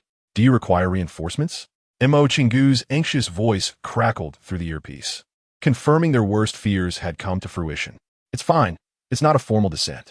They weren't adequately prepared. It's merely a divine apparition. I can handle this. You all focus on preventing the emergence of other deities. With that, Jun Oni exerted pressure with her fingers, shattering the earpiece. She slowly ascended into the air, frost gathering beneath her feet, and a colossal ice dragon manifested to bear her aloft. She glanced at her watch. 2 hours and 20 minutes had passed. The man she had set her sights on was still unaccounted for. The time I promised is nearing. I care not what deity you are. Die for me. Chapter 63. Jun Oni, the God Slayer, versus the 1,000 armies of Xin Yuan. At this moment, Jun Oni fixed her gaze upon the deity without flinching. "Thou shalt not gaze upon the divine," was a phrase often imparted to newly enrolled superhumans. This was due to the deity's possession of a certain power of faith, which could easily corrupt the minds of the weak-willed. Should one lack unwavering resolve, they might suffer from mental disturbances or even succumb to a sense of subservience. Superhumans are the slayers of gods, inherently defying the divine. How could they confront deities if they harbored thoughts of submission? Thus, even many high-tier superhumans would strive to avoid prolonged eye contact with the divine during battle, opting instead to avert their gazes. However, Junani was different. She stared directly at the bovine-headed deity, fixating on its golden visage, as if seeking to establish a connection. Her heart was consumed with unbridled rage, impervious to any mental interference from her adversary. As for thoughts of subservience, all she desired was to sever the head of this god. Her conviction as a god-slayer had never been more resolute. All she could think of were the fallen superhumans she had witnessed in the past 2 hours and the uncertainty surrounding Xin Yuan. The number of divine servants present today was overwhelming. Although she understood that the more formidable servants were likely preoccupied with the descent, it was still possible that a powerful one might be searching for Xin Yuan. But what if something had truly happened to him? 3 hours of solitary combat, no reinforcements, no allies, no possibility of retreat. Throughout her life, she had encountered a myriad of twists of fate, yet none had been as intriguing as the soul she had come across. If, due to this deity's interference, she were delayed even a minute, nay, even a second, she would be driven to madness. As this thought struck her, fury surged within her, erupting in a resounding cry. And the ice dragon beneath her seemed to sense her wrath, unleashing a mighty roar. Roar! In the wake of that soul-stirring sound, Junani raised her hands as if to lift the very heavens and earth. The artificial river beside her erupted. All the water froze into solid ice, which then exploded, giving rise to massive frost warriors. Each stood a towering 20 meters tall, a total of 18, wielding an array of weapons: swords, spears, axes, halberds, whips, maces, and more. 18 unique arms of war. This was the martial technique she had forged herself, her signature move known as the 18 Frost Demon Generals. With her abilities fully unleashed, her eyes transformed into a chilling azure, veins bulging around her eyes, adding a fierce and menacing edge to her otherwise beautiful countenance. An angry woman is not to be trifled with. An enraged goddess of war is even less so. At that moment, the entire space was saturated with ice elemental energy, suppressing the divine aura, rendering it momentarily difficult to discern who truly commanded the divine presence in this realm. You shall perish within half an hour. The ice dragon beneath her roared with fury, propelling the Valkyrie toward the bovine-headed deity. The deity, just manifesting, instinctively recoiled at the sight of her momentum. Yet, the 18 Frost warriors surged forth, encircling him, raining down blows with their diverse armaments. In the next moment, the ice dragon arrived. Boom! With a thunderous crash, the deity collided with the dragon, akin to two celestial bodies colliding in the cosmos. The sound was deafening. Within a 10-mile radius, all present experienced a ringing in their ears, those lacking physical fortitude even feeling dizzy. In the following instant, an explosion of icy azure light intertwined with a divine golden glow erupted across the plaza, illuminating the arena. In a daze, it seemed as if another sun had appeared near the artificial river of the Hyma Sports Stadium. Crystals of ice scattered, the golden light shimmering as Junani, seizing the upper hand, relentlessly thrust her 5-meter-long frost spear at the deity. The surrounding frost warriors, exhibiting reckless abandon, their 20-meter-tall forms resembling mountains, encircled the divine being, pummeling it mercilessly. The scene was nothing short of a brutalization of the god. In the midst of an unrestrained frenzy, Junani distinctly perceived the barrier within her heart that had previously eluded her grasp. She had now found it. In this divine, slaying battle, she had transcended her limits. The Frost War God had entered the 6th realm, truly ascending to the ranks of the world's elite. And today, merely 17 days remained until her 20th birthday. Zhongli Wu repelled the deity before her with a single palm, drifting backwards as she furrowed her brow and gazed into the distant sky. The golden pages in her hand shimmered, as the spring and autumn brush inscribed a line of text upon them. In the year 109 of the new century, on March 5th, the Frost War God Junani has set a record as the youngest to attain the 6th realm. The commotion did not escape Xin Yuan's notice. His acute sensitivity to the sounds of the universe made it impossible for him to ignore the intense energy fluctuations outside. especially those emanating from the Ice Age abilities that shared his essence. At that moment, he was single-handedly contending against the fifth wave of divine servants, facing 8 adversaries at once. It seemed that since his arrival in this world, every battle had been a solitary duel against a multitude, as if you were destined to be a lone wolf. Wow, this ability is incredibly violent when fully harnessed. This is what SSS looks like. If I could develop it to this level, I could easily obliterate these foes, he mused. Jun Oni, you are remarkable. As he spoke, frost surged around him, and the color of his pupils turned pale, his abilities erupting forth to encase several advancing divine servants in a frozen stasis, rendering them immobile. In a flash, he appeared before one about to escape its icy prison, ruthlessly plunging his blade into the creature's neck, madness swirling in his eyes. 20 minutes left. I said it before. In 3 hours, this path shall not be traversed. From a moment he had thrust a long staff into the chest of that fourth realm divine servant. He had lost count of how many he had dispatched. The echoes of the divine servant leader's derision still reverberated in his ears. Can you withstand us? Can you withstand thousands of troops? Now, Xin Yuan, with strength and evidence, responded that he indeed could. He had promised he would hold them off, and he would do just that. He alone was equivalent to 1,000 soldiers. With a thunderous crash, a massive axe descended, cleaving a gigantic bull's head from the sky to the ground. This deity, who had initially appeared with an overwhelming aura, met its end in a most hasty manner. The relentless icy war axe severed its head, thereby stripping the divine being of its dignity. Though merely an apparition and not its true form, it was still a deity. The Frost War god Jun Oni had achieved divine slaying in 37 minutes. Yet her countenance bore no semblance of joy or relief. Instead, she promptly retrieved a watch from her storage space. 2 hours and 58 minutes. Chapter 64. No, you do not look bad. You look incredibly handsome. In a flash, she transformed into a bolt of ice blue lightning, racing back in a singular direction.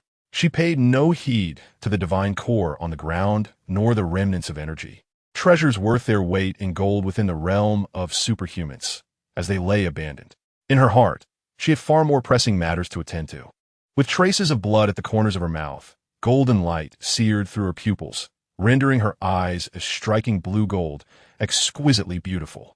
Her objective was clear, the Black Horse Stadium. With the 3-hour deadline approaching, all divine embryos had been located, some even destroyed outright. Those embryos that still had the potential to manifest were under the vigilant watch of top-tier masters like Mo Chingu, alleviating any concerns about the conflict spilling over into the academy. Even if, hypothetically, those protective measures were absent, Jun Oni felt compelled to meet Xin Yuan. It was she who had secured his admission, she who had brought him to the Eastern Academy. Hence, she could not possibly tolerate the thought of anything happening to him. Should any unforeseen calamity occur, she would hold herself accountable for bringing him into such peril. Thus, she traversed the 2,000 meters from the artificial river to the stadium in under 30 seconds. However, upon reaching the entrance, her steps faltered with trepidation. Please, let nothing be amiss. Closing her eyes, she inhaled deeply and entered through the stadium gates. Upon stepping inside, she found herself in an entirely different realm. This place resembled a palace of ice and snow. Xin Yuan's ice was unlike Jun Oni's ice blue hue. It bore a pallid shade, appearing even colder and more indifferent. The ceiling no longer showcased any modern amenities. Instead, icicles hung like stalactites from above, resembling an icy cavern. The surrounding arena, basketball hoops, and badminton nets were all ensconced in snow and ice, rendering their former appearances unrecognizable. The ground was strewn with corpses, surrounded by ice sculptures. The faces of the divine servants, forever frozen in expressions of savagery and brutality, eternally encased beneath the unfeeling frost. The scene resembled a royal palace in a snow kingdom, having just endured a coup d'etat. As her gaze swept across the desolation, Jun Oni finally spotted Xin Yuan's figure. On the load-bearing wall, a large dent had formed, where a silhouette was pinned against it by a long spear, surrounded by countless fallen shadows. Xin Yuan, Jun Oni exclaimed, her heart skipping a beat as she dashed toward him, inadvertently shattering an ice sculpture of a divine servant in her haste. Do not frighten me. Are you all right? She grasped his bloodied face in her hands.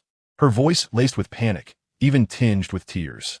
In that moment, she forgot her identity as the Frost War god, feeling as if she had regressed to 5 years prior, back to the first time she entered the academy, a scared and solitary little girl, utterly lost.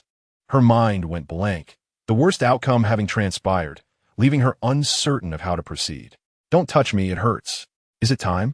Xin Yuan opened his eyes, looking at the familiar woman before him, and began to speak.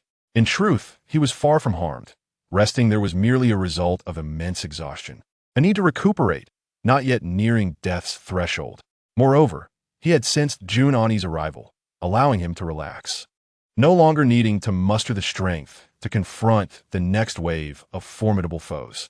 This relaxation caused the tension within him to dissipate, rendering him unusually lethargic. "You're still alive," Jun Ani cried out in delight. Xin Yuan remarked to himself, "This woman seems perpetually at a loss for words. I'm not dead yet. You promised 3 hours, yet you're the only one who returned. Old MO is not trustworthy. I'll need extra pay. I hadn't anticipated it would be this dire. This hurts like hell." Jun Ani's gaze shifted downward, finally noticing the long spear lodged in Xin Yuan's chest.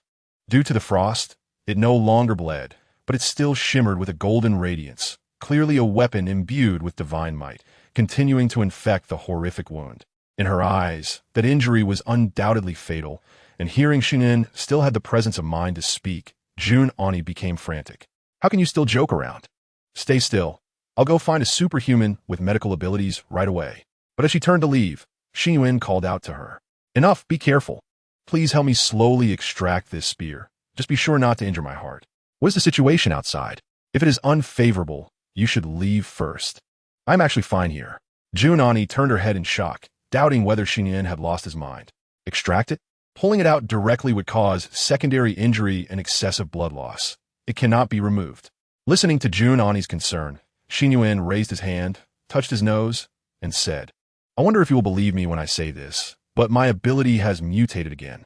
This time, it has significantly enhanced my physical body, and my recovery capability is quite formidable. If you pull it out, I will recover swiftly. Have you not noticed that I bear hardly any wounds?" Jun Ani was taken aback. "Another mutation? How reckless! What on earth is this?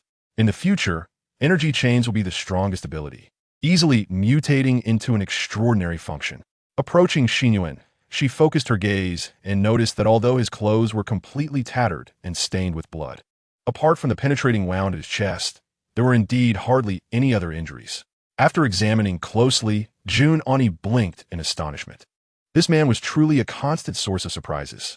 Thus, she gently supported herself against the wall beside Xin Yuan with one hand, while the other carefully controlled the force to slowly and steadily extract the long spear. When I returned, I had already greeted the others. Dean MO and the others know I'm here, so they want to be coming back and will continue to fight the enemies. While operating, Jun Ani spoke, both to explain and to divert Xin Yuan's attention. "Haha, it's a good thing you came back alone. It means they want to see me in my current state. I must look quite disheveled. My appearance is rather unseemly." Despite enduring excruciating pain, Xin Yuan managed to smile. After all, he was not only ragged and stained with blood and mud, but his hair was also disheveled, with several strands shaved off the right side of his head. Though his demigod physique might allow him to continuously repair his body as long as he did not die, it could not hasten the regrowth of his hair. "No." Upon hearing this, Jun Ani suddenly spoke seriously. Locking her gaze with Xin, their eyes met in the air, and she earnestly declared, "It is not like that. There is nothing unseemly about you. You do not look unattractive. In fact, you are super handsome." Chapter 65, The Unseen Divine? I shall gaze upon it nonetheless. The two maintained their gaze for a full 5 seconds before Xin Yuan attempted to break the atmosphere.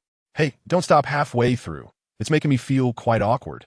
Realizing Xin Yuan's words, Jun Ani quickly refocused on the task at hand, a flush blooming on her cheeks, feeling intensely warm. Bowing her head in an effort to conceal the reddening of her face, she reflected on how her emotions had made the atmosphere unusually ambiguous and awkward. Fortunately, they were on the battlefield, surrounded by various fallen bodies, which helped mitigate the overly rosy ambience. Yet, she couldn't help but feel dissatisfied with Xin Yuan's blunt remarks. How could he seem so unfazed? Just then, several divine servants burst through the door. "Get out!" Without looking back, Junon flung her right hand behind her, unleashing a surge of frost. The incoming squad of divine servants were instantly frozen into icy shards without uttering a word. Having just advanced to the 6th realm, Junoni's abilities had reached a new level. Facing these 3rd and 4th realm opponents was a trivial task. Xin Yuan watched this scene in silence. Though he had also prevented anyone from crossing his path for 3 hours, it had come at a great cost. Unlike this effortless display, his struggle had been arduous. With a muted thud, the spear was finally extracted from Xin Yuan's chest. It felt as if all his strength had been siphoned away. His legs buckled, and he involuntarily collapsed. After 3 hours of not being killed, he was now utterly exhausted. Yet, in the next moment, he found himself in a soft embrace, with Junoni's slightly anxious voice echoing in his ears. "Didn't you say you could heal yourself? What happened?" While speaking, Junoni knelt, allowing Xuan to lean against her thigh, his head resting on her abdomen. Observing the horrific wound on his chest, which was now rapidly healing, she finally breathed a sigh of relief. "It's not that. I'm just too tired. I feel like my health points haven't changed much, but my energy is completely depleted. I have not a single drop left." Xin Yuan bantered, moving his head slightly, suddenly noticing a round, soft sensation. "What is this?" Smack! Junoni playfully slapped his head. Her face slightly flushed as she said, "Don't move." At that moment, several injured, superpowered individuals rushed in, their steps frantic. Junoni turned sharply, realizing they were allies, and relaxed her stance, asking, "How did you get in? What is going on? Has the situation outside been controlled?" The group quickly halted and replied, "The general situation has stabilized, thanks to your earlier successful slaying of a deity, which greatly demoralized them." However, as he spoke, his gaze suddenly froze, nearly bulging from his sockets. "Why is there a man lying in the embrace of the Frost War God, and his head is resting on?" "What do you mean, however?" "Continue." Junoni frowned, stating, "This is Xin Yuan. He has been guarding this place for 3 hours and is injured." The opposing superpowered individual nearly blurted out that he too was injured, but after a moment's thought, he refrained and quickly continued, "However, we need to evacuate immediately. The divine embryo has been completely destroyed, and previously, a divine projection descended but was slain by the sky-piercing war god and Vice Dean Zhongjing in unison. Now, a frenzy-level deity has descended, and though it is also a projection, this one is exceedingly realistic." Upon hearing this, Junoni immediately grew serious. "Frenzy level? Are you certain?" It was Dean Mo who confirmed it. "All right, you all go underground and bring the students out. Begin organizing the evacuation." The group acknowledged and swiftly dashed underground. "Frenzy level? What kind of rank is that? It sounds like another term I've never heard before," Xin Yuan inquired. "This is a classification system established by the father of superpowered individuals to categorize deities into 5 levels: malevolent, fierce, frenzy, calamity, and annihilation." "Oh, so even deities have ranks. But is frenzy only the 3rd level? Is it easy to handle?" "It is quite difficult. The power of deities is not what you might imagine. If their true form descends, frenzy would already constitute a global disaster. Thankfully, it's merely a projection, and with Dynamo present, it should not pose a significant issue." After a brief explanation, and noticing that Xin Yuan's wound had healed, he gestured for Junoni to help him stand. Surveying his surroundings and assessing his accomplishments, he felt a sense of satisfaction. His steps were somewhat unsteady, and he spoke, "Take me outside. Junoni, I wish to see the situation." In the past, in our hometown, deities were intangible, invisible entities. Coming here has allowed me to witness what true divinity is like. "Very well." Junoni did not refuse and naturally linked arms with Xin, stating, "Allow me to guide you. You may not be in the best condition." With that, he took flight, carrying Xin Yuan outside. After a brief journey, Xin Yuan found himself captivated by the scene before him. The entire sky was awash in gold. This is neither an exaggeration nor a rhetorical flourish. The sky genuinely shimmered in golden hues. Above, Imo Chingu floated serenely, his garments billowing without a breeze, as if he were submerged in a golden sea. Before him lay a radiant orb of golden light, shapeless yet resplendent. On the ground, numerous superhumans stood, all with bowed heads, hastily retreating from that orb of golden brilliance. This was the might of a deity. When a god manifests, mortals must withdraw. Is this what divinity is? Xin Yuan gazed at the golden light, momentarily entranced. Yet before he could finish his thought, darkness enveloped him as a hand covered his eyes. One must not gaze upon the divine. This is your first encounter, and it is particularly inadvisable. It could inflict trauma upon your spirit. Jun Ani whispered in his ear. Does this affect you? If not, allow me to draw closer. I'm untroubled. My self-healing abilities can withstand such things. Jun Ani was momentarily taken aback, but ultimately acquiesced, guiding him to a closer vantage point, all the while prepared to shield his eyes. Yet now, Jun Ani turned his head, astonished by the expression on Xin Yuan's face.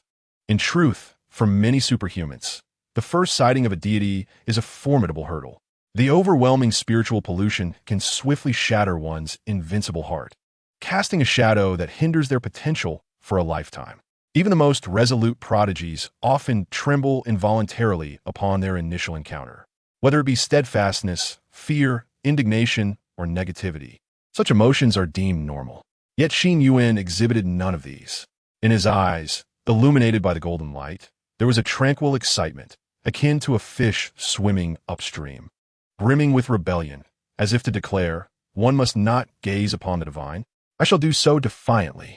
Chapter 66. Mo Chingu's Might, unrivaled beneath the title of Marquis.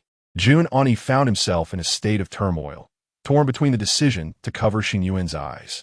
From his demeanor, it appeared he was becoming entranced. To gaze directly upon the divine can lead to obsession, a harbinger of temptation. However, Xin Yuan's gaze remained clear, devoid of any hint of disorientation. Unable to restrain himself, Jun Ani finally inquired, "Are you all right? If not, close your eyes. Do not strain yourself." "I am fine. My body can endure. And I am not afraid of the deity's spiritual influence," Xin Yuan replied, still fixated, his pupils scorched by the divine might, emanating golden smoke as his semi-divine form rapidly repaired itself. Yet he continued to observe, seemingly intent on discerning every detail. "What are you thinking? Why do you seem so fixated on this deity?" Jun Ani could no longer contain his curiosity.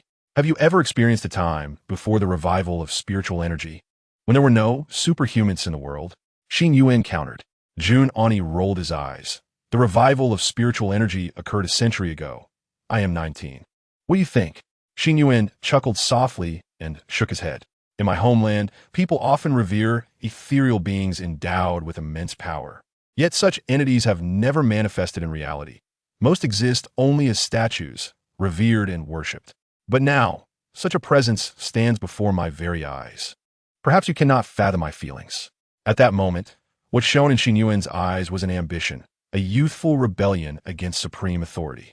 Of course, this sentiment was lost on Jun Ani, who had been born into an era of superhumans and was accustomed to a myriad of peculiar abilities. "What is your homeland like?" Jun Ani inquired with curiosity. "It is a rather beautiful place. Let me continue observing," Xin Yuan replied. At this point, Mo Chingu had engaged in a fierce battle with the golden orb, the conflict reaching a fever pitch. Their combat unfolded in a manner unlike anything one might conceive.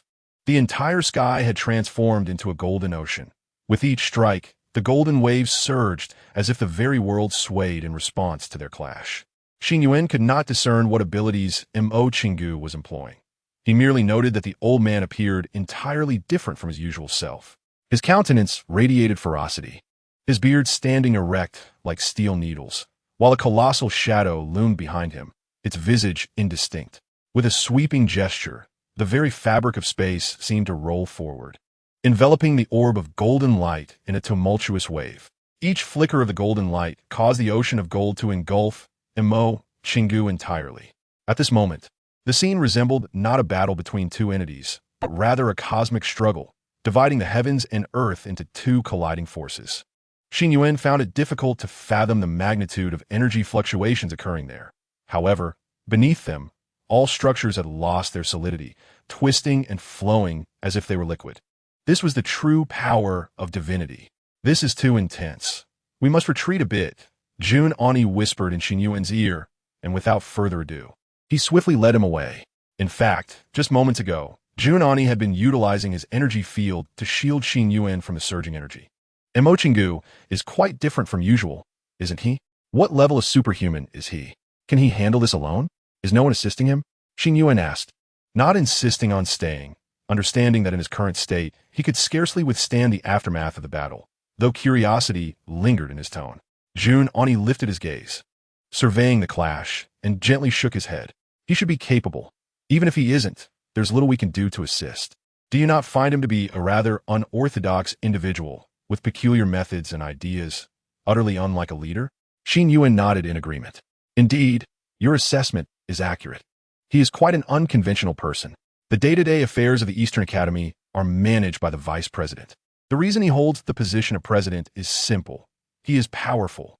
He is the strongest among the 8 core academies, universally acknowledged as the mightiest within the 7th realm. Superhumans are categorized into 9 realms. The 4th and 5th realms serve as a dividing line, as do the 7th and 8th. The 5th realm signifies transcending the mundane, while the 8th represents the extraordinary. Beyond the 8th realm, one's power becomes so formidable that they are no longer akin to humanity, earning the title of Marquis. And in the 9th realm, one achieves the status of saint. Mo Chingu once proclaimed, "Beneath the Marquis, I am invincible." As Yuan spoke, her eyes sparkled with yearning. Although countless individuals believed her future accomplishments would surely surpass Mo Chingu's, she still longed for such power. The battle before them had now entered a climactic stage, where the stakes of life and death hung in the balance. Yuan held onto Xin Yuan's hand, which soon transformed into an embrace around his waist, enabling her to retreat with him repeatedly. In this posture, their genders appeared to be reversed. However, she remained oblivious to the fact that Xin, beside her, was in a state of considerable disarray. Unlike most individuals in this world, Xin Yuan had only recently acquired his superpowers, a mere half-month past. Having just begun to harness abilities beyond the ordinary, he had fervently pushed his potential, culminating in an encounter with divine radiance. The pace of his progress was alarmingly rapid, leading to some qualitative transformations.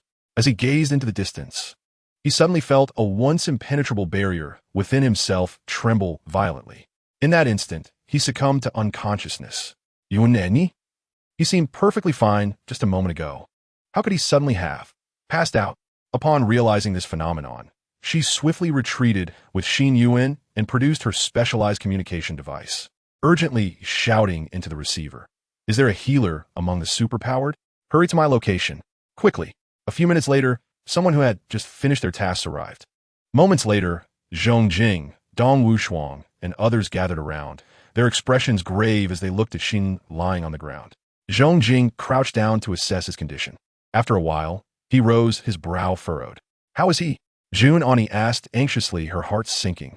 "My examination reveals that all his bodily indicators are perfect. Not even a minor injury." Zhong Jing continued to frown. "The energy within him is remarkably stable, showing no signs of distress. Perhaps you should attempt artificial respiration." Song Ting suggested, glancing at Yuan. Chapter 67, 5th Realm. The celebration of rebirth has been postponed for 2 days due to you. Zhong Jing's words carried a hint of jest. Yuan retorted angrily, "Is this the time for jokes?" Zhong Jing shrugged and replied, "Just try to relax. According to my findings, he is genuinely fine. His breathing is steady, and his physical condition is excellent, appearing as if he is merely asleep." "You say he suddenly fainted? What transpired just before?" Upon hearing Zhong Jing's inquiry, Yuan hastily recounted Xin Yuan's confrontation with the divine and his battle with Mo Chingu. At that moment, the bald old Su, who had previously stabilized the examination realm, arrived. He squatted down, gently placing his right hand on Xin Yuan's forehead, seemingly sensing something beneath the radiance. After a moment, he spoke. Mentally, he appears to be unscathed, not tainted or bewitched by the divine. If I must venture a guess, he may have broken through a realm. Broken through? To what realm? Zhong Jing asked, bewildered. The first watershed, the 5th realm, transcendence, old Su stated succinctly, then reflected on how he himself was only at the 5th realm, marveling at the disparity between individuals. Upon hearing this conclusion, Zhong Jing and the others were momentarily stunned. Zhong Jing suddenly grasped old Su's arm, exclaiming, "Old Su, are you serious? The 5th realm? This is the 5th realm, and he hasn't even enrolled yet." It was no wonder Zhong Jing was so astonished. The 5th and 4th realms were entirely different domains. The journey from the 1st to 4th realm primarily involved the accumulation of energy and the development of one's powers, and with adequate talent, many could ascend step by step. However, from the fifth realm onward, each breakthrough became a formidable hurdle, requiring serendipity, sufficient ability accumulation, personal evolution, and external stimuli to succeed. For instance, Junani had ascended to the sixth realm due to overwhelming rage that transformed her perception of the divine into that of livestock for slaughter. Thus, all 8 war gods of the War God Hall had reached levels above the sixth realm, with Junani being a special case. If Xin Yuan's situation were indeed accurate, it meant that following this battle, Junani had ascended to the sixth realm while he had reached the fifth realm, a significant gain for both. Are you certain, Old Su? Zhong Jing persisted, shaking Old Su, devoid of any leader's composure. I'm not entirely certain, perhaps, Old Su replied impatiently. A natural talent, fourth realm strength. And with all these recent trials, he must have thoroughly unleashed his potential. Oh my heavens, such a genius has gone to the Eastern Academy. How'd I break through? I was 29, if I recall correctly. How old is he? Zhong Jing cradled his head, exuding a frantic demeanor, though his expression betrayed undeniable joy. The emergence of such a prodigy was indeed a stroke of fortune for humanity. In contrast, Dong Wuxian, who had been standing silently, suddenly interjected. I am more curious about Xin Yuan's condition. He withstood the arena for a full 3 hours, engaged in combat. Is he truly unscathed? Did his strength overpower his opponents? Having set aside her anxiety upon learning Xin Yuan was unharmed, Junani casually remarked. Not at all. He sustained numerous injuries, including some severe penetrating wounds. Yet, it seems his abilities have mutated, and he has developed a self-healing capability. All his injuries have already healed. The group fell silent for a moment. Zhong Jing's raised hand freezing in midair, while Dong Wuxian's lips twitched involuntarily. Old Su awkwardly rubbed his bald head, its sheen glaringly bright. The crowd remained quiet for several seconds before they collectively shifted the topic of conversation. There was no other choice, as the revelation was too disheartening. While others diligently sought to develop their abilities, he seemed to have effortlessly acquired some extraordinary skill. A low hum resonated in the air, golden waves swirling in the sky, soon giving way to a gentle rain of golden specks. Boom! A muscular figure resembling a wrathful Santa Claus landed heavily among them, his body adorned with golden scars. Emo Chingu had finally completed his battle. What has happened to this child? He exclaimed, his voice sharp as he gazed upon the unconscious Xin Yuan. Upon learning the truth, he visibly relaxed. His aura diminishing as fatigue and weariness overtook him, transforming him into an ordinary old man. Has the situation from this battle been accounted for? He inquired, his eyelids drooping, revealing signs of exhaustion as he addressed Zhong Jing. Zhong Jing's earlier joviality faded, his eyes surveying the ravaged Black Horse Stadium with a sigh. Casualty reports are still being compiled. As for the damage to buildings and property, there's no point in dwelling on that. Reconstruction is necessary. This place is utterly ruined. As for how to deceive the public, that's still a dilemma. Thankfully, the most potent deity was a frenzy-level projection. Otherwise, as Zhong Jing spoke, a wave of trepidation washed over him. Mo Chingu sighed deeply, his spine appearing slightly hunched, his murky eyes filled with concern as he murmured. The world is becoming increasingly unstable. Divine servants are becoming more active, and the world's spiritual energy density is rising. We must prepare ourselves. In truth, he had not dared to express the gravity of the situation fully. In his perception, a storm was brewing, and the world was on the brink of monumental change. Whether this upheaval would lead humanity toward a future of calamity or to its demise depended on these young individuals. As these thoughts crossed his mind, Mo Chingu couldn't help but cast a glance at Xin Yuan, who lay on the ground. All right, let us tidy up and head home. On the pristine white bed, Xin Yuan gradually opened his eyes. It was as though he had just awakened from an interminable dream. The sunlight streaming through the window was almost blinding, while the chirping of insects and the songs of birds conveyed a sense of tranquil passage of time. Am I dreaming? Xin Yuan abruptly sat up in bed, gazing out at the unfamiliar scene beyond the window. Could it all have been a mere illusion? Had I not traversed realms?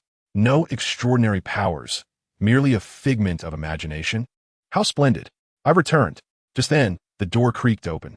Junani stepped inside, holding a bottle, and upon seeing Xin Yuan awake, exclaimed in surprise, "Ah, you've finally regained consciousness. Why are you here?" Xin Yuan's tone betrayed a hint of disappointment. It seemed everything was not just a dream after all. Junani responded, "What do you mean by that? Am I not welcome? For the past few days while you were unconscious, I was the one administering your nutrients, without a heartfelt thanks." I must admit my mind was somewhat muddled, Xin Yuan replied, adjusting his emotions to accept reality. "Where's this place?" Junani shrugged, placing the nutrient solution on the table. "This is the Eastern Academy.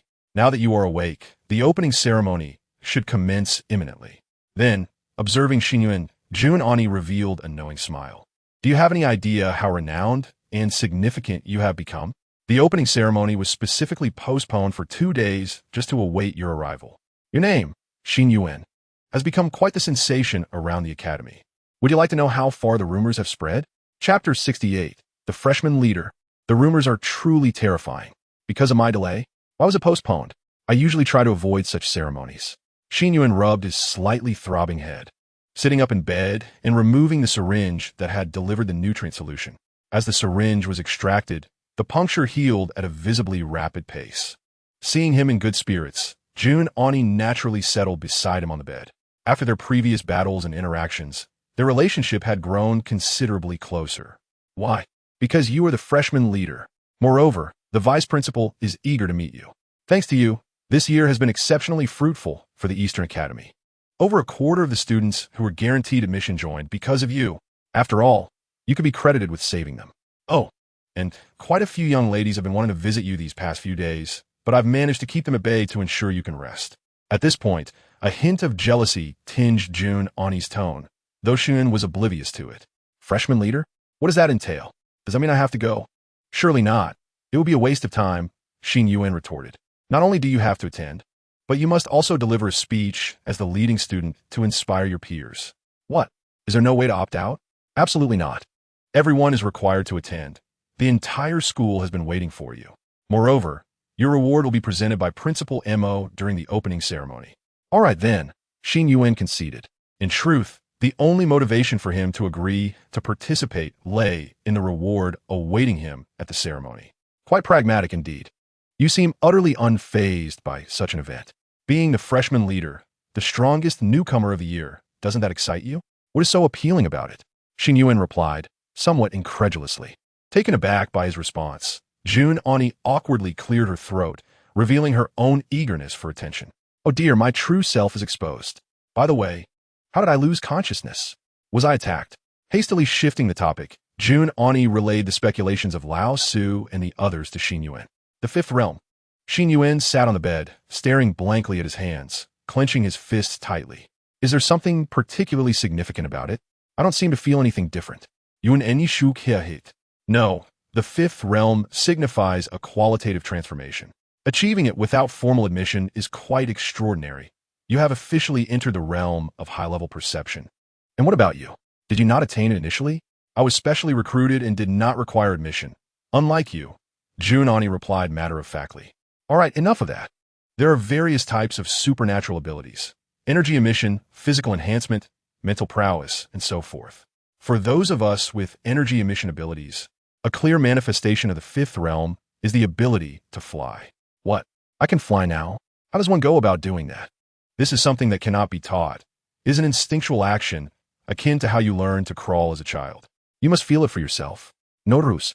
After 1 or 2 weeks of adaptation, it should become as second nature as walking. Rest well for now. By the way, during the opening ceremony, the upperclassmen will also be present. In the final segment, there will be a challenge where upperclassmen confront the freshman leader. Of course, it is all in good spirit. It serves to demonstrate to students that, through the Academy's specialized training, significant strength can be achieved. Additionally, it reminds the freshman leader to remain humble and continuously strive for improvement, avoiding complacency. At this juncture, Junani's expression turned particularly expectant. "I doubt anyone will be able to best you. Continue to rest. I must take my leave to inform the principal of your awakening, so we can arrange the timing of the ceremony." With that, Junani stood and exited the room.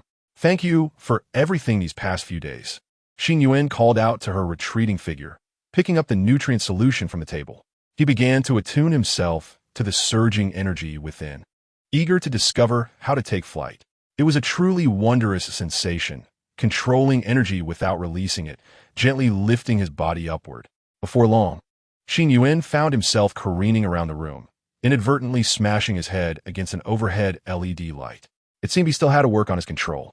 In the open square of the Eastern Academy, the freshmen had gradually settled into their seats, while the grandstands on either side were filled with seasoned students. The noise was overwhelmingly cacophonous.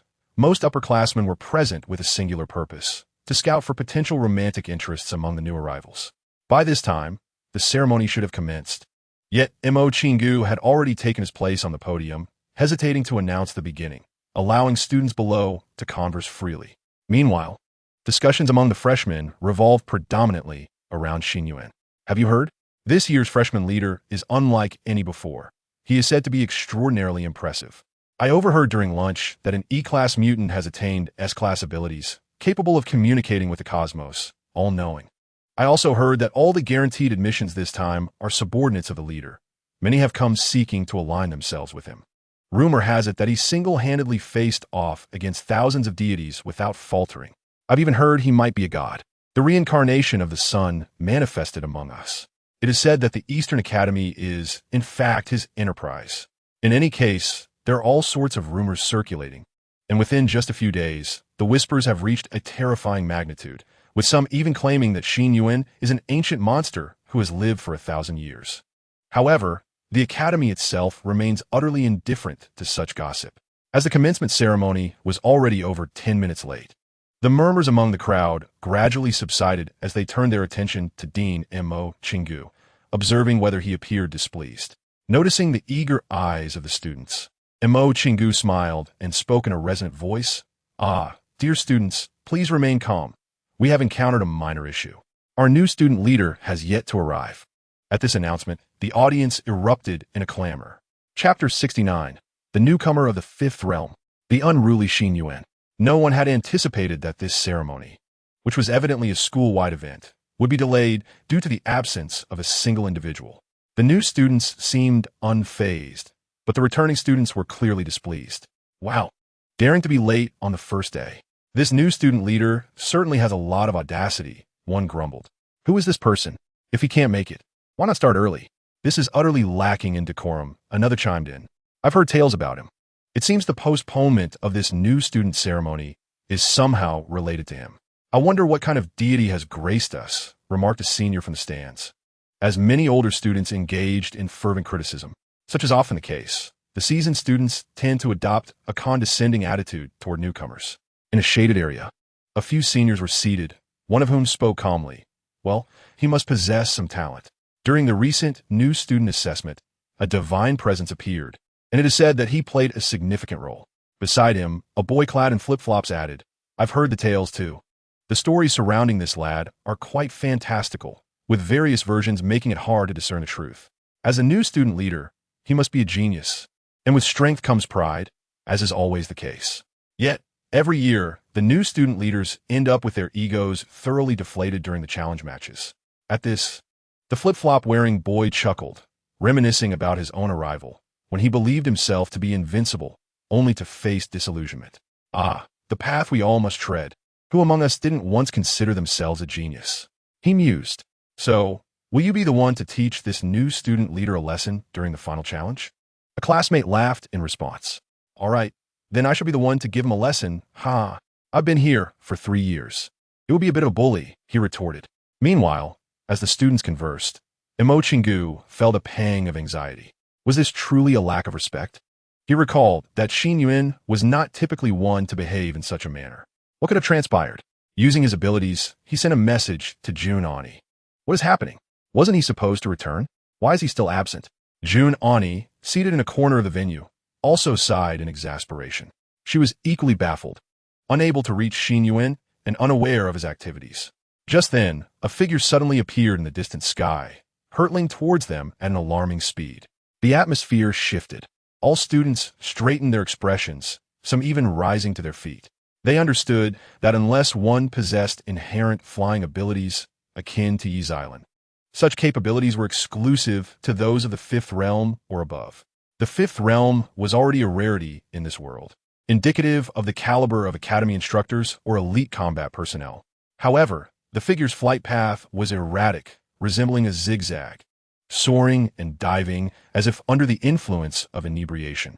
Observers rationally speculated that the individual must have been injured and had urgent news to report to the dean. Something had occurred at the Eastern Academy. Many were aware that the world might soon be in turmoil, but few anticipated it would arrive so swiftly. In their dazed state, they could almost hear the individual shouting, though the words were indistinct. As the figure drew nearer, they began to discern some of the words. "Make way. I can't control it. Is there anyone who can help? I'm afraid I might crash into you." Since discovering his ability to fly the previous day, Xin Yuan had been unable to stop, practicing almost incessantly. Although Junani had assured him that he would master it in a week or two, he could hardly contain his eagerness. The sensation of soaring through the sky was entirely different from being grounded. It felt as though his spatial awareness had transcended from 2 dimensions to 3. Today was no exception. He had flown off, losing track of time, and the journey back had proven far too lengthy. Thus, the current scene unfolded. Boom! He landed with a resounding crash directly onto the podium, raising a cloud of dust. The area was relatively spacious, preventing injury to others. All the students gazed at him anxiously, eager to understand what had transpired. As the dust settled, Emo Chingu approached with a smile, addressing the students. "Well, it seems everyone is finally here. Next time, do remember to be mindful of time. Now that our new student leader has arrived, we shall officially commence this new student ceremony." Is this a student? Not a combatant? He is the new student leader, and yet still merely a newcomer? Murmured the crowd in disbelief. A newcomer of the 5th realm? Surely, this must be a jest. Why bother with the academy when he could directly join an organization of superhumans? Xin Yuan apologized to Emo Chingu before stepping down to find a seat. And thus the new student celebration began. However, the older students watching were noticeably unsettled. "This new student leader seems to be somewhat overwhelming," one remarked. "What does it mean that he is the new student leader? Are you really going to teach him a lesson?" Well, let us just say I was joking," replied the flip-flop wearing student, chuckling nervously. The new student celebration proceeded in an orderly fashion, primarily hosted by Mo Chingu, who spoke of the academy's situation and expressed expectations for the students' futures. Soon, it was time for those who had excelled in the assessment to receive their rewards. When Xin Yuan's turn arrived and the staggering amount of his reward was announced, the entire audience gasped in astonishment. Is this new student leader the academy's own progeny? Such generosity! Yet, considering his formidable 5th realm prowess, the students could only accept it in silence, devoid of any envy. All right, it is time for our new student leader to deliver a speech. Just as Xin Yuan intended to step down after receiving his accolades, Mo Chingu pulled him back, insisting he say a few words. When the microphone was thrust into Xin Yuan's hands, he found himself unable to refuse, awkwardly stating, "Hello, fellow students. I don't really have much to share. Everyone has their own pace of cultivation, and I often rely on luck. The reason I am here today is that Dean Mo informed me that I could only receive my new student reward here, and if I hadn't come, cough cough." Mo Chingu stood beside him, clearing his throat forcefully and giving Xin Yuan a stern glare. Are such words appropriate to be spoken here? Xin Yuan, eager to shift the topic, remarked, Indeed, everyone should strive to enhance their abilities and not squander their talents. After all, once one's skills are refined, one becomes increasingly valuable, and the pursuit of wealth becomes considerably simpler.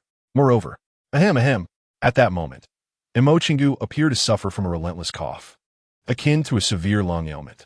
However, Xin Yuan seemed to be in a state of exuberance, continuing his discourse. Furthermore, I recently undertook a project where the agreed remuneration was 3 million. Dean Mo even suggested that if the work was executed well, a sum of 30 million would not be out of the question. Yet, it seems I have yet to receive the payment, so I thought I might inquire about it. Listening to this unconventional keynote address, the students and faculty present were utterly astounded. Chapter 70, A Lack of Practical Experience? An Instinctive Killing Move. Can one truly say such things? How audacious, to speak so candidly on stage. Yet, inexplicably, Xin Yuan's down-to-earth manner of expression endeared him to the audience. Each year at the opening ceremony, the student body was accustomed to hearing the valedictorian recite from a script, adopting an air of formality that belied their youth. This year, however, the arrival of someone requesting funds felt rather refreshing. Mo Chingu, however, did not share the sentiment. Setting aside the matter of 30 million, 3 million was still a substantial sum. Mid-sentence, an agile elder rushed to Xin Yuan's side, snatching the microphone from his grasp. Huh, Xin Yuan, always the humorous one, delighting in jest. He interjected, noticing Xin Yuan's intention to continue. He leaned in and whispered, Junani informed me he provided you with a card. That card is yours. I will transfer the funds to it. This is the opening ceremony. Let us maintain some decorum, shall we? Following this, the elder and the youth exchanged glances for a moment, and Xin Yuan ultimately acquiesced. Mo Chingu, recognizing that Xin Yuan was unpredictable and somewhat challenging, decided to hasten the proceedings. All right, the new student ceremony has concluded successfully. I hope everyone can hone their skills in the days to come and contribute to the peace of this world. He then proceeded to the next segment. Is there anyone who wishes to spar with our esteemed valedictorian? Naturally, should the new student feel the disparity is too great, they are welcome to decline. Such sparring typically bore little significance, often resembling a mere exhibition match. However, with youthful pride at stake, past students frequently engaged in such bouts. Yet, during his time with Xin Yuan, Mo Chingu had discerned that he would not be concerned about matters of pride. Should he choose to decline, it would genuinely be without regard for appearances. Thus, he quickly whispered once more, for the sake of appearances, my friend, I can increase the payment, an additional 100,000 on top of what I'll transfer shortly. Clearly, Mo Chingu was quite unpretentious, disregarding age differences to the point of referring to Xin Yuan as brother. Xin Yuan remained non-committal but ultimately stood his ground, refraining from walking away. However, this time was markedly different from previous years. Typically, the upperclassmen in the stand would erupt into raucous cheers and jeers, eager to assert dominance over the newcomers. Today, however, the atmosphere was unusually subdued. An eerie silence enveloped the audience. Who would dare approach? At the opening, Xin Yuan had soared through the air, leaving those nearby agape with astonishment. With his strength at the fifth realm, no one wished to seek discomfort. While there were indeed fifth realm students at Dongfang Academy, many of the outstanding upperclassmen had already begun signing contracts with various superhuman organizations, bearing significant responsibilities. Thus, the scene became increasingly awkward, with Xin Yuan standing alone. The absence of challengers palpable. After a few minutes of silence, a male student finally descended from the stands, clad in a flowing blue robe and possessing striking features. He approached Xin Yuan and clasped his hands together in greeting. Greetings, Junior. To reach the fifth realm at such a young age is truly commendable and makes me feel quite inadequate. My name is Lin Ruoyan. I currently stand at the peak of the fourth realm, yet I have yet to break through to the fifth. However, judging by your previous flight, you must have just entered the fifth realm. Given my extensive training, I possess considerable martial skills, and since you are newly enrolled and lack practical experience, we may be on similar footing. Allow me to challenge you, esteemed valedictorian. Lin Yuan emanated a refined demeanor, speaking with courtesy, yet his words elicited a twitch from Junani, seated in the audience. Lack of practical experience? Such a statement might hold true for other students, but not for Xin Yuan. The number of foes who had met their end at his hands was beyond reckoning. After all, just 2 days prior, 3 hours spent at his feet could hardly be described as a mere pile. Clearly, Lin Ruoyan was unaware of these details. Very well, let us commence. Allow this old man to serve as your referee. Rest assured, I can halt the match at any moment should danger arise. Seeing someone finally step forward, breaking the silence, Mo Chingu cast an approving glance at Lin Ruoyan. Traditionally, upperclassmen would intimidate newcomers. This turn of events was unexpected. Both combatants retreated a few steps. A blue energy armor enveloping Lin Ruoyan, and a classic bronze longsword materialized in his grip. This is my sequential weapon, B107, an ancient bronze sword. You may be unfamiliar with sequential weapons as a new student, so I may have a slight advantage here, he said with a hint of bashfulness. No matter, let us proceed. Be cautious. With a powerful shout, he lunged forward, executing a graceful display of swordsmanship that evoked the image of a fluttering leaf. In an instant, he stood before Xin Yuan, who remained motionless, appearing almost dazed. Yet his eyes shimmered with an intensity starkly different from his usual demeanor, cold and calculating. With a swift clang, the bronze sword aimed for Xin Yuan's abdomen, signifying that this sparring match was nearing its conclusion. However, in the next heartbeat, a pale, icy radiance erupted forth, enveloping the arena. An energy chain lashed out from Xin Yuan's hand, ensnaring Lin Ruoyan's waist and drawing him closer. Ignoring the sword thrusting toward his midsection, Xin Yuan conjured a blade of energy. Lunging for Lin Ruoyan's neck, Xin Yuan had already entered a state of combat, having forgotten that this was merely a sparring match. The boiling blood coursing through his veins transported him back to the nightmarish battlefield of 2 days prior. He had never studied any martial arts from that battle. He had gleaned but a singular lesson. Exchanging injury for life was undeniably profitable. His strikes were instinctive, akin to lethal blows. In that fleeting moment, perhaps no more than 1/100th of a second, Lin Ruoyan's astonished gaze collided with Xin Yuan's. What kind of eyes were those? A blend of calmness laced with a hint of ferocity and an unsettling indifference towards both his own life and that of his adversary. Why did he not evade? Why did he not block? What compelled his first instinct to endure the sword thrust, only to retaliate with a self-inflicted wound? Having been enrolled for over 3 years, he had engaged in combat with divine servants before, yet none had exhibited the ruthless demeanor that Xin Yuan displayed. He could not halt his assault. The chains at his waist relentlessly drew him toward Xin Yuan, as if this strike was not of his own volition, but rather compelled by Xin Yuan himself. Stop! Cease! In the blink of an eye, Mo Qinggu swiftly intervened to halt the duel, warping the space around them. Lin Ruoyan's sword and Xin Yuan's fist remained suspended in midair, rendered immobile. The situation was starkly apparent. A bronze longsword hovered ominously at Xin Yuan's abdomen, while the fist blade was mere millimeters from Lin Ruoyan's throat.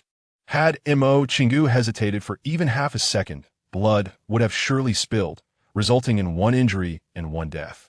Xin Yuan wins, Mo Qinggu proclaimed, declaring the outcome.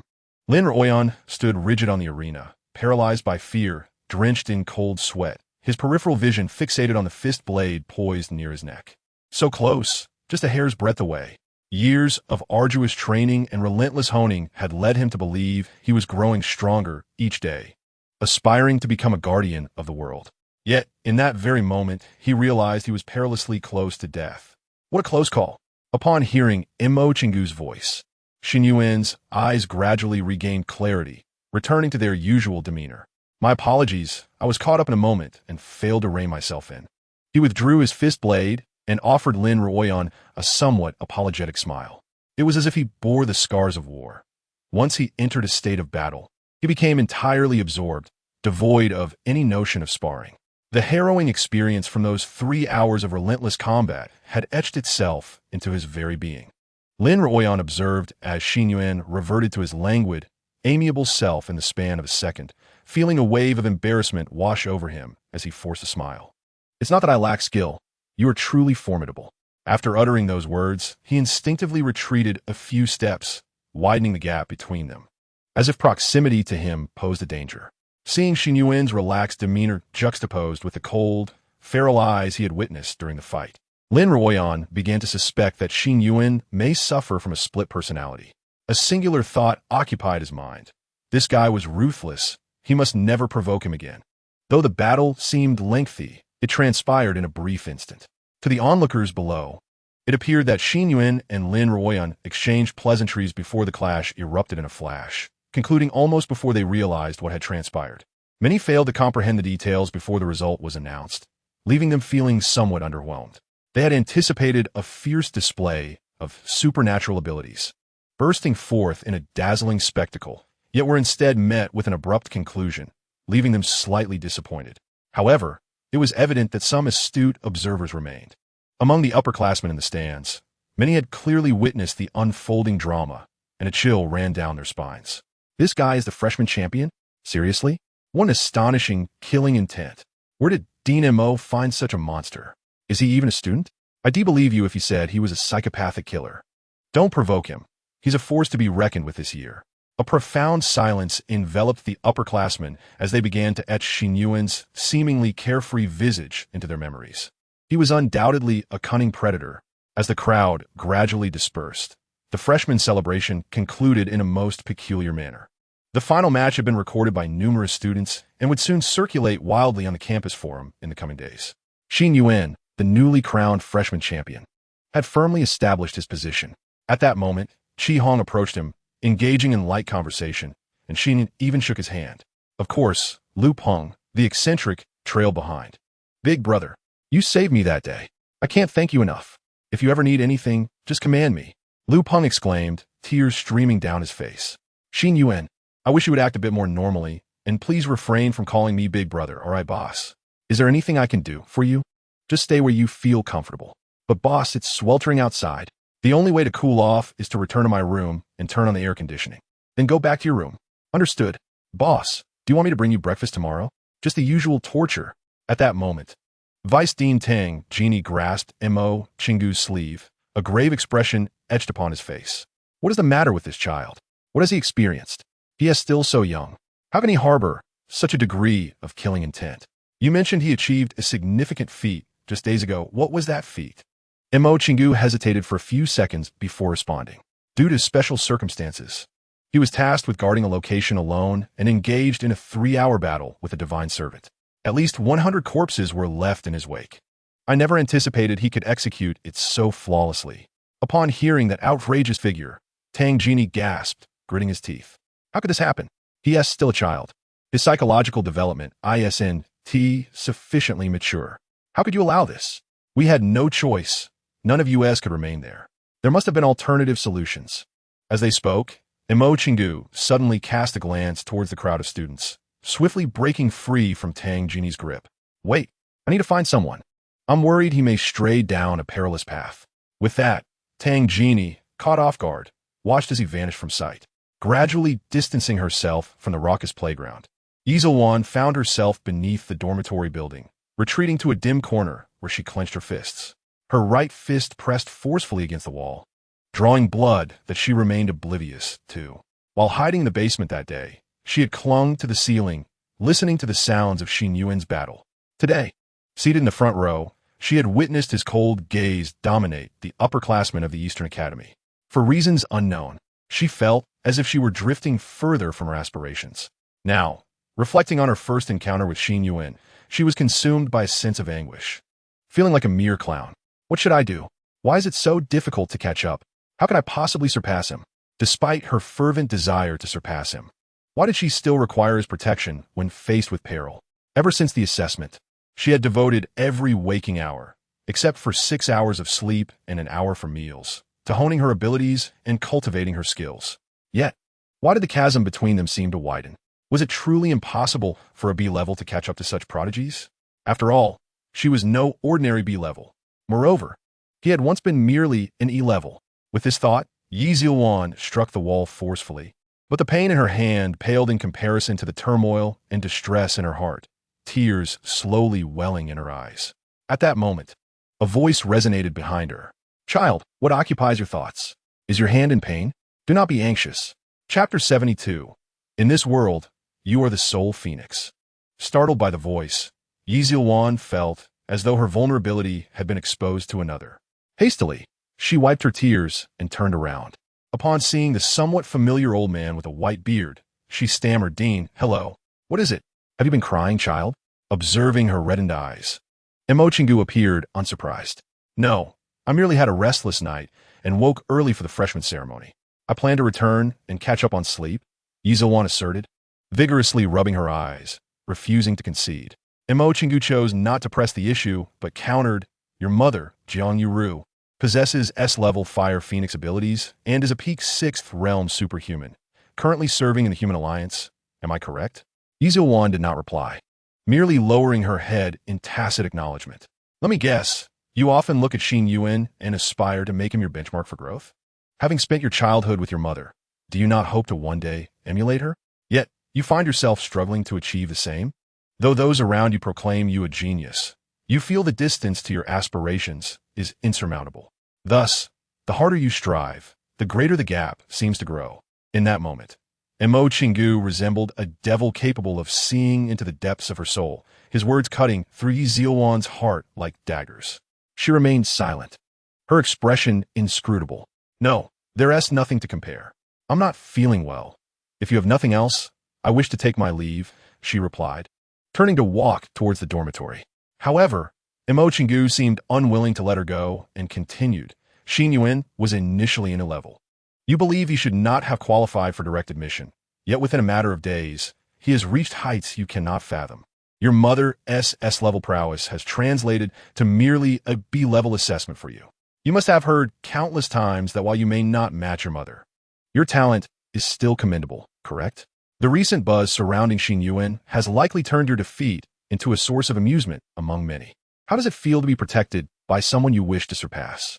Living in your mother's shadow all these years, it must be profoundly frustrating.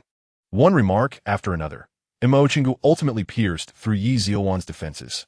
She halted, her slender frame trembling slightly, and tears streamed down her cheeks uncontrollably. Do you wish to surpass them?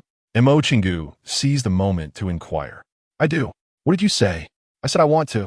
One day I will surpass them, even if my talent is lacking. Just wait and see. Yi Zilwan spun around, her voice nearly a roar, her tear-streaked face betraying the beauty she usually possessed, now revealing a semblance of ferocity. Seeing the child finally unable to contain herself, Imo Chingu fell silent, a faint smile gracing his features. He then raised his hand, enveloping them in a special space where two chairs faced each other. What if I told you that your talent is unparalleled in this world? Would you believe me? Yi Zilwan glanced around the space, realizing it was likely not the reality she knew. She took a moment to compose herself, gently sitting down, shaking her head in dismay. In terms of powers named after phoenixes, I fear I am the weakest. No. Imo Chingu firmly shook his head, gazing into her tear-rimmed eyes. In this world, there is no phoenix. Yi Zilwan looked up in confusion, not comprehending.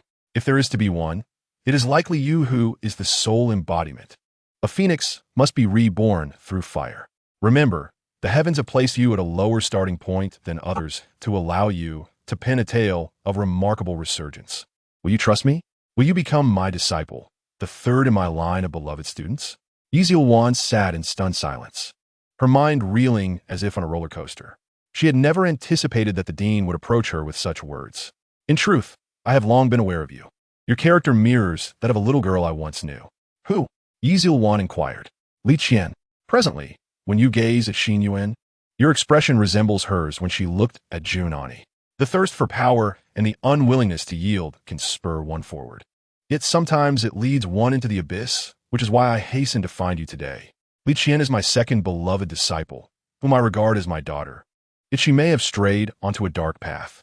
As Imo Chingu spoke of Li Qian, his expression turned melancholic and pained, his thoughts drifting to a certain red envelope. I may be an unworthy teacher. Would you care to listen to my stories? At that moment, as Imo Chingu drew Yi Zilwan into the space to begin his psychological guidance, Junani had already brought Xin Yuan to the front of an office. Xin Yuan looked up at the sign, reading Dean's office. You mentioned you would be reassessing my ability level. Is Dean Mo conducting it? Xin Yuan asked. No, it's the Vice Dean who will be evaluating you. Xin Yuan's mouth twitched. Even the Dean's office was being handled by the Vice Dean. Upon opening the door and stepping inside, he saw a person sitting on the sofa, fidgeting. Upon noticing their entrance, the individual immediately stood. Is that not the war god? Greetings, freshman top of the class. It is an honor to meet you. I am Zheng Xiaojian. You may call me Xiaojian or Brother Jian. This individual was exceedingly familiar, sporting unruly long hair, standing nearly at Xin Yuan's height, and immediately reaching out for a handshake. Xin Yuan was at a loss for what he had been honored for, merely feeling that this person had stolen his catchphrase. Before Xin Yuan could respond, the other continued, I am the head of the Public Relations Department. Let me tell you, our department is fantastic. Once you join us, accumulating credits is a breeze. The workload is light and utterly relaxing. How could there be such a good deal? Xin Yuan interjected. Wait, when did I say I wanted to join the Public Relations Department? Chapter 73. The Public Relations Department welcomes its strongest recruit, a quirky individual. Wait a moment. Sore brother, I don't recall expressing any desire to join the Public Relations Department. What exactly is this department? Xin Yuan discreetly released the other person's hand. Having inadvertently copied something earlier, but failing miserably. What a stroke of misfortune. However, Zheng Xiaojian seemed entirely oblivious to any sense of awkwardness, continuing to speak with unbridled enthusiasm. The Public Relations Department is splendid. Why not join us? You would undoubtedly relish the opportunity. To graduate, one must accumulate a total of 120 contribution credits. Beyond the tasks assigned by the school itself, only 6 clubs possess the authority to distribute credits, and we, the Public Relations Department, are one of them. Yun, standing to the side, clearly acquainted with Zheng Xiaojian, interjected with a hint of exasperation. Xiaojian, isn't it prohibited to recruit members at this moment? The various clubs will officially begin accepting new members in a few days. Oh, come on, senior sister. It's not as simple as that. As the saying goes, fate brings people together even from afar. Xin Yuan wishes to join our public relations department. I must at least introduce him. Xin Yuan? Wait, when did I ever agree to join? I mean, seriously, brother. Just as he was about to voice his thoughts, Zheng Xiaojian abruptly dashed to Xin Yuan's side and whispered conspiratorially in his ear, "Let me tell you, among our 6 clubs, the other 5 are all about hard labor, grueling work, fighting, and danger, yet yielding scant credits. But we enjoy a leisurely existence, mingling with the public, essentially deceiving them into believing that divine manifestations are acts of terror. We merely coast along. Often, we need not prepare anything at all. We simply show up to play games on site, and voila, credits are ours. Sometimes we even earn a little extra from television stations. And there are occasions when we receive red envelopes." As he spoke, Zheng Xiaojian raised his eyebrows mischievously, rubbing his fingers together in a gesture reminiscent of counting money. Xin Yuan exclaimed, "Sword brother, from this day forth, I shall be a member of the public relations department. Now, that's the spirit. Get your phone out. I'll install this app for you. It's the internal software for the 6 major special clubs. If the school has any urgent matters or requests for assistance, they'll post them here. You respond, and credits will follow. Let the others handle the brawling. We'll snag the simpler tasks. The swift shall prosper." Listening intently, Xin Yuan nodded vigorously. Soon, the two shared a knowing chuckle, as if they had discovered kindred spirits. Junani stood outside, smacking his forehead in realization. How did he end up entangled with Zheng Xiaojian? In truth, the public relations department had always been regarded as a lackluster division, essentially a backdoor for students with limited skills or those ill-suited for combat, allowing them to earn credits through clerical work. Consequently, many students were reluctant to join, perceiving it as a weak and unmanly department. The head, Zheng Xiaojian, was notorious for his unscrupulous methods in pursuit of credits, often riling up members from other departments. Rumors even circulated about him accepting bribes during external missions. Yet, this year, the Public Relations Department effortlessly recruited what appeared to be the strongest freshman in history. Moreover, it seemed that Xin Yuan and Zheng Xiaojian had struck an instant rapport, chatting amiably. Finally, the door creaked open, revealing a beautiful middle-aged woman, Vice Dean Tang Genie, who surveyed the room's occupants with a smile. "You two are here for the reevaluation, correct? Come along with me." Aunt Tang, perhaps I should sit this one out. I'm merely a D-grade esper. There's no need for further testing, right? Zheng Xiaojian chimed in, grinning unabashedly. Tang Genie regarded him with a gentle gaze and replied, "No way. Follow me." Upon reaching a spacious area on the rooftop, Tang Genie explained, "We assess new abilities by simulating divine might. Starting from grade F, we gradually escalate the pressure. You simply need to maintain your mental fortitude and resist the allure of divine influence, ultimately revealing your latent abilities. Are you ready, children?" "Wait," Zheng Xiaojian interjected, promptly changing positions to lie on the ground. "All right, I find this posture more comfortable. Xin Yuan, care to give it a try?" Xin Yuan, ignoring Zheng Xiaojian's antics. Tang Genie glanced at Xin Yuan to confirm his readiness. Seeing him nod, she pressed a button in her hand, and instantly, the rooftop space began to distort. Xin Yuan felt a slight wave of dizziness wash over him, as though something were whispering in his mind, reminiscent of the sensation he experienced when commanding the voices of all things. However, it was manageable. Zheng Xiaojian suddenly asked, "Has it begun, Aunt Tang?" "It has indeed begun." Upon hearing the response, Zheng Xiaojian kicked his legs and began to convulse, his eyes rolling back, tongue protruding, writhing on the ground like a fish out of water. This spectacle left Xin utterly dumbfounded, staring at Zheng Xiaojian in disbelief, unsure of what was transpiring. Was the force truly this overwhelming? What sort of performance was this? Yet, glancing at Junani and then at Tang Genie, he noticed both appeared entirely unfazed, as if Zheng Xiaojian's plight was commonplace. Is this fellow truly so disregarded? He thought, witnessing Zheng Xiaojian's dramatic state. Unable to contain himself, he spoke up. "Vice Dean, should we not check on him? He seems to be in distress." Tang Genie chuckled, shaking her head, and said loudly, "No need to worry about him. This test is gradual. We will increase the intensity little by little, and it may take some time." Reluctantly, Xin Yuan fell silent, casting pitying glances at the writhing Zheng Xiaojian. "I hope this brother is all right." However, as time passed, Xin Yuan began to sense something amiss. 5 minutes elapsed, and Zheng Xiaojian continued to convulse without any sign of halting. 10 minutes passed, and Zheng Xiaojian remained in his fit. 15 minutes ticked by, and the rooftop floor was nearly cleaned by his thrashing, yet not a single bead of sweat adorned his forehead. The insistent whispers in Xin Yuan's mind grew louder, yet Zheng Xiaojian remained unchanged from his initial state. He had been convulsing since the pressure reached grade F, and had continued all the way up to grade B. Moreover, he maintained a steady, rhythmic convulsion. Chapter 74. Huh? Am I merely grade S? This individual seems extraordinary. Weisstein, what signifies the conclusion of the testing? Finally recognizing the peculiar nature of Zheng Xiaojian, Xin Yuan couldn't help but inquire of the Weisstein. This individual appeared to be anything but ordinary. Having writhed for so long, his stamina alone was remarkable. Moreover, Xin Yuan now grasped the situation. The moment the divine might began to manifest, he had instantaneously heard that deep voice echoing in his mind. However, Zheng Xiaojian appeared oblivious to the situation, needing to confirm with the Weisstein that it had indeed commenced, and then he abruptly began to convulse. This display, I must say, bore the marks of somewhat excessive theatrics. Tang Jini observed the immense pressure exerted at B level upon her, then glanced at the unfazed Xin Yuan and the writhing Zheng Xiaojian on the ground, feeling a sense of helplessness. After pondering for a moment, she used energy transmission to whisper in Xin Yuan's ear. In the past, bodily convulsions indicated a loss of control over one's physical form, signifying that one had reached their limit. However, we have modified the intensity. The current threshold is a state of unconsciousness, akin to being possessed, as if one's thoughts have been invaded. Upon hearing this explanation, Xin Yuan nodded in understanding. No wonder both Jun Ani and Weisstein Tang Jini seemed indifferent to him, as if they were entirely unconcerned about his well-being. So, this fellow was merely feigning?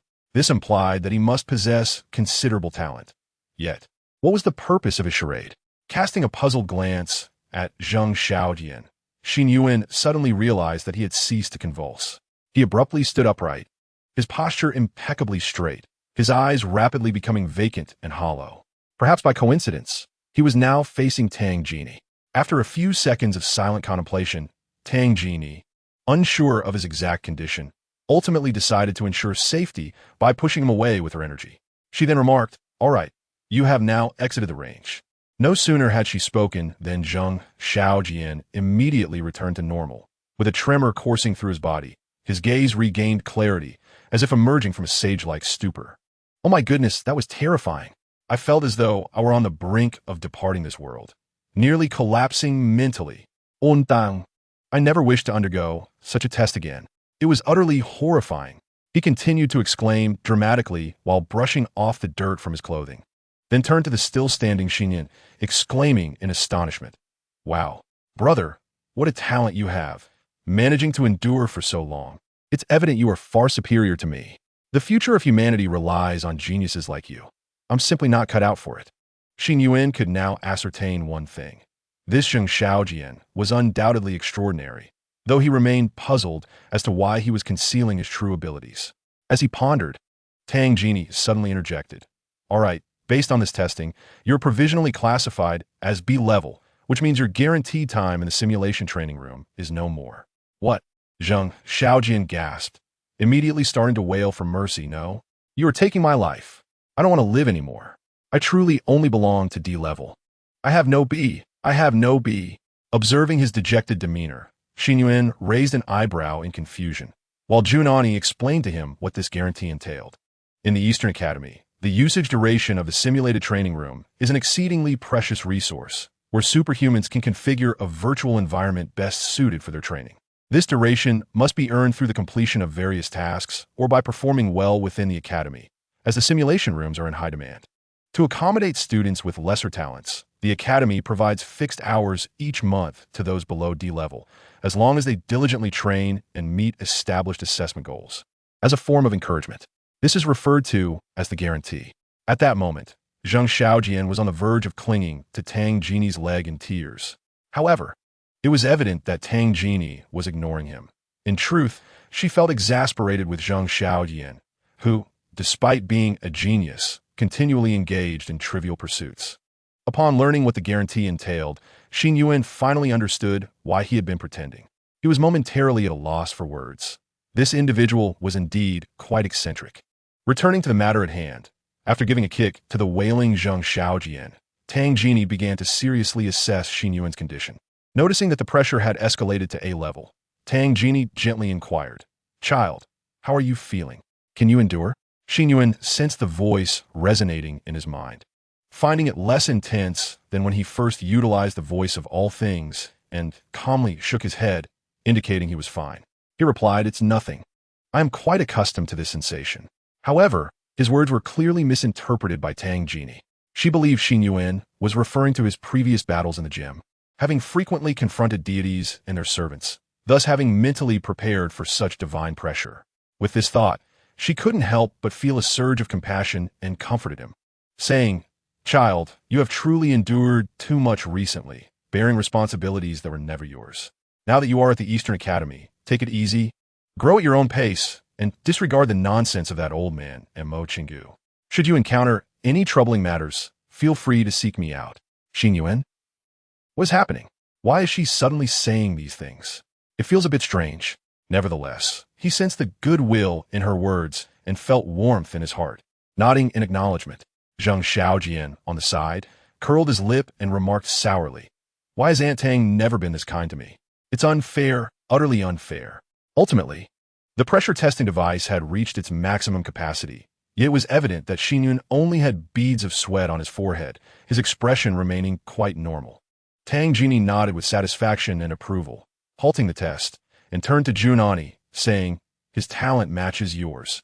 Both are of the highest caliber. It seems the Eastern Academy has struck gold again this year." As she spoke, she approached Xin Yuan and handed him a brand new superhuman card. Xin Yuan glanced down to see that his superhuman level had risen to the 5th realm, and in the talent ability section, a red S was displayed. That doesn't seem right. When I replicated Junani's abilities, it was clearly stated that it was an SSS level power. Looking at this assessment of his level, Xin Yuan momentarily lost his train of thought and blurted out, "Huh? I'm only S level?" The words were startling. Chapter 75. Academic credits? Just wait. I'll arrive at the battlefield immediately. Upon hearing this, both Tang Jini and Junani were momentarily taken aback, while Zheng Xiaojian's jaw nearly dropped in astonishment. What does it mean to say only S level? Is this even a statement a human would make? Brother, you are a bit audacious. Being only S level makes me a D level. Feel quite inadequate. Zheng Xiaojian began to act the fool again, resembling a mascot. After a brief moment of surprise, Tang Jini burst into laughter, joyfully exclaiming, "You certainly possess quite a bit of confidence, claiming only an S-level talent? Do you have any idea how many individuals in this world would willingly trade half their lifespan for an S-level talent? However, your confidence is indeed warranted. You are not merely an S-level talent. The red signifies your talent, indicating that you are among the pinnacle of humanity, surpassing S-level. Although the father of superhumans established the SS and SSS talent levels, subsequent generations have been unable to accurately distinguish these levels.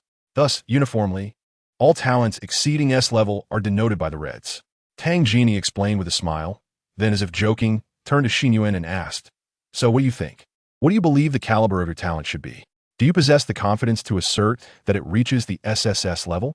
It is said that the abilities at the SSS tier, when developed to their zenith, wield the power to obliterate the very heavens and earth." Listening to the jest of the beautiful woman, Xin Yuan offered a slight smile, opting for silence. The system had explicitly informed him that the Ice Age was classified as SSS level, to obliterate the heavens and the earth.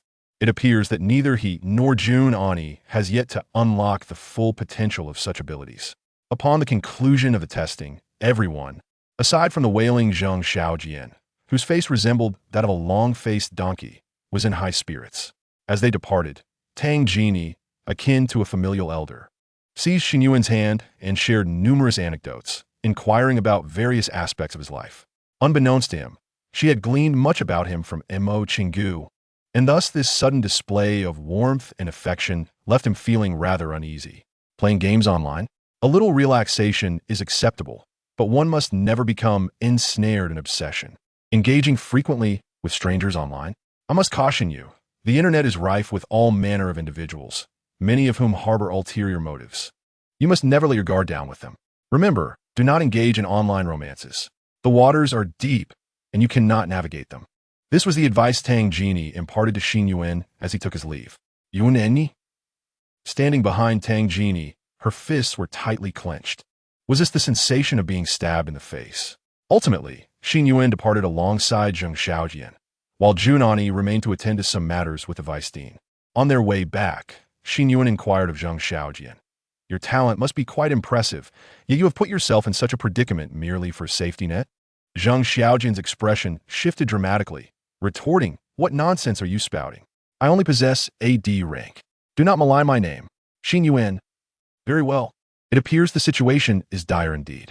Suddenly, Zheng Xiaojian displayed a smile that seemed to pierce through the mundane, saying, why toil endlessly? What responsibility does being a superhuman entail for me? If the sky were to fall, let those taller bear the burden. If they cannot, then let us all perish together.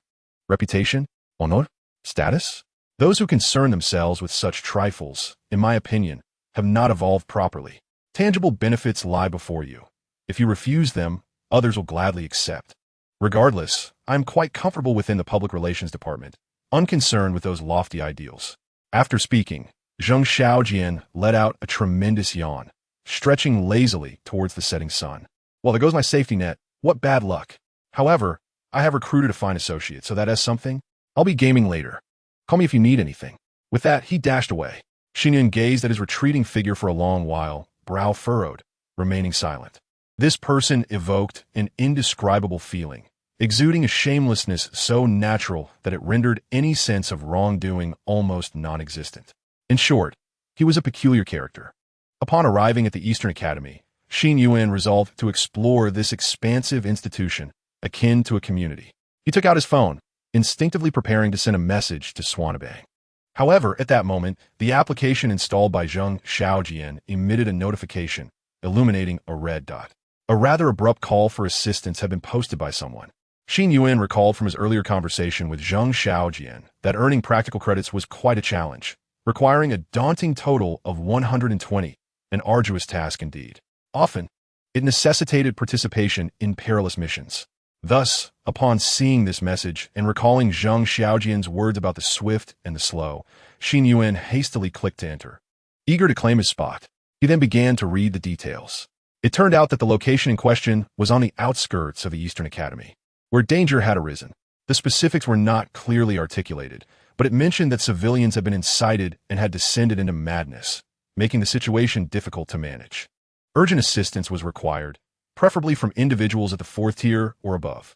After reading the message, Xin Yuan scratched his head, somewhat perplexed by the process. He was at the 5th tier, so he certainly qualified, but hadn't it been stated that credits would be awarded for time spent in the simulated training room? Yet, nothing was mentioned here. Lost in thought, he tentatively replied, are there credits and time involved? How does this work? On the outskirts of the Eastern Academy, in a sparsely populated street, a young girl stood gravely before a throng of individuals. She was a member of the patrol department, tasked with overseeing this area that day.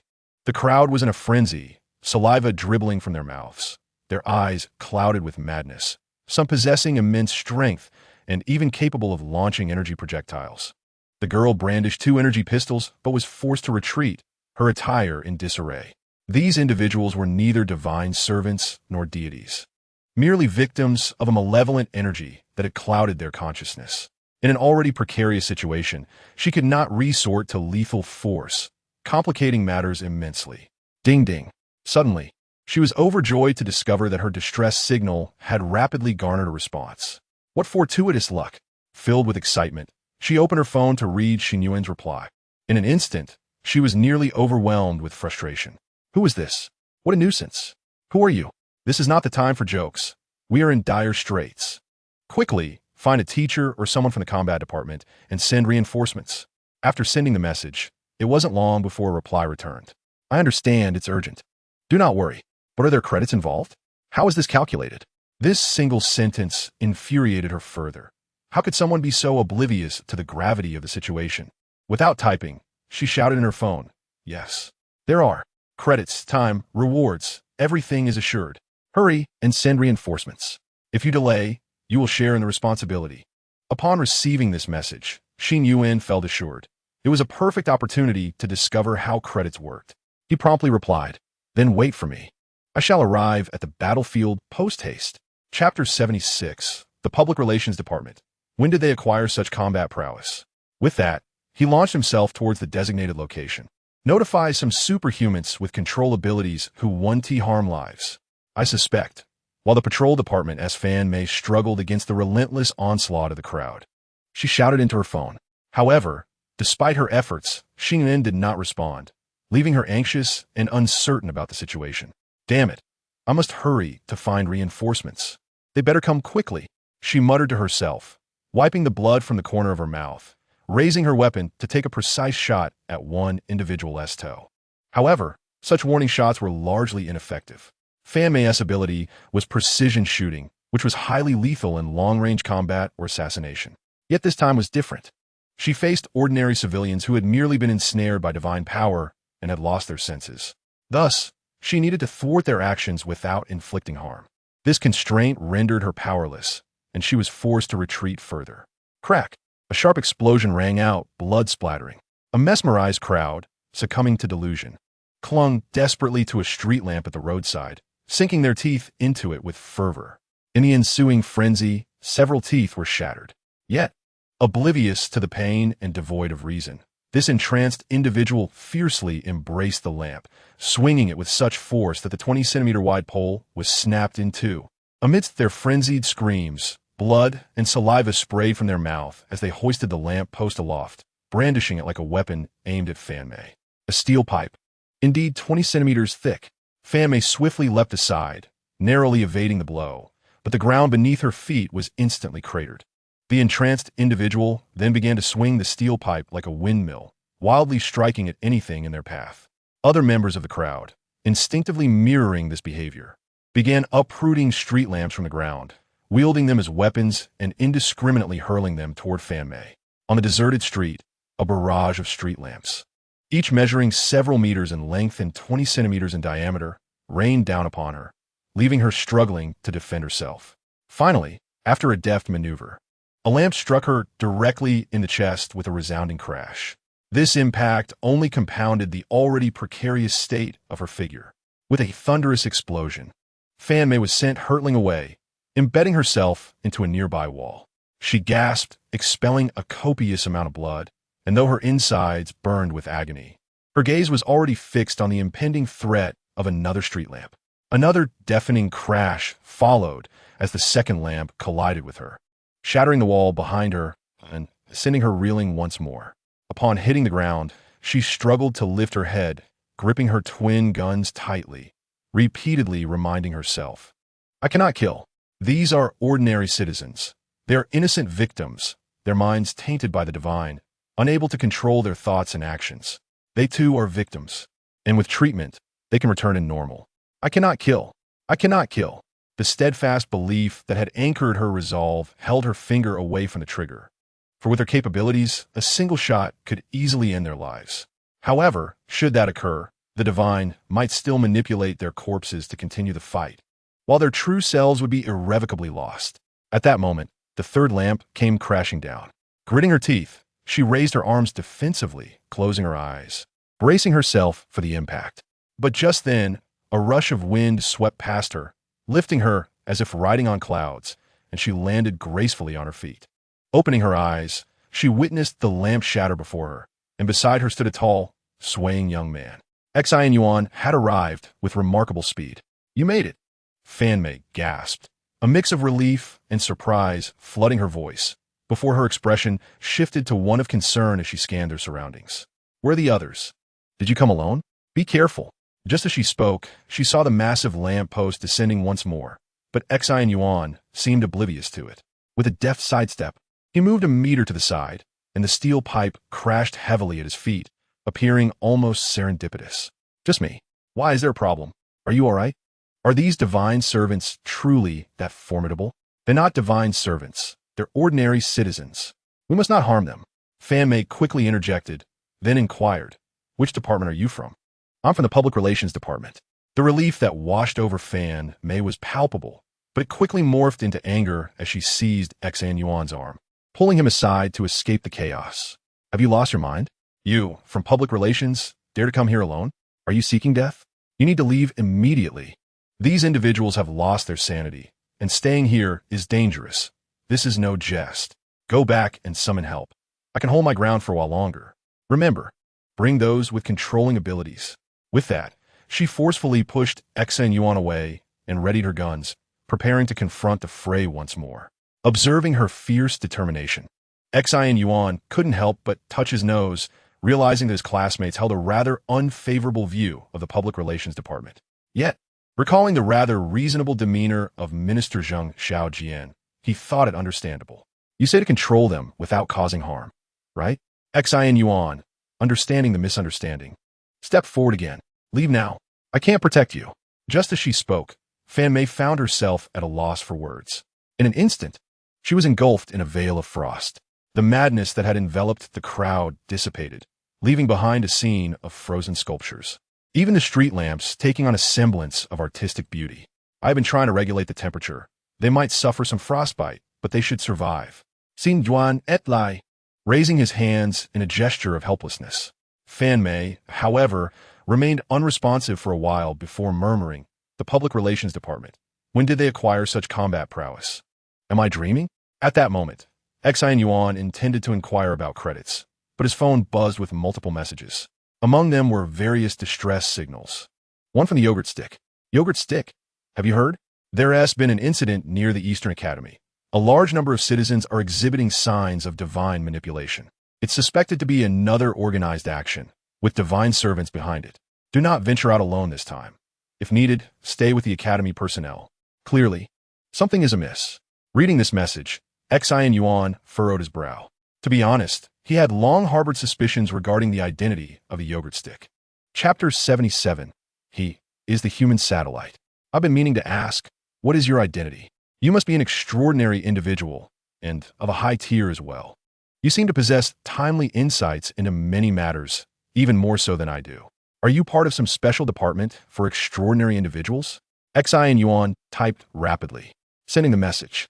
Meanwhile, receiving this message, June and E, who had been standing beneath the student dormitory, felt her heart tighten. Had she made her presence too obvious?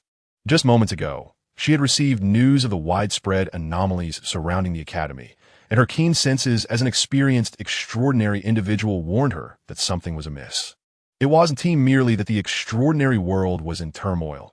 It appeared as if a certain force was targeting the Eastern Academy. Thus, she feared that if Xin Yuan acted independently, as he had during the incident with the human traffickers, he could find himself in peril. She had come to the student dormitory to check, but upon realizing he was not there, she sent a message via the Yogurt Stick.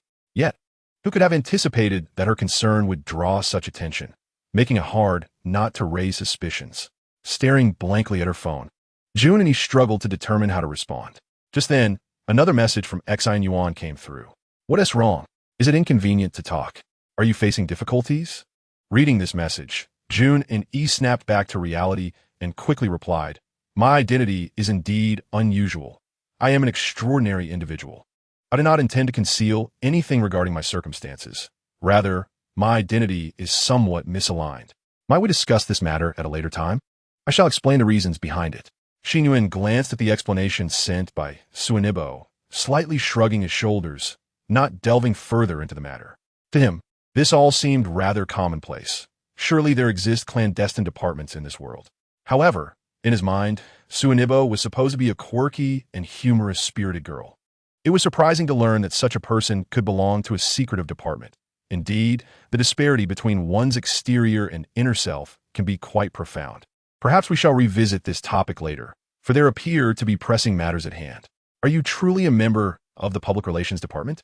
Why not withdraw and join our inspection department instead? Just as he was contemplating this, a female voice suddenly reached his ears. Fan Mei leaned in. Speaking earnestly, Xin did not acquiesce. He merely reiterated that the credits must not be diminished, and then he soared back towards the academy. Watching his departing figure, Fan Mei was left in a state of disbelief, her lips slightly parted, not due to lipstick, but rather from having coughed up blood earlier. In the fifth realm, Xiaomei, are you all right? At this juncture, other members of the inspection department finally arrived at the scene. Taking in the scattered ice sculptures and the sight of Fan Mei slumped on the ground. Has someone come to assist you? Was it that senior of high rank? Or the Frost Warlord?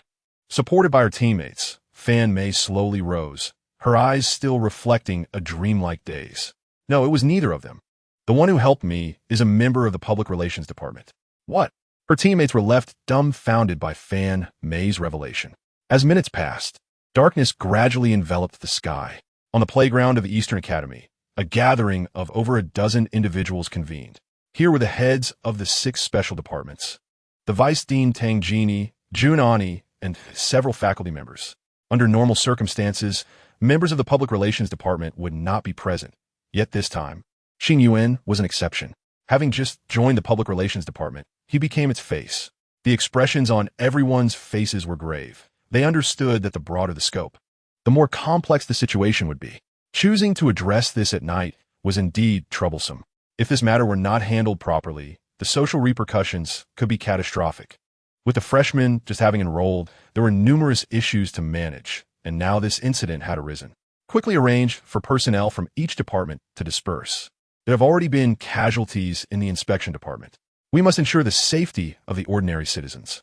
Various department heads spoke authoritatively, for in this context, their words carried significant weight. For superpowered individuals, the relationship between teacher and student diverges from that of ordinary perceptions. For instance, Junani, although nominally still a student, had already surpassed the abilities of most teachers at the Eastern Academy. The heads of these special departments possessed more authority over their responsibilities than the Academy's instructors. Here, it was truly a case of disciples not being inferior to their masters, nor masters being superior to their disciples.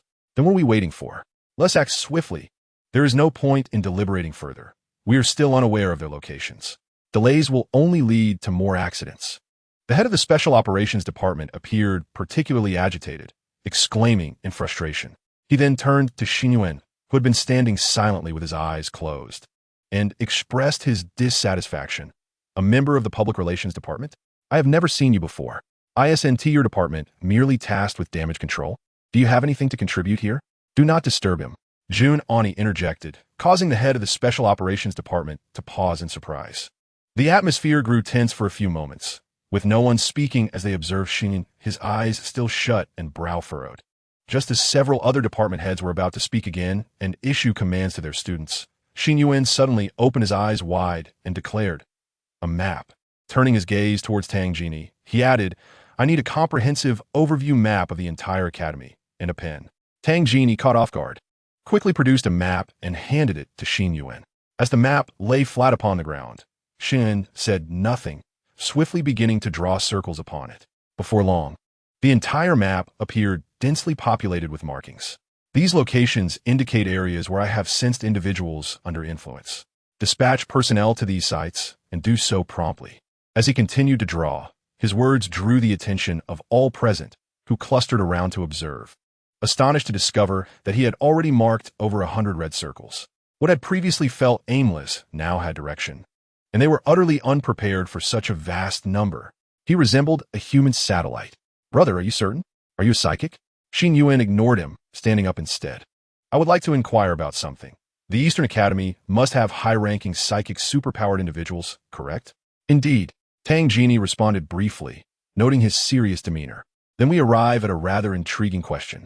If I am not mistaken, these individuals are absent tonight, correct?" Xin Yuan stated, his gaze penetrating as it locked onto Tang Jini, as if alluding to something deeper. Chapter 78, A Traitor Among Us. Upon hearing this, Tang Jini momentarily found herself at a loss, as she had not previously contemplated this issue in detail. The urgent situation had just arisen, and she had hurriedly exited her office upon receiving the news. Now, it was nighttime, and many students and teachers had already retired for the evening. The emergency notifications had just been dispatched, and numerous individuals were still asleep.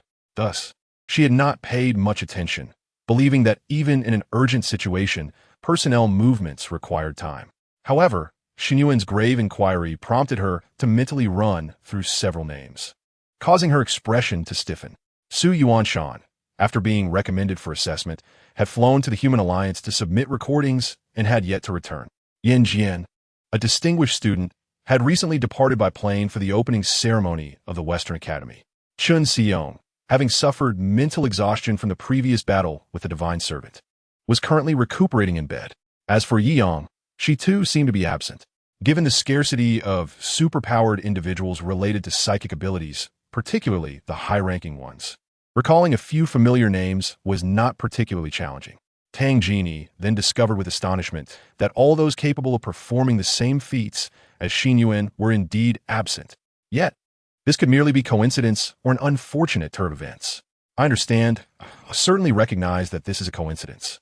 If this were a situation orchestrated by someone, it would be far too alarming. It could indicate a complete breakdown from the top down, Xin Yuan replied. However, during my earlier sensing, I also perceived many other things. If I may conjecture boldly, I must express a sentiment that I suspect many of you may find unwelcome. There should be a mole within the Eastern Academy, or among the superpowered individuals, and their status is likely quite significant. The surrounding department heads, who had begun to assign relevant combat personnel and were en route to the location Xin Yuan had indicated, suddenly halted, raising their heads to regard him. His words rendered the atmosphere slightly more delicate. Betrayal remains an ever-pertinent topic within any organization, and the question of status arises. How significant is this status? The individuals present here, if one were to assess their rank, would not be deemed insignificant. A profound silence enveloped the room as all eyes turned toward Xin Yuan, while furtive glances were exchanged among the others present. Ultimately, it was Tang Jini who swiftly broke the silence, stabilizing the situation. Given the current circumstances, it will be prudent to refrain from discussing unverified matters. I trust that everyone here is beyond reproach, and I sincerely appreciate your efforts this evening. Xin Yuan had long harbored suspicions regarding the existence of a traitor, a notion that had been planted in his mind when he first received that ominous red envelope, which had warned him of potential treachery. Initially, he believed it was a matter best left to those tasked with handling such affairs. Yet as time passed, he heard no further whispers about it, as if the issue had vanished into the abyss. Seizing this opportunity, he chose to address the matter directly. If left unspoken, it could pose a grave threat in the future. While Xin Yuan was the one to unearth this hidden wound, Tang Jini acted swiftly to staunch the bleeding. Regardless of the veracity of Xin Yuan's assertions, a thorough investigation would be warranted in due time. In such turbulent moments, mutual suspicion among the Academy's core members would be utterly unwarranted. Indeed, the group nodded in unison towards the Vice Dean, their expressions sharpening as they prepared to head towards the site of the disturbance. This situation was undoubtedly troublesome and posed adverse implications for the future. Yet the level of danger remained relatively low. The misled populace, no matter how fervently incited, could hardly rival their strength.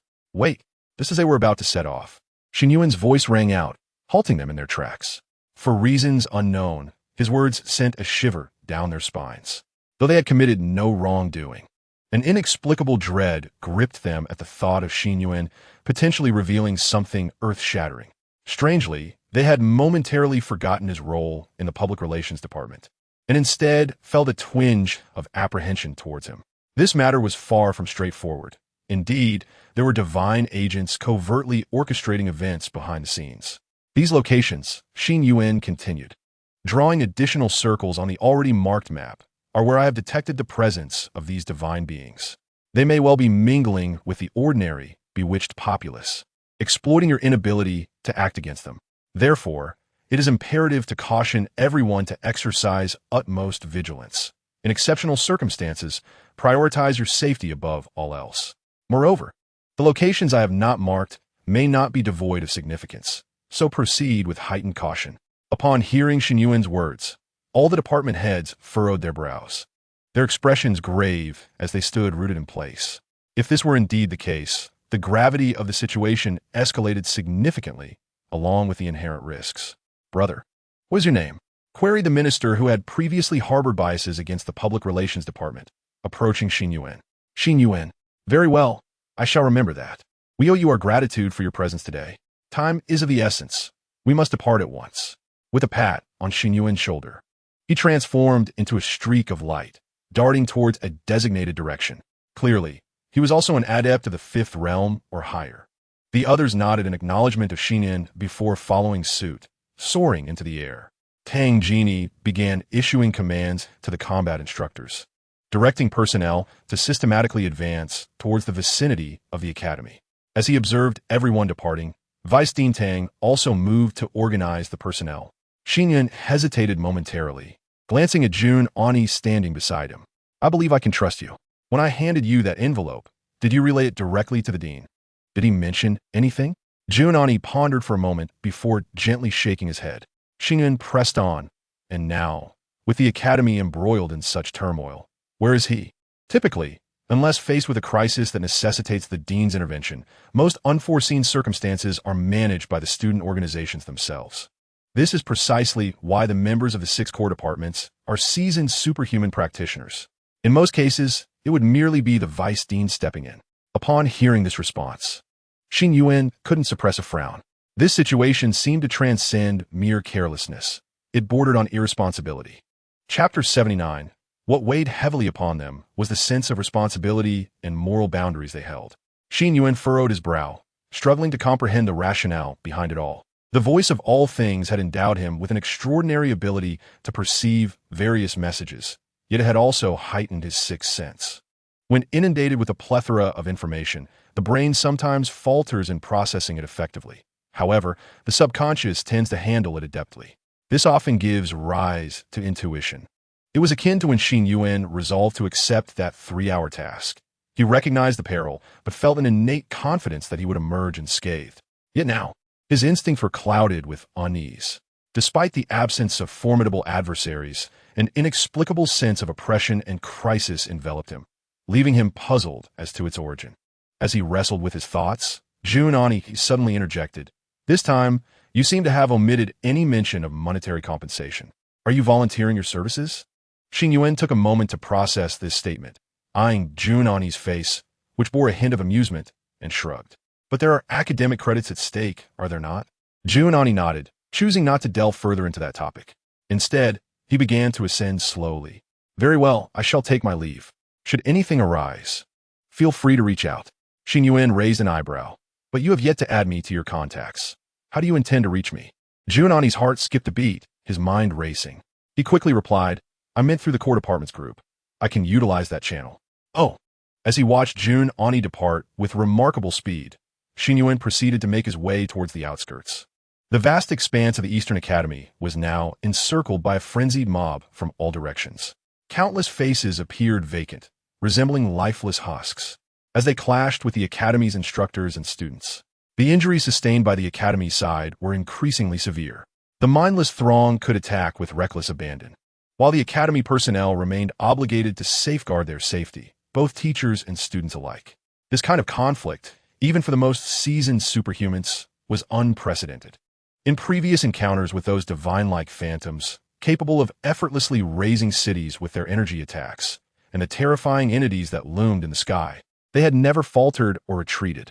Those who dared to draw their blades against the divine could hardly fear death. Yet this time, they found themselves in a relentless retreat. What bore down upon them was not the sharpness of blades nor destructive energy, but rather the weight of their own responsibilities and moral thresholds. This was a completely unbalanced confrontation. Boom! Amidst the cacophony, several senior students from the Special Operations Department were sent hurtling backward. Their leader possessed strength on par with the Fourth Realm. Could it be that the Divine's influence is so utterly overwhelming? They grimly bound their own wounds, their expressions grave. They made several attempts to subdue one another without inflicting harm, yet they utterly failed. In the process, they ended up injuring themselves instead. Suddenly, a meteor descended from the heavens, crashing between them and the gathering crowd with a resounding thud. Xin Yuan raised his hand, icy tendrils swirling, and in an instant, he appeared before an individual, a long blade materializing in his grasp. Silencing his opponent with a hand over the mouth, he struck without hesitation, swiftly slitting his throat. Without a glance back, he flicked his wrist, sending the blade into the back, piercing through the chest.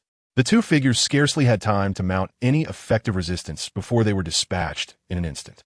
If Xin Yuan had gleaned anything from his previous skirmishes, it was the realization that combat is not merely a back-and-forth exchange of blows, but rather a ruthless endeavor where one must strike to kill. It seemed as if he possessed an innate talent. With each battle, he became increasingly adept. Now, should he find himself in a brawl, he might not even know how to initiate a strike. Having swiftly eliminated the two, the stunned voices of the remaining students finally broke the silence. Stop. Just as the words escaped their lips, the two corpses lay motionless, leaving them in a state of shock. They had anticipated the arrival of a formidable Fifth Realm warrior to aid them, only to be confronted by a harbinger of death. How could that be acceptable? What are you doing? They are innocent civilians, misled and salvageable. Xin Yuan's body erupted with a wave of frost, freezing the remaining individuals in place as he spoke. These two are not mere civilians. They are divine servants, concealed among the populace. If you continue to hesitate, you may soon find yourselves ensnared by them. What? Exclaimed the shocked Fourth Realm student. How did you discern that? Don't be foolish. Who decreed that divine servants must don bizarre attire? At that moment, another student approached an ice sculpture and inquired, "Is it all right for these frozen individuals? Ordinary folk can't withstand this. I have regulated the temperature. While injury may be unavoidable, it should not be fatal," Xin Yuan replied. "In light of these finer details, one's own life takes precedence. Although your desire to protect the populace is commendable, divine servants have infiltrated this crowd, poised to launch their attacks at any moment. Thus, it will be prudent for you to exercise caution. When the time comes to act, prioritize your own safety above all else." With that, Xin Yuan soared into the air, heading in another direction. Since his involvement, the divine servants had suddenly found the tide of battle turning against them. Previously, concealed among ordinary citizens, they had freely attacked the superhumans of the Eastern Academy. Watching as those who were once mightier than they hesitated to strike for fear of harming innocents, they reveled in their unchallenged assaults. Yet, at an unknown juncture, a slayer would descend from above, without a word, and execute lethal strikes. The voice of all things clearly guided Xin Yuan in identifying the divine servants. Each strike was precise, and with his singular prowess, he transformed the conflict into one marked by bloodshed and ruthlessness. Furthermore, the ministers who had received Xin Yuan's warnings began to alter their battle strategies, alerting their subordinates. In the absence of life-threatening consequences, strike when necessary. Your lives take precedence. As a result of this shift, the divine servants began to manipulate the ordinary citizens, rallying them together. Moreover, they seemed somewhat disinclined to continue the charade, utilizing the surrounding populace to initiate their own attacks. Meanwhile, Mo Chingu, the head of the Eastern Academy, remained conspicuously absent. At that moment, he had been ensconced within the space he had conjured, spending several hours in the company of Xin Yuan. Indeed, it was rather irresponsible of him.